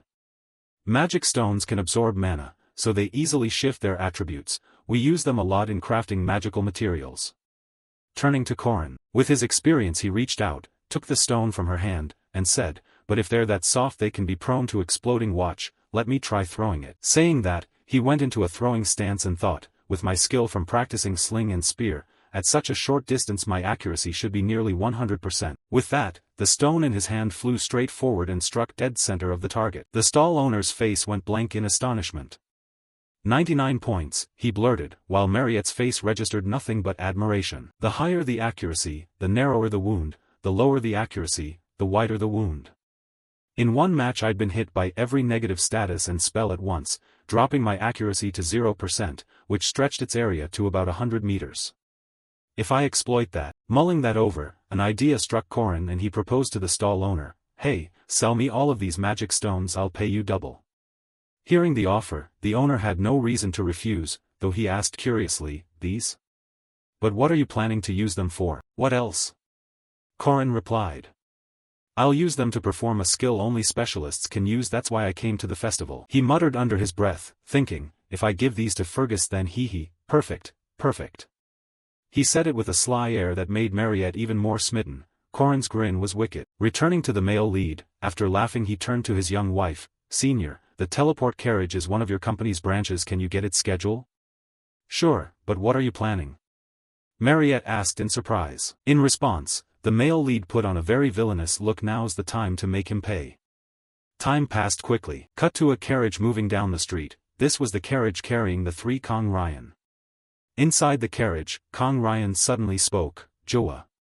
"Yes, uncle," she answered. She replied and quickly forced Waren's face open, making her unhinge her mouth and shoving several objects into it, charms carved from peach wood, items specialized for suppressing juncture. Immediately upon contact with those wooden shards, Waren's face contorted. a wave of weakness and lethargy spread through her body, making her cough violently and collapse to the floor. All these measures were precautions in case Warren somehow broke their seal. "Don't do anything foolish before we reach our destination," Kang Ryan warned. Jin Hyuk, still resentful, spoke up, "Is that enough? It'll only make her hurt a little." Hearing that, Joa snapped, "Enough. Our goal is to remove that evil thing from Lan's body," she said. Below, Warren heard this and glanced at them. "What do you mean?" she asked. "As I said, Uncle Kang Ryan will separate you from Lan's body," Joa said coldly, making Warren look terrified. But before Warren could finish speaking, Joa continued with Warren's fate. "Without a body, you will either dissipate or degenerate into a demon. This body was never yours, you know that, don't you?" Hearing that, Warren could only grit her teeth, cold sweat pouring from the effect of those peachwood shards. At the same time, outside there was suddenly a strange noise that made the coachman curious. What's that sound? Is that a drum?" He looked toward the source of the noise and saw a carriage loaded with many wooden crates charging straight at them. The large wagon then rammed their carriage, sending it flying to the side. The unlucky coachman was crushed under the wheels. "Ugh, who on earth?" he weakly croaked. Elsewhere, after the collision, the 3 Kang Ryan members managed to get out in time. "Joa, Jin Hyuk, are you both okay?" "Yes, I'm fine." "Who ambushed us?" they asked. "I'm not sure who did it, but they don't look easy to deal with," Kang Ryan said, frowning. No sooner had he finished than a blood orb appeared out of nowhere. Then the area around the 3 of them turned a blazing red. Mariette's blood barrier skill. "What, this is a barrier?" Jin Hyuk exclaimed in alarm. In another corner, the highway robbers eagerly asked their leader, "All right, boss, what do we do now?" The leader sneered, "Ha, grab anything worth money." Then he spotted Warren collapsed on the ground and shouted, Hey, there's a pretty girl. We hit the jackpot this time. Brothers, snatch her up and let the immortal king deal with this," the clownish leader said. Cut to Professor Josephine's office. At that moment she received earth-shattering news from a subordinate report: kidnapping. "Who was kidnapped?" the professor demanded. The man quickly blurted out, 5 minutes ago, a band of brigands attacked the carriage carrying guests from Boromei and kidnapped a student named Warren. At that, she didn't need to hear more. The name immediately sprang to mind and she dropped her teacup. Outside, Lady Josephine, who had never sworn in 35 years, couldn't help but shout, "What the hell?" Back with Corin's group, after successfully snatching Warren, they mounted horses and fled. At that moment, Warren realized who had saved her and asked, "You, what do you think you're doing?" "I heard you were in trouble while I was away, so I came to rescue you," Corin replied. "Useless," Warren complained. Hearing that, the male lead didn't get angry. He calmly explained, "If you'd been captured, it would have ended badly." "What does that have to do with you?" Warren retorted boldly. "If we live under the same roof, it's my business," Corin said, shaking his head and feeling a bit lucky. "Good thing I didn't arrive too late. If Kang Ryan had taken her, her soul might already have left her body. Then either Huo or Lan would have been lost." Warren fell silent after Corin's words as time quickly passed. Cut to the forest interior. Once there, Corin handed the bandits the payment, completing the agreed fee, which made them grin with satisfaction. "Here you go. I'll buy us some time by leaving misleading tracks," Corin warned. "Good deal, immortal sir." From behind, he also warned the group to live properly and not cross him again. Watching him so pleased, Corin muttered, "Probably loves money too much." Meanwhile, because of those damned peachwood shards, Warren didn't even have the strength to stand and collapsed against the male lead. "Hey, what's wrong? You look unwell," he said, concerned. "They forced me to eat something," Warren explained. Corin didn't know exactly what she'd been made to eat, so he assumed she'd been drugged. Drugged? To Warren it only felt like a bad cold, but she'll probably have to endure it for a few days. "If that's the case," he said, then he reached out and picked her up in a princess carry. She jolted. "Wait, what are you doing?" "Put me down, I can walk, I can run," she said haughtily. Corin could tell she was forcing bravado. "Don't be ridiculous, you can't even stand steady. Light as a feather." "Then no need to worry," he shrugged. "Put me down," Warren weakly replied, irritated. As her condition seemed to worsen, "Consider yourself indebted to me," Corin pleaded, and only then did she fall silent and let him carry her. Back with that rotten priest Kang Ryan, they were still trapped inside the blood domain Mariette had formed. "Good, this should do now. I can give them a scare here like Corin said," he finished. Suddenly the barrier wall of the blood domain shook violently. Inside, the 3 Kang Ryan were combining some incantation, launching a purple serpent and a tiger spirit that shot forward and succeeded in punching a hole through the blood domain. Seeing that, Kong Ryan the Taoist seized the chance and shouted, "Joa go, disciples will pursue them." With that she dashed through the breach the three had created. Seeing her flee, Mariette wanted to give chase but was helpless. "That person still, I need to stop at least two of them. I can't believe someone could break my field. Be careful, Corin." She silently prayed in her heart and continued restoring her blood domain. Back with Corin, Warren's condition kept getting worse. "Maybe it's the rain. We've come pretty far, let's find a place to rest." No sooner had he finished speaking than Joa's silhouette appeared beside them. She'd caught up? She broke the spirit domain? He frowned, thinking. Too slow, I thought you'd get farther. With that she threw several darts aimed straight at Corin, and although he successfully dodged two of them, the protagonist still had one dart pinned into his shoulder, his face contorting in pain. Seeing that, Warren's eyes filled with worry. "Hey, are you okay?" "Humph, this is nothing," he said. "Those kinds of women wouldn't use poisoned blades. Wait here a moment." Saying that, he gently propped Warren against a nearby tree. "What are you going to do?" she asked. "What else, fight?" He pivoted, using the spear in his hand to block Joa's incoming attacks. As the two clashed, Joa sneered, "Oh, you're not running anymore? I wouldn't pick a fight with such high risk." He retorted. He began using his spear technique's dual form, heavenly all-encompassing spear, abyssal wraith releasing streaks of spear images. Meanwhile, Joa swung her sword relentlessly, combining blade and scabbard to parry each strike. "Ridiculous, do you really think your odds improve against me?" she said, and then, she gathered force in her arm and blasted Corin backward a great distance, leaving the protagonist somewhat bewildered. For someone of her build to hit so hard, just as I suspected, her radiant aura is very strong. The sword Saint Knight, Baremi's strongest, also called the sword immortal with top-tier radiant aura, its brilliance is so intense mortals can actually see it, he frowned in thought. Meanwhile, Joa, not giving him time to think, lunged in to attack again. "Don't back up, show me everything you've got. You have a radiant core, right?" "Because I got it through a trick," Corin said as he swung his spear to parry. "He truly has an aura core twice Joa's. The luminous divine core was obtained by consuming silver ginseng, and the demon core was inherited from the great hero Duke Sapancia. Corin needs to reserve his radiant core as a trump card until the end. The radiant core is something he received after Duke Sapancia. Honestly, it's more of a burden than a help, like a sealed dam blocking the flow of radiant aura." Turning to Joa, realizing Corin intended to conceal his strength, her gaze gradually grew colder. "Fine, if you want to hide your true power, then I'll force it out."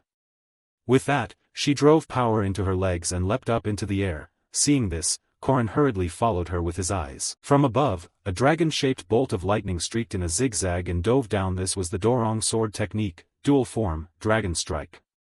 Back with Corin, seeing the attack, his biological instinct kept ringing alarms, forcing his body into an attack posture as he launched a similarly powerful counter, the Serpent Awakening ultimate technique, Disturbing Serpent. Thus, the two devastating attacks collided directly with each other. The impact sent a deafening boom through the air. When the dust settled, Corin exhaled heavily. "Phew, that was fierce, a real close call. Aren't you taking this a bit too seriously?" He said this as he looked at the swordswoman Joa, who had lightly landed on a branch in front of him. Seeing her unscathed posture, Joa's expression showed disbelief. "Was that a finishing blow? I was so confident, yet he hasn't even a scratch. What kind of person is he?" Realizing she couldn't easily fell Corin, she paused her assault and asked, "Why are you protecting that girl like this?" "What do you mean?" "I kidnapped her," Corin shrugged. "Don't joke, I'm her cousin," he added. "She's not human, she's a monster, a cruel, despicable Yiksha demon. You know about the massacre at Wolia Castle, right?" As she said this, she stared down at the male lead. Of course Corin knew about that disaster. "I do. It was a catastrophe that destroyed one of the Empire's castles. Tens of thousands were slaughtered by a single person. Warren currently saw Jinhyuk is a victim. He lost his sister and mother, and Kong Joa lost her brother because the flame invaded her cousin's body." Thinking of this, she shook her head slightly. "Oh, where is the one who should be held accountable, while the small fry down there keep fighting among themselves?" he said. Joa's eyes showed confusion. "Kong Joa, don't you know? The martial halls here are brutal, they constantly challenge and sabotage other halls." "What are you implying?" she demanded as Korin rambled off topic. To answer that question, a crescent of radiant sword light sliced through the branch where she stood. That was the Black Edge Radiance technique, extreme speed strike. The one who had just struck was the timid-sounding Alicia. The branch snapped and Jua landed on the ground unharmed, though her expression wasn't great. Alicia Arden, are you going to publicly defy me now? In response to that, Alicia also opened her mouth and said, Alicia Arden, I challenge the sword Saint Jiang Jua of Borome. Upon saying this, the greedy look in her eyes turned into a whirl. Standing beside her, Korin chimed in approvingly, wow, just as I thought, swordsmen think differently. Challenging someone in such a remote place? Now that's passion. I've always respected you, please teach me, she said. Then Alicia lunged forward with her sword. This left Jua opposite her flustered as she raised her blade to parry. This is absurd. Do you really think this will work? She demanded, without answering the question. Alicia glanced back and winked at Korin. Lord Kidnapper, whoever you are, pay attention, okay? Oh my god, I'm so grateful. TCH, I had no choice. Have fun, I'm off. With that he cheerfully scooped up Waran and ran off, leaving Jua behind to helplessly shout, hey, stop right there, Korin Locke. Time passed swiftly. When Korin found a huge hollow tree he paused to rest, wringing the soaking wet shirt. He wondered, phew, did I pick the right day? Or the wrong one? From a fleeing perspective this storm is useful, it will dull the senses of the guardians and knights pursuing us, so the chase might be delayed. Unfortunately the hostage's condition wasn't great. Hey, are you okay? He asked, turning to look at Waran lying inside, but she didn't answer a word. Seeing that, the protagonist gently approached and placed a hand on Waran's forehead. She was panting and dazed, and when he touched her brow with the heel of his hand, he felt it was quite hot. Excuse me, you're running a fever. I guess I'll have to use this. Saying that, he produced a vial of medicine he'd been carrying. Take this, it'll help. Swallow it. Then he gently lifted the slight frame and fed her the medicine. It was the commercial Mary's medicinal pill, from the name it seemed supplied by Lady Mariette. Honestly, using such a valuable item just to treat an ordinary fever felt wasteful, but it proved worth the cost. Right after she swallowed, Waren's face improved a little. Where is this? She asked weakly. Huh? It looks roomy, doesn't it? This is an owlbear's nest. Where there's nowhere suitable to burrow, an owlbear hollows out a big tree like this to make a den. That's common knowledge passed to guards crossing the monster forest. An owlbear living here means it's monster territory, so it teaches us how to hide quickly, and this time it can serve as shelter from the rain. He then noticed Waren's flushed face and frowned. This girl is definitely not okay. Meds take time to work. This is bad. Thinking that, he stood as if to leave. Where are you going? Waren asked. To find fur. Korin replied he was sure an owlbear lurked nearby. Wrapping its fur around her would help keep her warm. But before he could leave the tree, Waren forced herself to sit up, reached out, and gently tugged him back, saying, "Don't go." Back in Waren's hazy mind, she suddenly remembered the first day she descended to the mortal world. When I opened my eyes, the first thing I saw was Hua. Man began speaking, "My daughter, at last you're awake."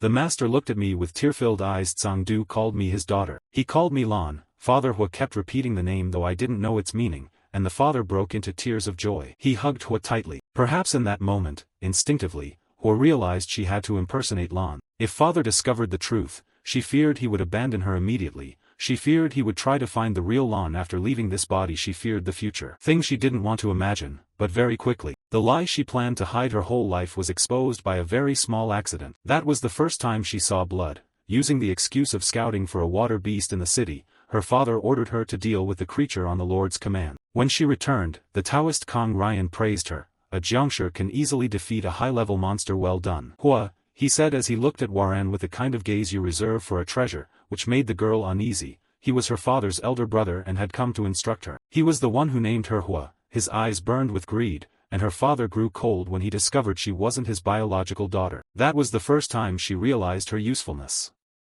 After that, as they wished Lord, royalty, Taoists, demons, spirits, whether human or not, they ordered her to slaughter them all. In fragmented memories she saw people burned to cinders yet still alive, or thought she had escaped her weak former self by taking over this body. Thus a demon from hell was born under the moonlight. Back in the present, Korin used his archaic script to inscribe a stone, causing it to emit a glow and a wave of heat that warmed the whole hollow. This helped Waren shake off her scattered thoughts.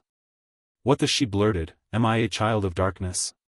Get some sun and cover up, you idiot. No, she started to say she didn't need it, but before she could finish, the male lead tossed a red blanket straight over her. Oh no, cover up, you'll be shivering and complaining later. The sun's not up yet, so just sleep.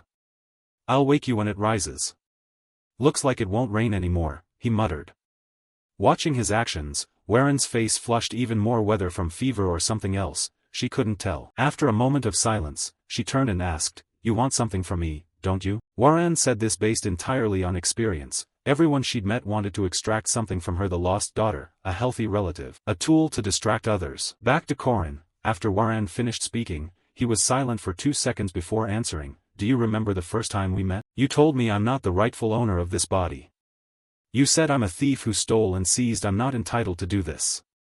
My answer now hasn't changed. Being born isn't a crime. Warren's expression hardened when she heard this. She snapped that it was an irresponsible thing to say. Releasing a monster with vague words like that, do you know how dangerous that is? Josephine and the headmaster know this. Do you think your pretty words can stop me from becoming a monster? Do you think the world will change? She shouted. TCH. I don't know if the world will change or if you'll become a monster. I'm not sure. I just want to save the person in front of me. Isn't that enough?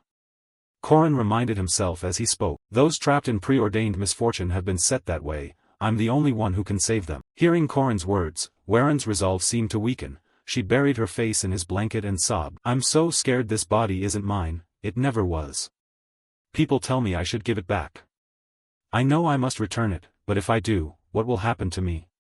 She asked, turning to look at Corin. He remained silent and said nothing. Answer me, should I return it? She pressed. This time Corin looked at her sternly and said, yes. You must give it back. So in the end you do, her voice tinged with disappointment. However, Corin added, but first we should talk, like, for example, about a landlord. I'll pay the deposit and rent, so could we live together? Stuff like that. He smiled as he proposed the plan, which made her startle and repeat that such talk was human. You know my true nature. Hearing that, Corin shook his head slightly and explained, what's wrong? There are people who act far worse than demons, those villains who pose as heroes but stab others in the back. The important thing is choice and action. It's always been that way. So whatever you are doesn't really matter. You still haven't made any choice. Until then, I'll help you, so don't worry and just go to sleep. Anyway, remember that. I'm going to sleep. With that he immediately rolled over and slept like a pig, leaving Warren alone with 1,000 thoughts. A fate predetermined from the start. I can't return this body to Lon. I can't tell him the truth. Because if I do, the only hand reaching out to save me will withdraw. It hurts. Warren can't grab that hand, but she can't push it away either. Time passed quickly. The next day Corin led Warren wandering through the forest, making her curious and ask, where are you going? But he didn't answer. Corin kept scanning both sides until he reached a tree trunk. Must be around here. Why's it so ruined? Things aren't usually smashed up like this, he said, inspecting the tree before him. What is this?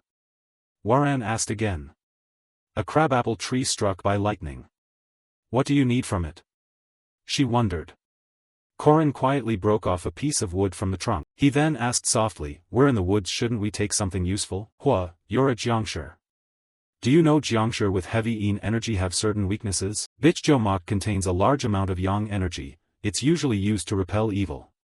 If you absorb it, it will temporarily balance yin and yang, and your Jiangshi abilities will be neutralized. If you take this, you'll lose control of your body, he said as he placed the piece of wood into Warren's hand. Immediately after hearing that, she panicked and threw it to the ground. Why did you give me this? She demanded. Corin wasn't overly surprised by her reaction, but who had to choose. She couldn't take everything and benefit without bearing any responsibility. Because I know of someone with bottomless greed. I hope you won't become like him. Whatever you choose, Warren, I hope you'll take responsibility for your actions. Thinking that, he picked up the wood and placed it back in the nun's hand, repeating, you know that, right? Warren stammered, at a loss for words, but before she could decide, a voice behind them Jinhyuk's rang out, oh. You're here. Hey, monster, some skills, huh? You've even caught yourself a man. He said that as a thick murderous intent burst forth. Seeing him appear, the male lead knew a fight was unavoidable, so he stepped forward to shield Warren. Back off. Even if she runs, that guy in Kong Jua will chase her. End it now. Saying that, he gripped his 2-meter spear and charged to attack, but Jinhyuk used his leg to block the strike. Then, during the struggle, Jinhyuk shouted, Korin Lok, has your conscience been eaten by dogs or what? After speaking, he activated 2 skills, electric charge and acceleration, causing a glow to appear around his feet. Then the Taoist kicked forward with full force, his strike colliding squarely with Korin's spear and sending sparks flying. And by now, Korin could also see that his right leg was a prosthetic made of metal. Defeat me? That's what a monster would do, Jin Hyuk sneered. Meanwhile, across from him, Korin's spear kept writhing non-stop after that kick just now. Yeah, irritating. You're using alchemy without a transformation ring? If you can, show me. With that, the male lead also tightened his grip on his spear and surged forward like a storm. Turning toward Jin Hyuk, faced with such a barrage his face was sweating from constant dodging, the rate of fire was terrifying, on par with 100-fold, no, maybe even more. Thinking that, he activated a skill called Fengluan and counter-kicked, forcing Korin's assault to falter by a beat. Isn't he being reckless? So many openings. Korin chuckled and prepared to land the finishing blow while the opponent hadn't yet recovered his guard. However, at that very moment, suddenly a cold voice rang out. Playtime's over, the voice finished. From the sky above, countless talismans plunged down and surrounded Korin, then they formed some kind of array that sealed him inside, pressing him to his knees from the crushing force.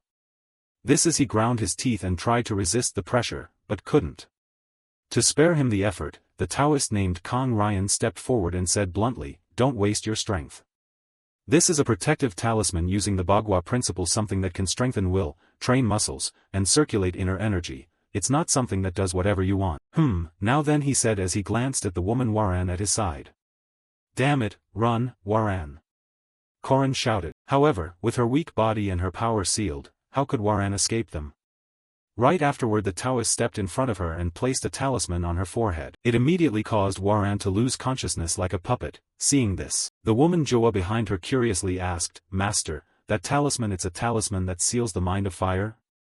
A soul whose consciousness is erased will vanish forever and be crushed to fragments?" He nodded, which made Joa breathe a sigh of relief. Finally Lan is saved. Back with Korin, hearing them discuss and decide Waran's fate like that, the deity couldn't help but roar, "Kong Ryan, you damned, you'll pay for that delusional dream of yours." There was no time to trade words. Kong Ryan paid him no mind and immediately led the two away. "Now go be monster bait," and with that, the three of them left coldly, leaving Korin behind still roaring in impotent fury. "Kong Ryan, damn you, what happened to Alicia? I can't let Waran go like this." "Waran, no," he said as he watched their retreating backs. Then, once they had completely disappeared, Korin's whole body suddenly began to tremble in beats. Everything went according to plan, Korin thought, smiling so widely he couldn't close his mouth. The earlier helplessness had all been an act for those people. Time passed quickly. A while later, a pack of grey wolves surrounded Korin while he was still locked in the array. Then, within the pack, 2 wolves with blazing golden fur slowly stepped forward. Next, both of them howled and lunged straight at Korin. However, instead of attacking him, the 2 wolves used their fangs and claws to shred all the talismans imprisoning Korin, destroying the formation. Then, as if expecting it, Korin spoke up, "Kong Ryan's gone," he said, his whole body numb. "We're out, right?" he said as he stretched to ease his aching body, and below, the 2 wolves smiled at him. "Master, your acting was amazing, truly top tier." Hearing that, Korin nodded and smiled at the 2 of them. Ron, did you finish the mission?" Below, the 2 wolves began to shift into human form. It turned out they were the Beastkin sisters Ren and Ron, whom Korin had rescued before. "Oh, that affair?" Sister Lunia said she'd handle it, Ren replied. "But Big Brother, no, Master, what task did you give her?" Ron asked curiously. Nothing special. If I say it was like rooting out corruption in the military, you'll get it," Korin said, stroking his chin with a sly grin. Time passed quickly. The scene shifted to some church. Inside the church, the swordswoman Joa spoke up to someone. "So you still haven't tracked down who stole the relic? And what about a replacement?" In response, the fat, sleazy Li Jinyang stammered, Please be patient, this place isn't under our control, just like with the trainee Joa and her team. Come to think of it, you brought quite a lot of goods here, didn't you?" she said with a pointed tone. The sight made the bastard's face vein pulsate with anger as he privately despised them. These heretics dare speak like this. How could they have ever addressed a bishop like this in the past? "I must endure this humiliation. The church isn't what it used to be, so I need to borrow their strength," he thought, and dared not argue aloud, instead offering a mild explanation. "They're just phantoms. They wouldn't reveal themselves casually. I've found a caravan that can provide a suitable replacement, an experienced trader with long-standing business in the eastern colonies. He'll bring the item today." What's the name of that trade caravan? Jua asked. The Mandragora Trading Company, Li Jinyang replied. The name of that trading company sounded vaguely familiar to Jua, as if she'd heard it somewhere before. Time passed quickly, the scene shifted to the grand arena, where the announcer's voice echoed around the stands. The final duel is about to begin. Who will claim victory in this last round? At the same time, inside the candidate's resting room, the Taoist Jua's voice called out, "Where's the item?" "Here it is, sir," another replied.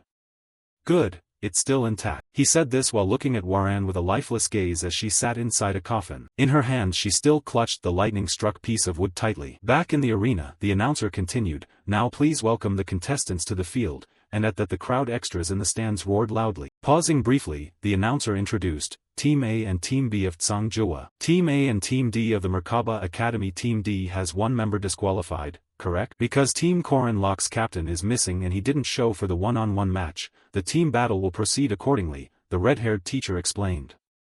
But then, as he glanced toward a corner of the arena, his voice faltered, "Wait, hold on, the contestant is." In another corner of the ring, a spear was raised high, accompanied by a rousing speech. "The moment of victory our light will shine like an eternal globe, I myself will lead you to the gate of Valhalla. Are you ready? Give it your all." Korin cheered, prompting the loyalists behind him to chant like they'd taken a stimulant, "Long live Lok! Long live Lok!" Hearing that, Korin glanced contentedly at Kong Ryan and said, "Everyone's here, so shall we begin the match, Professor?" Above, Kong Ryan, seeing Korin alive and appearing here, felt some irritation but had to admit Korin's extraordinary presence. Thinking this, he waved his fan and immediately formed an array that altered the arena's terrain. Walls rose all around the stands, linking together into a vast labyrinth. Having done this, he explained, "The match begins.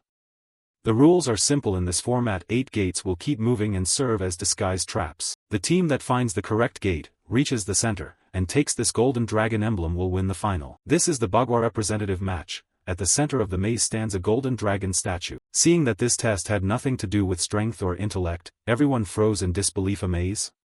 Damn, that's terrifying. Back with Kong Ryan, he frowned, pondering the male lead's plan.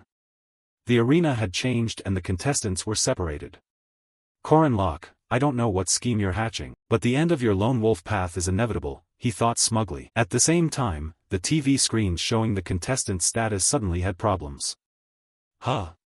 The internal broadcast. What's happening? Why did the screens cut out?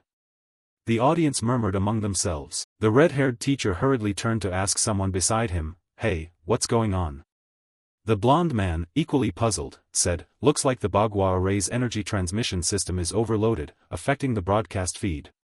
Hearing that, the teacher's face showed bafflement. "What the hell is this? What a ridiculous, stupid glitch." Ignoring the two of them, back to Kong Ryan. The screens dying was thanks to him, all intended to hide their next moves. "Now we'll begin the ritual to break Land's curse. Jua and Jinhyuk, guard the black turtle in the north.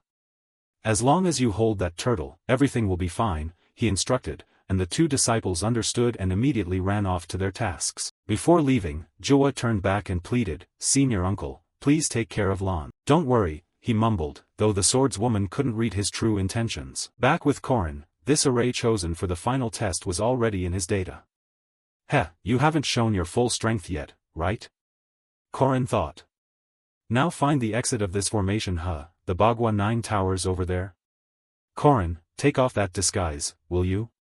It's like I have to call you master," someone complained. Since ancient times, the beast that guarded the central palace has been the black turtle overseeing the north, standing shoulder to shoulder with the king, always in a defensive posture for the king and ready to ambush at any moment, so when attacking an array guarded by the 4 great beasts, striking the black turtle is essential. Cut to the black turtle statue. Quickly, Korin and Alicia found the spot and immediately chose opponents, charging in for a bloody fight.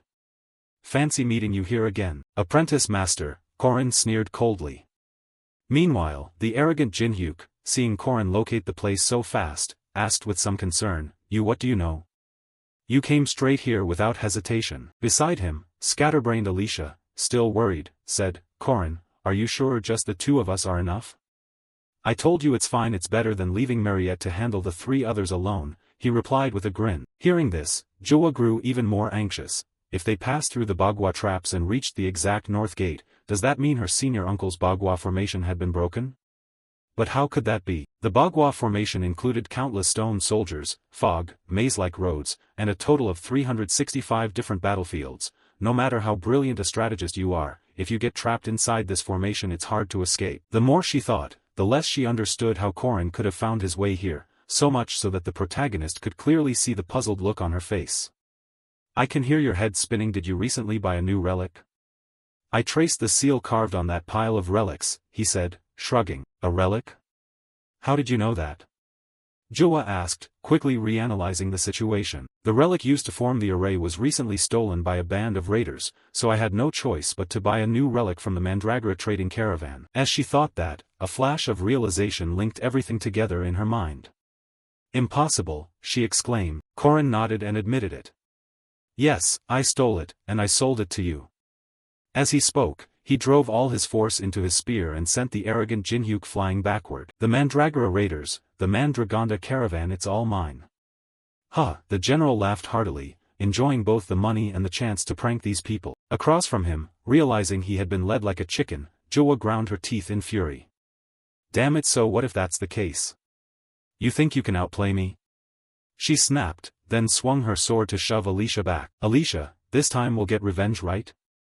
Last time you lost at Songjua, Korin said with a grin. Hearing that, the scatterbrained Alicia hurriedly protested. That was because of you, Korin. You told me to lose on purpose. Faking a loss is hard, you know. Take it easy, sis, Jinhyuk said with a glance at Jua, which only made her angrier. Shut up, Jinhyuk. Finish this quickly, give it everything you've got. Of course I'm planning to do just that, he replied. With that, the two of them unleashed their skills and charged forward with fierce aggression. At the same time, Korin's side shared the same thought. Sorry, but we want this over too. We'll go all out, Alicia. Yeah, the swordswoman answered. On the other side, Jinhyuk began using his ultimate move, Absolute Cycle-Piercing Spear. Jua employed the Dragon Armament Sword technique, Dragon's 8 strikes, 7-fold radiant exchange. In response, Korin used the deadly Venom Serpent, Venom Dragon's lead, Ascending Enemy Serpent. Meanwhile, the scatterbrained girl used Fracture Abyss, Falling Single Wind Slash. Thus, all four unleashed their signature moves and swept through each other. Their clash produced an explosion that lit up the entire arena. And with that impact, having stopped holding back, Jua and Jinhyuk were defeated. The prosthetic leg of Jinhyuk was shattered. At the same time, Jua's sword splintered into many pieces. My leg is broken. The sword is broken too. But I won't lose like this. No, even like this, I'll rise and slaughter them all to reclaim what I lost. They both thought simultaneously, and though unarmed now, they still resolved to charge forward. Back with Korin, to avoid pointless fighting, he threw his spear straight into the Xian Gui statue, shattering it. Let me tell you the truth, he said. If Korin hadn't said those words, they would have recklessly fought to the death without hesitation. A strange beast with tiger fangs, ram horns, and the face of a wild boar, that's what Korin pulled from inside the Xian Gui wall, and just by looking at that wall, both immediately recognized it as the image of Tiao Tai. Tiao Tai, one of the four great fiends, utterly dominant. Unlike the others, it's the embodiment of command and defense, representing destruction and chaos, a true ferocious beast. Staring at the small beast statue inside the black turtle, the faces of both disciples went blank. Why is Tiao Tai inside the black turtle's shell? Could it be Korin? No, it can't be Master Jua. The Taoist should have noticed. The more she thought, the more her mind spiraled into confusion. To buy time, Korin also cleared things up for them. Jua, Jinhyuk, you two thought the grand destruction ritual was to lift Lan's curse. But it's the opposite.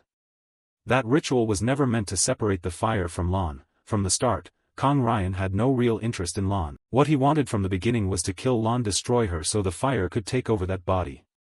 That was Kang Ryan the cultist's ritual. Don't blame senior uncle. Small fish have to be sacrificed to achieve greater things, right? Kang Ryan said, breaking into a smug smile as if he'd already seen his victory. 3 years a time, both long and short. After witnessing the fire his own brother Kang Du created, I became mesmerized by its power. That fool only cared about finding his daughter. By the time he realized control of the fire had fallen to me, it was already too late. In the end, he was framed as the perpetrator of the Lunar City massacre and captured by the Royal Army, torn to pieces. How gratefully ironic. He didn't just die in my place during the Lunar Massacre, he also birthed the Phytian Dakoa, the fire. What I didn't expect was that Kang Zu entrusted Waran to the headmaster of Merkaba Academy. Even as a genius battle mage and head professor of Griffin, I could hardly interfere in the affairs of another continent. And while I was desperate, that man appeared. Tates Balthazar, the legend from 80 years ago, the creator. That man asked only one thing of me: go and kill as many people as possible and destroy the headmaster's cover so she would be forced to leave the royal palace. An enticing proposal. With the fire in hand, what is the destruction of this tiny city? Soon, Cheyenne's chains, the sacred relic of the Western Church, would bind and drain her boundless inner power. And whatever trapped Waran in human form, the soul of Lan, would be completely annihilated. Finally, feeding her the 10,000 people shame pill that Balthazar gave me would make Waran immediately ascend to Empress, awakening into a true Dakoa. Thinking this, the vile man couldn't help but laugh maniacally. At the same time, Corin's group, having just arrived and hearing that laugh, spoke up. That's not happening. If the transformation goes that smoothly, it'd be boring. Hearing the call, the cultist turned and was surprised by the male lead's appearance. You again, Corin? Meanwhile, the swordswoman Joa hurriedly said, Senior Uncle, I heard a shocking truth from this man. Answer me, is it true this ritual is meant to destroy Lan? Why use relics of the 4 fiends instead of the 4 divine beasts? Was the Lunar City massacre ordered by you, not caused by Waran losing control? She shouted, demanding answers. And now the villain laid his cards bare. No more hiding. You idiots are useless. Seems you've outlived your exploitation value. But don't worry, in 10 minutes, every living creature inside this formation will melt into the fire as one. I'll turn them into fuel to help the Dakoa ascend. Saying that, he waved his fan toward the group, creating a blood-red energy current that pushed them back. This is blood magic. Back to Corin, he fully understood what this man intended by letting Waran ascend. That golden bat had been at best a 2-star monster, yet after riskily ascending it easily wiped out a group of level 1 and level 2 guards. If Waran, a top-tier monster, were to ascend, how powerful would she become? Of course I couldn't possibly withstand that. Saying that, he slammed the butt of his spear hard into the floor, and on impact it sent a ripple wave radiating outward in all directions. Remember this, you reap what you sow. At that moment, in the stunned eyes of the Taoist Kong Ryan, the blood magic he had just arranged began to inexplicably start fading away. What the hell is this? My blood magic is disappearing. He stammered as the situation slipped from his control. On the other side, Corin kindly enlightened the vile man, and now came the explanation. The relics that old Kong Ryan secretly transported through the former church. Who stole them? The trade guild supplied goods in an emergency, so who introduced them? Who supplied the relics? Who engraved the runes on the relics? It was all me, you damned old man. Do you know what will happen when Mariette destroys all the relics of the 4 fiends? Your plan to ascend Waran will evaporate, and you will die too, he concluded, driving the old Taoist completely insane. You bastard! It's not over yet. Saying that, the old man took a desperate swing of his fan and fired a blast of energy at the chains binding Waran, to break the seal that restrained her. I'll abandon the ascension and pour all remaining strength into destroying you, then I can redo the ritual anytime, the old man gritted out. His eyes rolled back in frenzy, and then, as soon as he saw Waran spring up, he ordered, kill them all, go. Hearing the command, the nun erupted with tremendous power, smashing the stone pedestal beneath her and charging straight toward the group. Only then, reluctant to admit it, did Jinhyuk see the truth. Was he really controlling Waran?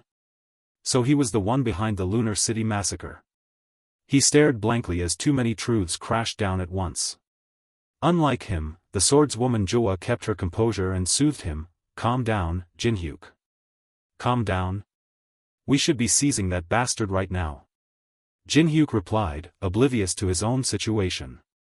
With no other options, she had to remind him, your prosthetic leg is broken, and Sis has lost her sword. We can't do anything now, leave this to them. We have other things to deal with. Back to Corin, upon seeing Waran rise, he immediately shrouded the tip of his spear in a violent energy to prepare a counter. Alicia, get back. Plan like when we face the Iron Mountain King. I'll stall and you finish with domain slash. Okay, the scatterbrained Alicia nodded in agreement. With that, both sides began colliding relentlessly, leaving huge craters across the floor, and the deafening explosions in the air left Alicia's face utterly blank with shock. Oh my god, this is terrifying, Alicia exclaimed at the scene unfolding before her. Their dance looked like meteors plunging through the atmosphere. If I had to face Corin now, I couldn't last more than 30 seconds. Is there anyone in the world who could beat Corin right now? She wondered silently. But that thought was completely wrong, because for the fightian Dakoa Waran. For her, this moment was no more than a light steam bath. Those extraordinary strikes posed no difficulty to her at all. Damn it, Korin ground his teeth when he saw the opponent still intact. 1 minute and 20 seconds after the battle began, despite pouring everything into attacks that burned like fire, the opponent this natural disaster still hadn't budged at all. Turning toward Waran, he saw her begin to gather an energy mass in her left palm. She released it forward like firing a projectile, forcing Korin to hastily dodge aside. "Korin!" Alicia shouted anxiously. And right after that shout, the nun lunged forward and literally delivered a kick to his face, sending his body flying backward like a sack. This is bad. The power, the remaining aura, the physique, everything is just too different. Just trying to match her movements is enough to shred my insides. Damn, I'm at my limit. Regeneration is useless. Am I about to die? One more hit and I'll be gone. But no matter what. Korin's face twisted in pain as he saw the opponent right above him. Then, at the critical moment, Alicia couldn't wait any longer and unleashed her domain slash, slashing straight at Waran, and after executing the move, she herself was bleeding from the pressure of the strike. "Alicia, he began to warn, but before he finished Alicia cut him off. "I know the plan, but Korin will die otherwise." After saying that, her whole body trembled as if merely speaking caused her immense pain. She had taken dozens of steps inside the domain, enduring stresses worse than absorbing Waran's attack. Back to Waran, the domain slash only slowed her. It couldn't wound her at all. Immediately she began gathering energy in her fist and lunged forward. Seeing this, Alicia gripped her sword tightly, ready to intercept. Korin, seeing her make such a reckless move, rushed forward yelling, "Damn it, you idiot," and then, a massive explosion occurred where they stood, blasting earth and rock outward. When the dust cleared, Korin and Alicia were gone from Waran's sight. In that dangerous moment, Korin had managed to dash in and drag the greedy girl into a corner to hide. "Why did you do that? Take care of yourself first, don't be so reckless," the male lead scolded.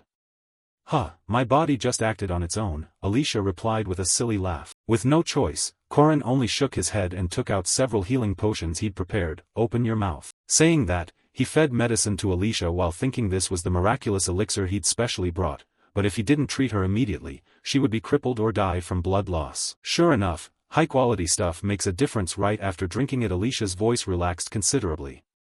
"Phew, I thought I was a goner," she said softly. Back to Korin, seeing Alicia's condition, he had to change his plan. Normally, he'd try to hold out until Mariette destroyed all the four fiends' relics. Then, waiting for a brief opening, Alicia's domain slash would deal 100% piercing damage and I'd unleash the final move. I'd planned this since returning from Nazaria, but there are two variables. First, Waran was freed from her restraint and is far stronger than I imagined. Second, Alicia got injured trying to save me. I handled the emergency, but Alicia lost her combat ability after recklessly running dozens of steps inside the domain. Can I hold out until Alicia destroys all those relics? Saying that, he could only let out a weary sigh. Sorry, Alicia said apologetically, but Korin understood that she had no other choice. He couldn't blame her for the plan falling apart. If that attack had hit directly, I'd likely be dead instantly. Regeneration wouldn't help. Thinking that, he picked the petite girl up and said, "It's okay. Thank you for saving me. We should be safe now." "Korin, are you okay?" she asked, and the male lead admitted, "No, I'm not okay at all." Saying that, he considered his current state. All the aura stored in his core and body had been depleted after the fights with Jinhyuk and then Waran. I've exhausted far too much aura. Should I keep using it?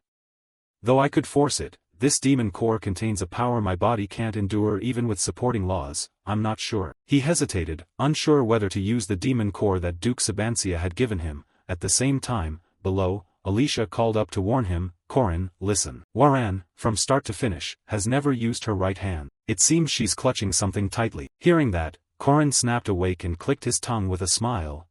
In the end she still has to choose for herself. She's still carrying that burden. So it's still there, Waran. Looks like I have no other choice, he thought, and with that decision Korin stepped forward to face the nun directly. They have to choose. She can't keep being selfish and taking the benefits without accepting responsibility. I know well those who only think of themselves. I don't want her to become one of them. I want Waran, whichever path she chooses, to take responsibility for that choice. Are you still there, Waran?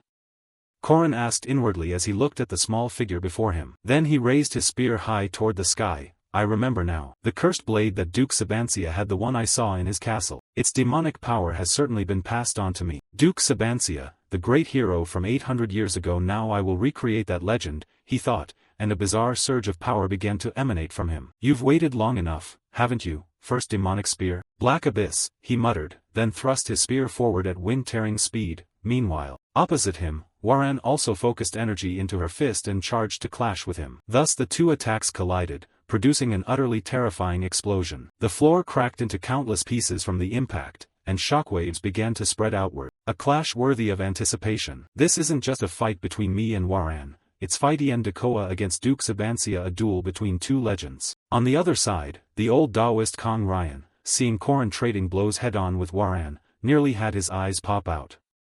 No, this can't be happening. How could you stand equal to Fightian Dakoa? Saying that, he turned to Waran and demanded, "What are you standing there for?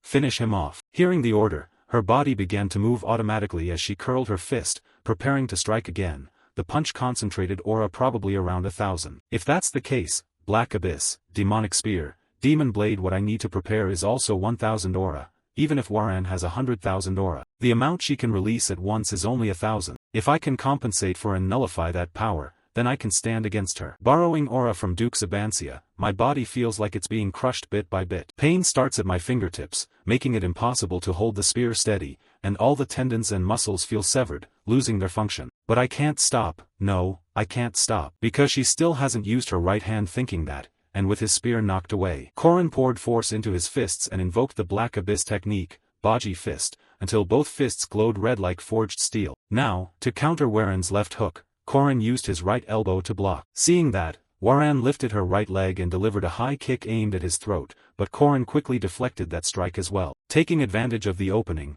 Korin lunged in close, right up against her. He risked a step forward, his right foot planted as firm as Mount Tai, his left arm drawn back like a short spear. Consciousness, breath, muscle movement, and half a step of distance. The gap appears for just a moment. I won't miss it. Black Abyss, Baji, Fist of Piercing Stars to shatter evil, Fire Mirror 8 forces, Primordial Clash. Thinking this, Korin unleashed a single palm strike straight into Waran's stomach. The blow was so powerful it sent a shockwave blasting out from behind her, carving a long groove across the arena floor. Right after delivering that strike, Korin collapsed to his knees from exhaustion. Haha, I did it. I broke through Waran's absolute defense. But that's all. I didn't completely overpower Waran. Is death already predetermined? He murmured as he watched that living disaster slowly advance toward him. Nearby, the Taoist Kong Ryan, who had been watching anxiously, breathed a sigh of relief. Ha! I knew it, I knew it. What can you do? Kill him now, time's up. The old man barked. Hearing that, Waran began to gather energy once more. Across from her, Korin stared intently at her. In that moment Waran trembled, as if trying to say something. But before Korin could hear it, countless golden chains shot out from the void. They wrapped tightly around Waran's body and began sealing her power. What's happening? Kong Ryan shouted in panic. Seeing this, Korin smiled success.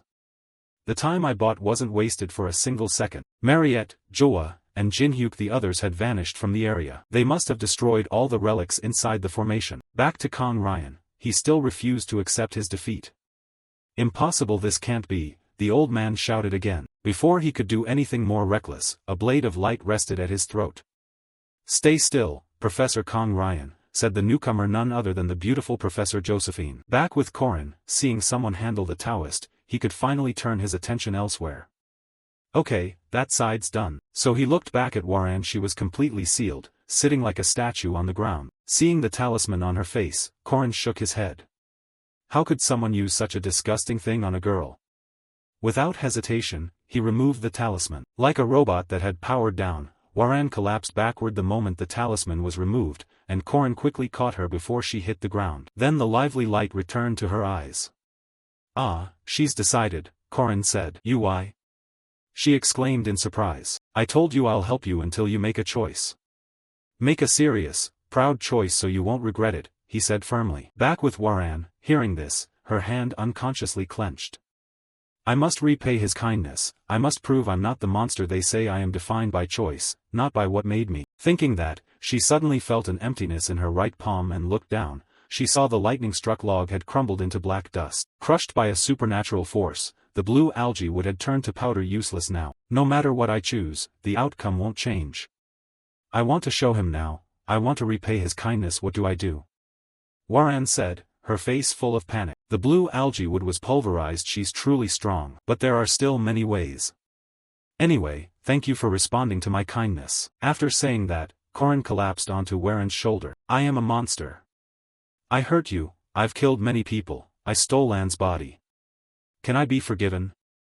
Warren asked, trembling. Hearing that, Corin was stunned for 2 seconds. Then he gave a small smile and gently hugged the slight body, comforting her. I don't know, but let's find the answer together. Hearing him, Warren couldn't hold back her tears and sobbed like a child. To sum up, the awakening ritual performed by Kong Ryan failed. Handle the aftermath as usual. I've received instructions from Professor Josephine and Principal Ariu on how to deal with this if it's handled smoothly, more precisely, covered up. The fact that Griffin's head professor caused this tragedy is a major issue. But the ritual using Warren could make people afraid and wary of her. Those who fear Warren will condemn her, and others will covet her power. Cut to Corin's infirmary room. The beautiful professor was informing him of the outcome.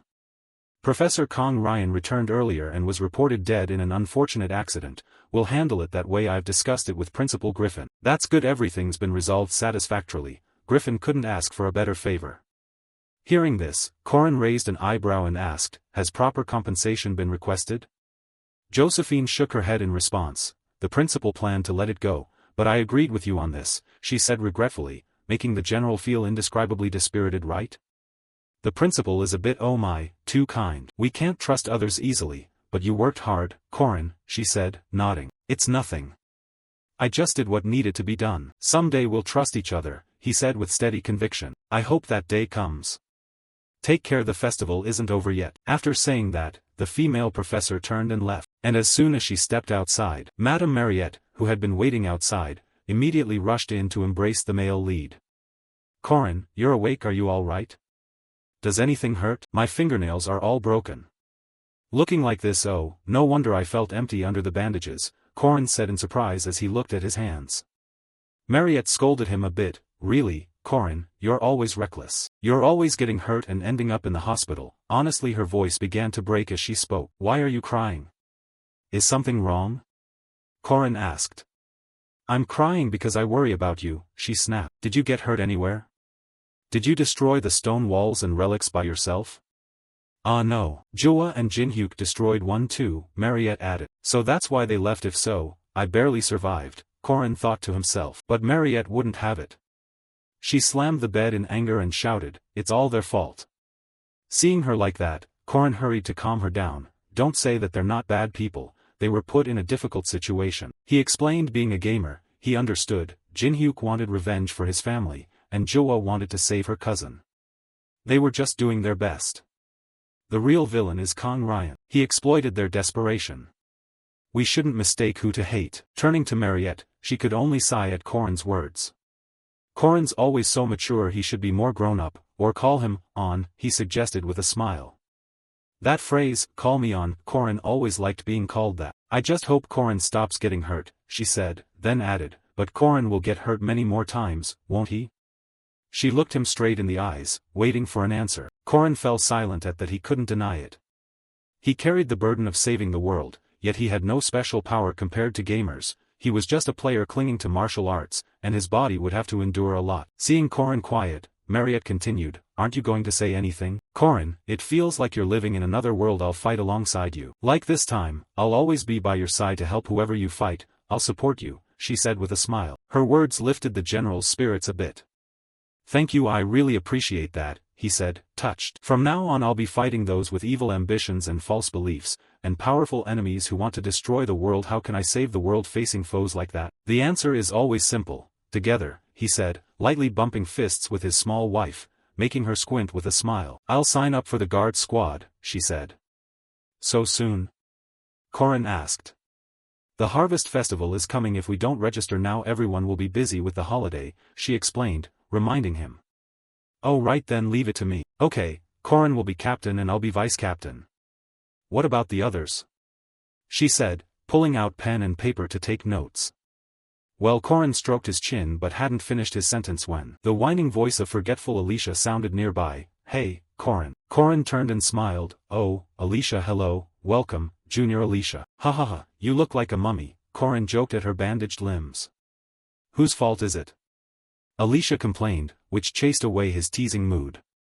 Yeah, my fault, he scolded himself, then turned to thank Alicia. I'm really sorry, and thank you, he said with a laugh. Across from him, Alicia's face flushed, she avoided his eyes. Ah, okay, that's enough, she replied. Thanks to the miracle herb Mary, her bones have healed, but Alicia still has to rest for 2 weeks even with the best medical care. The festival ends in a week, so she can't take part in the closing bonfire. She'll be discharged soon, but she needs to rest and recover first. Sniff, I want to join the bonfire, Alicia wailed. There's still the winter ball, Corin reminded her. They're two different things, she shook her head dolefully. On the other side, Corin began to understand how she felt. That's true, he's been to these events many times, but this is Alicia's first time. With that in mind, to comfort the swordswoman, Corin promised, when the winter ball comes, I'll buy you a Jeskir dress. No sooner had he spoken than he failed to notice Mariette beside them had gone strangely quiet. Really? That luxury brand? Alicia widened her eyes. Tell me what you want, I'm rich now, the confident god boasted. Hearing him call himself Bon, Alicia corrected him immediately. On?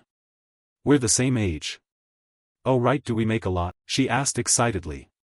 Huh, enough to buy a nice dress is fine. Back to Mariette, listening to these two bickering in front of her gradually pushed her patience to the limit.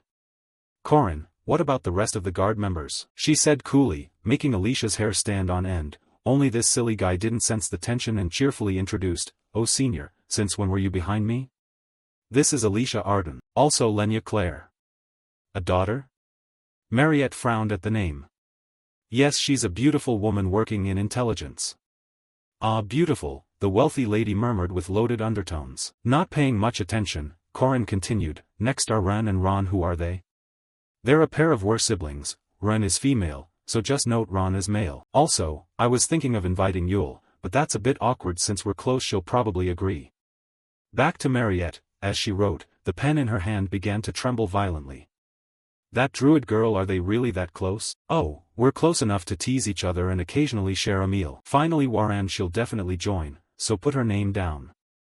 No sooner had she said that than the pen snapped in half under the pressure, and Alicia began to sweat profusely. Not noticing this, the chatterty god babbled on, Professor Josephine already agreed, so there's no problem. Hey senior. Corin stammered a line when he finally realized Madame's mood was a bit off. Corin, are you trying to make me lose my mind? She snapped, her eyes already blazing red. Returning to Waren's thoughts, everyone is afraid, they're on guard. They condemn her, say she should never have been born, they throw stones at her and do the most contemptible things, calling her a monster. But this time, she heard Corin almost harmed everyone. Like before, power is the only thing that matters to her. It's the justification for pushing the original out and taking this body, so I can't be weak, I can't rely on anyone. Thinking of that, Corin's earlier words echoed in her ears. I'll help you make a proud choice so you won't regret it. Let's find the answer together. Regret? What am I supposed to do? The warmth that pains, the concern and worry feel like sharp knives stabbing her heart. I hate you, Corin, you hurt me. Waran has been solitary since birth. She's lived a life of being used, so she doesn't allow anyone into her world. Yet thinking this, something in the little girl's heart seemed to choke up. At that same moment Corin appeared at the familiar window, reached out, drew aside the curtain, and looked inside. Hello, are you feeling better? Are you okay? Over the past, while without waiting for him to say more, as if guessing the purpose of his visit, Waran spoke up. Hurry, Lon, do you have a way to change all of that, right? Hearing this, Corin's face fell into a serious expression. How pitiful. He thought for a moment and reached his hand forward as if to comfort the girl. Waran hurriedly grasped his hand and, voice trembling, said, Do you want to eat? She asked, looking so fragile. Corin grew more convinced of his thought. Right, she must be terribly frightened. Then, like a protective instinct, the male lead reached out, stroked the young nun's small head, and nodded. It's okay, when this is over, I'll definitely buy it for you. Scene shifts outside, looking at Waren's figure standing atop the tree. Corin said seriously, let's begin. He then looked at the gem set on his spear. It was the death god's jewel he'd traded for before, a guaranteed hit item that severs the soul from the body, bypasses all defenses, a soul harvesting artifact with 100% accuracy. Of course, if a human used it, the accuracy would drop drastically and become useless. Let alone me, someone who can't sense souls, so the accuracy would be nearly zero. As he spoke, he hurled the spear straight at Waran, and as he predicted, the spear, upon approaching her, suddenly twisted and plunged into the ground as if it had collided with something. What's that? Waran asked, puzzled by the strange sight. Corin didn't elaborate, look, I'll show you a spell. He took out the flawed magic stone used at the festival that he'd bought from the tavern owner. This thing's spread radius grows larger as accuracy decreases, making it harder to control by its dispersion mechanics. At the lowest accuracy of 1, the maximum range is 100 meters. But if someone like me with 0 accuracy uses it, the dispersion range becomes infinite. Putting aside that I can't influence souls or trigger its effects precisely, this isn't my attack, it's the dispersing magic stone's attack. At that moment the soul jewel began to emit a spreading purple light, and the instant it touched Waren's body, her eyes rolled white and she toppled straight off the tree as if she'd lost consciousness. Seeing that, Korin rushed over and caught her. He said, "Waren, I only infused a bit of mana. How are you? Are you hurt?" "No thank you," Waren replied in an extremely gentle voice, and her demeanor changed completely along with blue eyes. "It seems this is Lan." Back to Korin he heard Waren call him On. A flood of memories rushed back to him. On again, this is happening again. Always, on. Do you really want to be called, on, that badly, Korin? On what? We're the same age, you know. Thank you, Sir Knight. Remembering these memories, he had never been called Big Brother before. Successful now, finally free from being addressed as Sir. Lan's first impression was the best, he thought as tears streamed down his face. "You look happy," Lan asked. "Many people have told me I look old," he said as he gently set her down below. "I thought so too." "It seems you really want Hua to call you brother," she shrugged in reply, and with that, Korin's gaze also calmed.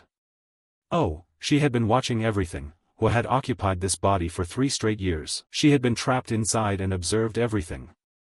Thinking of that, he casually asked a question. "Having her body taken for 3 years and you don't feel angry?" In response, Lan fell silent for a moment. Then she grabbed her skirt and skipped forward like a child. "Wow, look, I'm running. This is the first time since I got sick that I can walk and run like this. It's all thanks to Hua replenishing the energy reserves so I can do this," she said cheerfully while Korin hastily warned, "Hey, your body isn't used to this yet, don't overexert yourself." Turning back to Lan, he slowed his steps.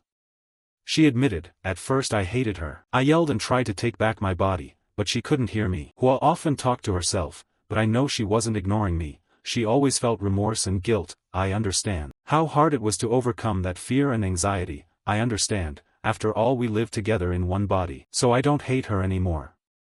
Hua summoned all her courage to return the body to me, Lan said as she idly splashed the puddle at her feet. He felt reassured hearing her say that. That's forgiveness and acceptance. Someone who had their body taken for 3 years willingly forgave Hua. She's pretty mature, he praised. Of course I stopped aging at 13, but Hua is only 3 years old, right? I've always wanted a little sister, and now I have one, Lan replied happily. And Korin agreed with that. She's not wrong now, it's like 2 sisters sharing the same body, he thought before Lan stood up and continued, but you know, if I fall into danger again, you'll still come save me like last time, won't you? Just say it any time. Korin nodded and said, I knew you'd answer like that. As I've heard, you're wonderful. Korin, I also like fish. It seems Hua and I share interests. In food, music, books, and even men, she whispered into Korin's ear, making his face flush bright red. Huh? What? The flustered fool stammered. If you become my husband, you'll have 2 legal wives, she said as she unbuttoned the top button of Korin's shirt, sending him into a panic. No, wait, what are you doing? Answer me now, Lan teased, while undoing a button at her own collar, revealing a patch of pale skin, and the more he looked at it, the more the male lead broke into a sweat. He was even at a loss for words. No, I mean, I don't tease people like that. After saying this, he hurriedly pushed her away before the nervous bridegroom lost control. Across from them, seeing his awkward, tangled demeanor, Lan couldn't help but burst into laughter. I'm not joking, where do you think I come from? At this age I've done everything, that, you know, a relationship and so on. Since you're sharing a body with Hua, you should consult her opinion too, the general advised. But it seems there's a certain resolve brewing in that head, and as soon as he finished speaking, Lan tiptoed and planted a quick kiss on his cheek so Korin couldn't react. Thank you, she whispered. What are you saying? Korin stammered. But when Lan didn't change her answer, Lan's body slumped against him. Then the familiar red-eyed look returned. Don't get delusional. That just now was all nonsense, she said, rolling her eyes as she glanced to warn Korin, which completely dashed his earlier intentions. Oh, really? That easy to switch? He thought to himself, before seeing Warren already stride forward muttering, "Who are you calling little sister? Shut up, it's just a misunderstanding, be quiet."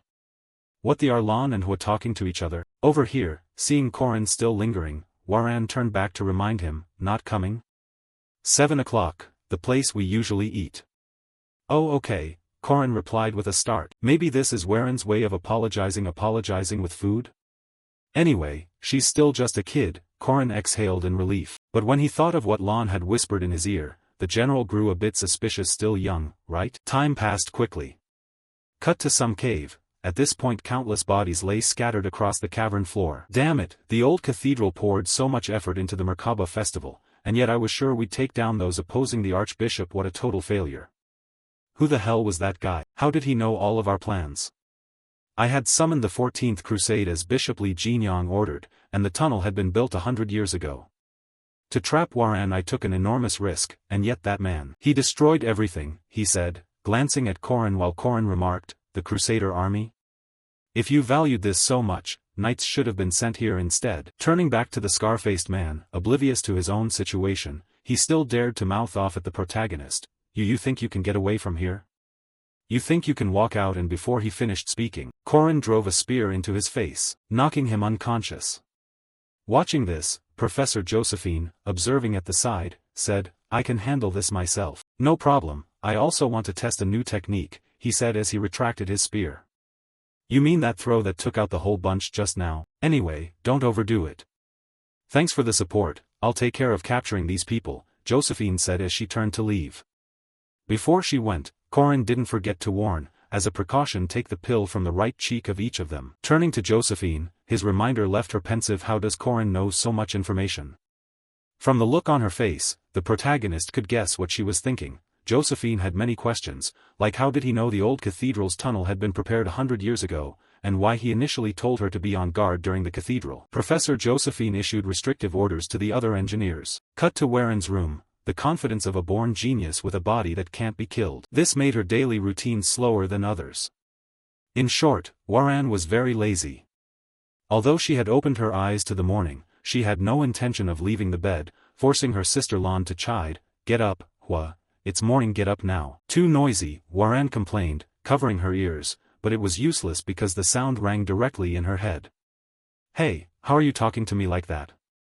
Let's eat, hurry up," Lon shouted. At the same time, strange metallic sounds suddenly rang out outside for some reason. Hearing that, the lazy girl dragged herself down to investigate. "I'm coming out, not because you told me, just because I'm curious." Saying that, she also spotted the dope sleeping on the floor. Corin. "Why is he lying here?" "Wake him up, Hua," Lon said. "Why?" Warren wondered. "If he keeps lying there he'll catch a cold." Hurry up, the older sister urged. However, Warren still had no intention of waking him. Instead, Warren reached out and poked Corin's cheek. "Hey, I like Corin too, right?" Lon suddenly asked. "I don't know, he always does whatever he wants, does things nobody needs, always so serious." "I don't get it," Warren frowned in reply. "So you don't like him?" Lon pressed. "I don't hate him," Warren answered. Then, hearing her younger sister say that, Lon shot her a suggestive glance. "So you do like him?" "Ah no, I hate him," Warren corrected when teased. At the same time, Madame Mariette appeared downstairs. Seeing Warren next to Corin, the potato elder let out an exclamation.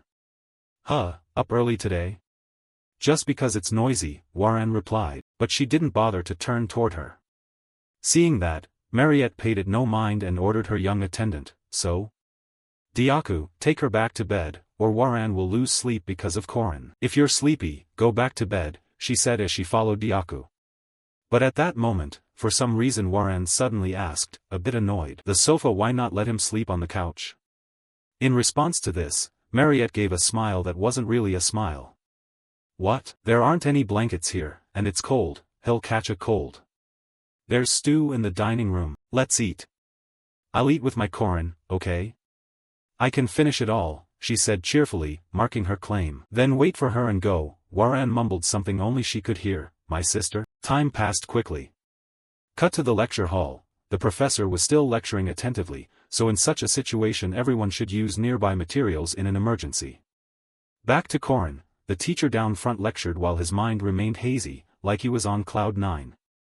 The festival isn't over and we still have class. I've had this lesson before, so I'll focus on other things. Saying that, he checked his new status board. Hero Korin Lock, Aura level 8131, increased, Magic level 6770, increased, Skills, Rebirth ability, Damage resistance, 3rd core, new, Magic release, new. Looking at those status lines, Korin focused and pondered. At this point my stats already surpass Alicia's. Moreover, I've obtained the 3rd core and unlocked Magic release. Right now my aura rank is upper-lower. In other words, ordinary knights at this stage would typically only have the 1st aura core. But I have the Radiant Heart from Silver Ginseng plus the Demon core inherited from Duke Sabancia, so while other knights only have the 1st aura core, I already have 3. Alicia said she also has a Radiant Heart now. The 10 Depth Abyss seems to have strengthened Alicia a lot. This time her Radiant Orb rank reached upper-lower, it was only mid-lower before. In 6 months she's grown far stronger than originally, and she'll be much stronger in the future. Magic release is a skill that accumulates innate power under high pressure. It can store and release up to 20% of total mana, an extremely powerful ability. My current Radiant Emperor level is 8130, so 20% would be 1600. That's terrifying. The thing is, I've carefully tested it in the hunting grounds, but I still don't fully understand it. I thought I could do something like Duke Sabancia's ultimate demon sword. Damn, could I slash across the sky and kill a dragon with a spear? He groaned in thought, and while he was still calculating whether he could hit a dragon, the female professor's lecture ended. 5 minutes before the end of class, I'll check your notebooks. Hearing that, Korin jolted. He wasn't the only one, all the students in front shared the same reaction. Check notebooks? Why suddenly check notebooks now? Seeing the angry look on this busty woman's face, he quickly guessed the issue. We're doomed, she's probably mad because everyone looked sleepy in class. This is bad. From what I know about Lulala from 4 years ago, her punishments are mild, like making you sweep the classroom. The problem is this class is archaeology, the residue from experiments won't come off even if you scrub until morning. It's maddening. Once this class is over I'll be free all afternoon. I was planning to enjoy the festival. I have to write something. As he spoke, he hurriedly reached out to grab his pen, and he accidentally brushed a small hand, which made him flinch slightly. Jaeger on the left, and on the right he looked at Waran and quickly withdrew his hand. But at that moment the small hand suddenly clenched his. It made the young man's face flush red. Was it Lon? That's right. Want to see mine, big brother? Lon said, smiling with satisfaction. See? See? Notes? What notes? Korin stammered, not believing Waran was actually paying attention to lessons. Just flip from the right page to the left. Hey, would you like to have lunch with me? Lon offered cheerfully, and just hearing her call him on a few times made Korin's eyes go wide, forgetting everything else. Oh, of course I'll treat you. I'll buy you something delicious, he said pleasantly. Behind them, other students whispered and gossiped. Who is that? He's so close to Waran. Up until now Korin was the only one who talked to Waran. What happened? That cad. They spoke carelessly, not knowing that Diaku behind them had heard every single word. Time quickly passed until class ended. Korin and Lon walked together, and the protagonist asked, "Where's Hua?" "Ah," she nodded off, "so I switched places for her." "She'll probably sleep a long time," Lon replied. Hearing that, Korin asked, "Have you met them, Sa Jinhyuk and Sang Joa?" Those two bear significant responsibility in this. Of course they were used, but you can't say they're completely uninvolved. Master Kong Ryan will be executed quietly, probably a secret order from the royals. Those two worked hard for you. Beside him, Lan's expression changed and she nodded. With uncle gone, now sister Joa must shoulder the head of family duties. Joa and Jinhyuk must be very worried about you. Head of the clan means the family leader. Korin exclaimed. Yes, responsibilities range from household chores to arranging marriages. At that, she paused and turned to look at the protagonist. So, I've already asked for permission, what do you think? She said, pressing close to Korin. The mischievous hand took the chance to undo his shirt buttons. Korin could only raise both hands in surrender. Hua, when will you ever get up? I'm awkward having to face Lon, he shouted inwardly. Back with Madame Mariette, while she cooked potato soup, Diaku barked non-stop, recounting everything he'd witnessed in class from start to finish. Tell it slowly and in detail, Mariette shouted. Upon hearing this, Diaku barked as if the house were on fire. So it's like that, so that's how it is. Mariette said, her whole body emitting a fierce aura. Although Corin and I aren't lovers, well, Mariette is fairly rational.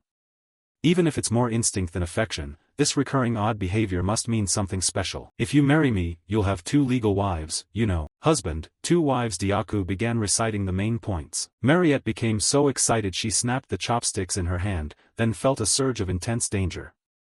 This won't do. We need to take stronger measures. Should I buy a potato farm and a diamond mine? Or should I be bolder? Saying that, she imagined herself in a sexy nightgown and shook her head. No, I've done enough already. No, but the more she thought about it, the more a fire seemed to flare up inside her, leaving Diaku momentarily speechless. Then, as if not knowing what to do, Mariette turned and asked, "Hey Diaku, son, what do boys like?" Hearing his young mother's question, Diaku's eyes suddenly lit up and he flashed a sly grin. Time quickly passed, scene changed to the cafeteria. Who knows what Diaku had suggested to his young mother, but now she sought out Corin. "Here, this is a dish I've been working on for a long time, a gift for Corin. It's something the workers at my family's farm often make. I thought Corin would like it. This is Mariette's special blood soup," and just looking at the bowl, Corin's eyes lit up. "I really like blood soup." "How did you know?" "Blood soup in this world is truly amazing." Seeing his excitement, Mariette's face flushed slightly. "It's made from blood, so I wasn't sure if you'd like it." "Of course, who wouldn't? This soft blood curd is delicious," he said, tipping the bowl back and shoving it down his throat. "Really? That's great. So, is it good?" Mariette hurriedly asked. "Amazing, so refreshing, tastes great," Corin shouted, and this wasn't just an ordinary blood soup. As soon as he finished, a notification appeared before Corin: "You have used blood elixir. Special, this potion is crafted from rare ingredients. You have learned the skill Monstrous Might, strength plus 30, Monstrous Might. Temporarily increases strength by 200%, cannot stack with other strength buffs." Reading this notification, the protagonist's eyes widened in shock. Huh? What is this? Why is this only showing up now? Senior, so the animal blood used for this soup wasn't pig or cow blood but— Unbelievable, unbelievable, I love you, he said as he grabbed Potato Senior and hoisted her into the air. Following Diaku's advice really paid off, the busty woman thought to herself. At the same time, Waran was seeking out Professor Josephine for advice. "My friend said that when she's next to someone, her heart races fast, right?" Josephine murmured, still not quite understanding. "Yes," she said, "it feels like flying on clouds when she hugs that person. Her heart pounds loudly, sometimes her chest aches and she feels like she's sinking into a swamp," Waran said, nervously twisting her fingers. Hearing that, Josephine immediately understood. This was a counseling session about romance. Sure enough, this girl, even as a superclass mage, was just a girl experiencing first love, and the object of her affection was definitely Corin. No one else but that knight, the one with that strange knack with women. Waran only interacts with men through him. That earnest, mature new trainee is actually a notorious philanderer, to the point that second-year female students reported him to the school. He's clearly very experienced in romance, and innocent Waran would hardly be a match. Thinking this, Josephine felt even more responsible to help Waran. "The guy your friend secretly likes surely has many girls around him, right?" Waran gently nodded in response. Seeing that, Josephine adopted a serious tone. "Listen carefully, Waran, opportunities don't come often. Men who are surrounded by many women won't actively pursue, women will come to them. Act boldly, decisively, and passionately, otherwise you won't win his love. Eliminate those blocking your way. Let me take you home," the witch said with a dangerously intense face. And all this stems from a famous romance novel popular among apprentice witches 100 years ago, 101 Ways to Win a Man. It became the love handbook for girls of that era. Ironically, the love counselor's knowledge comes from romantic novels she read a century ago, a 117-year-old witch who's never been in love. But since both Hua and Lan were inexperienced girls, they took that cheesy novel-based advice to heart. Stepping out of the spatial gate, Waran said, "I'll head back now." "Okay, good luck," said the young professor, offering encouragement. At that moment, Waran's face suddenly froze as her eyes caught sight of something. At the window ahead, 2 figures entwined together. Those 2 were none other than Madame Mariette and the male lead, Corin. Their breathing grew rapid and the air heated between them. Then, on that armchair, Mariette laid herself over Corin, making the atmosphere even more suggestive. Turning back to Waran and watching their actions, she suddenly gritted her teeth. "You said you'd search for the answer with me, you said you'd help me, you promised you'd stay by my side. I know that meddlesome person isn't only kind to me, that kindness is also given to that senior vampire. I know, but my heart still hurts. Have I been arrogant, thinking I'm special? Why do I feel so upset seeing them together? That look definitely wasn't one reserved for a junior or a senior. Warren thought to herself as she watched the possessive look directed at Potato Senior. No choice facing her naive little sister who hadn't lived much, Sister Lon immediately blew the whistle and switched places. Hua, leave everything to me now, I'll remove whatever stands in your way. Time passed quickly. Cut to a tea party where Corin's group happily drank tea together. This chocolate mousse is delicious, Alicia said, her face flushing with excitement. They don't have this in the East. It's rural, there are no pastry shops, so we make it at home, she explained with a smile, which made Corin feel a bit sorry for the head of the dorm. No pastry shops at home, how remote is she? I've been to the East a few times on missions, but it wasn't relevant to the main plot. I was just out to relax before the upcoming break. Expecting a little sweet snack, none of them anticipated so many people tagging along. To summarize, Mariette and Warren accompanied, while Alicia, Jaeger, and Lark happened to meet up on the way. Back to Mariette she said, "Hey Corin, try this." Saying that, she handed the male lead a pastry, and at the same time Lon, not to be outdone, also offered him a piece. "Corin, try this." "Oh, crepe's so good." While chewing, he turned to Potato Senior and asked, "Did you just say something?" "Ah, nothing," she stammered after Lon stole her line. Then the sly girl launched her first move. "Sister, can I have some of this strawberry cream cake?" The unexpected attack left Mariette flustered and speechless. Lon then turned to Corin. "Hey, I can't reach, could you get that for me?" "Ah sure," Corin nodded. He quickly stabbed his fork into that slice of cake. Seeing this, Lon opened her mouth wide, waiting for the male lead to feed her, which made him smirk. "Feed you? You're still such a child." Mariette, watching this, couldn't hold back any longer. She smashed the rest of the cream cake straight into Lan's face. "Here, try that. Is it good?" "This shop is famous for being delicious," Mariette said with a smile, though the mood was anything but cheerful. "Delicious, really," Lon growled. "Do you want more, Warren, little sister?" Mariette shot back. "Huh, okay," squeezed between the two. Even a dumb guy like Corin could sense that something felt off. What's with this suffocating atmosphere? Back to Lon, while wiping the cream off her face, she asked, "Oh right, Mariette, you have a potato farm, right? Do you make potato cream cake?" "Huh. Of course, she bakes them in the oven and pours them into molds. But calling it a cream cake is a bit much, isn't it?" "It is a cream cake, it really is. Do you want more strawberry cream cake?"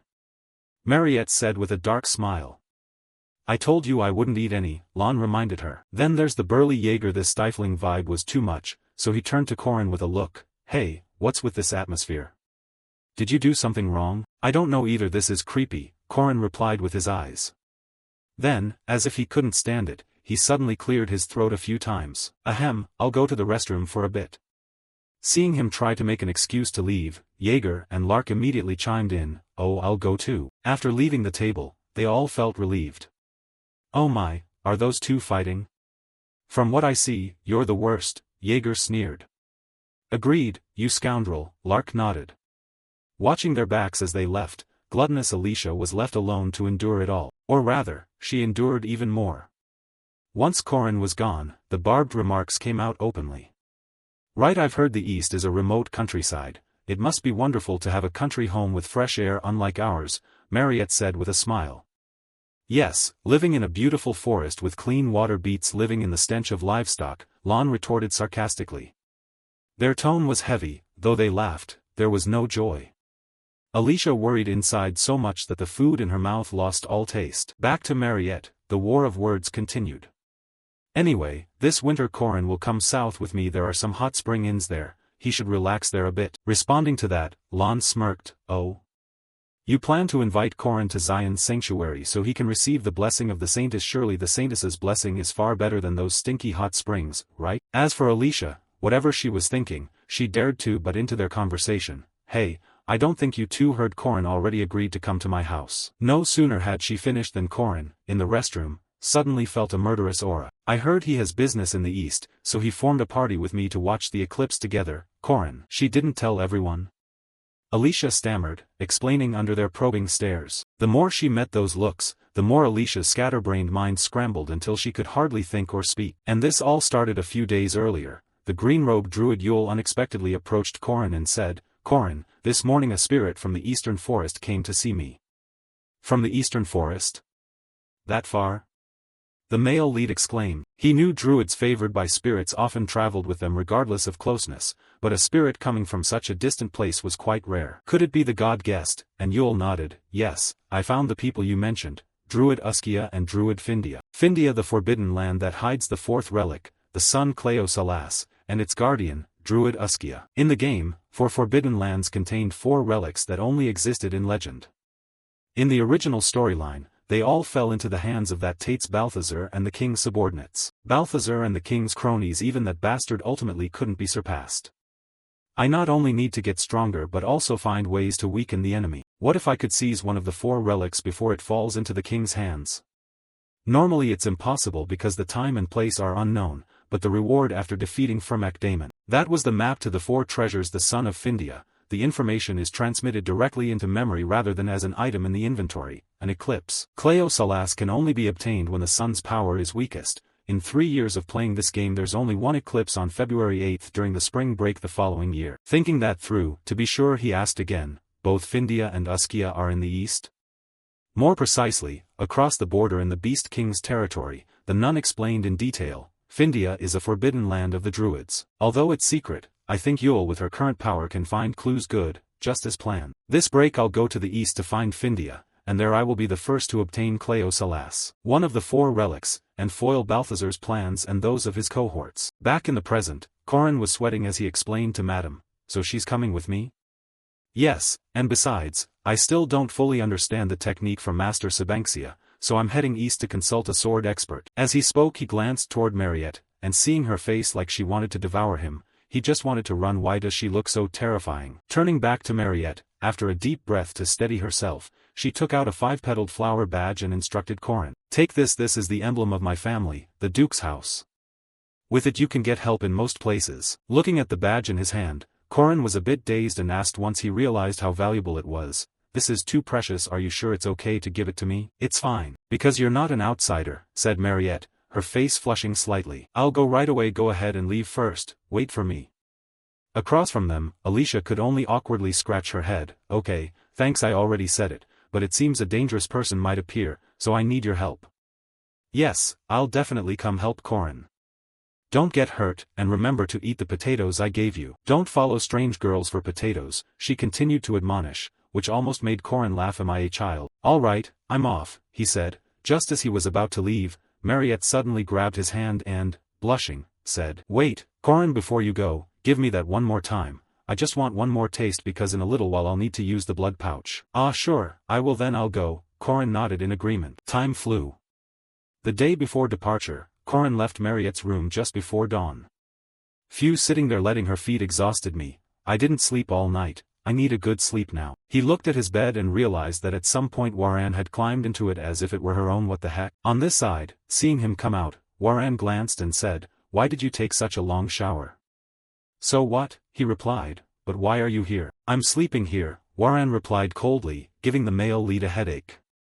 Hey, male and female not sharing a bed don't say things that can be misunderstood," he advised. That remark had no effect on Waran at all.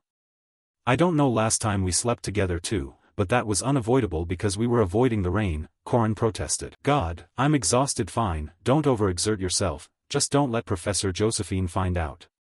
If she wants to sleep together, what can we do? Besides, she seemed very dependent on me after what happened in the rain." "All right then." Having thought it over, the general confidently removed his cloak, and in response to that action, immediately a pillow was slammed straight into his face. "Hey, why are you taking off your clothes?" Waran asked, eyes wide. "Because I have a habit of sleeping naked," Corin replied. But when he saw Waran pick up another pillow he hurriedly clarified, "Just kidding, who sleeps in a cloak? I have my own pajamas." "Then turn around and change," Waran reminded him. Hearing that, Corin found it odd inside. "Why should I turn my back to change? Something about that feels wrong." Putting that aside, after changing and getting into bed the pair started fussing with each other. "Hey, use the pillow," Corin complained. "I don't need a pillow to sleep," Waran replied. "Then use this," he said, using his hand as her pillow. Still not satisfied, Waran complained, "Too stiff." "If you don't like it, fine, the male lead began to withdraw his hand, not dislike, just not like. After saying that, the nun fell a bit quiet. "Don't get hurt in the east," she said. "Worrying about me?" Corin teased, and Waran frankly admitted it. "If you get hurt I'll be very sad, but you'll keep fighting like you did for me, right? But I will protect you too. So don't get too badly hurt," she said as she turned to stare at the male lead. Corin snorted at those words, "Don't get too badly hurt? Do you mean I'll still get hurt? Anyway, I'll remember." "Yeah, thanks, count on me. I'll get to the east soon." "Okay, that'll do," Corin nodded. Waran's words that day had strengthened him. Time flew to the next day. Corin, along with Alicia and Yule, were happily having drinks at some cafe. Looking at the newspaper in his hand, Corin suddenly asked, "Hey Alicia, is this you sword? Emperor Garand entrusts the fifth sword to his niece in the Arden family inheritance dispute?" Hearing this, Alicia, sipping coffee up front, choked and pretended she'd never heard the news. I knew nothing," she stammered. The protagonist didn't pay much attention and began reminding the swordswoman, "Although it was predestined, you're no longer discarded. Have you packed warm clothes and supplies?" In reply, Alicia cheerfully held up a bag for him to see. "Here's my coat, rations, and clothes." Beside her, the nun Yule shook her head. "I am one with nature, so I don't need to prepare anything." Back to Corin, hearing their carefree answers, he realized these two farm girls were hopelessly naive. Such rookies who know nothing. "We're flying straight to the east on a wyvern. You two get my meaning? You're going to regret it," Corin said with a knowing smile. The two girls opposite had no idea what he meant. Only a few hours later, as they boarded the Flying Lizard to head east, did they grasp what Corin was referring to. On the wyvern's back, Alicia was so scared she was in tears. "Corin, I can't open my eyes, help me," she screamed. Meanwhile, the nun Yule fared no better. The wind up here was so strong she couldn't even close her mouth. This was beyond the spirit's expectations. Humans must stand on their own. Beside Corin, who watched the scene and could only shake his head in dismay, idiots. At 1 kilometer altitude, in any season you must wear warm clothes and goggles. Consider this a harsh lesson for them. And so the group rode the wyvern straight to the east, to Teclocan. At the same time, from behind, Alicia suddenly started babbling and kept pointing down, which made Corin curious. What is she saying? He wondered and looked downward, then discovered a herd of mammoths below. Their eyes blood-red, the mammoths were charging madly forward, as if something had provoked them. From behind, Alicia babbled a warning. "There's a village over there. If this keeps up, that village will be flattened." Hearing that, Corin realized the seriousness and quickly formed a plan in his head. "No, it's not too late. We have enough time to save a village. We'll stop them. Yule, create a wall of roots across their path. Next, Alicia, can you do it?" "Yes, I can," Alicia replied. As assigned by the protagonist, the nun Yule quickly formed a wall of roots to block the mammoth's path, while tendrils of roots surged from the ground and wrapped tightly around their bodies. While the mammoths were restrained, the swordswoman Alicia dove down from above and unleashed a powerful sword technique. Unfortunately, the mammoth noticed in time and used its tusk to block the strike, leaving the swordswoman stunned. "What? It blocked it?" she shouted. Then the mammoth went berserk, thrashing so violently that the roots couldn't withstand the force and shattered into pieces. "The roots can't hold any longer," Yule shouted. Seeing this, Corin leapt down from the wyvern and issued orders. "Focus on binding the lead mammoth tight, keep it there. Leave the rest to me." No sooner had he finished than a group of riders came charging past Corin's party from behind. And the mysterious riders' skills were no ordinary feat. They rapidly launched a series of deadly strikes, targeting precise weak points on the mammoths' bodies, so that the beasts fell before they could even resist, collapsing in pools of blood. They were Arden's monster hunters, and Corin recognized them at once. With their appearance here, Corin suspected someone notable was accompanying them. Sure enough, as he guessed, the voice of Lunia rang out. "You're still as pathetic as ever, can't even handle a slow pig like this?" she said coldly, prompting the swordswoman Alicia to stammer a greeting. "Sis, second sister?" The nun Yule, unfamiliar with their identities, asked Corin, "Who is that?" "That's Lunia Arden," Corin explained. On the opposite side Lunia's tone grew sterner, exerting real pressure. Worthless, wanting to hunt a monster nearly caused a catastrophe. Seeing her attitude, Corin felt a flicker of worry and wondered, is she scolding her sister? Is this about that article this morning? Unaware of Corin's thoughts, Alicia suddenly threw something at the two of them. "Take this. One for you too."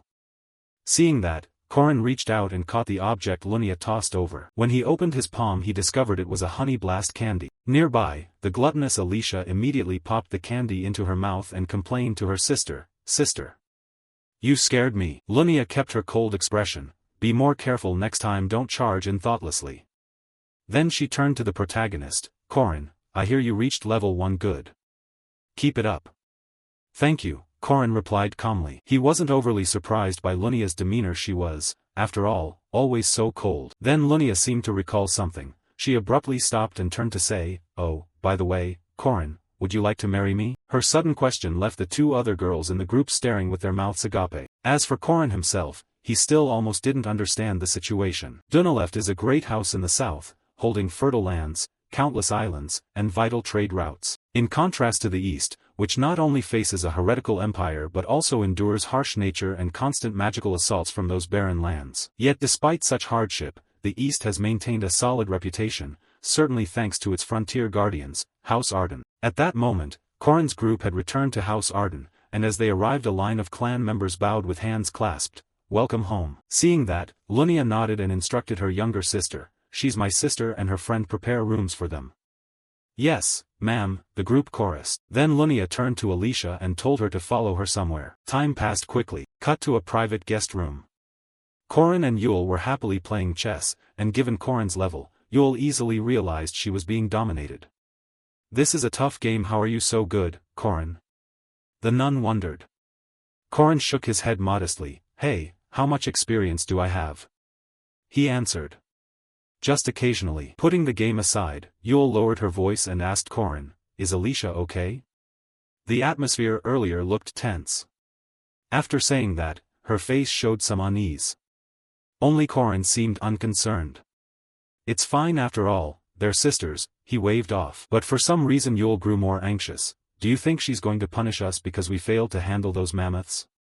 "Come on, she's not that kind of person," Corin reassured her. Before the conversation went any further, a servant entered and informed Corin, "Mistress Lunia wishes to see you." Hearing that, though curious, the protagonist quickly followed to meet the swordswoman Lunia. Cut to Lunia's location. Seeing someone arrive, she turned and said, "You're here, sit down, we have a lot to talk about." "This isn't about punishing me, is it?" Corin joked. "What are you talking about?" Lunia asked. "Oh, nothing," Corin waved his hand. As Lunia poured him a cup of tea, she asked, "You're almost 18, right? Same age as my sister. Have you married yet?" Opposite her, Corin had just brought the cup to his lips and, hearing the question, spat it out. "Why are you asking that?" Seeing Corin's reaction, Lunia concluded inwardly, "So you're not married, then? If you don't have anyone, would you marry me?" she proposed, which nearly made Corin burst out laughing as he wondered if Lunia was serious. Lunia's cold face replied, "Do I look like someone who jokes about that? Objectively speaking, you're exceptional talented in martial arts, hardworking, and your face is decent enough. You meet my standards," she said, stroking her chin with an appraising look that surprised Corin. "I didn't expect you to care about looks." Lunia casually shared her view. "I am a woman, after all. I at least have to consider the appearance and physique of the man I'll sleep next to."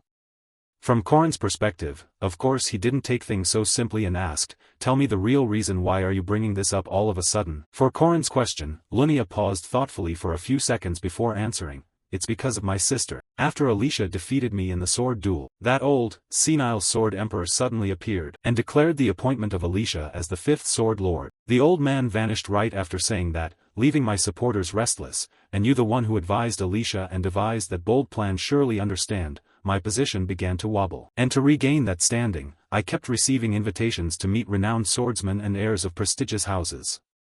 She sipped her tea, and Corin understood why. "So this is political marriage. Politically, it's a smart move." Corin nodded in agreement. Then Lunia began to share her view. "But I don't like that. I won't become a commodity on the marriage market." Hearing this, Corin's quick mind immediately grasped Lunia's intent and bluntly asked, "So you want to enter a sham marriage with me?" "Exactly," Lunia admitted with a smile. "Alicia is Arden's illegitimate child, but when she returned to the house she was welcomed with mountains of gifts because she was designated an heir early and got dragged into the family's power struggle. At that time, in another room a woman told Alicia, 'I've heard your father has appointed you the 5th sword lord.'" Across from her, Alicia looked bewildered and tried to explain, but before she could speak the woman cut her off. "In Arden, the master's orders are absolute. Your opinion cannot change anything." The woman, named Sophia, was Lunia Arden's birth mother and the principal wife of the current clan head, Jade Arden. She spoke in a stern voice, because everything now must follow the vision of the previous clan head, Lord Garand Arden. As the fifth sword lord, you must strive for the clan's honor and humanity's safety. Use the clan's symbolic sword to select and lead members of the main family,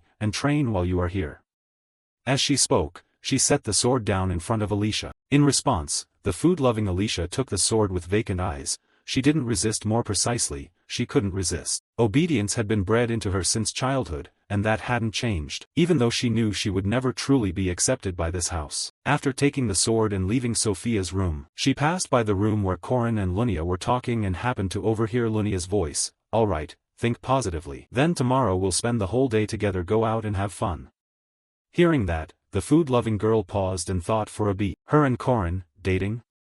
Her lip tilted slightly, her tone more excited than usual. That mismatched comment was really only something her sister would say. Of course, a serious matter like marriage needs justification, but she must have good intentions. I sensed that from the midterm test. Lunia was both curious about and fond of Corin. She respected a talented swordsman and longed for territory. But if she didn't like Corin, she wouldn't have made the offer. "This is good," the glutton murmured. Because Alicia cared for both of them. Lunia was the half-sister she'd always admired, who had cared for her like a mother since childhood. Though they now faced off, she truly wanted her sister to be happy. Corin was also someone special to Alicia. He had believed in her talent, supported her, and helped her survive those who pursued her sister. The two of them were truly well matched, and both people she deeply loved and respected. It would be good for them to be together, Alicia thought to herself. Back with Lunia, Lady Sophia handed her a paper and explained that it listed famous Eastern swordsmen and the eldest sons of distinguished families. Without further words, Lunia understood that it was a roster of candidates for her prospective son-in-law. For Lunia, a quick scan of the names made it clear,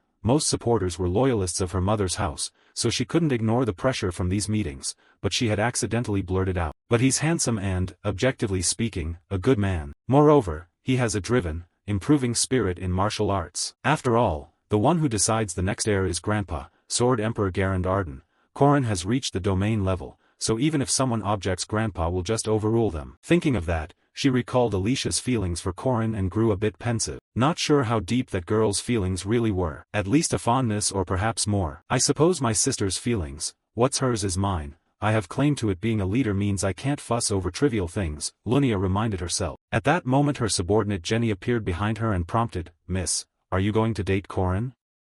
Lunia calmly replied, "Date? That sounds off. I find it unpleasant.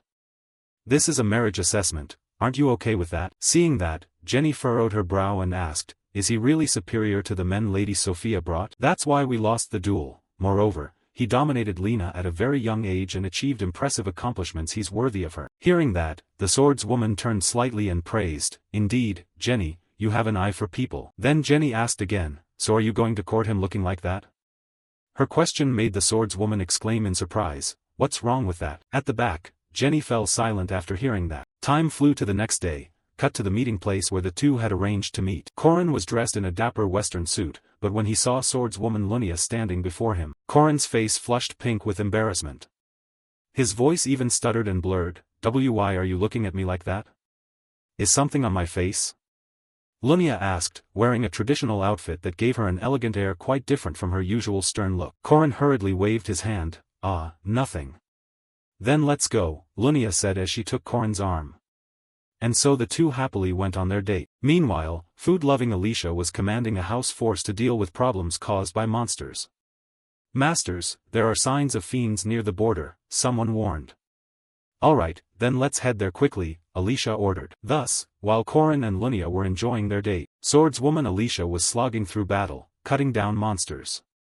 After finishing, she exhaled in relief and told those behind her, "Good work today, everyone." Elsewhere, after enjoying the concert, Lunia asked Corin, "Did you have fun?"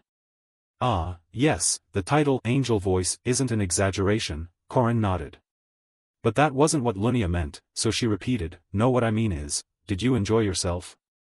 Corin nodded and said, "It was a new and thoroughly enjoyable experience." Hearing that, big sister Lunia squeezed Corin's hand and whispered, "That's good. The most important thing is that you're happy today was wonderful." She said this as she bent and kissed Corin's hand, leaving Corin momentarily stunned. You couldn't help but ask curiously, "Isn't it improper for a man to kiss a woman's hand?" Lunia replied that she was used to doing it, and said, "Next time it will be your turn, see you tomorrow then." I've prepared a lot for you. She waved goodbye to Corin as she spoke. Yes, be careful on your way home. See you tomorrow, Corin replied. At the same time, elder sister Lunia also noticed Alicia standing dazed at the doorway, her appearance bloodied. Seeing Alicia's expression, Lunia asked with some surprise, Alicia, you look terrible. Did you just get back from patrolling the outskirts? Without answering that question, Alicia instead asked back, did you just meet Corin? Ah, yes, I did. I just came back from spending time with him, Lunia admitted. Hearing this, Alicia unconsciously tightened her grip on her sword and replied, is that so? They must have had a good time together, and you're wearing the traditional outfit? I remember you haven't worn it since 7 years ago. Turning toward Lunia's perspective, perhaps having read something from her sister, she suddenly suggested, hey Alicia, change your clothes and meet me at the dojo. Let's spar a match. Normally, Alicia would avoid sparring with her sister. She didn't know why Lunia had made the offer, but Alicia couldn't refuse. Yes, ma'am, she answered bluntly. Time passed quickly until evening. The scene shifted to the dojo practice area, where elder sister Lunia remarked that Alicia had changed a lot. She was always avoiding sparring, yet today she agreed, and with no one else around now, just fight freely. She paused for a beat and then, as tradition required, introduced herself before the match, the orthodox disciple of the one-sword sect Arden, Lunia Arden. Across from her, Alicia responded, first-rank swordswoman of the one-sword sect Arden, Alicia Arden. After the introductions, Lunia said they should begin. Saying that, she slammed the wooden sword she held down hard against the stone floor. She struck forward violently, cracking the floor and sending countless shards of stone hurtling toward Alicia. The sudden attack startled Alicia. She swung her sword forward and shattered all the rocks, but while she was still busy dealing with the debris, Lunia's figure abruptly appeared behind her. Fierce tiger, golden rooster, the second technique. Do you still remember? Block it Huang Ez, swift light. As those words rang out, Lunia began swinging her sword straight at Alicia, producing a dozen flying blades aimed at her at once. Seeing this, the gluttonous swordswoman's face broke out in sweat from tension. Clearly this was an attack beyond Alicia's usual defense, and her reflexes lagged behind. However, swift light moves from the lower stance, from heavenly thrust to thunderclap. If Alicia could read Lunia's attack, she wouldn't just be able to block it, she could counter. After struggling to fend off the flurry of quick strikes from her sister, Alicia began to find the rhythm of her movements and immediately ducked to avoid a swing coming from the right. Then, with no hesitation, Alicia gripped her sword tightly and thrust forward while Lunia hadn't yet recovered her defensive stance. However, the gap in their combat experience was still too obvious. Seeing the attack lunging at her, Lunia only tilted her body to the side to evade. At the same time, she channeled force into her left fist and delivered a Thoi-sun punch to her sister's stomach. The blow sent her flying backward like a bouncing ball. Through relentless hard training, Lunia reached the realm of a prodigy with extraordinary clairvoyance. Because of that, she was called Sword Tiger, a top guard. At this point, the eldest sister paused her attack and praised her younger sister, saying, "You've improved compared to before. It seems you've trained very hard. Is your change because of him?" Across from her, Alicia knew who her sister was referring to, and her face fell into thought, but before she could answer, Lunia asked again, "Do you know what you and he have in common?" "What is it?" Alicia asked. Not wanting her sister to wonder long, Lunia answered immediately, "It's that neither of you waste your power. Our sword philosophy is the same. You don't need to use complicated techniques against a person. Just a brief moment, less than a span of a hand, the moment of death. You'd better dodge the next strike." As she spoke, Lunia thrust her sword forward at lightning speed, so fast Alicia nearly couldn't keep up. Alicia could read Lunia's attack, but the next strike, she truly didn't know how to evade it anymore, for in her sight countless sword shadows had appeared around Lunia. Having no other option, the food-obsessed girl threw her weapon to the ground and voluntarily gave up. I lost," she said, then fell silent with her own thoughts. "I once thought I'd caught up to her somewhat. I even beat her in a previous duel, but that was just arrogance. The victory then was only luck." There remained an unbridgeable gap between Lunia Arden and Alicia. From Lunia's perspective, seeing Alicia drop her sword, she didn't press the attack. Instead, as she passed her younger sister, she warned, "Keep training. Otherwise, you'll always be just a shadow of me and him." Her words seemed to awaken something inside Alicia. Her teeth clenched together in unwillingness. Time passed quickly. A few days later, Madame Sophia and Lunia were having a conversation about finding a husband for Lunia. Pouring a cup of tea for her daughter, the madam asked, "You still aren't planning to get engaged this year, Lunia? I heard you've been seeing a young man lately." Across from her, Lunia replied calmly, "I have already found my intended." Hearing that, the madam didn't forget to remind her daughter, bedroom matters can wait until after engagement. Men are tools to elevate the family's status. You should choose the one who brings you the greatest benefit, she said with a cold face. On this point, Sophia Arden, who had once been the strongest swordswoman in the East in her youth, after her husband Jade Lunia's infidelity, her views on marriage had been warped. In response, eldest sister Lunia held a firm view and answered, "Mother, don't worry. I'm certain he's a far more outstanding warrior than the useless men on the match list. He reached mastery at a very young age, his martial talent is no less than my grandfather's." Madame Sophia, surprised, asked again, "Lunia, what is his talent?" Lunia nodded and said, "Yes, it's not merely strength, but something very special, talent that leads to victory. I have the same talent, and he's very handsome too." Her remark made her mother exclaim in astonishment. She hadn't expected her daughter to say something like that. Ignoring the expression on Sophia's face, Lunia continued enthusiastically, "His face is exactly my type, and besides, there's the thrill of taking what my sister covets." Across from her, the madam broke out in a sweat and stammered, "That mother thinks your views on marriage are a bit strange." Today was the first time Sophia realized her warped view on marriage wasn't right. Time passed quickly. 9 days after Corin's group arrived at the Lunia household, the domain was unusually lively today because the New Year celebration was underway. It seemed the region's theme resembled that of Korea as the festival was winding down. Corin's group's original purpose for coming east was to search for Findia, the place where 4 relics were hidden. Findia's forbidden lands guarded by druids were fertile territory full of magical beasts and towering mountain ranges. They lay beyond the border, under the jurisdiction of the Arden clan. Cut to the eastern border, Corin's group had arrived, and Lunia even accompanied them.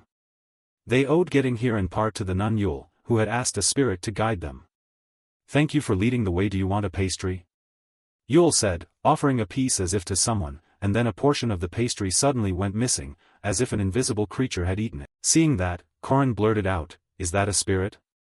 Beside him, Lunia praised without reserve, "Having Yule along is really convenient. We won't get lost in this land." Returning to Corin's perspective, he didn't forget Lunia's help so far. "Because of you we made it here. Thank you for helping us cross the border." In response, the eldest sister gave Corin a mischievous wink. "It's nothing. I don't know why you all want to find that forbidden land, but you're all underage, and you're my betrothed, so I should take responsibility to protect you." To Corin, ordinary guards were a burden in these monster-filled mountains. With Waran and Mariette absent, Lunia represented a tremendous source of strength. From food-obsessed Alicia's point of view, hearing her sister call Corin her betrothed made her inexplicably uneasy. She warned, "Hey, sister betrothed? You shouldn't say that, people around us will look at us weird." In front of her, Lunia's face stayed cold as she said she didn't care what others thought. As for Alicia, if it were a normal matter she might have stayed quiet, but about this she stubbornly persisted, "Sister, you really don't have a responsibility to Corin, yet you're blocking his marriage prospects. I don't think that's right." She said this while awkwardly wiggling her index fingers together. Hearing this from her younger sister, Lunia suddenly smiled as if she'd guessed something. "You think so?"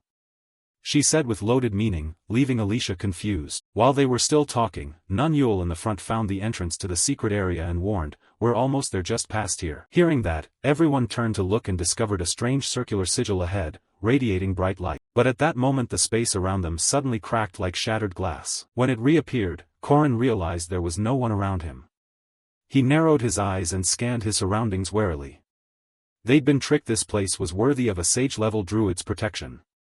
Was he isolated? It was an illusion meant to make intruders lose their way within the territory, like the 8 formation array from last time. Next came a form of trial likely to test whether those accompanying the druid were worthy of entering the forbidden land.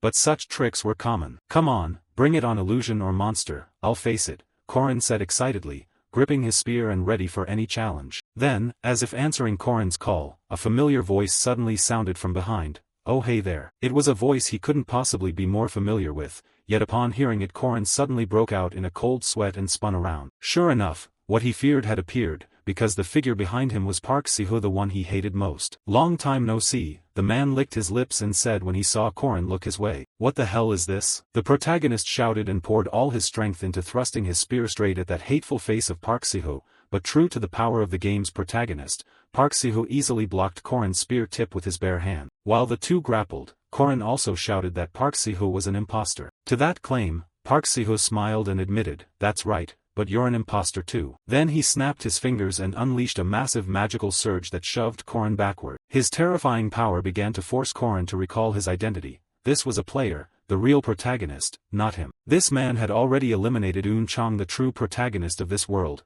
Park Si-ho. Though cruel, his power was real, he was godlike, on a completely different level from Korin now. The more Korin thought, the more his fighting resolve wavered, and to crush the little spirit he had left, Park Si-ho's figure across from him suddenly vanished and reappeared beside him like a phantom. You can be proud you killed me. But listen you, I will save the world. Are you truly confident about that? I possessed everything and still failed. So what are you? With a half-baked system like yours, what can you do? You're just a supporting character. Do you really think you can defeat Tate's Balthazar? In response, although Korin was somewhat intimidated by his power, he forced himself to explain, I'll take one of the 4 relics first to weaken him, that's why I came all the way to the east. I'm doing my best to get a happy ending. But before Korin finished, Park Si-ho cut him off and retorted, lies. If you really want a happy ending, you should choose me again. That would put my chastity at risk, Korin said with a face like someone with chronic constipation, but Park Si-ho didn't care at all and even flashed a sly smile. What does that matter? You like it, don't you? His words immediately silenced Korin. Before Korin could reply, the world's protagonist continued, sacrifice. You treat self-sacrifice for others as normal, but think about it. Instead of wasting time saving those NPCs, think of the bigger picture. If you find and claim the relics sooner, you could become stronger. You know your current playstyle isn't the most efficient, right? I sacrificed 100,000 people to gain this power. Players are like that. The more you sacrifice, the stronger you become. Sacrifice what's necessary and join me in saving this world. The honeyed words he whispered into Korin's ear seemed to carry a kind of enchantment that made his mind go hazy. Korin's mind began to concur with his words. Phew, yes, that's right. I restarted this game and can't deny I regret every time I missed an item or event. But because I still have that leftover sentimental trash, I see this illusion, Korin shouted in anger. Then memories from his second playthrough began to surface in his head. I will save the world. Mariette Dunalef, Alicia Arden, Hua and Lan, those I rescued, regardless of the outcomes. I saved them and will save many more. That is the world I want to protect. At that voice, Korin hurled a furious punch straight at the illusion of Park Si-ho. It made him emit a pitiful cry and vanish immediately. Seeing that, Korin laughed to himself and mocked, was I frightened by such a petty illusion? But now I'm awake, and I have no regrets. Even if I could go back and change my choices, I wouldn't, Korin told himself once more. At the same time, the nun Yule's voice rang from behind, drawing Korin's attention. Seeing that his sister Lunia had long since awakened, he couldn't hide his surprise. Yule is a druid, so she certainly wouldn't be affected by illusions. So how did Sister Lunia get out so fast? Hearing this, Lunia recalled the earlier memory and felt a touch annoyed. That old man babbled too much, so I dealt with him, she said, which made Korin admire her inwardly. She really lives boldly. Then Korin turned to stare at the dazed Alicia standing nearby.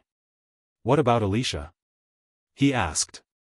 Lunia replied, she's the most susceptible to things like this. She'll probably wake up soon, Yule guessed. Suddenly an unfamiliar voice sounded. I didn't expect you to pass through the mist so easily. The voice came with no warning, putting both Lunia and Korin on alert as they tightened their grip on their weapons. They turned toward the sound and found a black leopard standing on a nearby cliff. Noticing Korin's group watching it, the leopard spoke again, remarkable guests. Though Korin had seen many things, he still cried out in surprise, a talking leopard? It doesn't seem like a monster. Hearing him, the black leopard seemed to worry its appearance might frighten the guests, so it awkwardly said, forgive my rudeness, pleased to meet you, young Yule and her companions. I am Uskia, guardian of Findia, I will guide you to Findia. As it spoke, the leopard began to dissolve into light and transformed into an old man with a chest-length beard neatly tied. Following Uskia's lead, the group ventured deeper into the forest to an architectural area built around a colossal tree. Numerous clerics gathered there, an astonishing sight few would expect in a forbidden land. This was Findia, the forbidden land housing the fourth relic, the sun sword Cleo Salas. Turning to Korin and glancing at the surrounding clerics, he asked with some speculation, Yule, are these people all? Before he could finish, Yule nodded and explained, yes, they are my kin. The houses here are beautiful, can I buy one?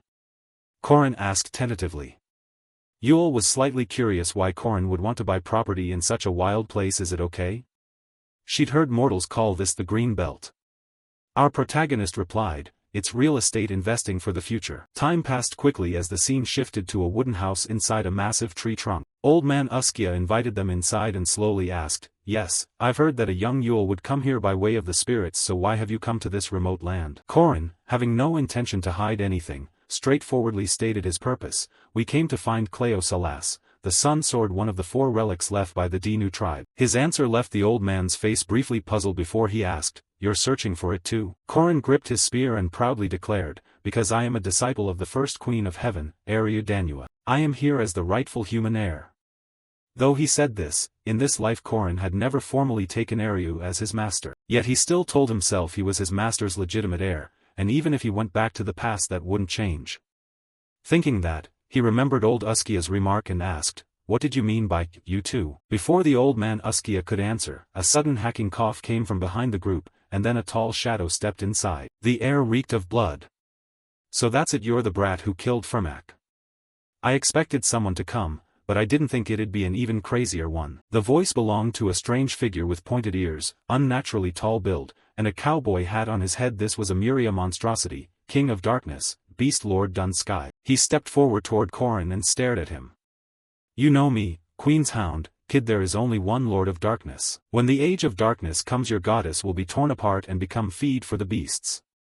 He said this with a gruesome grin. But then, suddenly, he fell silent, turned to the side and barked at the air, "Don't call me, I told you not to call me." Then he smiled and addressed Korin's group as if suffering from split personalities. "Oh, sorry everyone, my friend can be a bit loud, please disregard him." Seeing this, old Uskia stepped forward and declared, "Because both of you want Cleo Salas, I have no right to decide who will possess it, I only set the challenge." Back with Korin, the old man's words made him stroke his chin and ponder. Druids are always neutral, but this isn't good. I don't know what the challenge will be. And that guy might not know either, but in the last playthrough Tate's Balthazar's side held all 4 relics. If the story follows its course, he would pass the challenge. Unaware of Korin's thoughts, old Uskia asked, "Both of you should return to your rooms to rest. We'll announce the challenge details after we discuss." Hearing that, Dun Sky replied with a hearty laugh, "Haha. I love challenges. The brat who killed Firmak, I'm looking forward to this." Time passed quickly. By night, the scene shifted to Alicia's bedroom. She was still deep inside the illusion the druid had created. Inside her dream was the scene of Korin and Lunia happily married. They had a brood of children as big as a football team. A warm, happy family. The 2 people she loved and respected had married and loved each other. 12 little grandchildren called her aunt and ran to hug her. Surely this is an unbreakable happiness. Sister is very faithful, and Korin isn't the type to make his wife cry. This is a happy ending, a good ending for everyone, so why do I feel so uneasy? Why? Thinking this, Alicia's face twisted. She let out a cry that made Korin beside her think she had woken. "Alicia? You're awake?" Korin whispered, but there was no answer. "So not yet. Ah, she's still trapped in the illusion. That means one is missing. Huh, hopefully she'll wake up tomorrow," Korin said as he rubbed his face. At a critical moment like this, even losing one person could greatly affect the bigger picture. Then suddenly Alicia's hand shot up and grabbed Korin's collar. "Alicia? You're finally awake?" the male lead said as he leaned down. But before he could say more, Alicia pulled him off the bed and suddenly straddled him. The scene turned intensely suggestive. Before Korin could utter a word, Alicia gently placed her hand over his mouth, signaling him to be quiet. Through Korin's eyes, Alicia's face was still hazy, as if she remained trapped in the illusion. Her breathing began to quicken. Her eyes couldn't tell truth from illusion. She reached down, touched Korin's ring finger, and made a motion as if removing a ring. Then Alicia leaned in slightly and whispered into Korin's ear, her voice barely a breath. "Brother-in-law, right now, second sister isn't here." Hearing that, Korin's face flushed crimson. He was embarrassed and had no idea what this gluttonous girl was up to. But his fantasies didn't come true, because a moment later Alicia's eyes slowly closed and she fell asleep beside him like a dead pig. The scene moved so fast Korin couldn't adapt. What the hell is happening? He shouted inwardly. Time passed quickly to the next day, when Korin's entire group and the lanky Dun Sky had been gathered by old Uskia. He announced, "All right, I will reveal the second challenge." Hearing this, the swordswoman Alicia's eyes lit up with surprise as she asked, "Second? Wasn't that the first challenge?" Explaining, Uskia said, "You have already passed the first challenge. It was a test of your resolve, and whether you are firm in your convictions. You have proven yourselves." From Alicia's perspective, the old man's words made her think a little. "Prove myself?" she murmured. Then, remembering last night when she had gone to flirt with Korin, her face turned beet red and her voice stammered, "I I didn't think I could go that far. Seeing this, Corin winked and gave her a supremely confident look. Huh? You don't need to feel insecure. Be confident you acted according to your belief. Not only him, even her sister Lunia patted her head and praised her. Whatever your action or cause, stand by it. Human strength comes from their will. Hearing both say that, Alicia recalled her actions and grew even more sweaty and flustered. Really? I didn't think I could. Then she collapsed, as if all her strength had drained, dropping to her knees until the nun Yule ran over to comfort her. If you're tired, rest. No. How can someone as sinful as me deserve that? Alicia lamented. Ignoring their attitudes, old Uskia continued his explanation. In the second challenge, the druids accompanying you will assist. The task is to find a mistletoe oak and craft a magic staff. Begin. The deadline is before sunrise tomorrow. With that, all participants swore before the challenge was announced. The oath was that both sides would accept the challenge result and refrain from attacking each other for 60 days. Back to Corin's view, he watched the enemy druid warily. Though there was no formal rule, Corin remembered Uskia mediating so that the druid wouldn't interfere with the trial. The elderly cleric with the killer look was named Doom Norix. Unlike other neutral druids, he supported Balthazar. Although Yule had grown much stronger, she still wasn't enough compared to Doom, because he was a sage-level druid. Even with a non-aggression condition, the gap remained large. Back at position 15, she closed her eyes to focus on sensing the spirits. However, after a while her face twisted and she told Corin, "This is bad, the spirits aren't responding." Corin wasn't too surprised and explained, "It seems they followed Doom Norix. Then this will be difficult." The swordswoman Lunia frowned in judgment.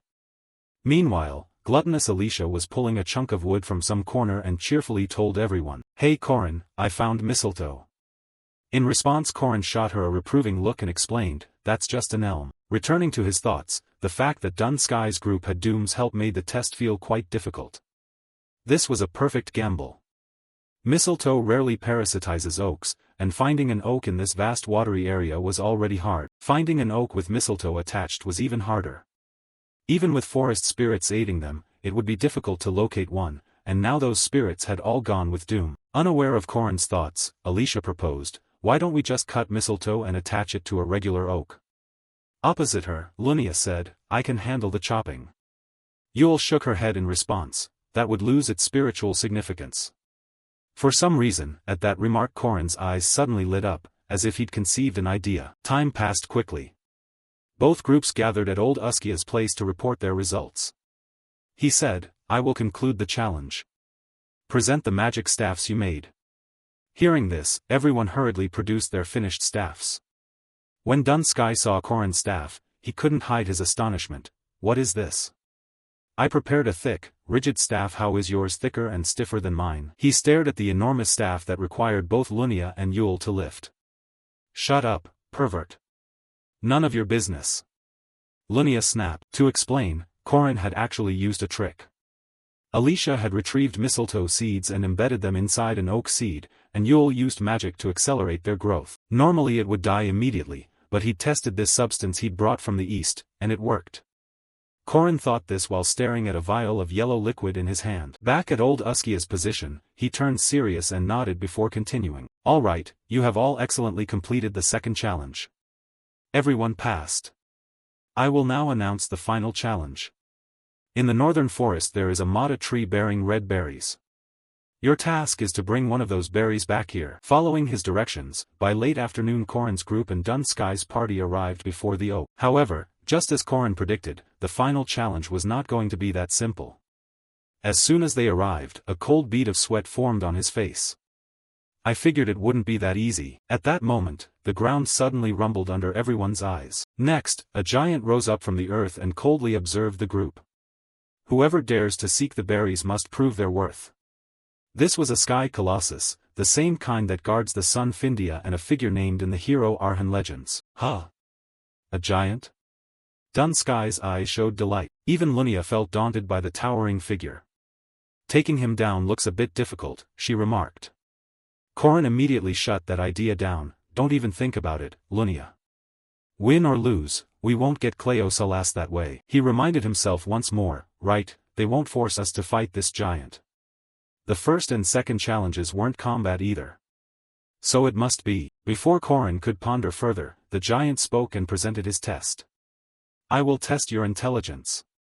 I will pose riddles, and you shall solve them. At that, Corin's eyes flashed as if he'd anticipated it. He said to Yule, didn't you know mythic monsters love riddles? I honestly didn't, the nun admitted with a nod. Meanwhile, Dun Sky shouted excitedly like a child, wow. I love riddles. I want to try. I want to try. Sky colossi are fond of rare treasures and riddles, because the world is easily broken by other games, they restrain themselves. Corin thought and nodded, then told the giant, all right, I agree too. Hearing that, the Sky Colossus continued in a cold voice, good. I will explain the rules. The side that solves 5 riddles first wins. And to ensure fairness, only 2 people from each side may participate. However, the druids will be excluded from this game because they already play riddles with us frequently, so they cannot participate. Hearing this explanation, Dun Sky not only wasn't worried but his eyes went even more manic, like someone just high on drugs. I love riddles. He exclaimed exuberantly. Turning to Corin's group, Sister Lunia began to opt herself out of the contest. Do I look like the riddle-solving type? Beside her, gluttonous Alicia raised her hand to volunteer. I've solved riddles in books before. Seeing that, Corin thought it would be enough for just him and Alicia to participate. So the 2 sides chose their participants.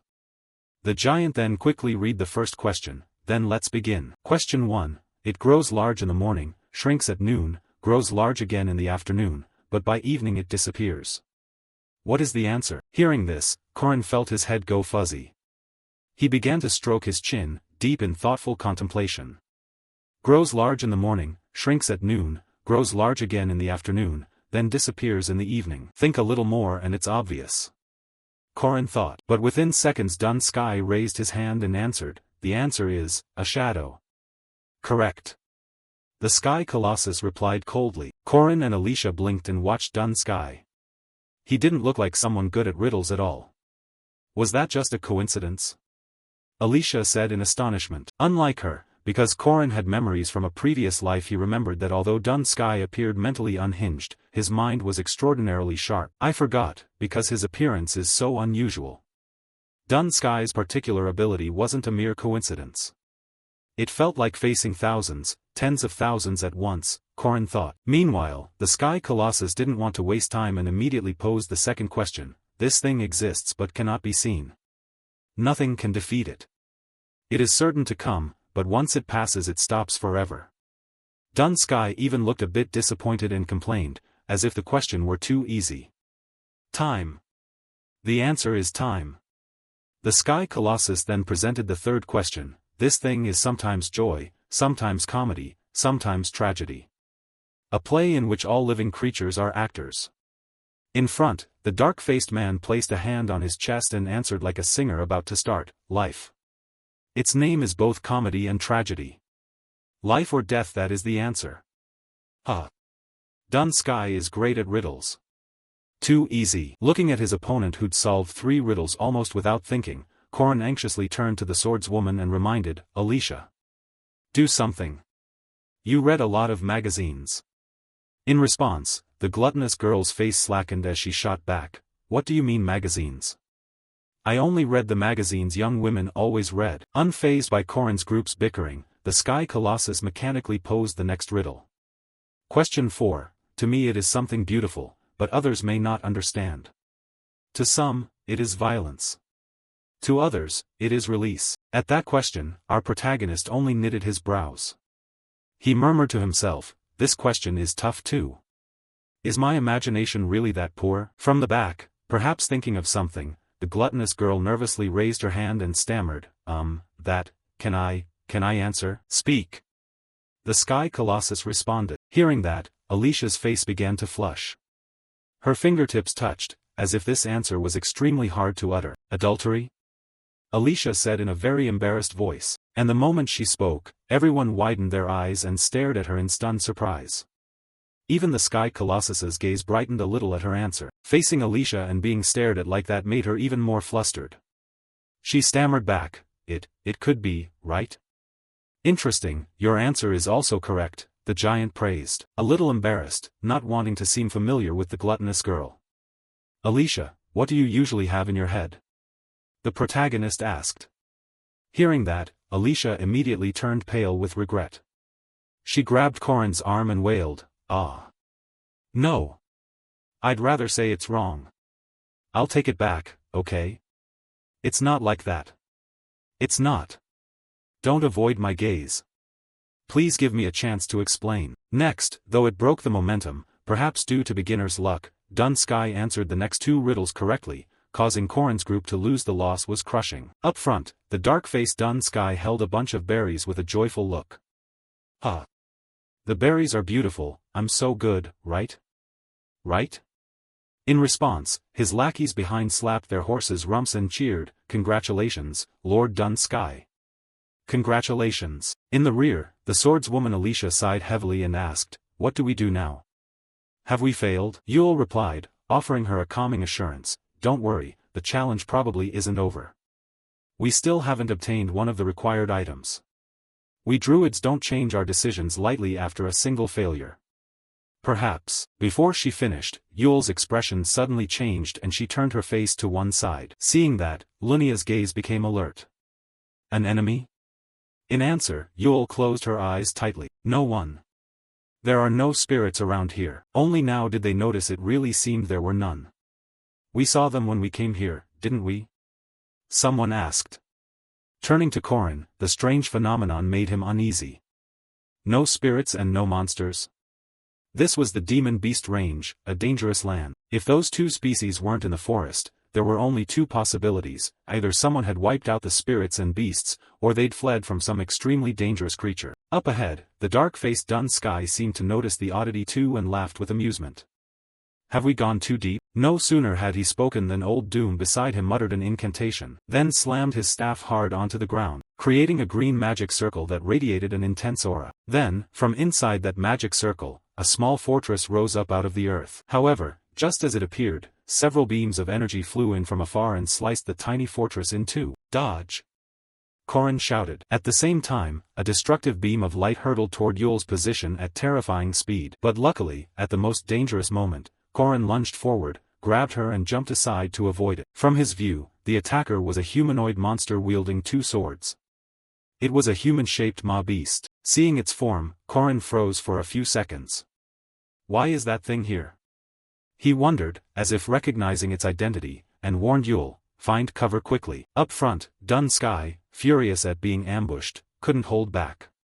His sleeves turned into countless purple snakes that lunged forward to counterattack. However, the snakes hadn't reached the maw beast before its paired swords cleaved them to pieces, shattering them into countless fragments. Watching the sword techniques it used, Lunia's face broke into sweat because she recognized them. Was that Arden's one-style sword? Standing before them now was the strongest swordsman from the Ahan hero legends, the Sword Demon. Across Arden's border lay the demon domain, where the most insane beasts and monsters claimed dominion over the greenwood, forming a strange balance. What had been shaking that balance was the old poison sword. At that moment, the old man coldly looked at the creature before him and demanded, "That sword belongs to me." In his eyes, the thing standing before him was a humanoid monster. They weren't called demons by lineage, yet humanoid monsters were born only rarely. Were they created to survive or to slaughter? Seeing a monster wielding a sword, the old man smiled. From that moment began a one-sided schematic relationship from the swordsman. On the 8th day, he had called the monster out alone and began to fight it, naming it the Sword Fiend. For now, that name was known only to him and the mad old swordman. But in the future, the whole world would come to know that name, because it was the strongest swordsman in the Ahan hero legends aligned with Balthazar. Watching its power as it attacked Dun Sky and Balthazar's heavenly sand beast, it temporarily appeared to be on our side, but it was too early to celebrate. How can I stop that thing?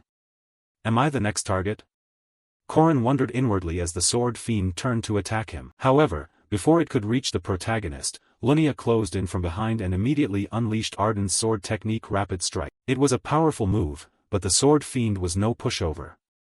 No wonder it would be ranked the top swordsman in the future. The moment Lunia swung, it simultaneously swung its sword behind to block. Its strike was strong enough to knock her back. Pausing for a beat, Lunia asked, "Where did you learn that sword style?" Without answering, the Sword Fiend acted like a cold killing machine.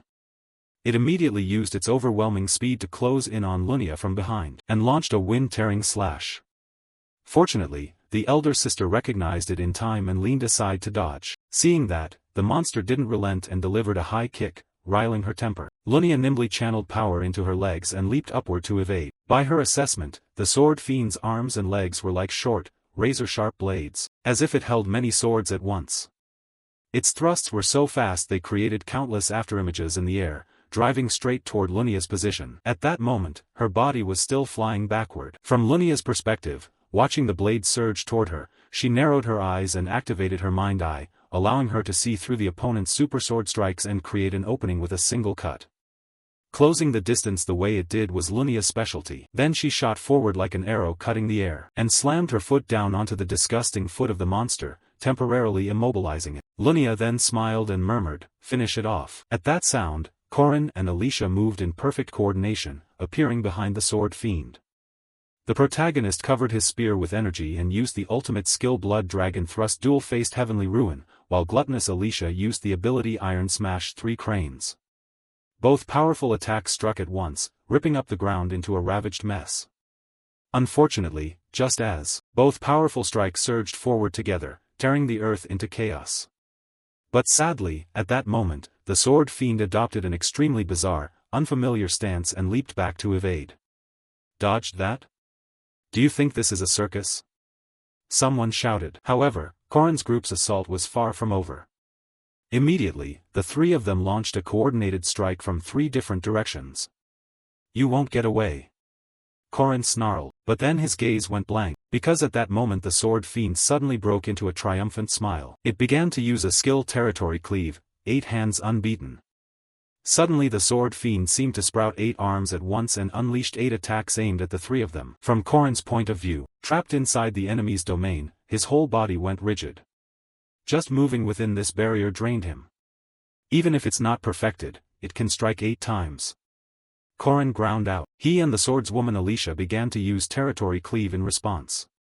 Alicia employed Arden's blade-style single sword, while Corin used the skill Venom Dragon Emerges. The two of them managed to block 5 of the attacks, but 3 strikes were still headed straight for elder sister Lunia. Lunia had perceived the Territory Cleave but was half a step too slow. At that speed, what would become of her?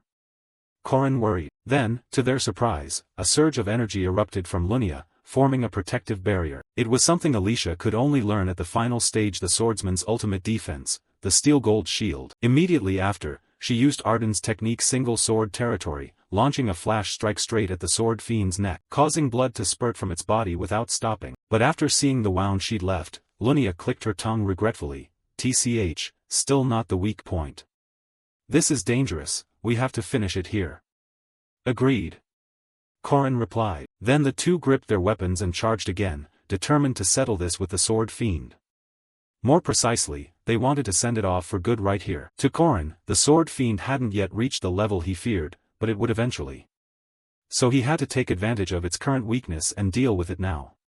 As he closed in, Corin prepared to use his skill Peerless Thousand Hands, making the sword fiend's face confused as it let out panicked cries. However, before Corin could strike, the dark-faced Dun Sky suddenly appeared behind it and called out, "Hello, my friend." The unexpected voice came from behind with no warning, startling the sword fiend, which immediately spun around and unleashed countless sword ki at once, tearing Dun Sky's body into innumerable pieces. Pieces of his body began to fall in a shower to the ground. However, those body parts then transformed into a pool of black liquid, and from that pool countless venomous snakes with reddish-pink eyes lunged straight at the sword fiend. Seeing that scene, even a berserk monster like the sword fiend couldn't hide the confusion on its face.